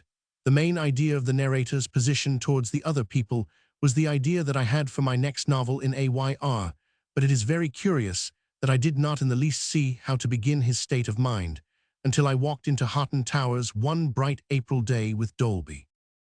Faithfully ever, Mr. F. D. Finlay. Contradicting a newspaper report of his being in a critical state of health. Gad's Hill Place, Higham by Rochester, Kent. Tuesday, Sept. 3rd, 1867. This is to certify that the undersigned victim of a periodical paragraph disease, which usually breaks out once in every 7 years, proceeding to England by the overland route to India and per Cunard line to America, where it strikes the base of the Rocky Mountains, and rebounding to Europe, perishes on the steppes of Russia, is not in a critical state of health, and has not consulted eminent surgeons, and never was better in his life, and is not recommended to proceed to the United States for cessation from literary labor, and has not had so much as a headache for 20 years. Charles Dickens. M. Charles Fetchter. All the Year Round, Office. Monday, Sept. 16th, 1867. My dear Fetchter, going over the prompt book carefully, I see one change in your part to which, on Lytton's behalf, I positively object, as I am quite certain he would not consent to it. It is highly injudicious besides, as striking out the best-known line in the play. Turn to your part in Act III, the speech beginning. Pauline, by pride. Angels have fallen ere thy time, by pride. You have made a passage farther on stand. Then did I seek to rise out of my mean estate, thy bright image, etc. I must stipulate for your restoring it thus.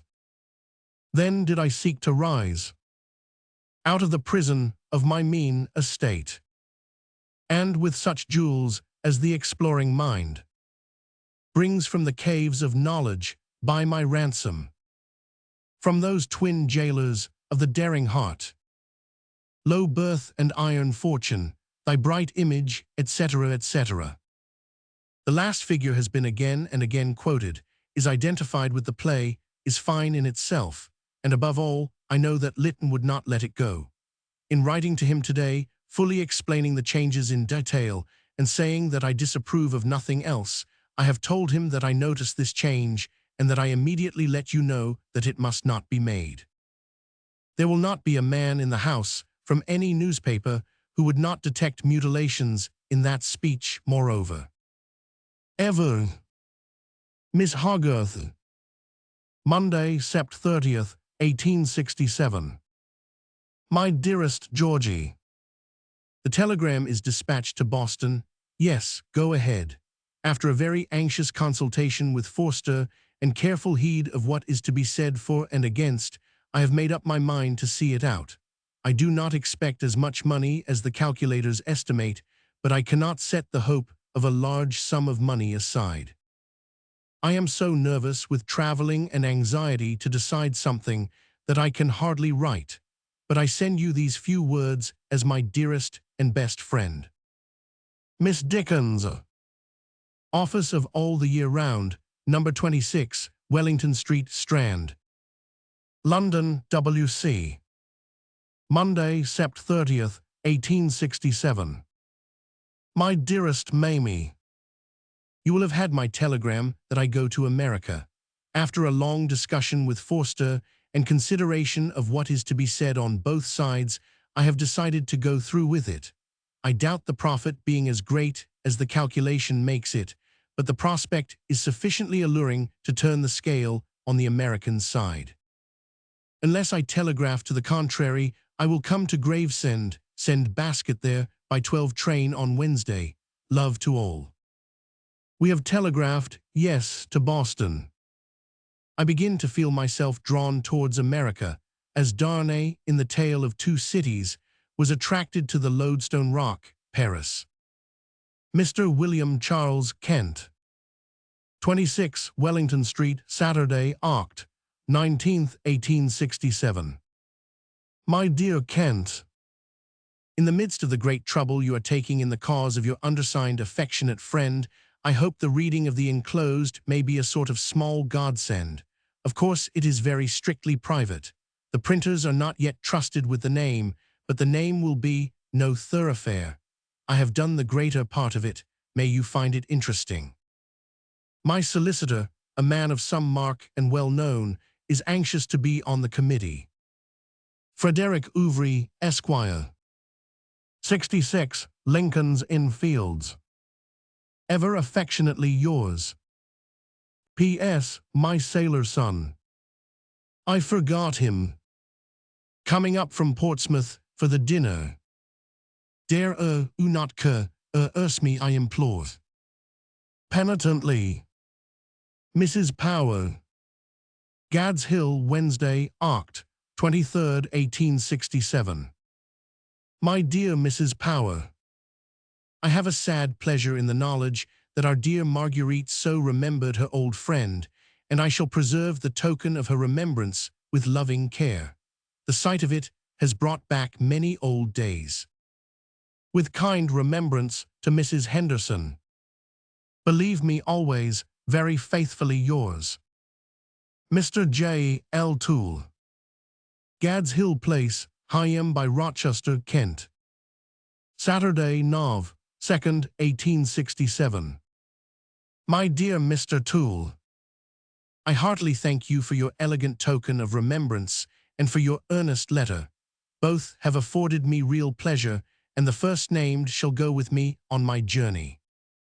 Let me take this opportunity of saying that on receipt of your letter concerning today's dinner, I immediately forwarded your request to the honorary secretary. I hope you will understand that I could not, in delicacy, otherwise take part in the matter. Again, thanking you most cordially. Believe me, always faithfully yours, Mr. W. H. Wills. 26 Wellington Street, Sunday, Nov. 3rd, 1867. My dear Wills, if you were to write me many such warm-hearted letters as you send this morning, my heart would fail me.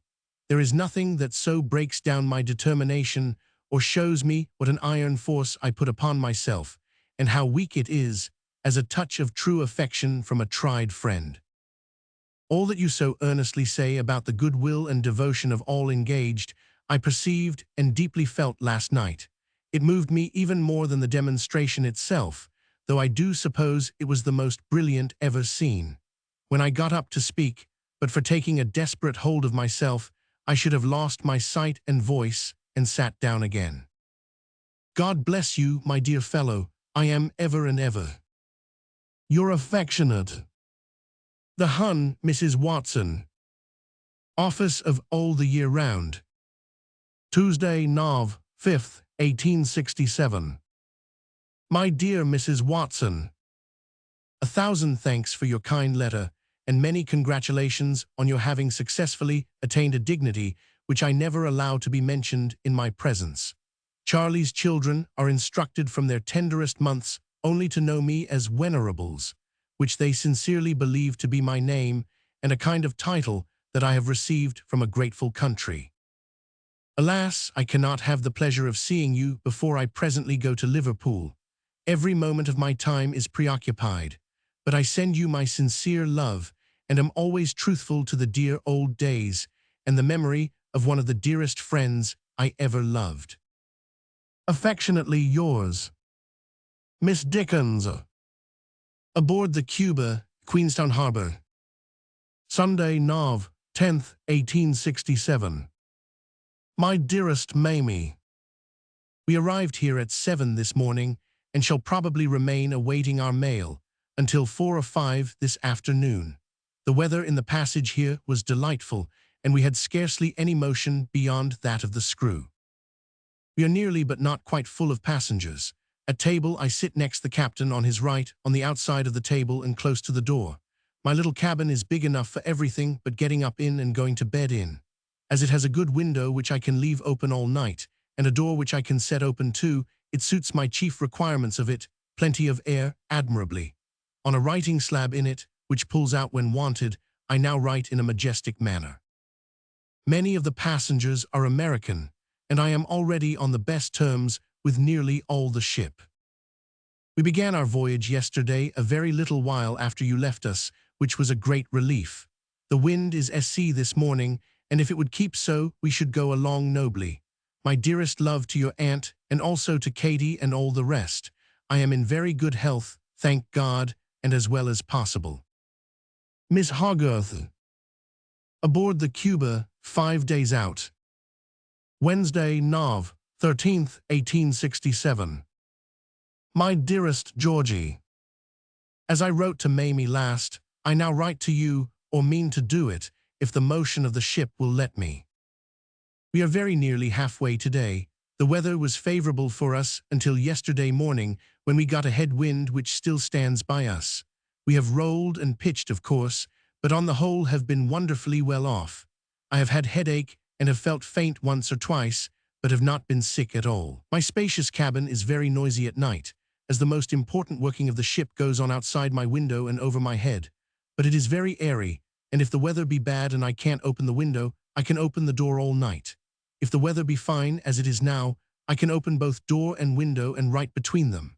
Last night, I got a foot bath under the dignified circumstances of sitting on a camp stool in my cabin and having the bath and my feet in the passage outside. The officers' quarters are close to me, and as I know them all, I get reports of the weather and the way we are making when the watch is changed, and I am, as I usually am, lying awake. The motion of the screw is at its slightest vibration in my particular part of the ship. The silent captain, reported gruff, is a very good fellow and an honest fellow. Kelly has been ill all the time, and not of the slightest use, and is ill now. Scott, always cheerful and useful and ready, a better servant for the kind of work there never can have been. Young Lones has been fearfully sick until midday yesterday. His cabin is pitch dark and full of blackbeetles. He shares mine until 9 o'clock at night, when Scott carries him off to bed. He also dines with me in my magnificent chamber. This passage in winter time cannot be said to be an enjoyable excursion, but I certainly am making it under the best circumstances. I find Dolby to have been enormously popular on board and to have known everybody and gone everywhere.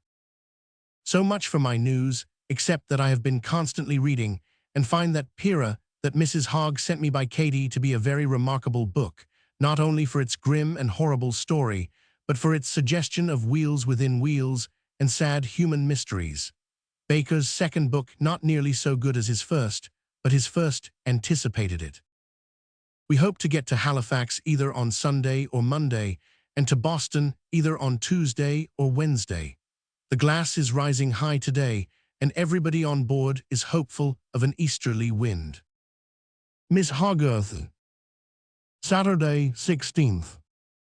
Last Thursday afternoon, a heavy gale of wind sprang up and blew hard until dark, when it seemed to lull. But it then came on again with great violence and blew tremendously all night. The noise and the rolling and plunging of the ship were awful.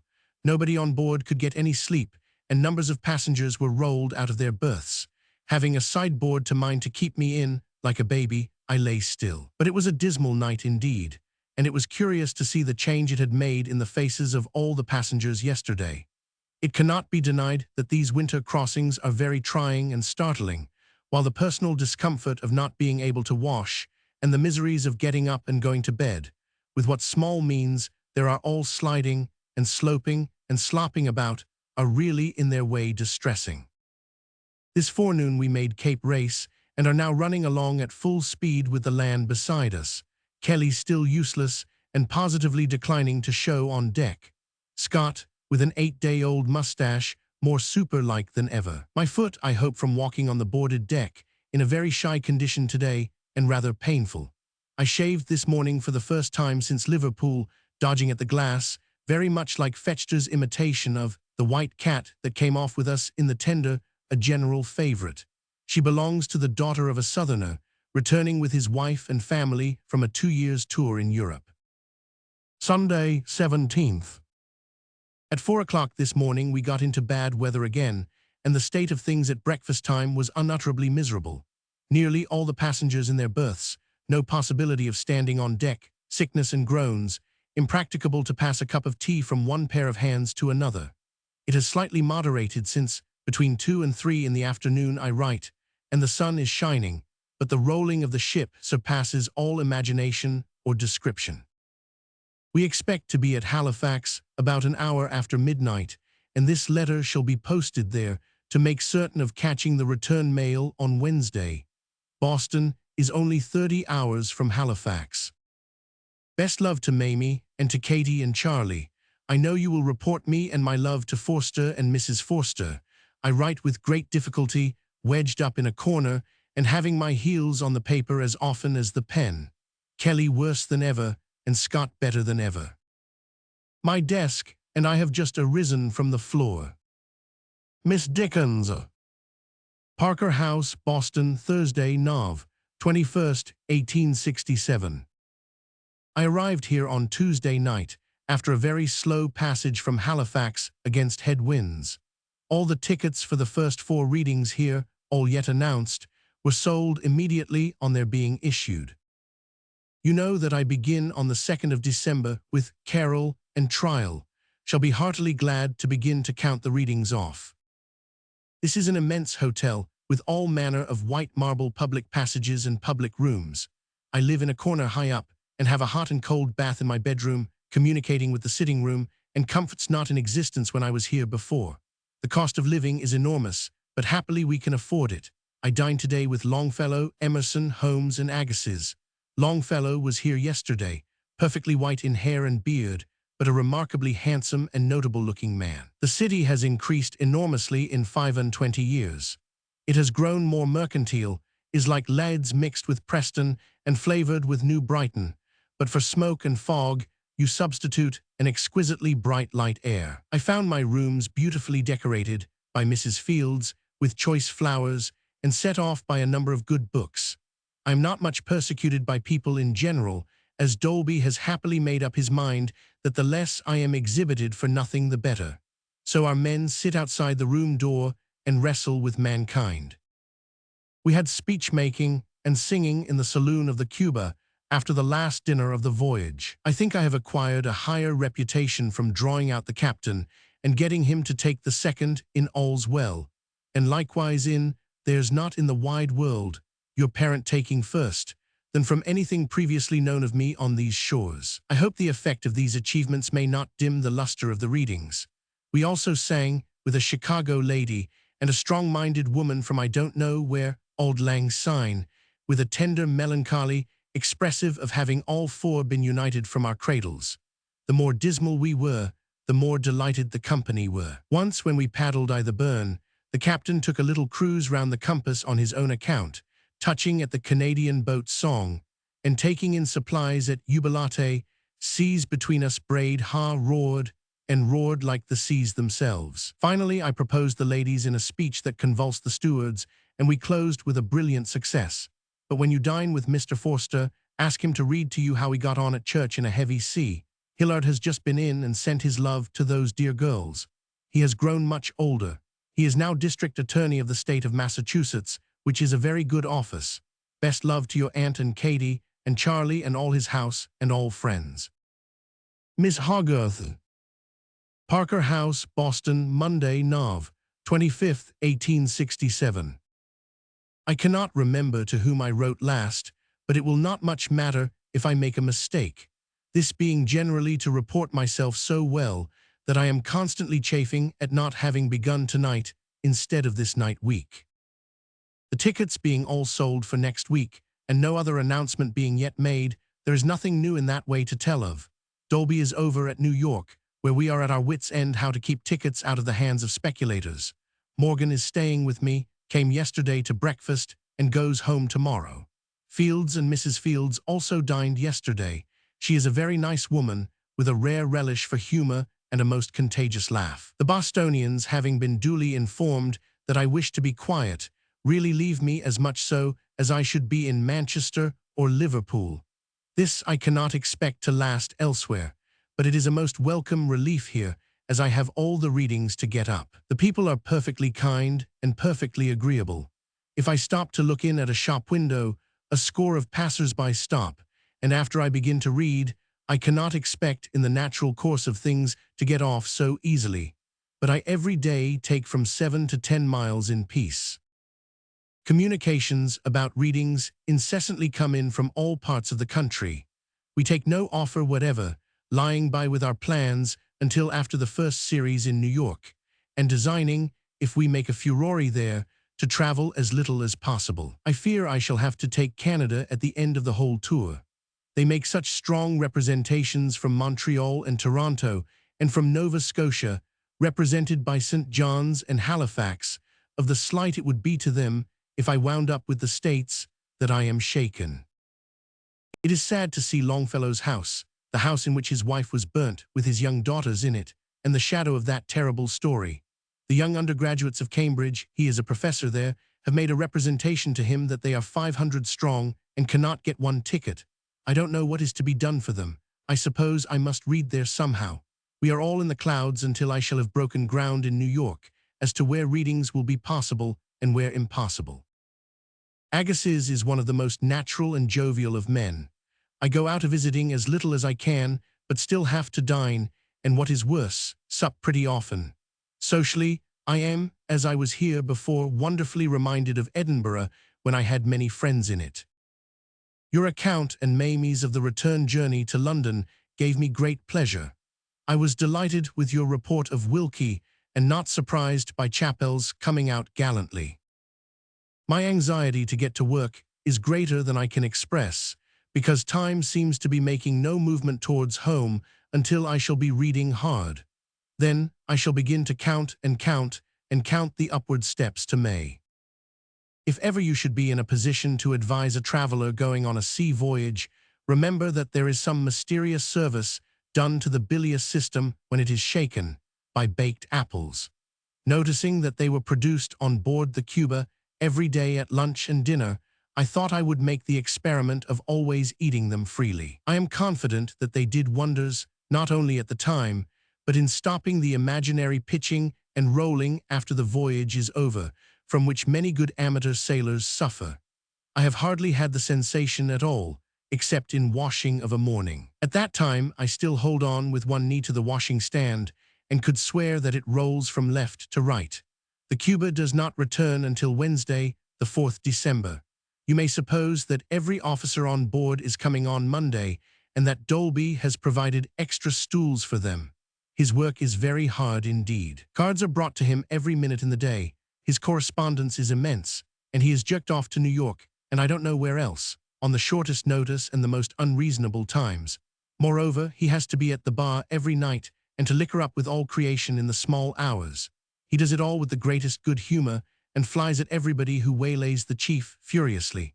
We have divided our men into watches, so that one always sits outside the drawing-room door. Dolby knows the whole Cunard line, and as we could not get good English gin, went out in a steamer yesterday and got 2 cases, 24 bottles, out of Cunard officers. Osgood and he were detached together last evening for New York, whence they telegraph every other hour about some new point in this precious sale of tickets. So distracted a telegram arrived at 3 that I have telegraphed back, "Explain yourselves," and am now waiting for the explanation. I think you know that Osgood is a partner in Tickner and Fields. Tuesday morning, Dolby has come back from New York, where the prospects seem immense. We sell tickets there next Friday and Saturday, and a tremendous rush is expected. Mr. Charles Dickens. Parker House, Boston, U.S., Saturday, Nov. 30th, 1867. My dear Charlie, you will have heard before now how fortunate I was on my voyage, and how I was not sick for a moment. These screws are tremendous ships for carrying on and for rolling, and their vibration is rather distressing. But my little cabin, being forward of the machinery, was in the best part of the vessel, and I had as much air in it, night and day, as I chose.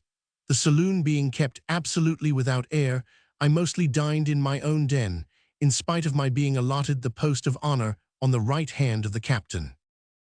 The tickets for the first 4 readings here, the only readings announced, were all sold immediately, and many are now reselling at a large premium.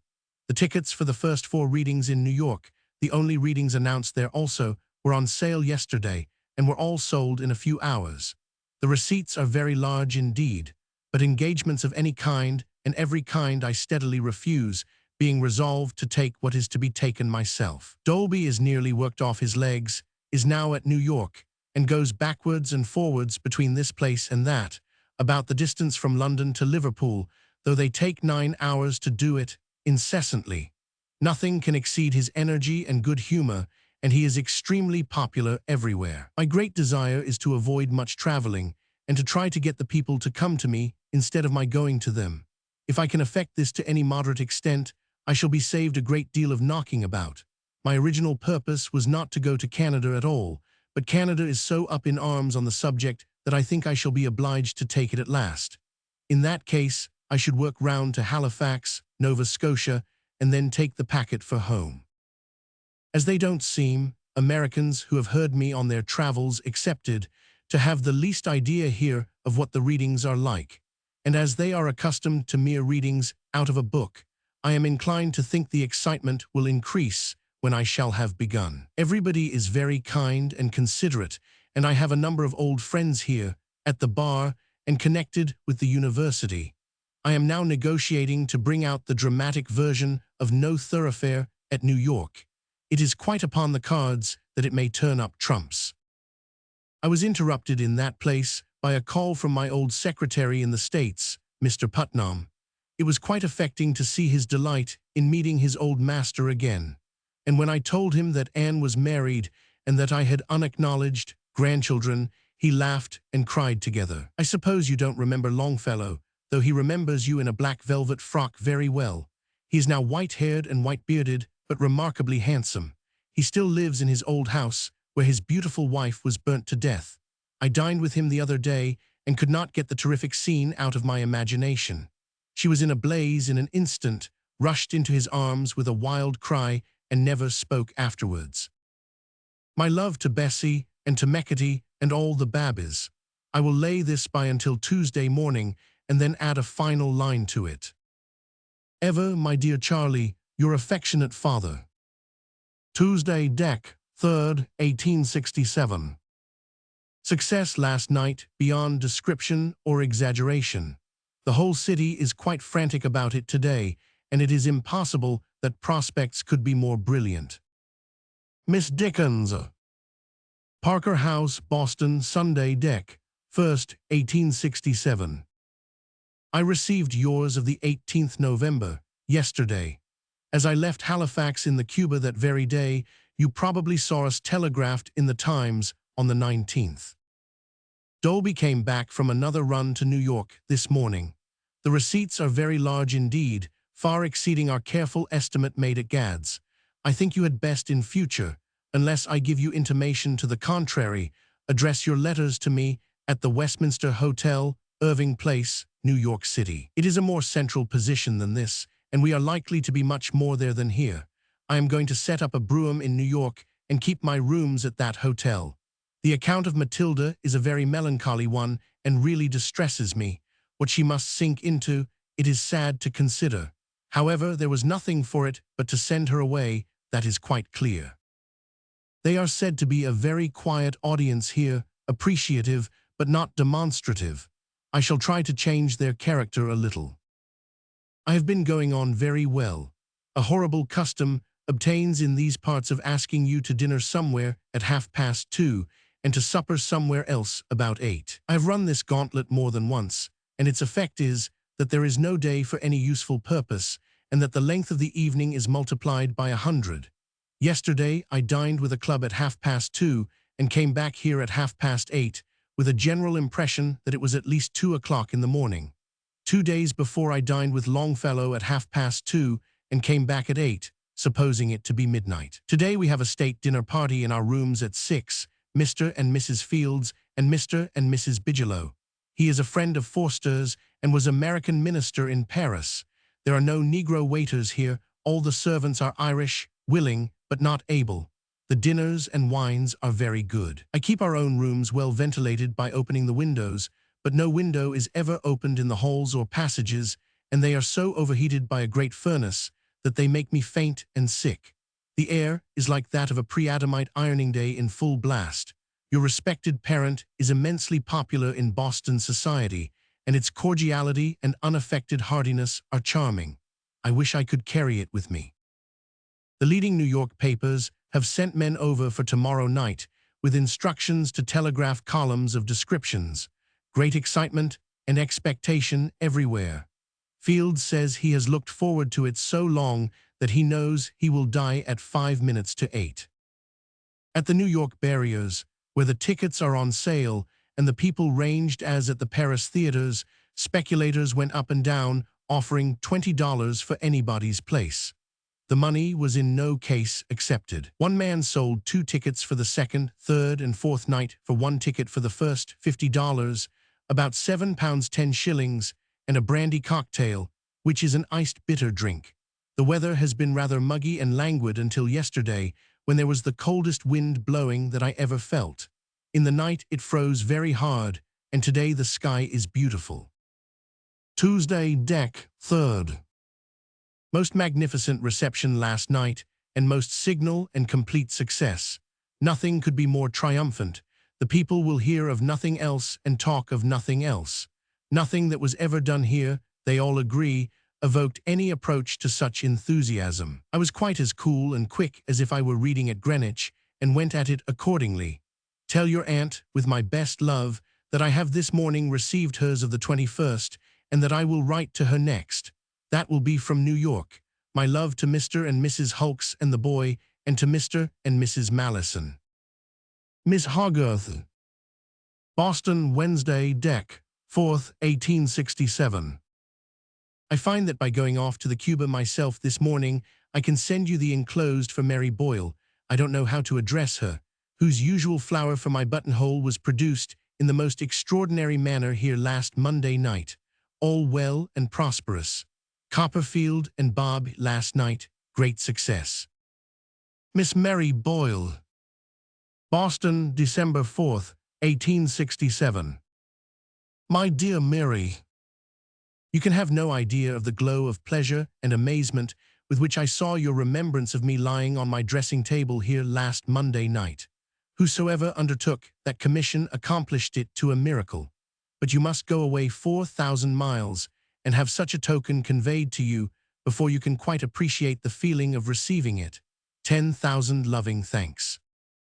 Immense success here and unbounded enthusiasm. My largest expectations far surpassed. Ever your affectionate Joe. Miss Dickens. Westminster Hotel, Irving Place, New York City. Wednesday, Dec. 11th, 1867. Amazing success here. A very fine audience, far better than that at Boston. Great reception, great carol and trial on the first night, still greater Copperfield and Bob on the second. Dolby sends you a few papers by this post. You will see from their tone what a success it is. I cannot pay this letter, because I give it at the latest moment to the mail officer, who is going on board the Cunard packet in charge of the mails, and who is staying in this house. We are now selling, at the Hall, the tickets for the 4 readings of next week. At 9 o'clock this morning, there were 2,000 people in waiting, and they had begun to assemble in the bitter cold as early as 2 o'clock. All night long Dolby and our man have been stamping tickets, immediately over my head, by the by, and keeping me awake. This hotel is quite as quiet as Mivart's in Brook Street. It is not very much larger. There are American hotels close by, with 500 bedrooms, and I don't know how many boarders, but this is conducted on what is called the European principle, and is an admirable mixture of a first-class French and English house. I keep a very smart carriage and pair, and if you were to behold me driving out, furred up to the mustache, with furs on the coachboy and on the driver, and with an immense white, red, and yellow striped rug for a covering, you would suppose me to be of Hungarian or Polish nationality. Will you report the success here to Mr. Forster with my love, and tell him he shall hear from me by next mail. Dolby sends his kindest regards. He has just come in from our ticket sales, and has put such an immense untidy heap of paper money on the table that it looks like a family wash. He hardly ever dines, and is always tearing about at unreasonable hours. He works very hard. My best love to your aunt, to whom I will write next, and to Katie, and to both the Charlies, and all the Christmas circle, not forgetting Chorley, to whom give my special remembrance. You may get this by Christmas Day. We shall have to keep it traveling from Boston here, for I read at Boston on the 23rd and 24th, and here again on the 26th. Miss Hogarth. Westminster Hotel, Irving Place, New York City. Monday, Dec. 16th, 1867. We have been snowed up here, and the communication with Boston is still very much retarded. Thus, we have received no letters by the Cunard steamer that came in last Wednesday, and are in a grim state of mind on that subject. Last night I was getting into bed just at 12 o'clock, when Dolby came to my door to inform me that the house was on fire. I had previously smelt fire for 2 hours. I got Scott up directly, told him to pack the books and clothes for the readings first, dressed, and pocketed my jewels and papers, while Dolby stuffed himself out with money. Meanwhile, the police and firemen were in the house, endeavoring to find where the fire was. For some time it baffled their endeavors, but at last, bursting out through some stairs, they cut the stairs away and traced it to its source in a certain fire grate. By this time, the hose was laid all through the house from a great tank on the roof, and everybody turned out to help. It was the oddest sight, and people had put the strangest things on. After a little chopping and cutting with axes and handing about of water, the fire was confined to a dining room in which it had originated, and then everybody talked to everybody else, the ladies being particularly loquacious and cheerful. And so we got to bed again at about 2. The excitement of the readings continues unabated. The tickets for readings are sold as soon as they are ready, and the public pay treble prices to the speculators who buy them up. They are a wonderfully fine audience, even better than Edinburgh, and almost, if not quite, as good as Paris. Dolby continues to be the most unpopular man in America, mainly because he can't get 4,000 people into a room that holds 2,000, and is reviled in print daily. Yesterday morning, a newspaper proclaims of him, "Surely it is time that the pudding-headed Dolby retired into the native gloom from which he has emerged." He takes it very coolly and does his best. Mrs. Morgan sent me, the other night, I suppose the finest and costliest basket of flowers ever seen, made of white camellias, yellow roses, pink roses, and I don't know what else. It is 1.5 yards round at its smallest part. I must bring this to a close, as I have to go to the hall to try an enlarged background. Miss Hogarth. Boston, Sunday, Dec. 22nd, 1867. Coming here from New York last night, after a detestable journey, I was delighted to find your letter of the 6th. I read it at my 10 o'clock dinner with the greatest interest and pleasure, and then we talked of home till we went to bed. Our tour is now being made out, and I hope to be able to send it in my next letter home, which will be to Mamie, from whom I have not heard, as you thought I had, by the mail that brought out yours. After very careful consideration, I have reversed Dolby's original plan and have decided on taking Baltimore, Washington, Cincinnati, Chicago, St. Louis, and a few other places nearer here, instead of staying in New York. My reason is that we are doing immensely, both at New York and here, and that I am sure it is in the peculiar character of the people to prize a thing the more the less easily attainable it is made. Therefore, I want by absence to get the greatest rush and pressure upon the 5 farewell readings in New York in April.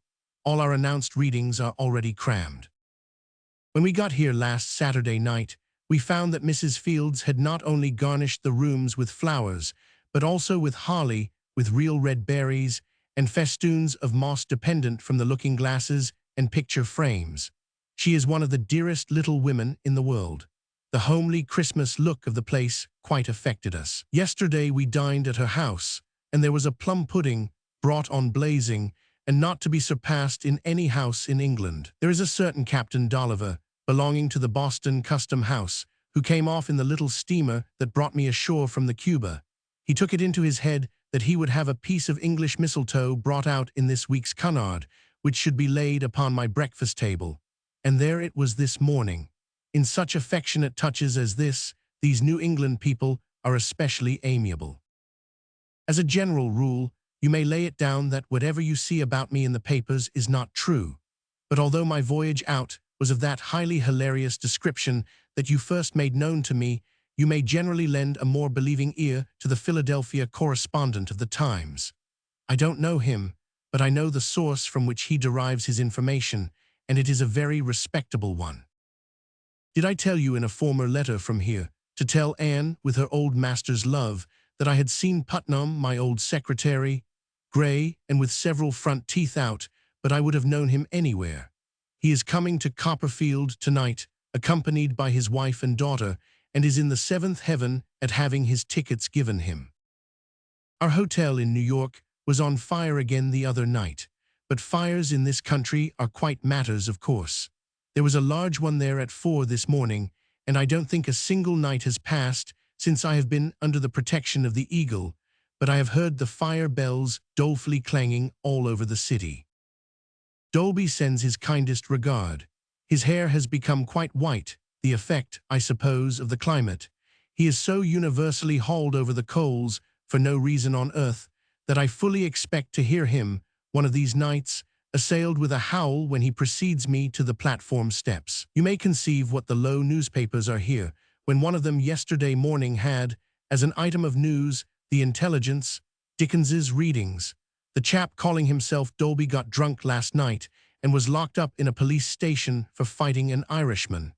I don't find that anybody is shocked by this liveliness. My love to all, and to Mrs. Hulks and the boy. By the by, when we left New York for this place, Dolby called my amazed attention to the circumstance that Scott was leaning his head against the side of the carriage and weeping bitterly. I asked him what was the matter, and he replied, the audacious treatment of the luggage, which was more outrageous than a man could bear. I told him not to make a fool of himself, but they do knock it about cruelly. I think every trunk we have is already broken. I must leave off, as I am going out for a walk in a bright sunlight and a complete break-up of the frost and snow. I am much better than I have been during the last week, but have a cold. Miss Dickens. Westminster Hotel, Irving Place, New York City. Thursday, Dec. 26th, 1867. I got your aunt's last letter at Boston yesterday, Christmas Day morning, when I was starting at 11 o'clock to come back to this place. I wanted it very much, for I had a frightful cold. English colds are nothing to those of this country, and was exceedingly depressed and miserable. Not that I had any reason but illness for being so, since the Bostonians had been quite astounding in their demonstrations. I never saw anything like them on Christmas Eve. But it is a bad country to be unwell and traveling in. You are one of, say, 100 people in a heated car, with a great stove in it, and all the little windows closed, and the hurrying and banging about are indescribable. The atmosphere is detestable, and the motion often all but intolerable. However, we got our dinner here at 8 o'clock, and plucked up a little, and I made some hot gin punch to drink a Merry Christmas to all at home in. But it must be confessed that we were both very dull. I have been in bed all day until 2 o'clock, and here I am now at 3 o'clock, a little better. But I am not fit to read, and I must read tonight. After watching the general character pretty closely, I became quite sure that Dolby was wrong on the length of the stay and the number of readings we had proposed in this place. I am quite certain that it is one of the national peculiarities that what they want must be difficult of attainment. I therefore a few days ago made a coup d'etat and altered the whole scheme. We shall go to Philadelphia, Baltimore, Washington, also some New England towns between Boston and this place, away to the Falls of Niagara, and off far west to Chicago and St. Louis, before coming back for 10 farewell readings here, preceded by farewells at Boston, leaving Canada altogether. This will not prolong the list beyond 84 readings, the exact original number, and will, please God, work it all out in April. In my next, I dare say, I shall be able to send the exact list, so that you may know every day where we are. There has been a great storm here for a few days, and the streets, though wet, are becoming passable again. Dolby and Osgood are out in it today on a variety of business, and left in grave and solemn state. Scott and the gasman are stricken with dumb concern, not having received one single letter from home since they left. What their wives can have done with the letters they take it for granted they have written is their stormy speculation at the door of my hall dressing-room every night. If I do not send a letter to Katie by this mail, it will be because I shall probably be obliged to go across the water to Brooklyn tomorrow to see a church, in which it is proposed that I shall read. Horrible visions of being put in the pulpit already beset me. And whether the audience will be in pews is another consideration which greatly disturbs my mind. No paper ever comes out without a leader on Dolby, who of course reads them all and never can understand why I don't, in which he is called all the bad names in and not in the language. We always call him P.H. Dolby now, in consequence of one of these graceful specimens of literature describing him as the pudding-headed. I fear that when we travel, he will have to be always before me, so that I may not see him 6 times in as many weeks. However, I shall have done a fourth of the whole this very next week.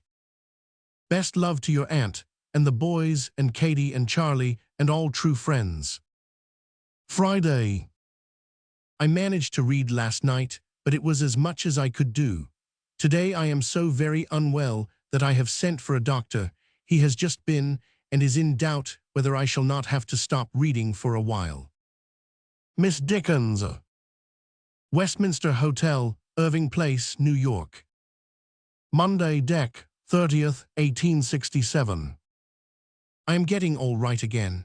I have not been well, been very low, and have been obliged to have a doctor, a very agreeable fellow indeed, who soon turned out to be an old friend of Olive's. He has set me on my legs and taken his leave, professionally, though he means to give me a call now and then. In the library at Gad's is a bound book, Remarkable Criminal Trials, translated by Lady Duff Gordon from the original by Feuerbach. I want that book, and a copy of Preed's poems to be sent out to Boston, care of Tickner and Fields. If you will give the criminal trials to Wills and explain my wish, and ask him to buy a copy of Preed's poems and add it to the parcel, he will know how to send the packet out. I think the criminal trials book is in the corner bookcase by the window opposite the door. No news here, all going on in the regular way. I read in that church I told you of about the middle of January. It is wonderfully seated for 2,000 people and is as easy to speak in as if they were 200. The people are seated in pews, and we let the pews. I stood on a small platform from which the pulpit will be removed for the occasion. I emerge from the vestry. Philadelphia, Baltimore, and another 2 nights in Boston will follow this coming month of January. On Friday next, I shall have read a fourth of my whole list, besides having had 12 days holiday when I first came out. So please God, I shall soon get to the half, and so begin to work hopefully round. I suppose you were at the Adelphi on Thursday night last. They are pirating the bill as well as the play here, everywhere. I have registered the play as the property of an American citizen, but the law is by no means clear that I established a right in it by so doing. And of course, the pirates knew very well that I could not, under existing circumstances, try the question with them in an American court of law. Nothing is being played here scarcely that is not founded on my books, cricket, Oliver Twist, our mutual friend, and I don't know what else, every night. I can't get down Broadway for my own portrait, and yet I live almost as quietly in this hotel as if I were at the office, and go in and out by a side door just as I might there. I go back to Boston on Saturday to read there on Monday and Tuesday. Then I am back here and keep within 6 or 7 hours' journey of hereabouts till February. My further movements shall be duly reported as the details are arranged. I shall be curious to know who were at Gad's Hill on Christmas Day and how you, as they say in this country, got along. It is exceedingly cold here again after 2 or 3 quite spring days. 1868. Narrative. Charles Dickens remained in America through the winter, returning home from New York in the Russia on the 19th of April. His letters show how entirely he gave himself up to the business of the readings, how severely his health suffered from the climate and from the perpetual traveling and hard work, and yet how he was able to battle through to the end. These letters are also full of allusions to the many kind and dear friends who contributed so largely to the pleasure of this American visit, and whose love and attention gave a touch of home to his private life, and left such affection and gratitude in his heart as he could never forget. Many of these friends paid visits to Gad's Hill, the first to come during this summer being Mr. Longfellow, his daughters, and Mr. Appleton, brother-in-law of Mr. Longfellow, and Mr. and Mrs. Charles Eliot Norton of Cambridge. For the future, there were to be no more Christmas numbers of All the Year Round. Observing the extent to which they were now copied in all directions, Charles Dickens supposed them likely to become tiresome to the public, and so determined that in his journal they should be discontinued. While still in America, he made an agreement with the Messrs. Chappell to give a series of farewell readings in England to commence in the autumn of this year. So, in October, Charles Dickens started off again for a tour in the provinces. He had for some time been planning, by way of a novelty for this series, a reading from The Murder in Oliver Twist, but finding it so very horrible, he was fearful of trying its effect for the first time on a public audience. It was therefore resolved that a trial of it should be made to a limited private audience in St. James's Hall on the evening of the 18th of November. This trial proved eminently successful, and The Murder from Oliver Twist became one of the most popular of his selections, but the physical exertion it involved was far greater than that of any of his previous readings, and added immensely to the excitement and exhaustion which they caused him. One of the first letters of the year from America is addressed to Mr. Samuel Cartwright, of surgical and artistic reputation, and greatly esteemed by Charles Dickens, both in his professional capacity and as a private friend. The letter written to Mrs. Cattermole in May tells of the illness of Mr. George Cattermole. This dear old friend, so associated with Charles Dickens and his works, died soon afterwards, and the letter to his widow shows that Charles Dickens was exerting himself in her behalf. The play of No Thoroughfare having been translated into French under the title of El Abmi, Charles Dickens went over to Paris to be present at the first night of its production. On the 26th of September, his youngest son, Edward Bulwer Lytton, the Plorn so often mentioned, started for Australia to join his brother Alfred Tennyson, who was already established there. It will be seen by his own words how deeply and how sadly Charles Dickens felt this parting. In October of this year, his son Henry Fielding entered Trinity Hall, Cambridge, as an undergraduate. The Miss Forster mentioned in the letter to his sister-in-law, and for whom the kind and considerate arrangements were suggested, was a sister of Mr. John Forster, and a lady highly esteemed by Charles Dickens. The illness from which she was then suffering was a fatal one. She died in this same year, a few days before Christmas. Mr. J.C. Parkinson, to whom a letter is addressed, was a gentleman holding a government appointment and contributing largely to journalism and periodical literature. As our last letter for this year, we give one which Charles Dickens wrote to his youngest son on his departure for Australia. Miss Hogarth, Westminster Hotel, Irving Place, New York. Friday, Jan. 3rd, 1868. My dearest Georgie, I received yours of the 19th from Gadd's and the office this morning. I read here tonight and go back to Boston tomorrow to read there Monday and Tuesday. Tonight I read out the first quarter of my list. Our houses have been very fine here, but have never quite recovered the Dolby uproar. It seems impossible to devise any scheme for getting the tickets into the people's hands without the intervention of speculators. The people will not help themselves, and of course, the speculators and all other such prowlers throw as great obstacles in Dolby's way and Englishman's as they possibly can. He may be a little injudicious into the bargain. Last night, for instance, he met one of the ushers who show people to their seats, coming in with Kelly. It is against orders that anyone employed in front should go out during the readings, and he took this man to task in the British manner. Instantly, the free and independent usher put on his hat and walked off, seeing which all the other free and independent ushers, some 20 in number, put on their hats and walked off, leaving us absolutely devoid and destitute of a staff for tonight. One has since been improvised, but it was a small matter to raise a stir and ill will about, especially as one of our men was equally in fault. We have a regular clerk, a Bostonian whose name is Wilde. He, Osgood, Dolby, Kelly, Scott, George the gasman, and perhaps a boy or two, constitute my bodyguard. It seems a large number of people, but the business cannot be done with fewer. The speculators buying the front seats to sell at a premium, and we have found instances of this being done by merchants in good position, and the public perpetually pitching into Dolby for selling them back seats. The result is that they won't have the back seats, send back their tickets, write and print volumes on the subject, and deter others from coming. You may get an idea of the staff's work by what is in hand now. They are preparing, numbering, and stamping 6,000 tickets for Philadelphia and 8,000 tickets for Brooklyn. The moment those are done, another 8,000 tickets will be wanted for Baltimore, and probably another 6,000 for Washington.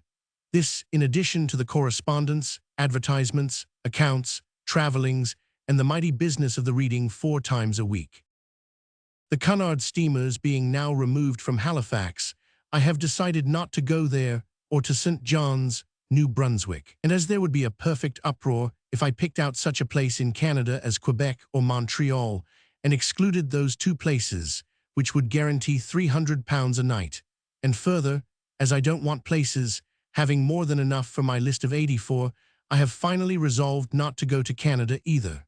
This will enable me to embark for home in April instead of May. Tell Plorn, with my love, that I think he will find himself much interested at that college, and that it is very likely he may make some acquaintances there that will thereafter be pleasant and useful to him. Sir Sidney Dacres is the best of friends. I have a letter from Mrs. Hulks by this post, wherein the boy encloses a violet, now lying on the table before me. Let her know that it arrived safely and retaining its color. I took it for granted that Mary would have asked Chorley for Christmas Day, and am very glad she ultimately did so. I am sorry that Harry lost his prize, but believe it was not his fault. Let him know that, with my love, I would have written to him by this mail in answer to his, but for other occupation. Did I tell you that my landlord made me a drink, brandy, rum, and snow the principal ingredients, called a Rocky Mountain sneezer, or that the favorite drink before you get up is an eye-opener, or that Robert's second landlord no sooner saw me on the night of the first fire, than with his property blazing, he insisted on taking me down into a room full of hot smoke to drink brandy and water with him. We have not been on fire again, by the by, more than once. There has been another fall of snow, succeeded by a heavy thaw. I have laid down my sledge and taken up my carriage again in consequence. I am nearly all right, but cannot get rid of an intolerable cold in the head. No more news. Miss Hogarth. Parker House, Boston, U.S., Jan. 4th, 1868. I write to you by this opportunity, though I really have nothing to tell you. The work is hard, and the climate is hard. We made a tremendous hit last night with Nickleby and Boots, which the Bostonians certainly on the whole appreciate more than Copperfield. Dolby is always going about with an immense bundle that looks like a sofa cushion, but it is in reality paper money, and always works like a Trojan. His business at night is a mere nothing, for these people are so accustomed to take care of themselves, that one of these immense audiences will fall into their places with an ease amazing to a frequenter of St. James's Hall. And the certainty with which they are all in, before I go on, is a very acceptable mark of respect. I must add, too, that although there is a conventional familiarity in the use of one's name in the newspapers as Dickens, Charlie, and what not, I do not in the least see that familiarity in the writers themselves. An inscrutable tone obtains in journalism, which a stranger cannot understand. If I say in common courtesy to one of them, when Dolby introduces, "I am much obliged to you for your interest in me," or so forth, he seems quite shocked, and has a bearing of perfect modesty and propriety. I am rather inclined to think that they suppose their printed tone to be the public's love of smartness, but it is immensely difficult to make out. All I can as yet make out is that my perfect freedom from bondage, and at any moment to go on or leave off, or otherwise do as I like, is the only safe position to occupy. Again, there are two apparently irreconcilable contrasts here. Down below in this hotel, every night are the bar loungers, dram drinkers, drunkards, swaggerers, loafers, that one might find in a Boucicault play. Within half an hour is Cambridge, where a delightful domestic life, simple, self-respectful, cordial, and affectionate, is seen in an admirable aspect. All New England is primitive and puritanical. All about and around it is a puddle of mixed human mud, with no such quality in it. Perhaps I may in time sift out some tolerably intelligible whole, but I certainly have not done so yet. It is a good sign, may be, that it all seems immensely more difficult to understand than it was when I was here before. Felton left 2 daughters. I have only seen the eldest, a very sensible, frank, pleasant girl of 28, perhaps rather like him in the face. A striking-looking daughter of Hawthorne's, who is also dead, came into my room last night. The day has slipped on to 3 o'clock, and I must get up balmy for tonight. Hence this sudden break off. Best love to Mamie and to Katie and Charlie Collins. Mr. W. Wilkie Collins. Westminster Hotel, New York, Sunday, Jan. 12th, 1868. My dear Wilkie, first of the play, I am truly delighted to learn that it made so great a success, and I hope I may yet see it on the Adelphi boards. You have had a world of trouble and work with it, but I hope will be repaid in some degree by the pleasure of a triumph. Even for the alteration at the end of the fourth act, of which you tell me in your letter received yesterday, I was fully prepared, for I could not see the original effect in the reading of the play and could not make it go. I agree with Webster in thinking it best that Obenreizer should die on the stage, but no doubt that point is disposed of. In reading the play before the representation, I felt that it was too long and that there was a good deal of unnecessary explanation. Those points are, no doubt, disposed of too by this time. We shall do nothing with it on this side. Pirates are producing their own wretched versions in all directions, thus, as Wills would say, anticipating and glutting the market. I registered one play as the property of Ticknor and Field's American citizens, but besides that the law on the point is extremely doubtful, the manager of the Museum Theatre, Boston, instantly announced his version. You may suppose what it is and how it is done when I tell you that it was playing within 10 days of the arrival out of the Christmas number.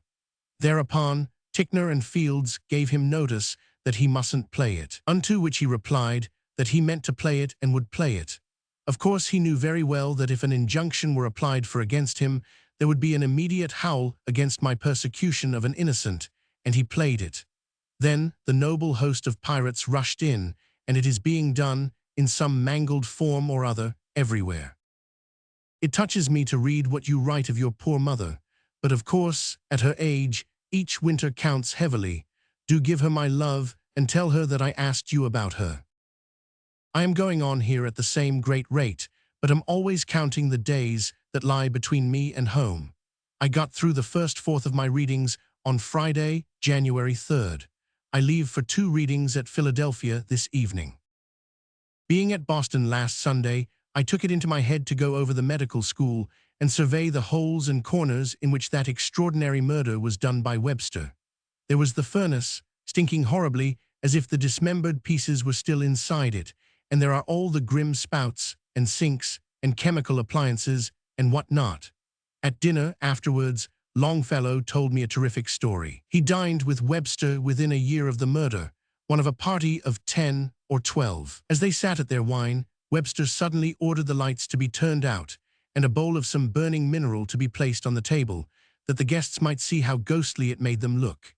As each man stared at all the rest in the weird light, all were horrified to see Webster with a rope round his neck, holding it up over the bowl, with his head jerked on one side and his tongue lolled out, representing a man being hanged.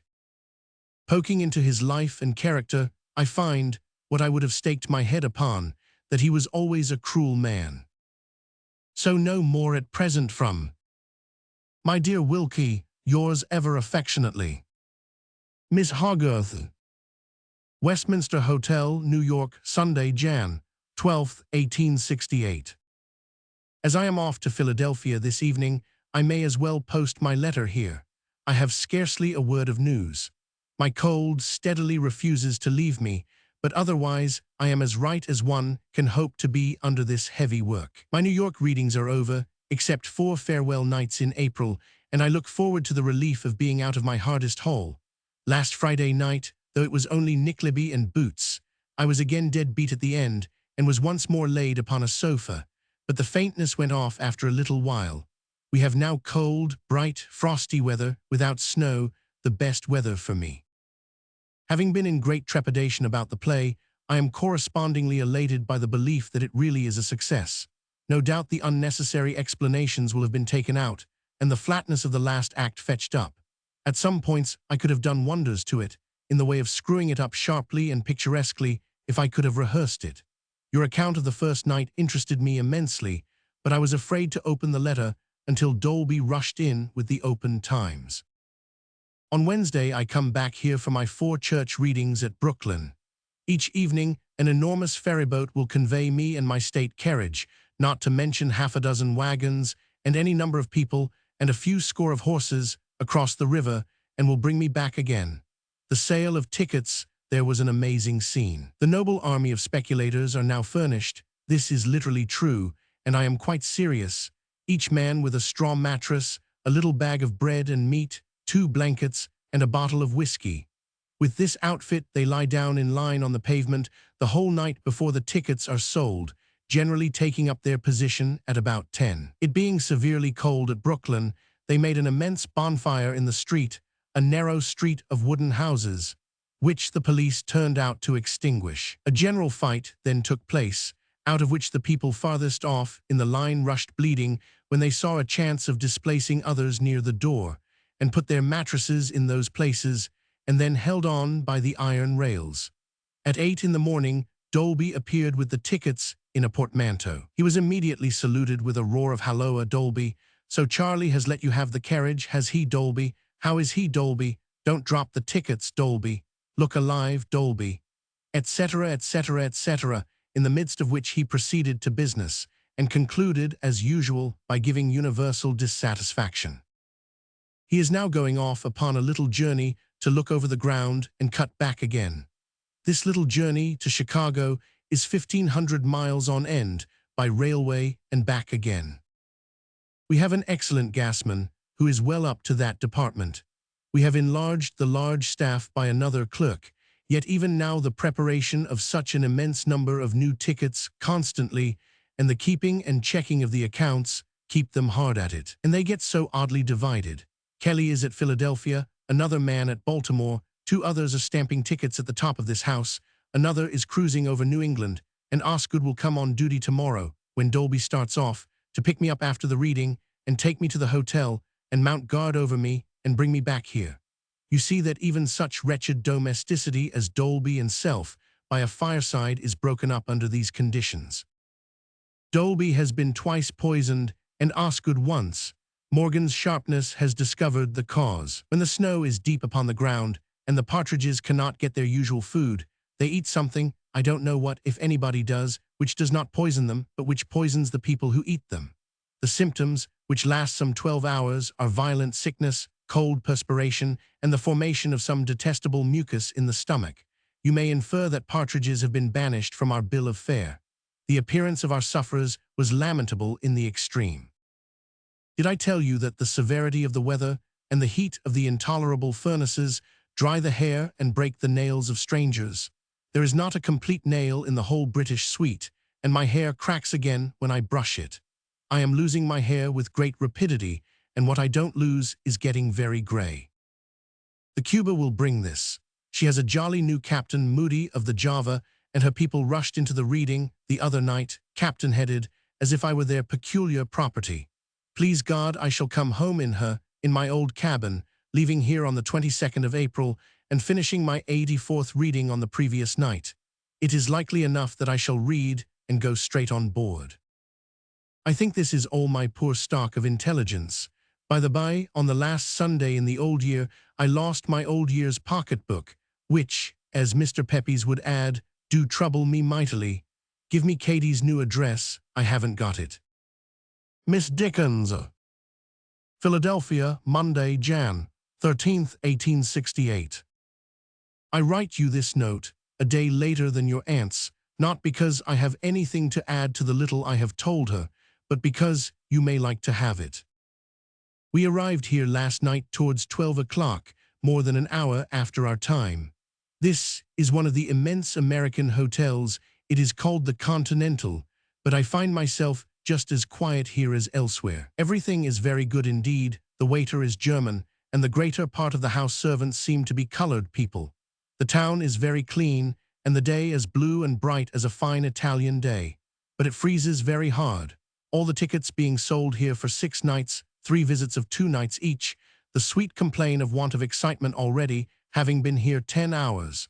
Mr. and Mrs. Barney Williams, with a couple of servants and a pretty little child-daughter, were in the train each night, and I talked with them a good deal. They are reported to have made an enormous fortune by acting among the Californian gold diggers. My cold is no better, for the cars are so intolerably hot that I was often obliged to go and stand upon the brake outside, and then the frosty air was biting indeed. The great man of this place is one Mr. Childs, a newspaper proprietor, and he is so exactly like Mr. Essie in all conceivable respects, except being an inch or so taller, that I was quite confounded when I saw him waiting for me at the station, always called department here, with his carriage.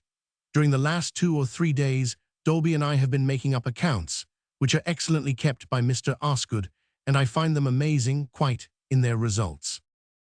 I was very much interested in the home accounts of Christmas Day. I think I have already mentioned that we were in very low spirits on that day. I began to be unwell with my cold that morning, and a long day's travel did not mend the matter. We scarcely spoke, except when we ate our lunch, and sat dolefully staring out of window. I had a few affectionate words from Charlie, dated from my room on Christmas morning, and will write him, probably by this mail, a brief acknowledgement. I find it necessary, so oppressed am I with this American catarrh, as they call it, to dine at 3 o'clock instead of 4, that I may have more time to get voice, so that the days are cut short, and letter writing is not easy.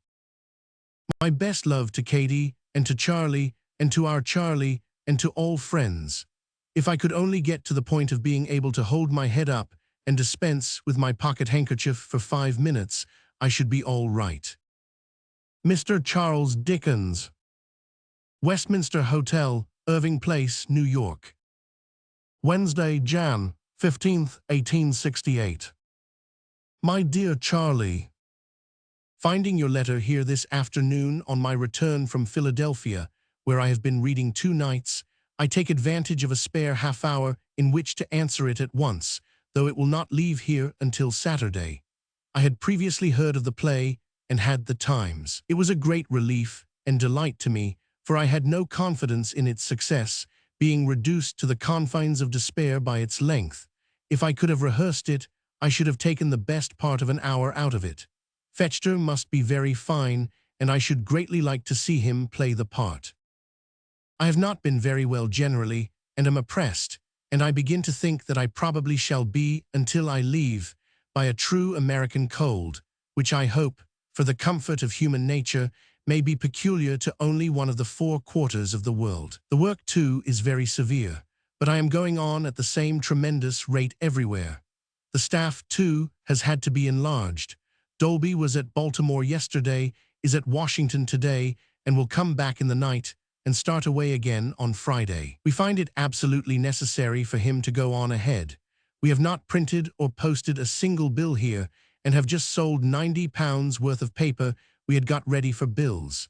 In such a rush, a short newspaper advertisement is all we want. Dr. Marigold made a great hit here, and is looked forward to at Boston with a special interest. I go to Boston for another fortnight on end, the 24th of February. The railway journeys distress me greatly. I get out into the open air upon the break, and it snows and blows, and the train bumps, and the steam flies at me until I am driven in again. I have finished here, except 4 farewell nights in April, and begin 4 nights at Brooklyn, on the opposite side of the river, tonight, and thus oscillate between Philadelphia, Baltimore, and Washington, and then cut into New England, and so work my way back to Boston for a fortnight, after which come Chicago, Cincinnati, Detroit, and Cleveland, and Buffalo, and then Philadelphia, Boston, and New York farewells. I will not pass my original bound of 84 readings in all. My mind was made up as to that long ago. It will be quite enough. Chicago is some 1,500 miles from here. What with traveling, and getting ready for reading, and reading, the days are pretty fully occupied. Not the less so, because I rest very indifferently at night. The people are exceedingly kind and considerate, and desire to be most hospitable besides. But I cannot accept hospitality, and never go out, except at Boston, or I should not be fit for the labor. If Dolby holds out well to the last, it will be a triumph, for he has to see everybody, drink with everybody, sell all the tickets, take all the blame, and go beforehand to all the places on the list. I shall not see him after tonight for 10 days or a fortnight, and he will be perpetually on the road during the interval. When he leaves me, Osgood, a partner in Ticknor and Field's publishing firm, mounts guard over me, and has to go into the hall from the platform door every night and see how the public are seating themselves. It is very odd to see how hard he finds it to look a couple of 1,000 people in the face, on which head, by the by, I notice the papers to take Mr. Dickens's extraordinary composure, their great phrase, rather ill, and on the whole to imply that it would be taken as a suitable compliment if I would stagger on to the platform and instantly drop, overpowered by the spectacle before me. Dinner is announced by Scott, with a stiff neck and a sore throat, and I must break off with love to Bessie and the incipient Venerable C's. You will be glad to hear of your distinguished parent that Philadelphia has discovered that he is not like the descriptions we have read of him at the little red desk. He is not at all foppish in appearance. He wears a heavy mustache and a Van Dyke beard, and looks like a well-to-do Philadelphian gentleman. Ever, my dear Charlie, your affectionate father. P.S. Your paper is remarkably good. There is not the least doubt that you can write constantly for AYR. I am very pleased with it. Miss Dickens. Westminster Hotel, New York, Friday, Jan 18th, 1868. This will be but a very short report, as I must get out for a little exercise before dinner.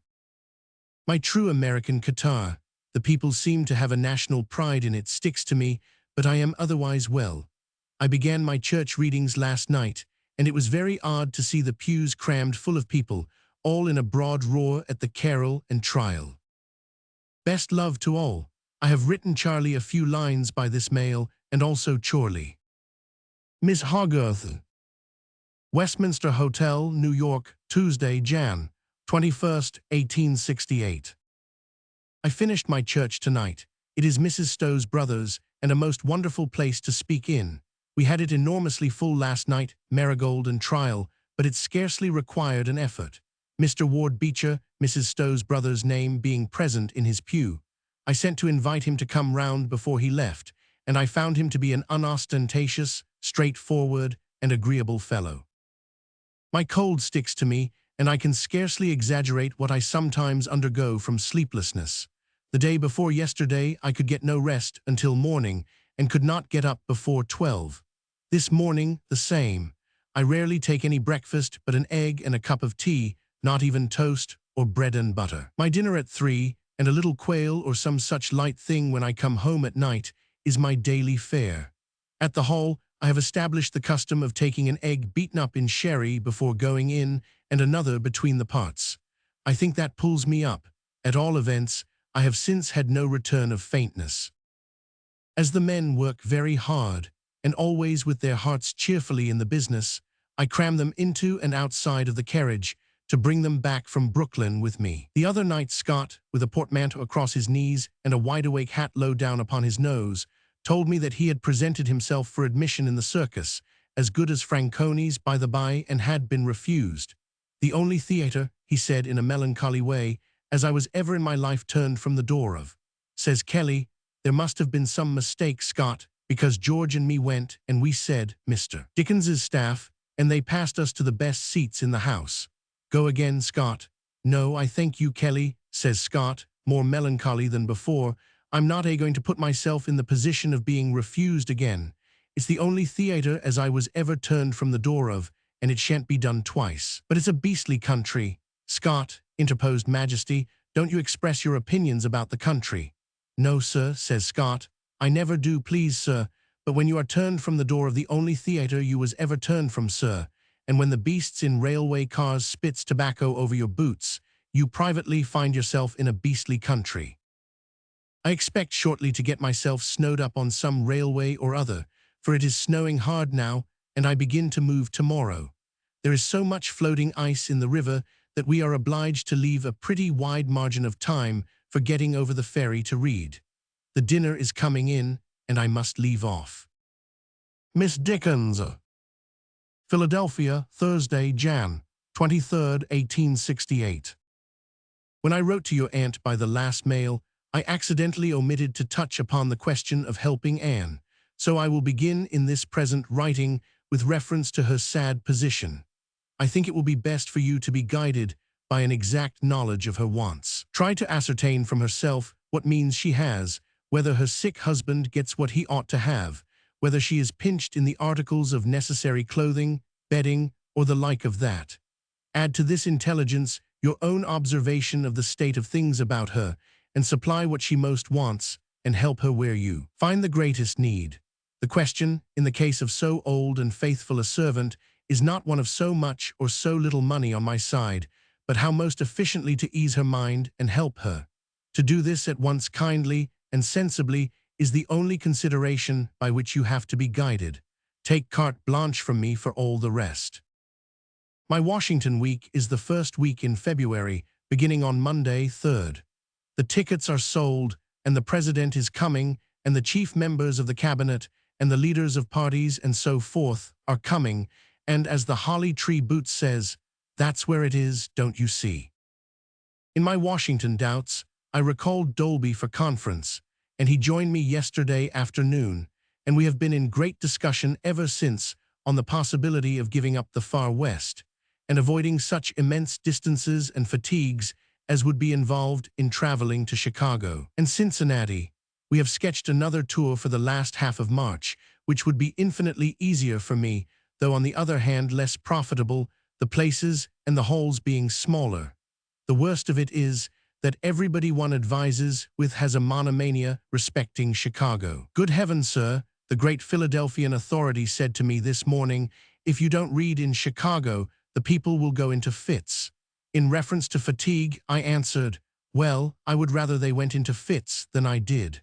But he didn't seem to see it at all. Alone constantly writes me, don't go to the West. You can get what you want so much more easily. How we shall finally decide, I don't yet know. My Brooklyn church has been an immense success, and I found its minister was a bachelor, a clever, unparsonic, and straightforward man, and a man with a good knowledge of art into the bargain. We are not a bit too soon here, for the whole country is beginning to be stirred and shaken by the presidential election, and trade is exceedingly depressed, and will be more so. Fanny Kemble lives near this place, but had gone away a day before my first visit here. She is going to read in February or March. Duchelu has been lecturing out west about the gorilla and has been to see me. I saw the Cunard steamer Persia out in the stream yesterday, beautifully smart, her flags flying, all her steam up, and she only waiting for her mails to slip away. She gave me a horrible touch of homesickness. When the 1st of March arrives, and I can say next month, I shall begin to grow brighter. A fortnight's reading in Boston, too, last week of February and first week of March, will help me on gaily, I hope, the work so far off tells. It is impossible for the people to be more affectionately attached to a third, I really believe, than Fields and his wife are to me, and they are a landmark in the prospect. Dolby sends kindest regards, and wishes it to be known that he has not been bullied lately. We do not go west at all, but take the easier plan. Miss Hogarth. Baltimore, Wednesday, Jan. 29th, 1868. As I have an hour to spare, before starting to Philadelphia, I begin my letter this morning. It has been snowing hard for 24 hours, though this place is as far south as Valencia in Spain, and Dolby, being on his way to New York, has a good chance of being snowed up somewhere. They are a bright, responsive people here, and very pleasant to read to. I have rarely seen so many fine faces in an audience. I read here in a charming little opera house built by a society of Germans, quite a delightful place for the purpose. I stand on the stage, with a drop curtain down, and my screen before it. The whole scene is very pretty and complete, and the audience have a ring in them that sounds in the ear. I go from here to Philadelphia to read tomorrow night and Friday, come through here again on Saturday on my way to Washington, come back here on Saturday week for 2 finishing nights, then go to Philadelphia for 2 farewells, and so turn my back on the southern part of the country. Distances and traveling have obliged us to reduce the list of readings by 2, leaving 82 in all. Of course, we afterwards discovered that we had finally settled the list on a Friday. I shall be halfway through it at Washington, of course, on a Friday also, and my birthday. Dolby and Osgood, who do the most ridiculous things to keep me in spirits, I am often very heavy and rarely sleep much, have decided to have a walking match at Boston on Saturday, February 29th. Beginning this design in joke, they have become tremendously in earnest, and Dolby has actually sent home, much to his opponent's terror, for a pair of seamless socks to walk in. Our men are hugely excited on the subject and continually make bets on the men. Fields and I are to walk out 6 miles, and the men are to turn and walk round us. Neither of them has the least idea what 12 miles at a pace is. Being requested by both to give them a breather yesterday, I gave them a stiff one of 5 miles over a bad road in the snow, half the distance uphill. I took them at a pace of 4 miles and a half an hour, and you never beheld such objects as they were when we got back, both smoking like factories, and both obliged to change everything before they could come to dinner. They have the absurdest ideas of what are tests of walking power, and continually get up in the maddest manner and see how high they can kick the wall. The wainscot here, in one place, is scored all over with their pencil marks. To see them doing this, Dolby, a big man, and Osgood, a very little one, is ridiculous beyond description. Philadelphia, same night. We came on here through a snowstorm all the way, but up to time. Fanny Kemble, who begins to read shortly, is coming to Marigold and Trial tomorrow night. I have written her a note, telling her that if it will at all assist her movements to know mine, my list is at her service. Probably I shall see her tomorrow. Tell Mamie, to whom I will write next, with my love, that I found her letter of the 10th of this month awaiting me here. The Siberia that brought it is a new Cunarder and made an unusually slow passage out, probably because it would be dangerous to work new machinery too fast on the Atlantic. Thursday, 30th. My cold still sticks to me. The heat of the railway cars and their unventilated condition invariably brings it back when I think it going. This morning my head is as stuffed and heavy as ever. A superb sledge and 4 horses have been offered me for a ride, but I am afraid to take it, lest I should make the true American catarrh worse, and should get hoarse. So I am going to give Osgood another breather on foot instead. The communication with New York is not interrupted, so we consider the zealous Dolby all right. You may imagine what his work is when you hear that he goes 3 times to every place we visit. Firstly, to look at the hall, arrange the numberings, and make 500 acquaintances, whom he immediately calls by their Christian names. Secondly, to sell the tickets, a very nice business, requiring great tact and temper. Thirdly, with me. He will probably turn up at Washington next Sunday, but only for a little while, for as soon as I am on the platform on Monday night, he will start away again, probably to be seen no more until we pass through New York in the middle of February. Mr. Samuel Cartwright. Baltimore, Wednesday, Jan. 29th, 1868. My dear Cartwright, as I promised to report myself to you from this side of the Atlantic, and as I have some leisure this morning, I am going to lighten my conscience by keeping my word. I am going on at a great pace and with immense success. Next week, at Washington, I shall, please God, have got through half my readings.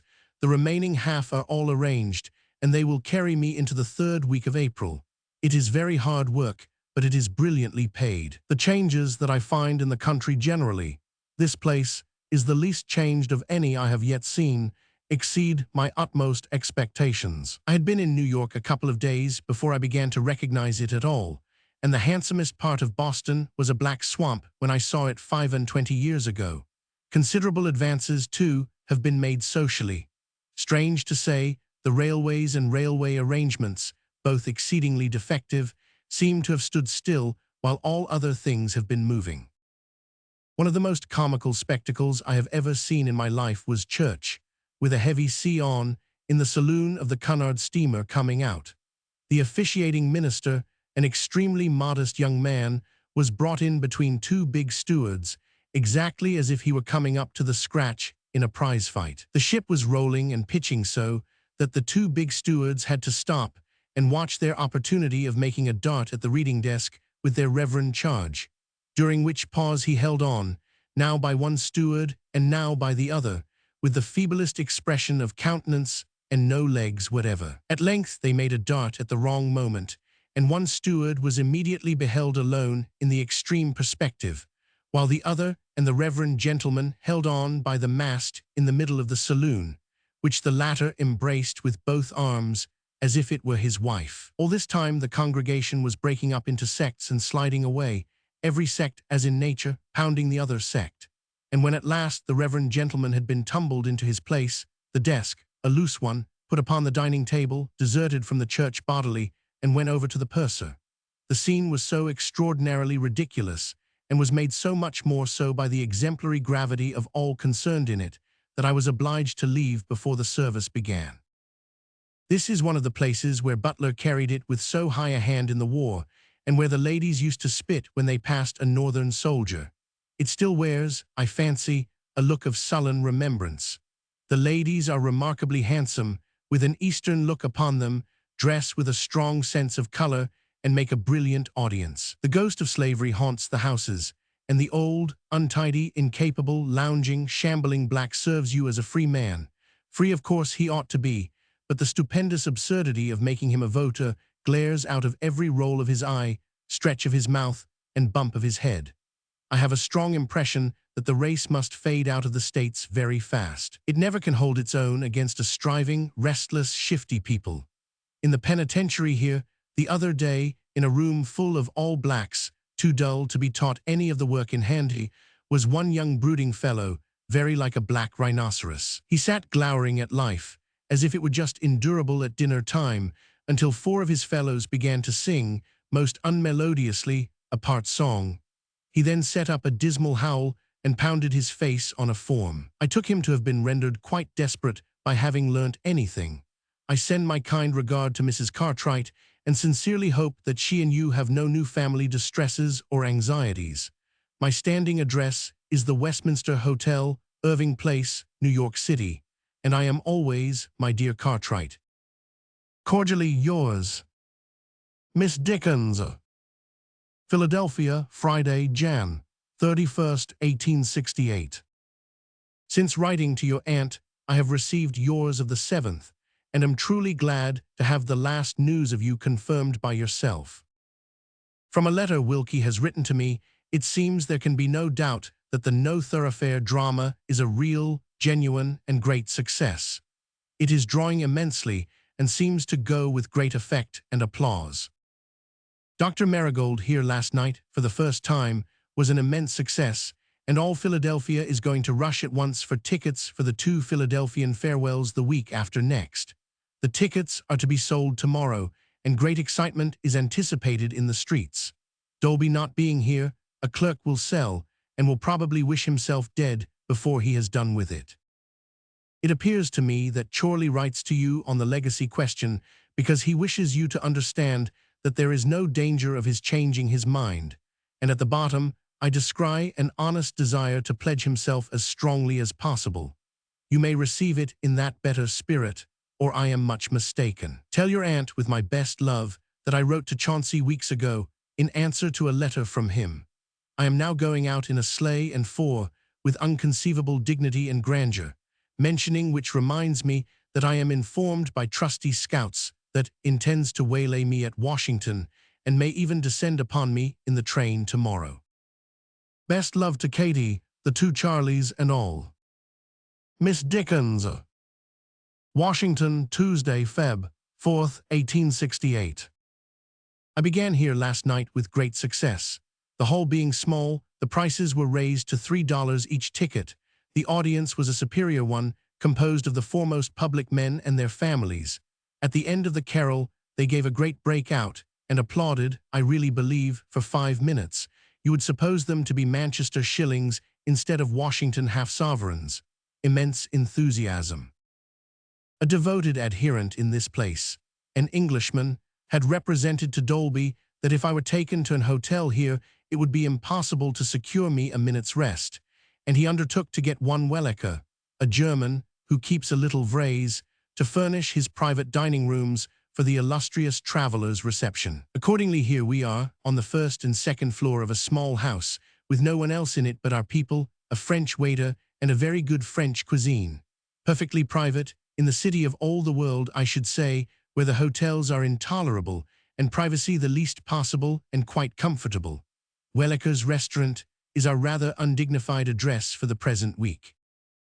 I dined against my rules with Charles Sumner on Sunday, he having been an old friend of mine. Mr. Secretary Stanton, War Minister, was there. He is a man of a very remarkable memory, and famous for his acquaintance with the minutest details of my books. Give him any passage anywhere, and he will instantly cap it and go on with the context.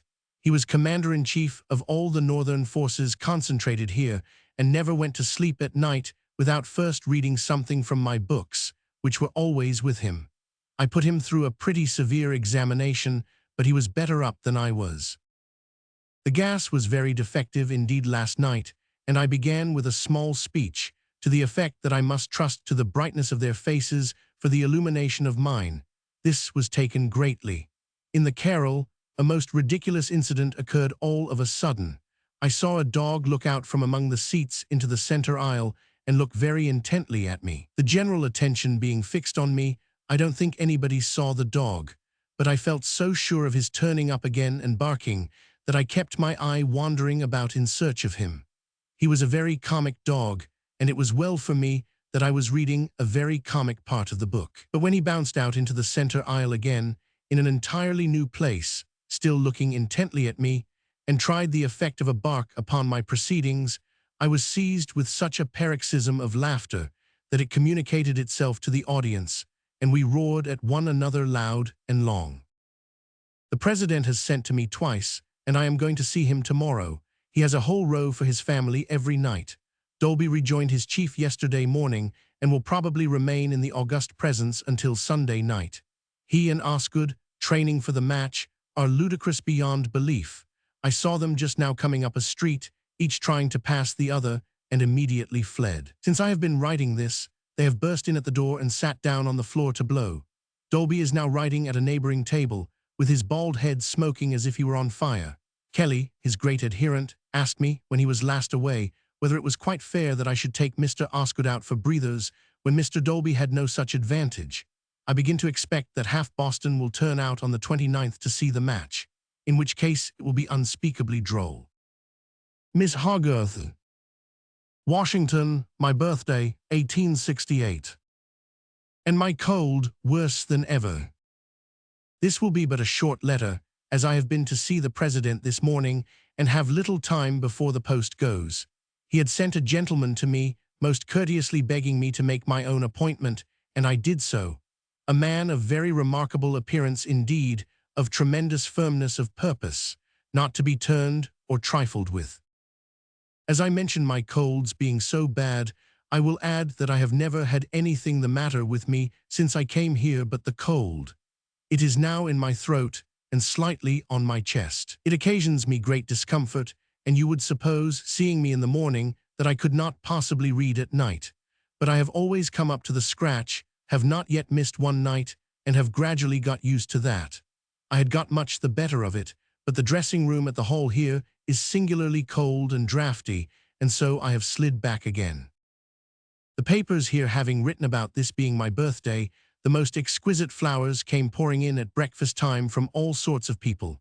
The room is covered with them, made up into beautiful bouquets, and arranged in all manner of green baskets. Probably I shall find plenty more at the hall tonight. This is considered the dullest and most apathetic place in America. My audiences have been superb. I mentioned the dog on the first night here. Next night I thought I heard, in Copperfield, a suddenly suppressed bark. It happened in this wise. Osgood, standing just within the door, felt his leg touched, and looking down beheld the dog staring intently at me and evidently just about to bark. In a transport of presence of mind and fury, he instantly caught him up in both hands and threw him over his own head out into the entry, where the check-takers received him like a game at ball. Last night he came again with another dog, but our people were so sharply on the lookout for him that he didn't get in. He had evidently promised to pass the other dog free. Miss Dickens. Baltimore, U.S., Tuesday, Feb. 11th, 1868. The weather has been desperately severe, and my cold quite as bad as ever. I couldn't help laughing at myself on my birthday at Washington. It was observed as much as though I were a little boy. Flowers and garlands of the most exquisite kind bloomed all over the room. Letters radiant with good wishes poured in. A shirt pin, a handsome silver traveling bottle, a set of gold shirt studs, and a set of gold sleeve links were on the dinner table. After boots, at night, the whole audience rose and remained secretaries of state, president's family, judges of Supreme Court, and so forth, standing and cheering until I went back to the table and made them a little speech. On the same august day of the year, I was received by the president, a man with a very remarkable and determined face. Each of us looked at each other very hard, and each of us managed the interview, I think, to the satisfaction of the other. In the outer room was sitting a certain sunburnt General Blair, with many evidences of the war upon him. He got up to shake hands with me, and then I found he had been out in the prairie with me 25 years ago. That afternoon my catarrh was in such a state that Charles Sumner, coming in at 5 o'clock and finding me covered with mustard poultice and apparently voiceless, turned to Dolby and said, "Surely, Mr. Dolby, it is impossible that he can read tonight." Says Dolby, "Sir, I have told the dear chief so 4 times today, and I have been very anxious, but you have no idea how he will change when he gets to the little table." After 5 minutes of the little table, I was not, for the time, even hoarse. The frequent experience of this return of force, when it is wanted, saves me a vast amount of anxiety. I wish you would get from Harmon and report to me, as near as he can make. An approximate estimate is the right term in the trade, I believe, of the following work. 1. To recover, with red leather, all the dining-room chairs. 2. To ditto, with green leather, all the library chairs and the couch. 3. To provide and lay down new Brussels carpets in the front spare and the 2 top spares. Quality of carpet, quality of yours and mine. I have some doubts about the state of the hall floor cloth and also the floor cloth in the dining room.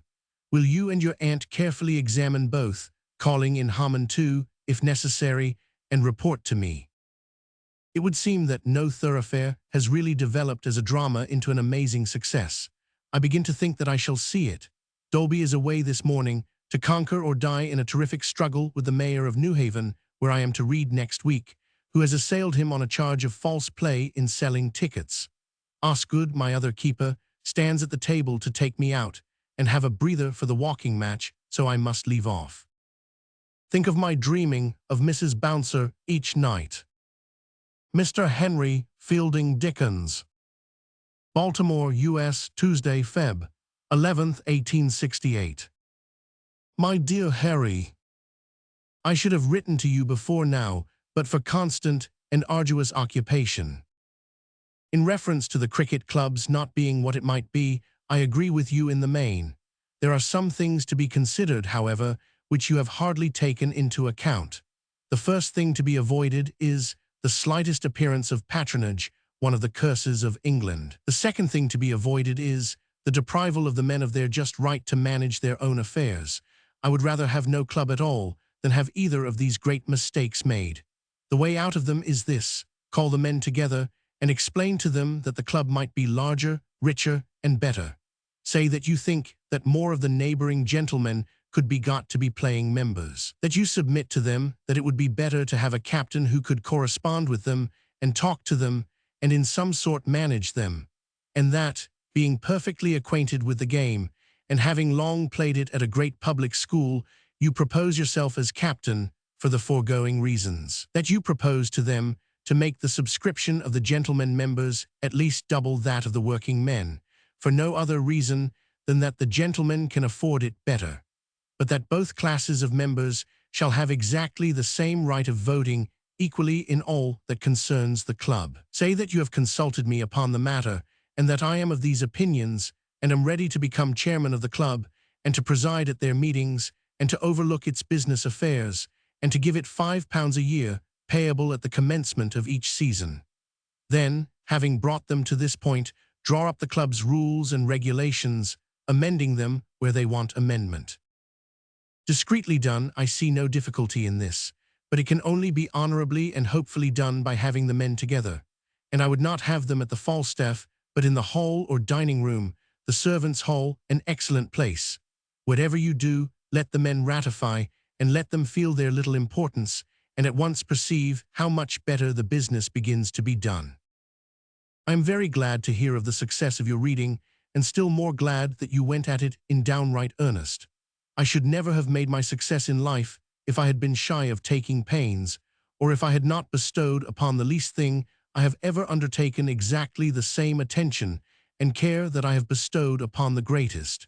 Do everything at your best. It was but this last year that I set to and learned every word of my readings, and from 10 years ago to last night, I have never read to an audience, but I have watched for an opportunity of striking out something better somewhere.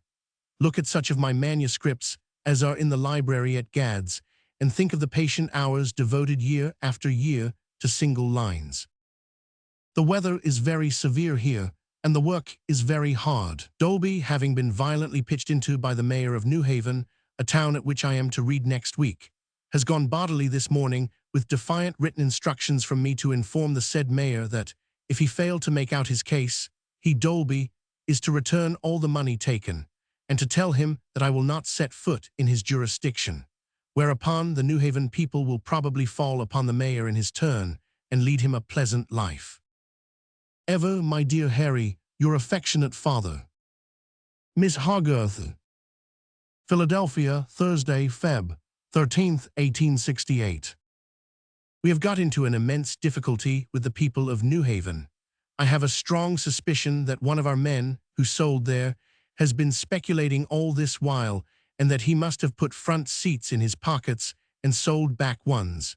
He denies what the mayor charges, but the mayor holds on grimly. Dolby set off from Baltimore as soon as we found out what was amiss, to examine and report, but some new feature of difficulty must have come out, for this morning he telegraphs from New York, where he had to sleep last night on his way to New Haven, that he is coming back for further consultation with the chief. It will certainly hurt us, and will of course be distorted by the papers into all manner of shapes.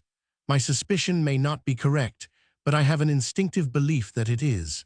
We shall probably have the old New York row and loss over again, unless I can catch this mayor tripping in an assertion. In this very place, we are half distracted by the speculators. They have been holding out for such high prices that the public have held out too, and now, frightened at what they have done, the speculators are trying to sell their worst seats at half the cost price, so that we are in the ridiculous situation of having sold the room out, and yet not knowing what empty seats there may be. We could sell at our box office to any extent, but we can't buy back of the speculators because we informed the public that all the tickets were gone. And if we bought under our own price and sold at our own price, we should at once be in treaty with the speculators and should be making money by it. Dolby, the much-bullied, will come back here presently, half bereft of his senses, and I should be half bereft of mine if the situation were not comically disagreeable. Nothing will induce the people to believe in the farewells. At Baltimore on Tuesday night, a very brilliant night indeed, they asked as they came out, "When will Mr. Dickens read here again?" "Never." "Nonsense, not come back after such houses as these." "Come, say when he'll read again." "Just the same here. We could as soon persuade them that I am the president as that I am going to read here for the last time tomorrow night. There is a child of the Barney Williamses in this house, a little girl, to whom I presented a black doll when I was here last. I have seen her eye at the keyhole since I began writing this, and I think she and the doll are outside still. When you sent it up to me by the colored boy, she said after receiving it, "Colored boy is the term for black waiter. I gave such a cream that Ma came running in and creamed too, 'cause she thought I'd hurt myself. But I creamed a cream of joy. She had a friend to play with her that day, and brought the friend with her, to my infinite confusion. A friend all stockings, and much too tall, who sat on the sofa very far back, with her stockings sticking stiffly out in front of her, and glared at me and never spake word. Dolby found us confronted in a sort of fascination, like serpent and bird. Miss Hogarth. New York, Monday, Feb. 17th, 1868. I got your letter of the 3rd of February here this morning. As I am off at 7 tomorrow morning, I answer it at once, though indeed I have nothing to say. True American still sticking to me, but I am always ready for my work, and therefore don't much mind. Dolby and the mayor of New Haven alternately embrace and exchange mortal defiances. In writing out some advertisements towards midnight last night, he made a very good mistake. The reading will be comprised within 2 minutes, and the audience are earnestly entreated to be seated 10 hours before its commencement. The weather has been finer lately, but the streets are in a horrible condition through half-melted snow, and it is now snowing again. The walking match next Saturday week is already in the Boston papers. I suppose half Boston will turn out on the occasion. As a sure way of not being conspicuous, the men are going to walk in flannel.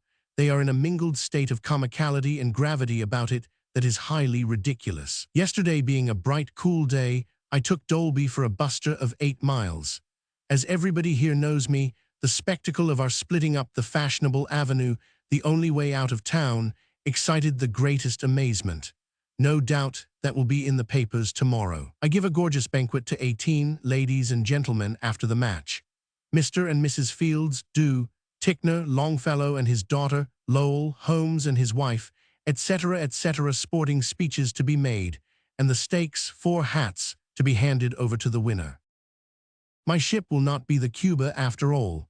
She is to go into dock, and the Russia, a larger ship, and the latest built for the Cunard line, is to take her place. Very glad to hear of Plorn's success. Best love to Mamie. M. Charles Fetchter. Washington, February 24, 1868. My dear Fetchter, your letter reached me here yesterday. I have sent you a telegram addressed to the theater this morning, and I write this by the earliest return mail.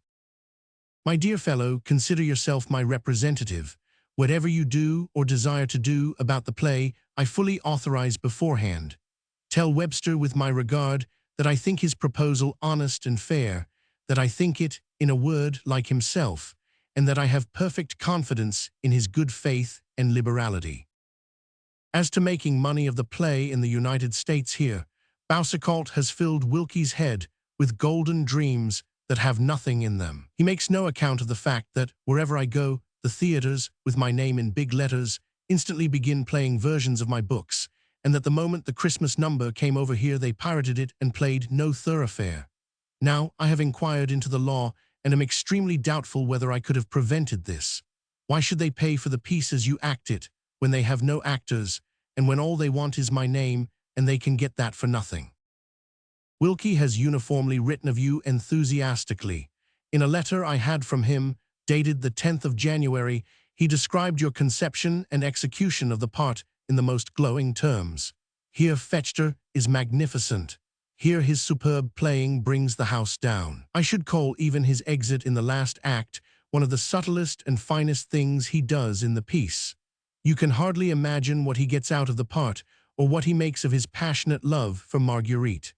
These expressions, and many others like them, crowded his letter. I never did so want to see a character played on the stage as I want to see you play Obenreizer. As the play was going when I last heard of it, I have some hopes that I may see it yet. Please God, your Adelphi dressing-room will be irradiated with the noble presence of Never Wrong, if you are acting, about the evening of Monday, the 4th of May. I am doing enormous business. It is a wearying life, away from all I love, but I hope that the time will soon begin to spin away. Among the many changes that I find here is the comfortable change that the people are in general extremely considerate and very observant of my privacy. Even in this place, I am really almost as much my own master as if I were in an English country town. Generally, they are very good audiences indeed. They do not, I think, perceive touches of art to be art, but they are responsive to the broad results of such touches. Dr. Marigold is a great favorite, and they laugh so unrestrainedly at the trial from Pickwick, which you never heard, that it has grown about half as long again as it used to be. If I could send you a brandy cocktail by post I would. It is a highly meritorious dram, which I hope to present to you at Gadd's. My New York landlord made me a Rocky Mountain sneezer, which appeared to me to be compounded of all the spirits ever heard of in the world, with bitters, lemon, sugar, and snow. You can only make a true sneezer when the snow is lying on the ground. There, my dear boy, my paper is out, and I am going to read Copperfield. Count always on my fidelity and true attachment, and look out, as I have already said, for a distinguished visitor about Monday, the 4th of May. Ever, my dear Fetchter, your cordial and affectionate friend, Miss Dickens. Boston, Tuesday, Feb. 25th, 1868. It is so very difficult to know, by any exercise of common sense, what turn or height the political excitement may take next, and it may so easily and so soon swallow up all other things that I think I shall suppress my next week's readings here, by good fortune not yet announced, and watch the course of events. Dolby's sudden desponding under these circumstances is so acute that it is actually swelling his head as I glance at him in the glass while writing. The catarrh is no better and no worse. The weather is intensely cold. The walking match, of which I will send particulars, is to come off on Sunday, Mrs. Fields is more delightful than ever, and Fields more hospitable. My room is always radiant with brilliant flowers of their sending. I don't know whether I told you that the walking match is to celebrate the extinction of February and the coming of the day when I can say next month. Miss Hogarth. Boston, Thursday, Feb. 27th, 1868.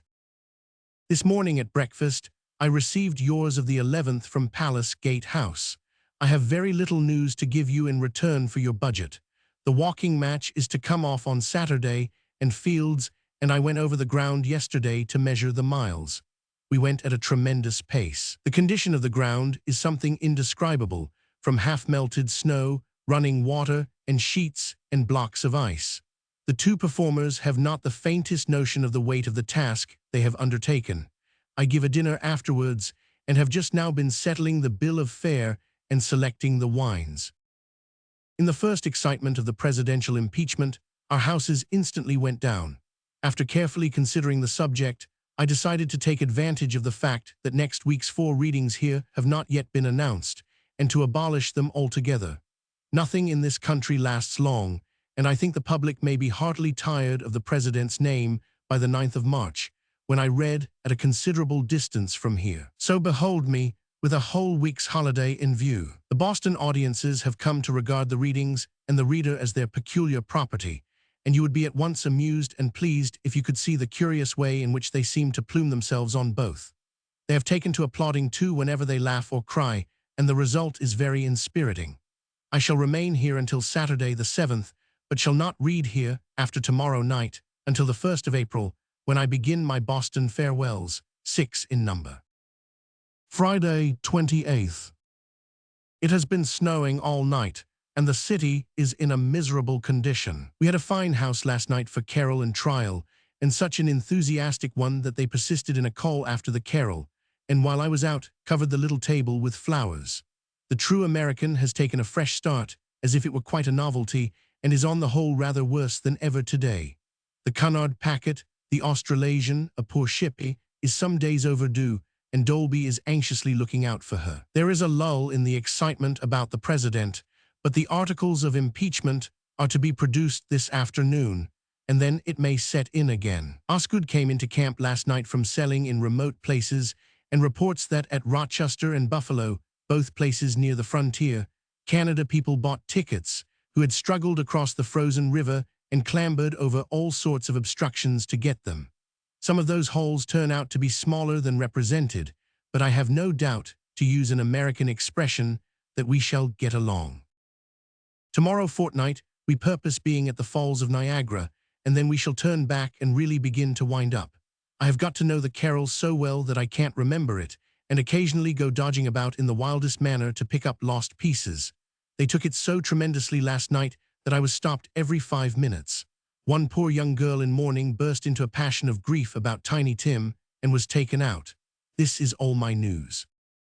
Each of the pedestrians is endeavoring to persuade the other to take something unwholesome before starting. Miss Dickens. Boston, Monday, March 2nd, 1868. A heavy gale of wind and a snowstorm obliged me to write suddenly for the Cunard steamer a day earlier than usual. The railroad between this and New York will probably be stopped somewhere. After all the hard weather we have had, this is the worst day we have seen. The walking match came off on Saturday over tremendously difficult ground, against a biting wind and through deep snow wreaths. It was so cold, too, that our hair, beards, eyelashes, eyebrows were frozen hard and hung with icicles. The course was 13 miles. They were close together at the turning point, when Osgood went ahead at a splitting pace and with extraordinary endurance and won by half a mile. Dolby did very well indeed, and begs that he may not be despised. In the evening I gave a very splendid dinner. 18 covers, most magnificent flowers, such table decoration as was never seen in these parts. The whole thing was a great success, and everybody was delighted. I am holiday-making until Friday, when we start on the round of travel that is to bring us back here for the 1st of April. My holiday-making is simply thorough resting, except on Wednesday, when I dine with Longfellow. There is still great political excitement, but I hope it may not hurt us very much. My fear is that it may damage the farewell. Dolby is not of my mind as to this, and I hope he may be right. We are not quite determined whether Mrs. Fields did not desert our colors by coming on the ground in a carriage and having bread soaked in brandy put into the winning man's mouth as he steamed along. She pleaded that she would have done as much for Dolby if he had been ahead, so we are inclined to forgive her.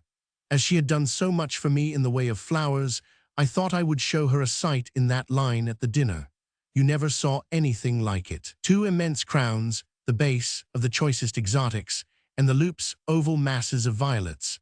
In the center of the table an immense basket, overflowing with enormous bell-mouthed lilies, all round the table a bright green border of wreathed creeper, with clustering roses at intervals, a rose for every buttonhole and a bouquet for every lady. They made an exhibition of the table before dinner to numbers of people. P.H. has just come in with a newspaper containing a reference, in good taste, to the walking match. He posts it to you by this post. It is telegraphed that the storm prevails over an immense extent of country and is just the same at Chicago as here. I hope it may prove a wind-up. We are getting sick of the sound of sleigh bells even. Your account of Anne has greatly interested me. M. Charles Dickens, Syracuse, U.S. of America.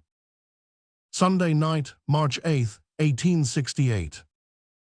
My dear Dickens, I am here in a most wonderful out-of-the-world place, which looks as if it had begun to be built yesterday, and were going to be imperfectly knocked together with a nail or two the day after tomorrow.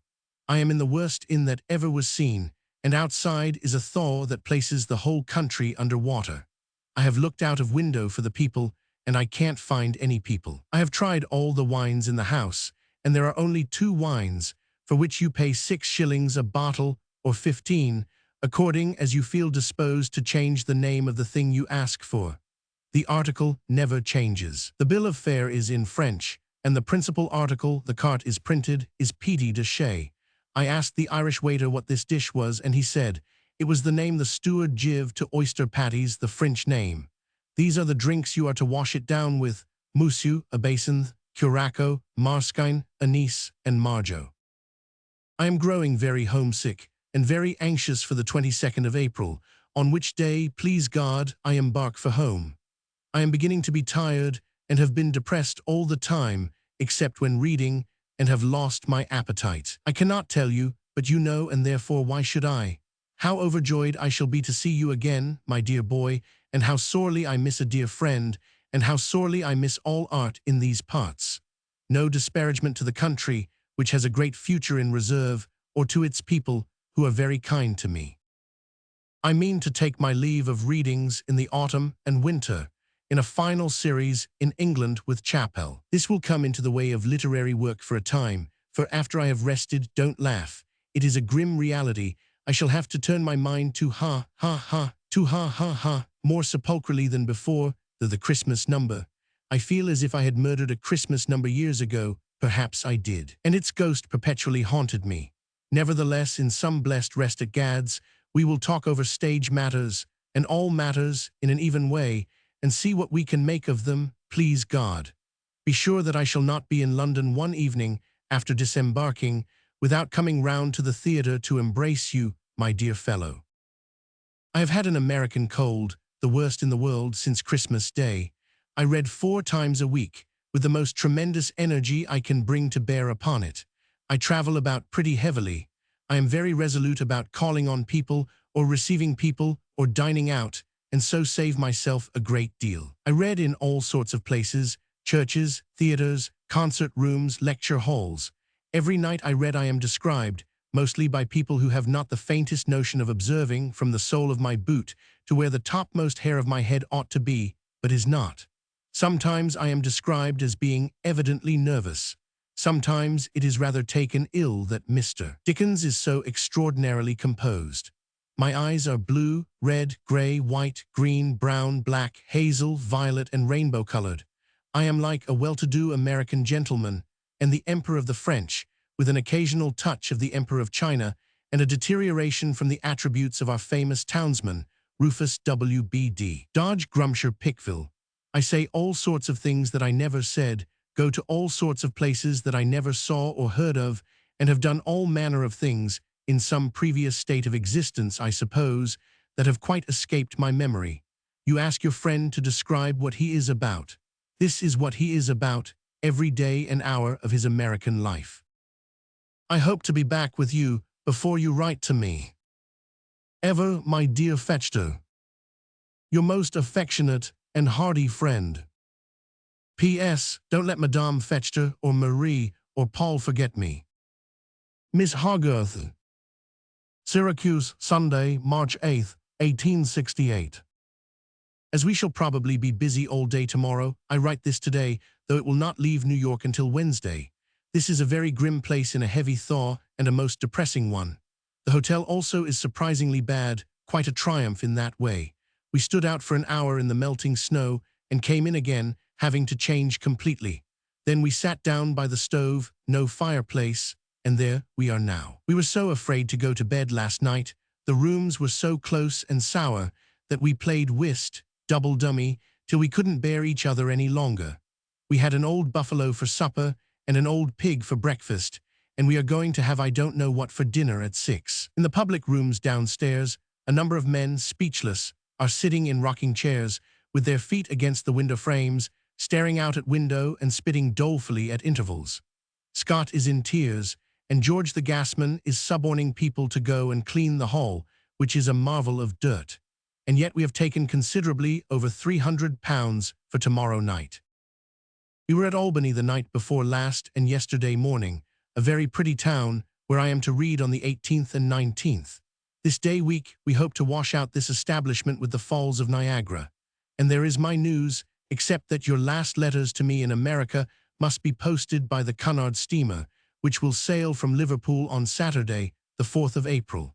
These I shall be safe to get before embarking. I send a note to Katie, addressed to Mamie by this mail. I wrote to Harry some weeks ago, stating to him on what principles he must act in remodeling the cricket club if he would secure success. Miss Hogarth. Monday morning, 9th. Nothing new, weather cloudy and town more dismal than yesterday. It froze again last night and thaws again this morning. Somebody sent me an Australian newspaper this morning, some citizen of Syracuse I mean, because of a paragraph in it describing the taking of 2 freebooters, at which taking Alfred was present, though I do not make out that he had anything in the world to do with it, except having his name pressed into the service of the newspaper. Buffalo, Thursday, March 12, 1868. I hope this may be in time for next Saturday's mail, but this is a long way from New York, and rivers are swollen with melted snow, and traveling is unusually slow. Just now 2 o'clock in the afternoon, I received your sad news of the death of poor dear Chauncey. It naturally goes to my heart. It is not a light thing to lose such a friend, and I truly loved him. In the first unreasonable train of feeling, I dwelt more than I should have thought possible on my being unable to attend his funeral. I know how little this really matters, but I know he would have wished me to be there with real honest tears for his memory, and I feel it very much. I never was better loved by man than I was by him, I am sure. Poor dear fellow, good affectionate gentle creature. I have not as yet received any letter from Henry, nor do I think he can have written to New York by your mail. I believe that I know that I was, one of the executors. In that case, Mr. Jackson, his agent, will either write to me very shortly on Henry's information of my address, or inquiry will be made at Gadd's or at the office about it. It is difficult for me to write more just now. The news is a real shock at such a distance, and I must read tonight, and I must compose my mind.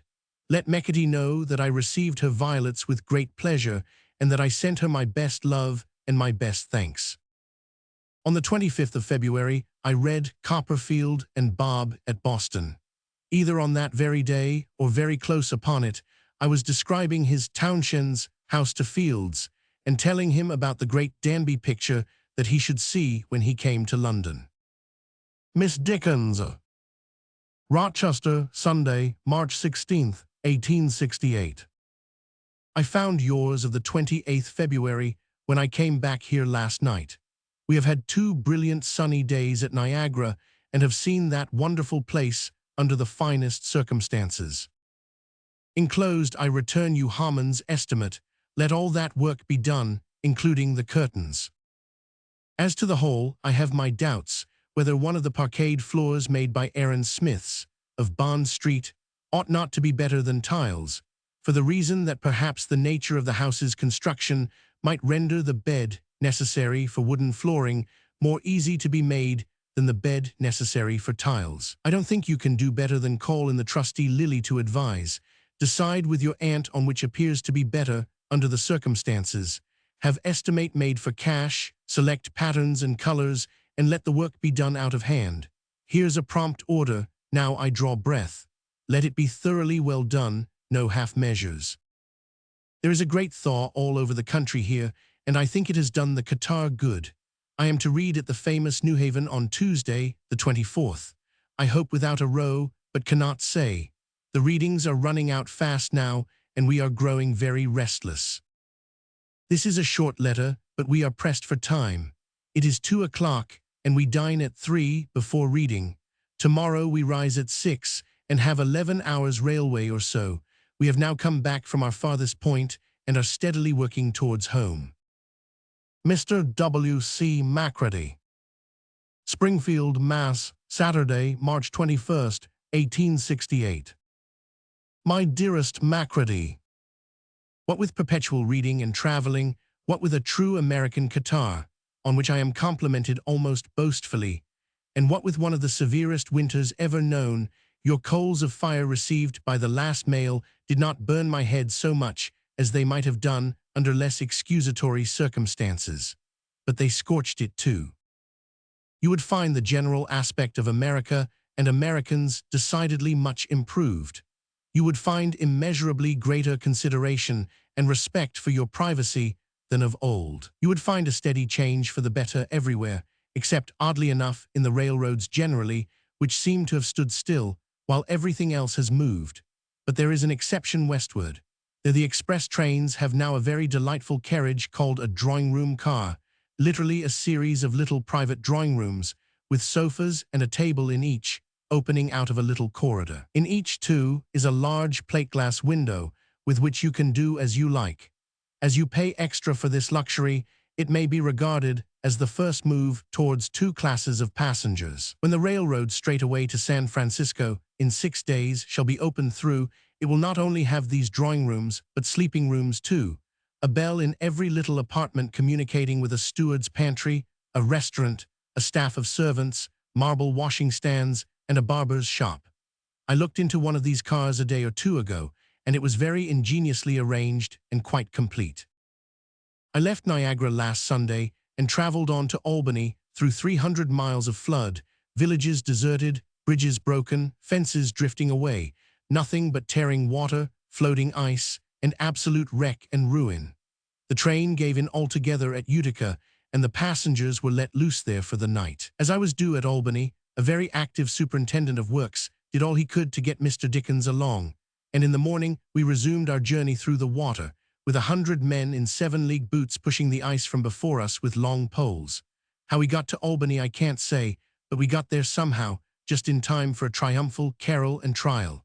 All the tickets had been sold, and we found the Albanians in a state of great excitement. You may imagine what the flood was when I tell you that we took the passengers out of 2 trains that had their fires put out by the water 24 hours before, and cattle from trucks that had been in the water I don't know how long, but so long that the sheep had begun to eat each other. It was a horrible spectacle, and the haggard human misery of their faces was quite a new study.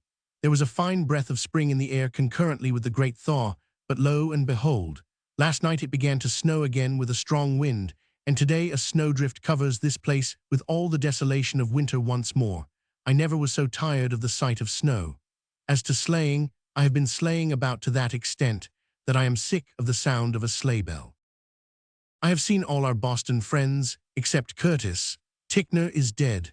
The rest are very little changed, except that Longfellow has a perfectly white flowing beard and long white hair, but he does not otherwise look old and is infinitely handsomer than he was. I have been constantly with them all, and they have always talked much of you. It is the established joke that Boston is my native place, and we hold all sorts of hearty foregatherings. They all come to every reading, and are always in a most delightful state of enthusiasm. They give me a parting dinner at the club, on the Thursday before Good Friday. To pass from Boston personal to New York theatrical, I will mention here that one of the proprietors of my New York hotel is one of the proprietors of Niblo's, and the most active. Consequently, I have seen the Black Crook and the White Fawn in majesty from an armchair in the first entrance, P.S., more than once. Of these astonishing dramas, I beg to report seriously that I have found no human creature behind who has the slightest idea what they are about, upon my honor, my dearest Macready, and that having some amiable small talk with a neat little Spanish woman, who is the premiere danseuse, I asked her in joke to let me measure her skirt with my dress glove. Holding the glove by the tip of the forefinger, I found the skirt to be just 3 gloves long, and yet its length was much in excess of the skirts of 200 other ladies, whom the carpenters were at that moment getting into their places for a transformation scene, on revolving columns, on wires and travelers in iron cradles, up in the flies, down in the cellars, on every description of float that Wilmot, gone distracted, could imagine. I have taken my passage for Liverpool from New York in the Cunarder, Russia, on the 22nd of April. I had the second officer's cabin on deck coming out, and I have the chief steward's cabin on deck going home, because it will be on the sunny side of the ship. I have experienced nothing here but good humor and cordiality. In the autumn and winter, I have arranged with Chappells to take my farewell of reading in the United Kingdom for ever and ever. I am delighted to hear of Benvenuta's marriage, and I think her husband a very lucky man. Johnny has my profound sympathy under his examinatorial woes. The noble boy will give me Gavesey revised and enlarged, I expect, when I next come to Cheltenham. I will give you and Mrs. Macready all my American experiences when you come to London, or better still, to Gads.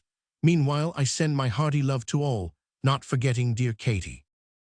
Niagara is not at all spoiled by a very dizzy-looking suspension bridge, is to have another still nearer to the horseshoe opened in July. My last sight of that scene, last Sunday, was thus.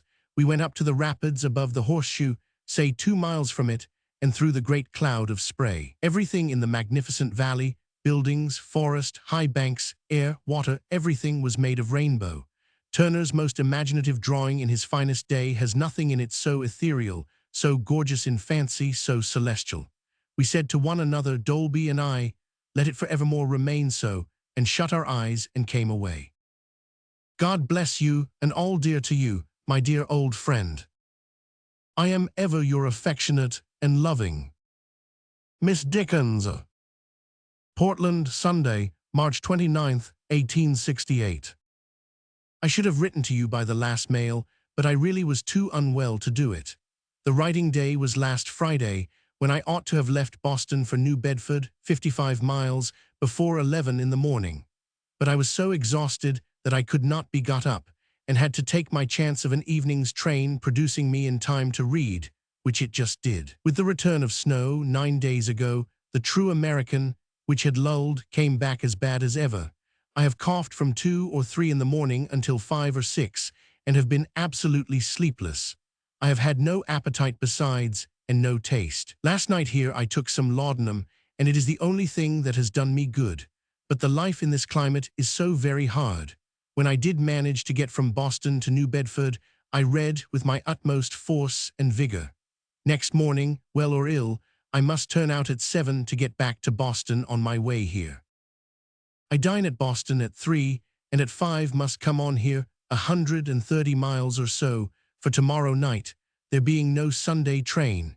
Tomorrow night I read here in a very large place, and Tuesday morning at 6, I must start again to get back to Boston once more. But after tomorrow night, I have only the Boston and New York farewells, thank God. I am most grateful to think that, when we came to devise the details of the tour, I foresaw that it could never be done, as Dolby and Osgood proposed, by one unassisted man, as if he were a machine. If I had not cut out the work, and cut out Canada, I could never have gone there, I am quite sure. Even as it is, I have just now written to Dolby, who is in New York, to see my doctor there, and ask him to send me some composing medicine that I can take at night, inasmuch as without sleep I cannot get through. However sympathetic and devoted the people are about me, they cannot be got to comprehend that one's being able to do the 2 hours with spirit when the time comes round may be coexistent with the consciousness of great depression and fatigue. I don't mind saying all this, now that the labor is so nearly over. You shall have a brighter account of me, please God, when I close this at Boston. Monday, March 30th. Without any artificial aid, I got a splendid night's rest last night, and consequently am very much freshened up today. Yesterday I had a fine walk by the sea, and today I have had another on the heights overlooking it. Boston, Tuesday, 31st. I have safely arrived here, just in time to add a line to that effect, and get this off by tomorrow's English mail from New York. Qatar rather better. Everything triumphant last night, except no sleep again. I suppose Dolby to be now on his way back to join me here. I am much mistaken if the political crisis do not damage the farewells by almost one half. I hope that I am certainly better altogether. My room well decorated with flowers, of course, and Mr. and Mrs. Fields coming to dinner. They are the most devoted of friends, and never in the way and never out of it. Miss Hogarth. Boston, Wednesday, April 1st, 1868. I received your letter of from the 14th to the 17th of March, here, last night. My New York doctor has prescribed for me promptly, and I hope I am better. I am certainly no worse. We shall do, to the best of my belief, very well with the farewells here and at New York, but not greatly. Everything is at a standstill, pending the impeachment and the next presidential election. I forgot whether I told you that the New York press are going to give me a public dinner on Saturday, the 18th. I hear, but not from himself, that Wills has had a bad fall in hunting and is, or has been, laid up. I am supposed, I take it, not to know this until I hear it from himself. Thursday. My notion of the farewells is pretty certain now to turn out right. It is not at all probable that we shall do anything enormous. Every pulpit in Massachusetts will resound to violent politics today and tonight. You remember the Hutchinson family? I have had a grateful letter from John Hutchinson. He speaks of my sister Abby as living in New York. The immediate object of his note is to invite me to the marriage of his daughter, 21 years of age. You will see by the evidence of this piece of paper that I am using up my stationery. Scott has just been making anxious calculations as to our powers of holding out in the articles of tooth powder, etc. The calculations encourage him to believe that we shall just hold out and no more. I think I am still better today than I was yesterday, but I am far from strong and have no appetite. To see me at my little table at night, you would think me the freshest of the fresh. And this is the marvel of Field's life. I don't forget that this is Forster's birthday. Friday afternoon, 3rd. Qatar worse than ever, and we don't know at 4 whether I can read tonight or must stop, otherwise all well. Miss Dickens. Boston, Tuesday, April 7th, 1868. I not only read last Friday, when I was doubtful of being able to do so, but read as I never did before, and astonished the audience quite as much as myself. You never saw or heard such a scene of excitement. Longfellow and all the Cambridge men urged me to give in. I have been very near doing so, but feel stronger today. I cannot tell whether the catarrh may have done me any lasting injury in the lungs or other breathing organs until I shall have rested and got home. I hope and believe not. Consider the weather. There have been 2 snowstorms since I wrote last, and today the town is blotted out in a ceaseless whirl of snow and wind. I cannot eat to anything like the ordinary extent, and have established this system. At 7 in the morning, in bed, a tumbler of new cream and 2 tablespoonsful of rum. At 12, a sherry cobbler and a biscuit. At 3 dinner time, a pint of champagne. At 5 minutes to 8, an egg beaten up with a glass of sherry. Between the parts, the strongest beef tea that can be made, drunk hot. At 10:15, soup, and anything to drink that I can fancy. I don't eat more than half a pound of solid food in the whole 24 hours, if so much.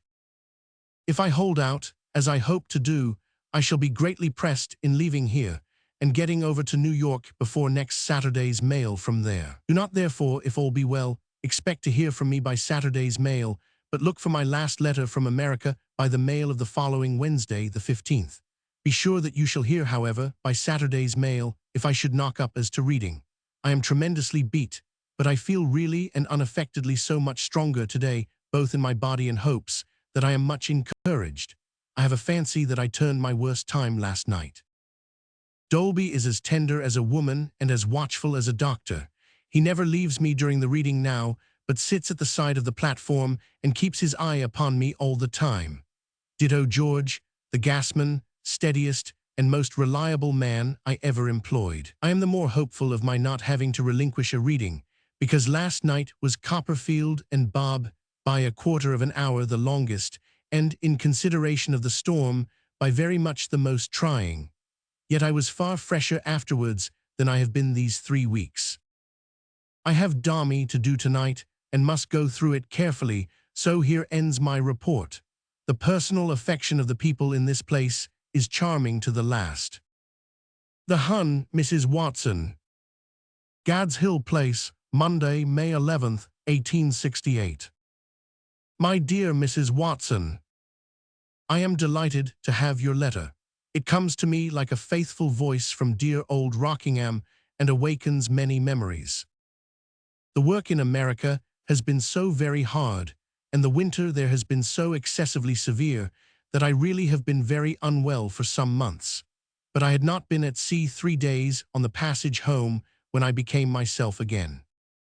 If you will arrange with Mary Boyle any time for coming here, we shall be charmed to see you, and I will adapt my arrangements accordingly. I make this suggestion because she generally comes here early in the summer season. But if you will propose yourself anyhow, giving me a margin of a few days, in case of my being pre-engaged for this day or that, we will, as my American friends say, fix it. What with traveling, reading night after night, and speech-making day after day, I feel the peace of the country beyond all expression. On board ship coming home, a deputation, 2 in number, of whom only one could get into my cabin, while the other looked in at my window, came to ask me to read to the passengers that evening in the saloon. I respectfully replied that sooner than do it, I would assault the captain and be put in irons. Ever affectionately yours, Mrs. George Cattermole. Gad's Hill Place, Hyam by Rochester, Kent. Saturday, May 16th, 1868. My dear Mrs. Cattermole, on my return from America just now, I accidentally heard that George had been ill. My sister-in-law had heard it from Forster, but vaguely. Until I received your letter of Wednesday's date, I had no idea that he had been very ill, and should have been greatly shocked by knowing it, were it not for the hopeful and bright assurance you give me that he is greatly better. My old affection for him has never cooled. The last time he dined with me, I asked him to come again that day 10 years, for I was perfectly certain this was my small joke, that I should not set eyes upon him sooner. The time being fully up, I hope you will remind him with my love that he is due. His hand is upon these walls here, so I should like him to see for himself, and you to see for yourself, and in this hope I shall pursue his complete recovery. I heartily sympathize with you in your terrible anxiety and in your vast relief, and with many thanks for your letter, am ever, my dear Mrs. Cattermole, affectionately yours, Mr. W. C. Macready. Gad's Hill, Wednesday, June 10th, 1868. My dearest Macready, since my return from America, I have been so overwhelmed with business that I have not had time even to write to you. You may imagine what 6 months of arrear are to dispose of. Added to this, Wills has received a concussion of the brain from an accident in the hunting field, and is sent away by the doctors and strictly prohibited from even writing a note. Consequently, all the business and money details of all the year round devolve upon me, and I have had to get them up, for I have never had experience of them. Then I am suddenly entreated to go to Paris to look after the French version of No Thoroughfare on the stage, and I go and come back, leaving it a great success. I hope, Mrs. Macready, and you have not abandoned the idea of coming here. The expression of this hope is the principal, if not the only, object of this present note.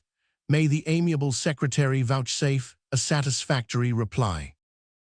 Katie, Mary, and Georgina send their very best love to your Katie and Mrs. Macready. The undersigned is in his usual brilliant condition, and indeed has greatly disappointed them at home here by coming back so brown and looking so well. They expected a wreck, and were, at first, much mortified, but they are getting over it now. To my particular friends, the noble boy and Johnny, I beg to be warmly remembered. Ever, my dearest Macready, your most affectionate, Mrs. Henry Austen. Gad's Hill Place, Higham by Rochester, Kent. Tuesday, July 2nd, 1868. On the death of Mr. Henry Austen. My dear Letitia, you will have had a telegram from me today. I received your sad news by this morning's post. They never, without express explanation, mind immediate on a letter addressed to the office, because half the people who write there on business that does not press, or on no business at all, so mark their letters. On Thursday I have people to see and matters to attend to, both at the office and at Coutts, which, in Will's absence, I cannot forego or depute to another. But between ourselves, I must add something else. I have the greatest objection to attend a funeral in which my affections are not strongly and immediately concerned.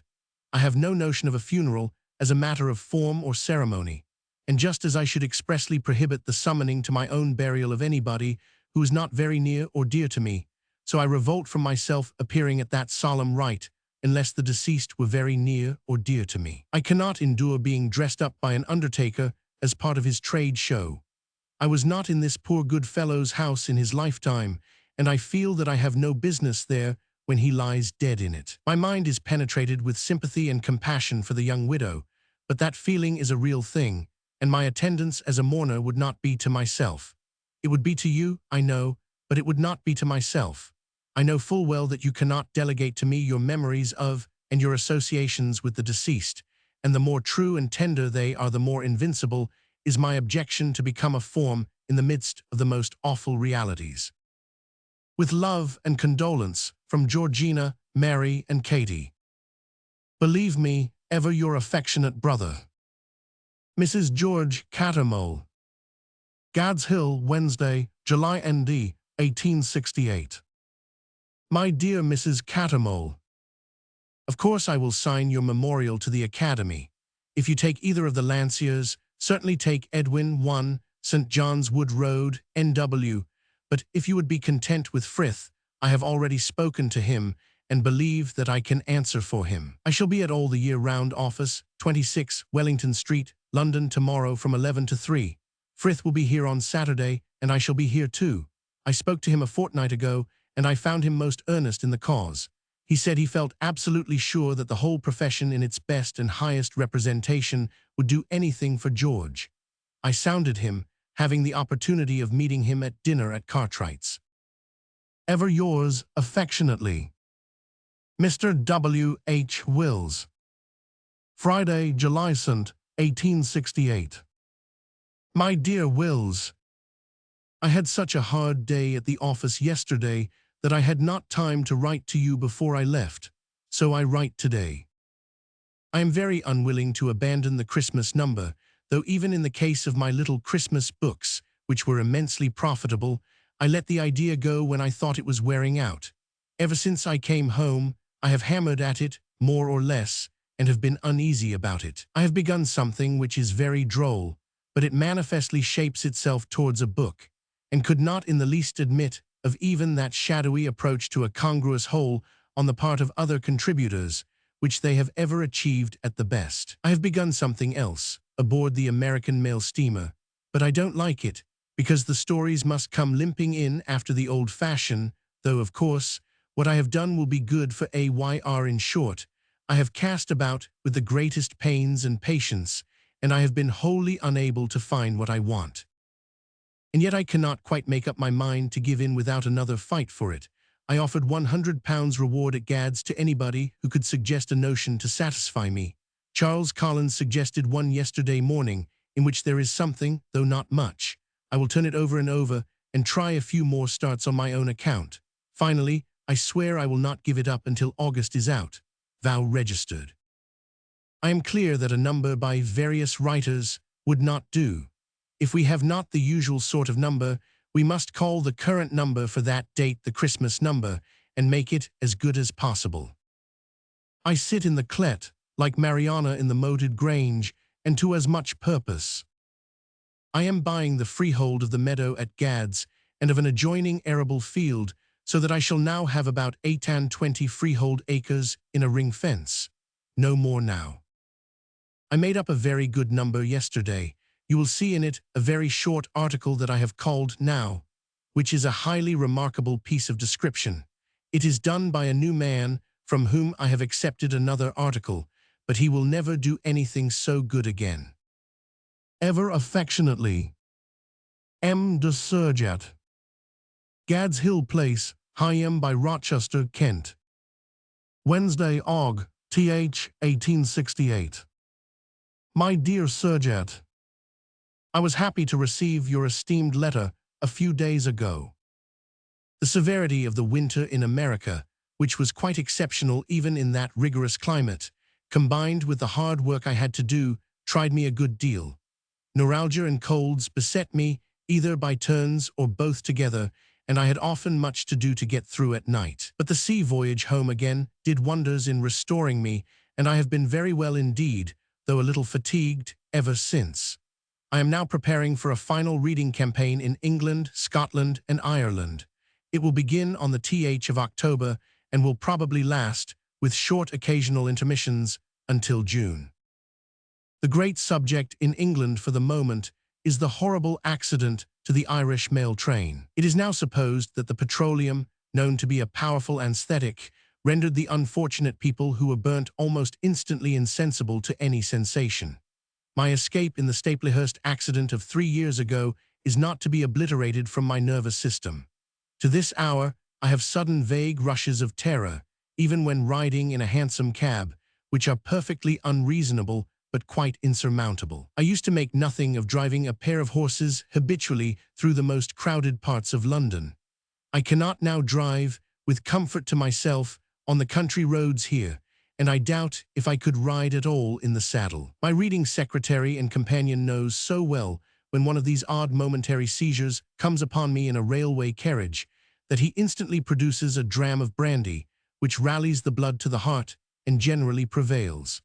I forget whether I ever told you that my watch, a chronometer, has never gone exactly since the accident, so the Irish catastrophe naturally revives the dreadful things I saw that day. The only other news here you know as well as I, to wit, that the country is going to be ruined, and that the church is going to be ruined, and that both have become so used to being ruined that they will go on perfectly well. Miss Dickens. Office of All the Year Round, number 26, Wellington Street. Strand, London, W.C. Saturday, Sept. Th. 1868. My dearest Mamie, I will add a line to this at the Athenum after seeing Plorn off to tell you how he went away. Athenum, 5:45. I can honestly report that he went away, poor dear fellow, as well as could possibly be expected. He was pale and had been crying, and Harry said, had broken down in the railway carriage after leaving Higham Station, but only for a short time. Just before the train started he cried a good deal, but not painfully. Tell dear Georgie that I bought him his cigars. These are hard things, but they might have to be done without means or influence, and then they would be far harder. God bless him. Parliament, reply to a proposal made through Alexander Russcl of the Scotsman, that he should allow himself to be put forward as a candidate for the representation of Edinburgh. Mr. F. D. Finlay. Gad's Hill Place, Higham by Rochester, Kent. Sunday, Oct. Th. 1868. My dear Finlay, I am much obliged to you in all friendship and sincerity for your letter. I have a great respect for your father-in-law and his paper, and I am much attached to the Edinburgh people. You may suppose, therefore, that if my mind were not fully made up on the parliamentary question, I should waver now. But my conviction that I am more useful and more happy as I am than I could ever be in Parliament is not to be shaken. I considered it some weeks ago when I had a stirring proposal from the Birmingham people, and I then set it up on a rock for ever and a day. Do tell Mr. Russell that I truly feel this mark of confidence, and that I hope to acknowledge it in person in Edinburgh before Christmas. There is no man in Scotland from whom I should consider his suggestion a greater honour. Ever yours, M. Charles Fetchter. Poor Plorn is gone to Australia. It was a hard parting at the last. He seemed to me to become once more my youngest and favourite little child as the day drew near, and I did not think I could have been so shaken. You were his idol to the hour of his departure, and he asked me to tell you how much he wanted to bid you goodbye. Kindest love from all. Ever heartily. The same. Office of All the Year Round. Wednesday, Oct. Th. 1868. My dear Fetchter, I got your letter sent to Gad's Hill this morning. Until I received it, I supposed the piece to have been put into English from your French by young Ben. If I understand that the English is yours, then I say that it is extraordinarily good, written by one in another country. I do not read again in London until the th, and then Copperfield, but by that time you will be at work yourself. Let us dine at 6 today, in order that we may not have to hurry for the comic dog. Ever faithfully, Miss Hogarth. Queen's Hotel, Manchester, Sunday, Oct. Th. 1868. My dearest Georgie, we had a fine audience last night in the Free Trade Hall, though not what we consider a large money house. The let in Liverpool is extremely good, and we are going over there at 1:30. We got down here pleasantly enough and in good time, so all has gone well, you see. Titian's, Santley, and an opera company of that class are at the theatre here. They have been doing very poorly in Manchester. There is the whole of my scanty news. I was in wonderful voice last night, but croak a little this morning, after so much speaking in so very large a place. Otherwise, I am all right. I find myself constantly thinking of Plorn. Miss Dickens. Adelphi Hotel, Liverpool, Monday, Oct. Th. 1868. My dearest Mamie, our lets here are excellent, and we shall have a great house tonight. We had a very fine and enthusiastic audience in the Free Trade Hall at Manchester on Saturday, but our first nights there never count up in money as the rest do. Yesterday, Charlotte, Sainton, and Piety stayed with us here, and they went on to Hull this morning.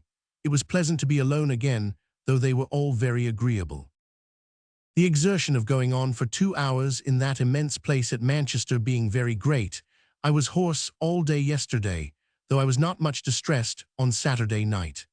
I am becoming melodious again at 3 in the afternoon, rapidly, and count on being quite restored by a basin of turtle at dinner. I am glad to hear about Armitage, and hope that a service begun in a personal attachment to Plorn may go on well. I shall never be overconfident in such matters, I think, any more. The day is delicious here. We have had a blow on the Mersey this morning, and exulted over the American steamers. With kind regard to Sir William and Lady Humphrey. Miss Hogarth.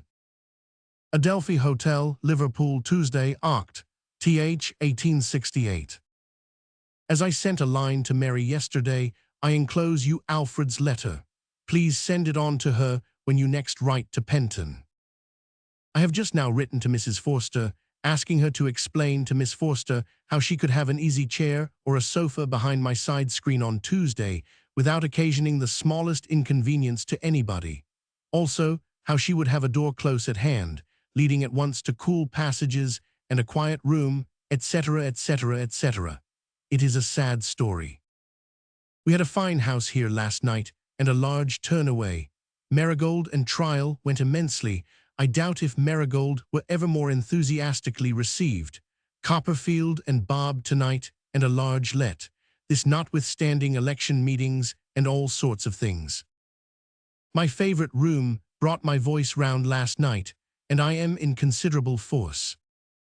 Dolby sends kindest regard, and the message, Everton Toffee shall not be forgotten. Mr. Henry Fielding Dickens. Adelphi Hotel, Liverpool, Thursday, Oct. Th. 1868. My dear Harry, I have your letter here this morning. I enclose you another cheque for £25, and I write to London by this post, ordering 3 dozen sherry, 2 dozen port, and 3 dozen light claret to be sent down to you. Now observe attentively, we must have no shadow of debt, square up everything whatsoever that it has been necessary to buy. Let not a farthing be outstanding on any account when we begin together with your allowance. Be particular in the minutest detail. I wish to have no secret from you in the relations we are to establish together, and I therefore send you Joe Chitty's letter bodily. Reading it, you will know exactly what I know, and will understand that I treat you with perfect confidence. It appears to me that an allowance of £250 a year will be handsome for all your wants, if I send you your wines. I mean this to include your tailor's bills, as well as every other expense, and I strongly recommend you to buy nothing in Cambridge, and to take credit for nothing but the clothes with which your tailor provides you. As soon as you have got your furniture accounts in, let us wipe all those preliminary expenses clean out, and I will then send you your first quarter. We will count in it October, November, and December, and your second quarter will begin with the new year. If you dislike, at first, taking charge of so large a sum as £62 10 shillings, you can have your money from me half-quarterly. You know how hard I work for what I get, and I think you know that I never had money help from any human creature after I was a child. You know that you are one of many heavy charges on me, and that I trust to your so exercising your abilities and improving the advantages of your past expensive education as soon to diminish this charge. I say no more on that head. Whatever you do, above all other things keep out of debt, and confide in me. If you ever find yourself on the verge of any perplexity or difficulty, come to me. You will never find me hard with you while you are manly and truthful. As your brothers have gone away one by one, I have written to each of them what I am now going to write to you. You know that you have never been hampered with religious forms of restraint, and that with mere unmeaning forms I have no sympathy. But I most strongly and affectionately impress upon you the priceless value of the New Testament and the study of that book as the one unfailing guide in life. Deeply respecting it and bowing down before the character of our Savior, as separated from the vain constructions and inventions of men, you cannot go very wrong, and will always preserve at heart a true spirit of veneration and humility. Similarly, I impress upon you the habit of saying a Christian prayer every night and morning. These things have stood by me all through my life, and remember that I tried to render the New Testament intelligible to you and lovable by you when you were a mere baby. And so God bless you. Ever your affectionate father, Mr. William Charles Kent. Office of All the Year Round.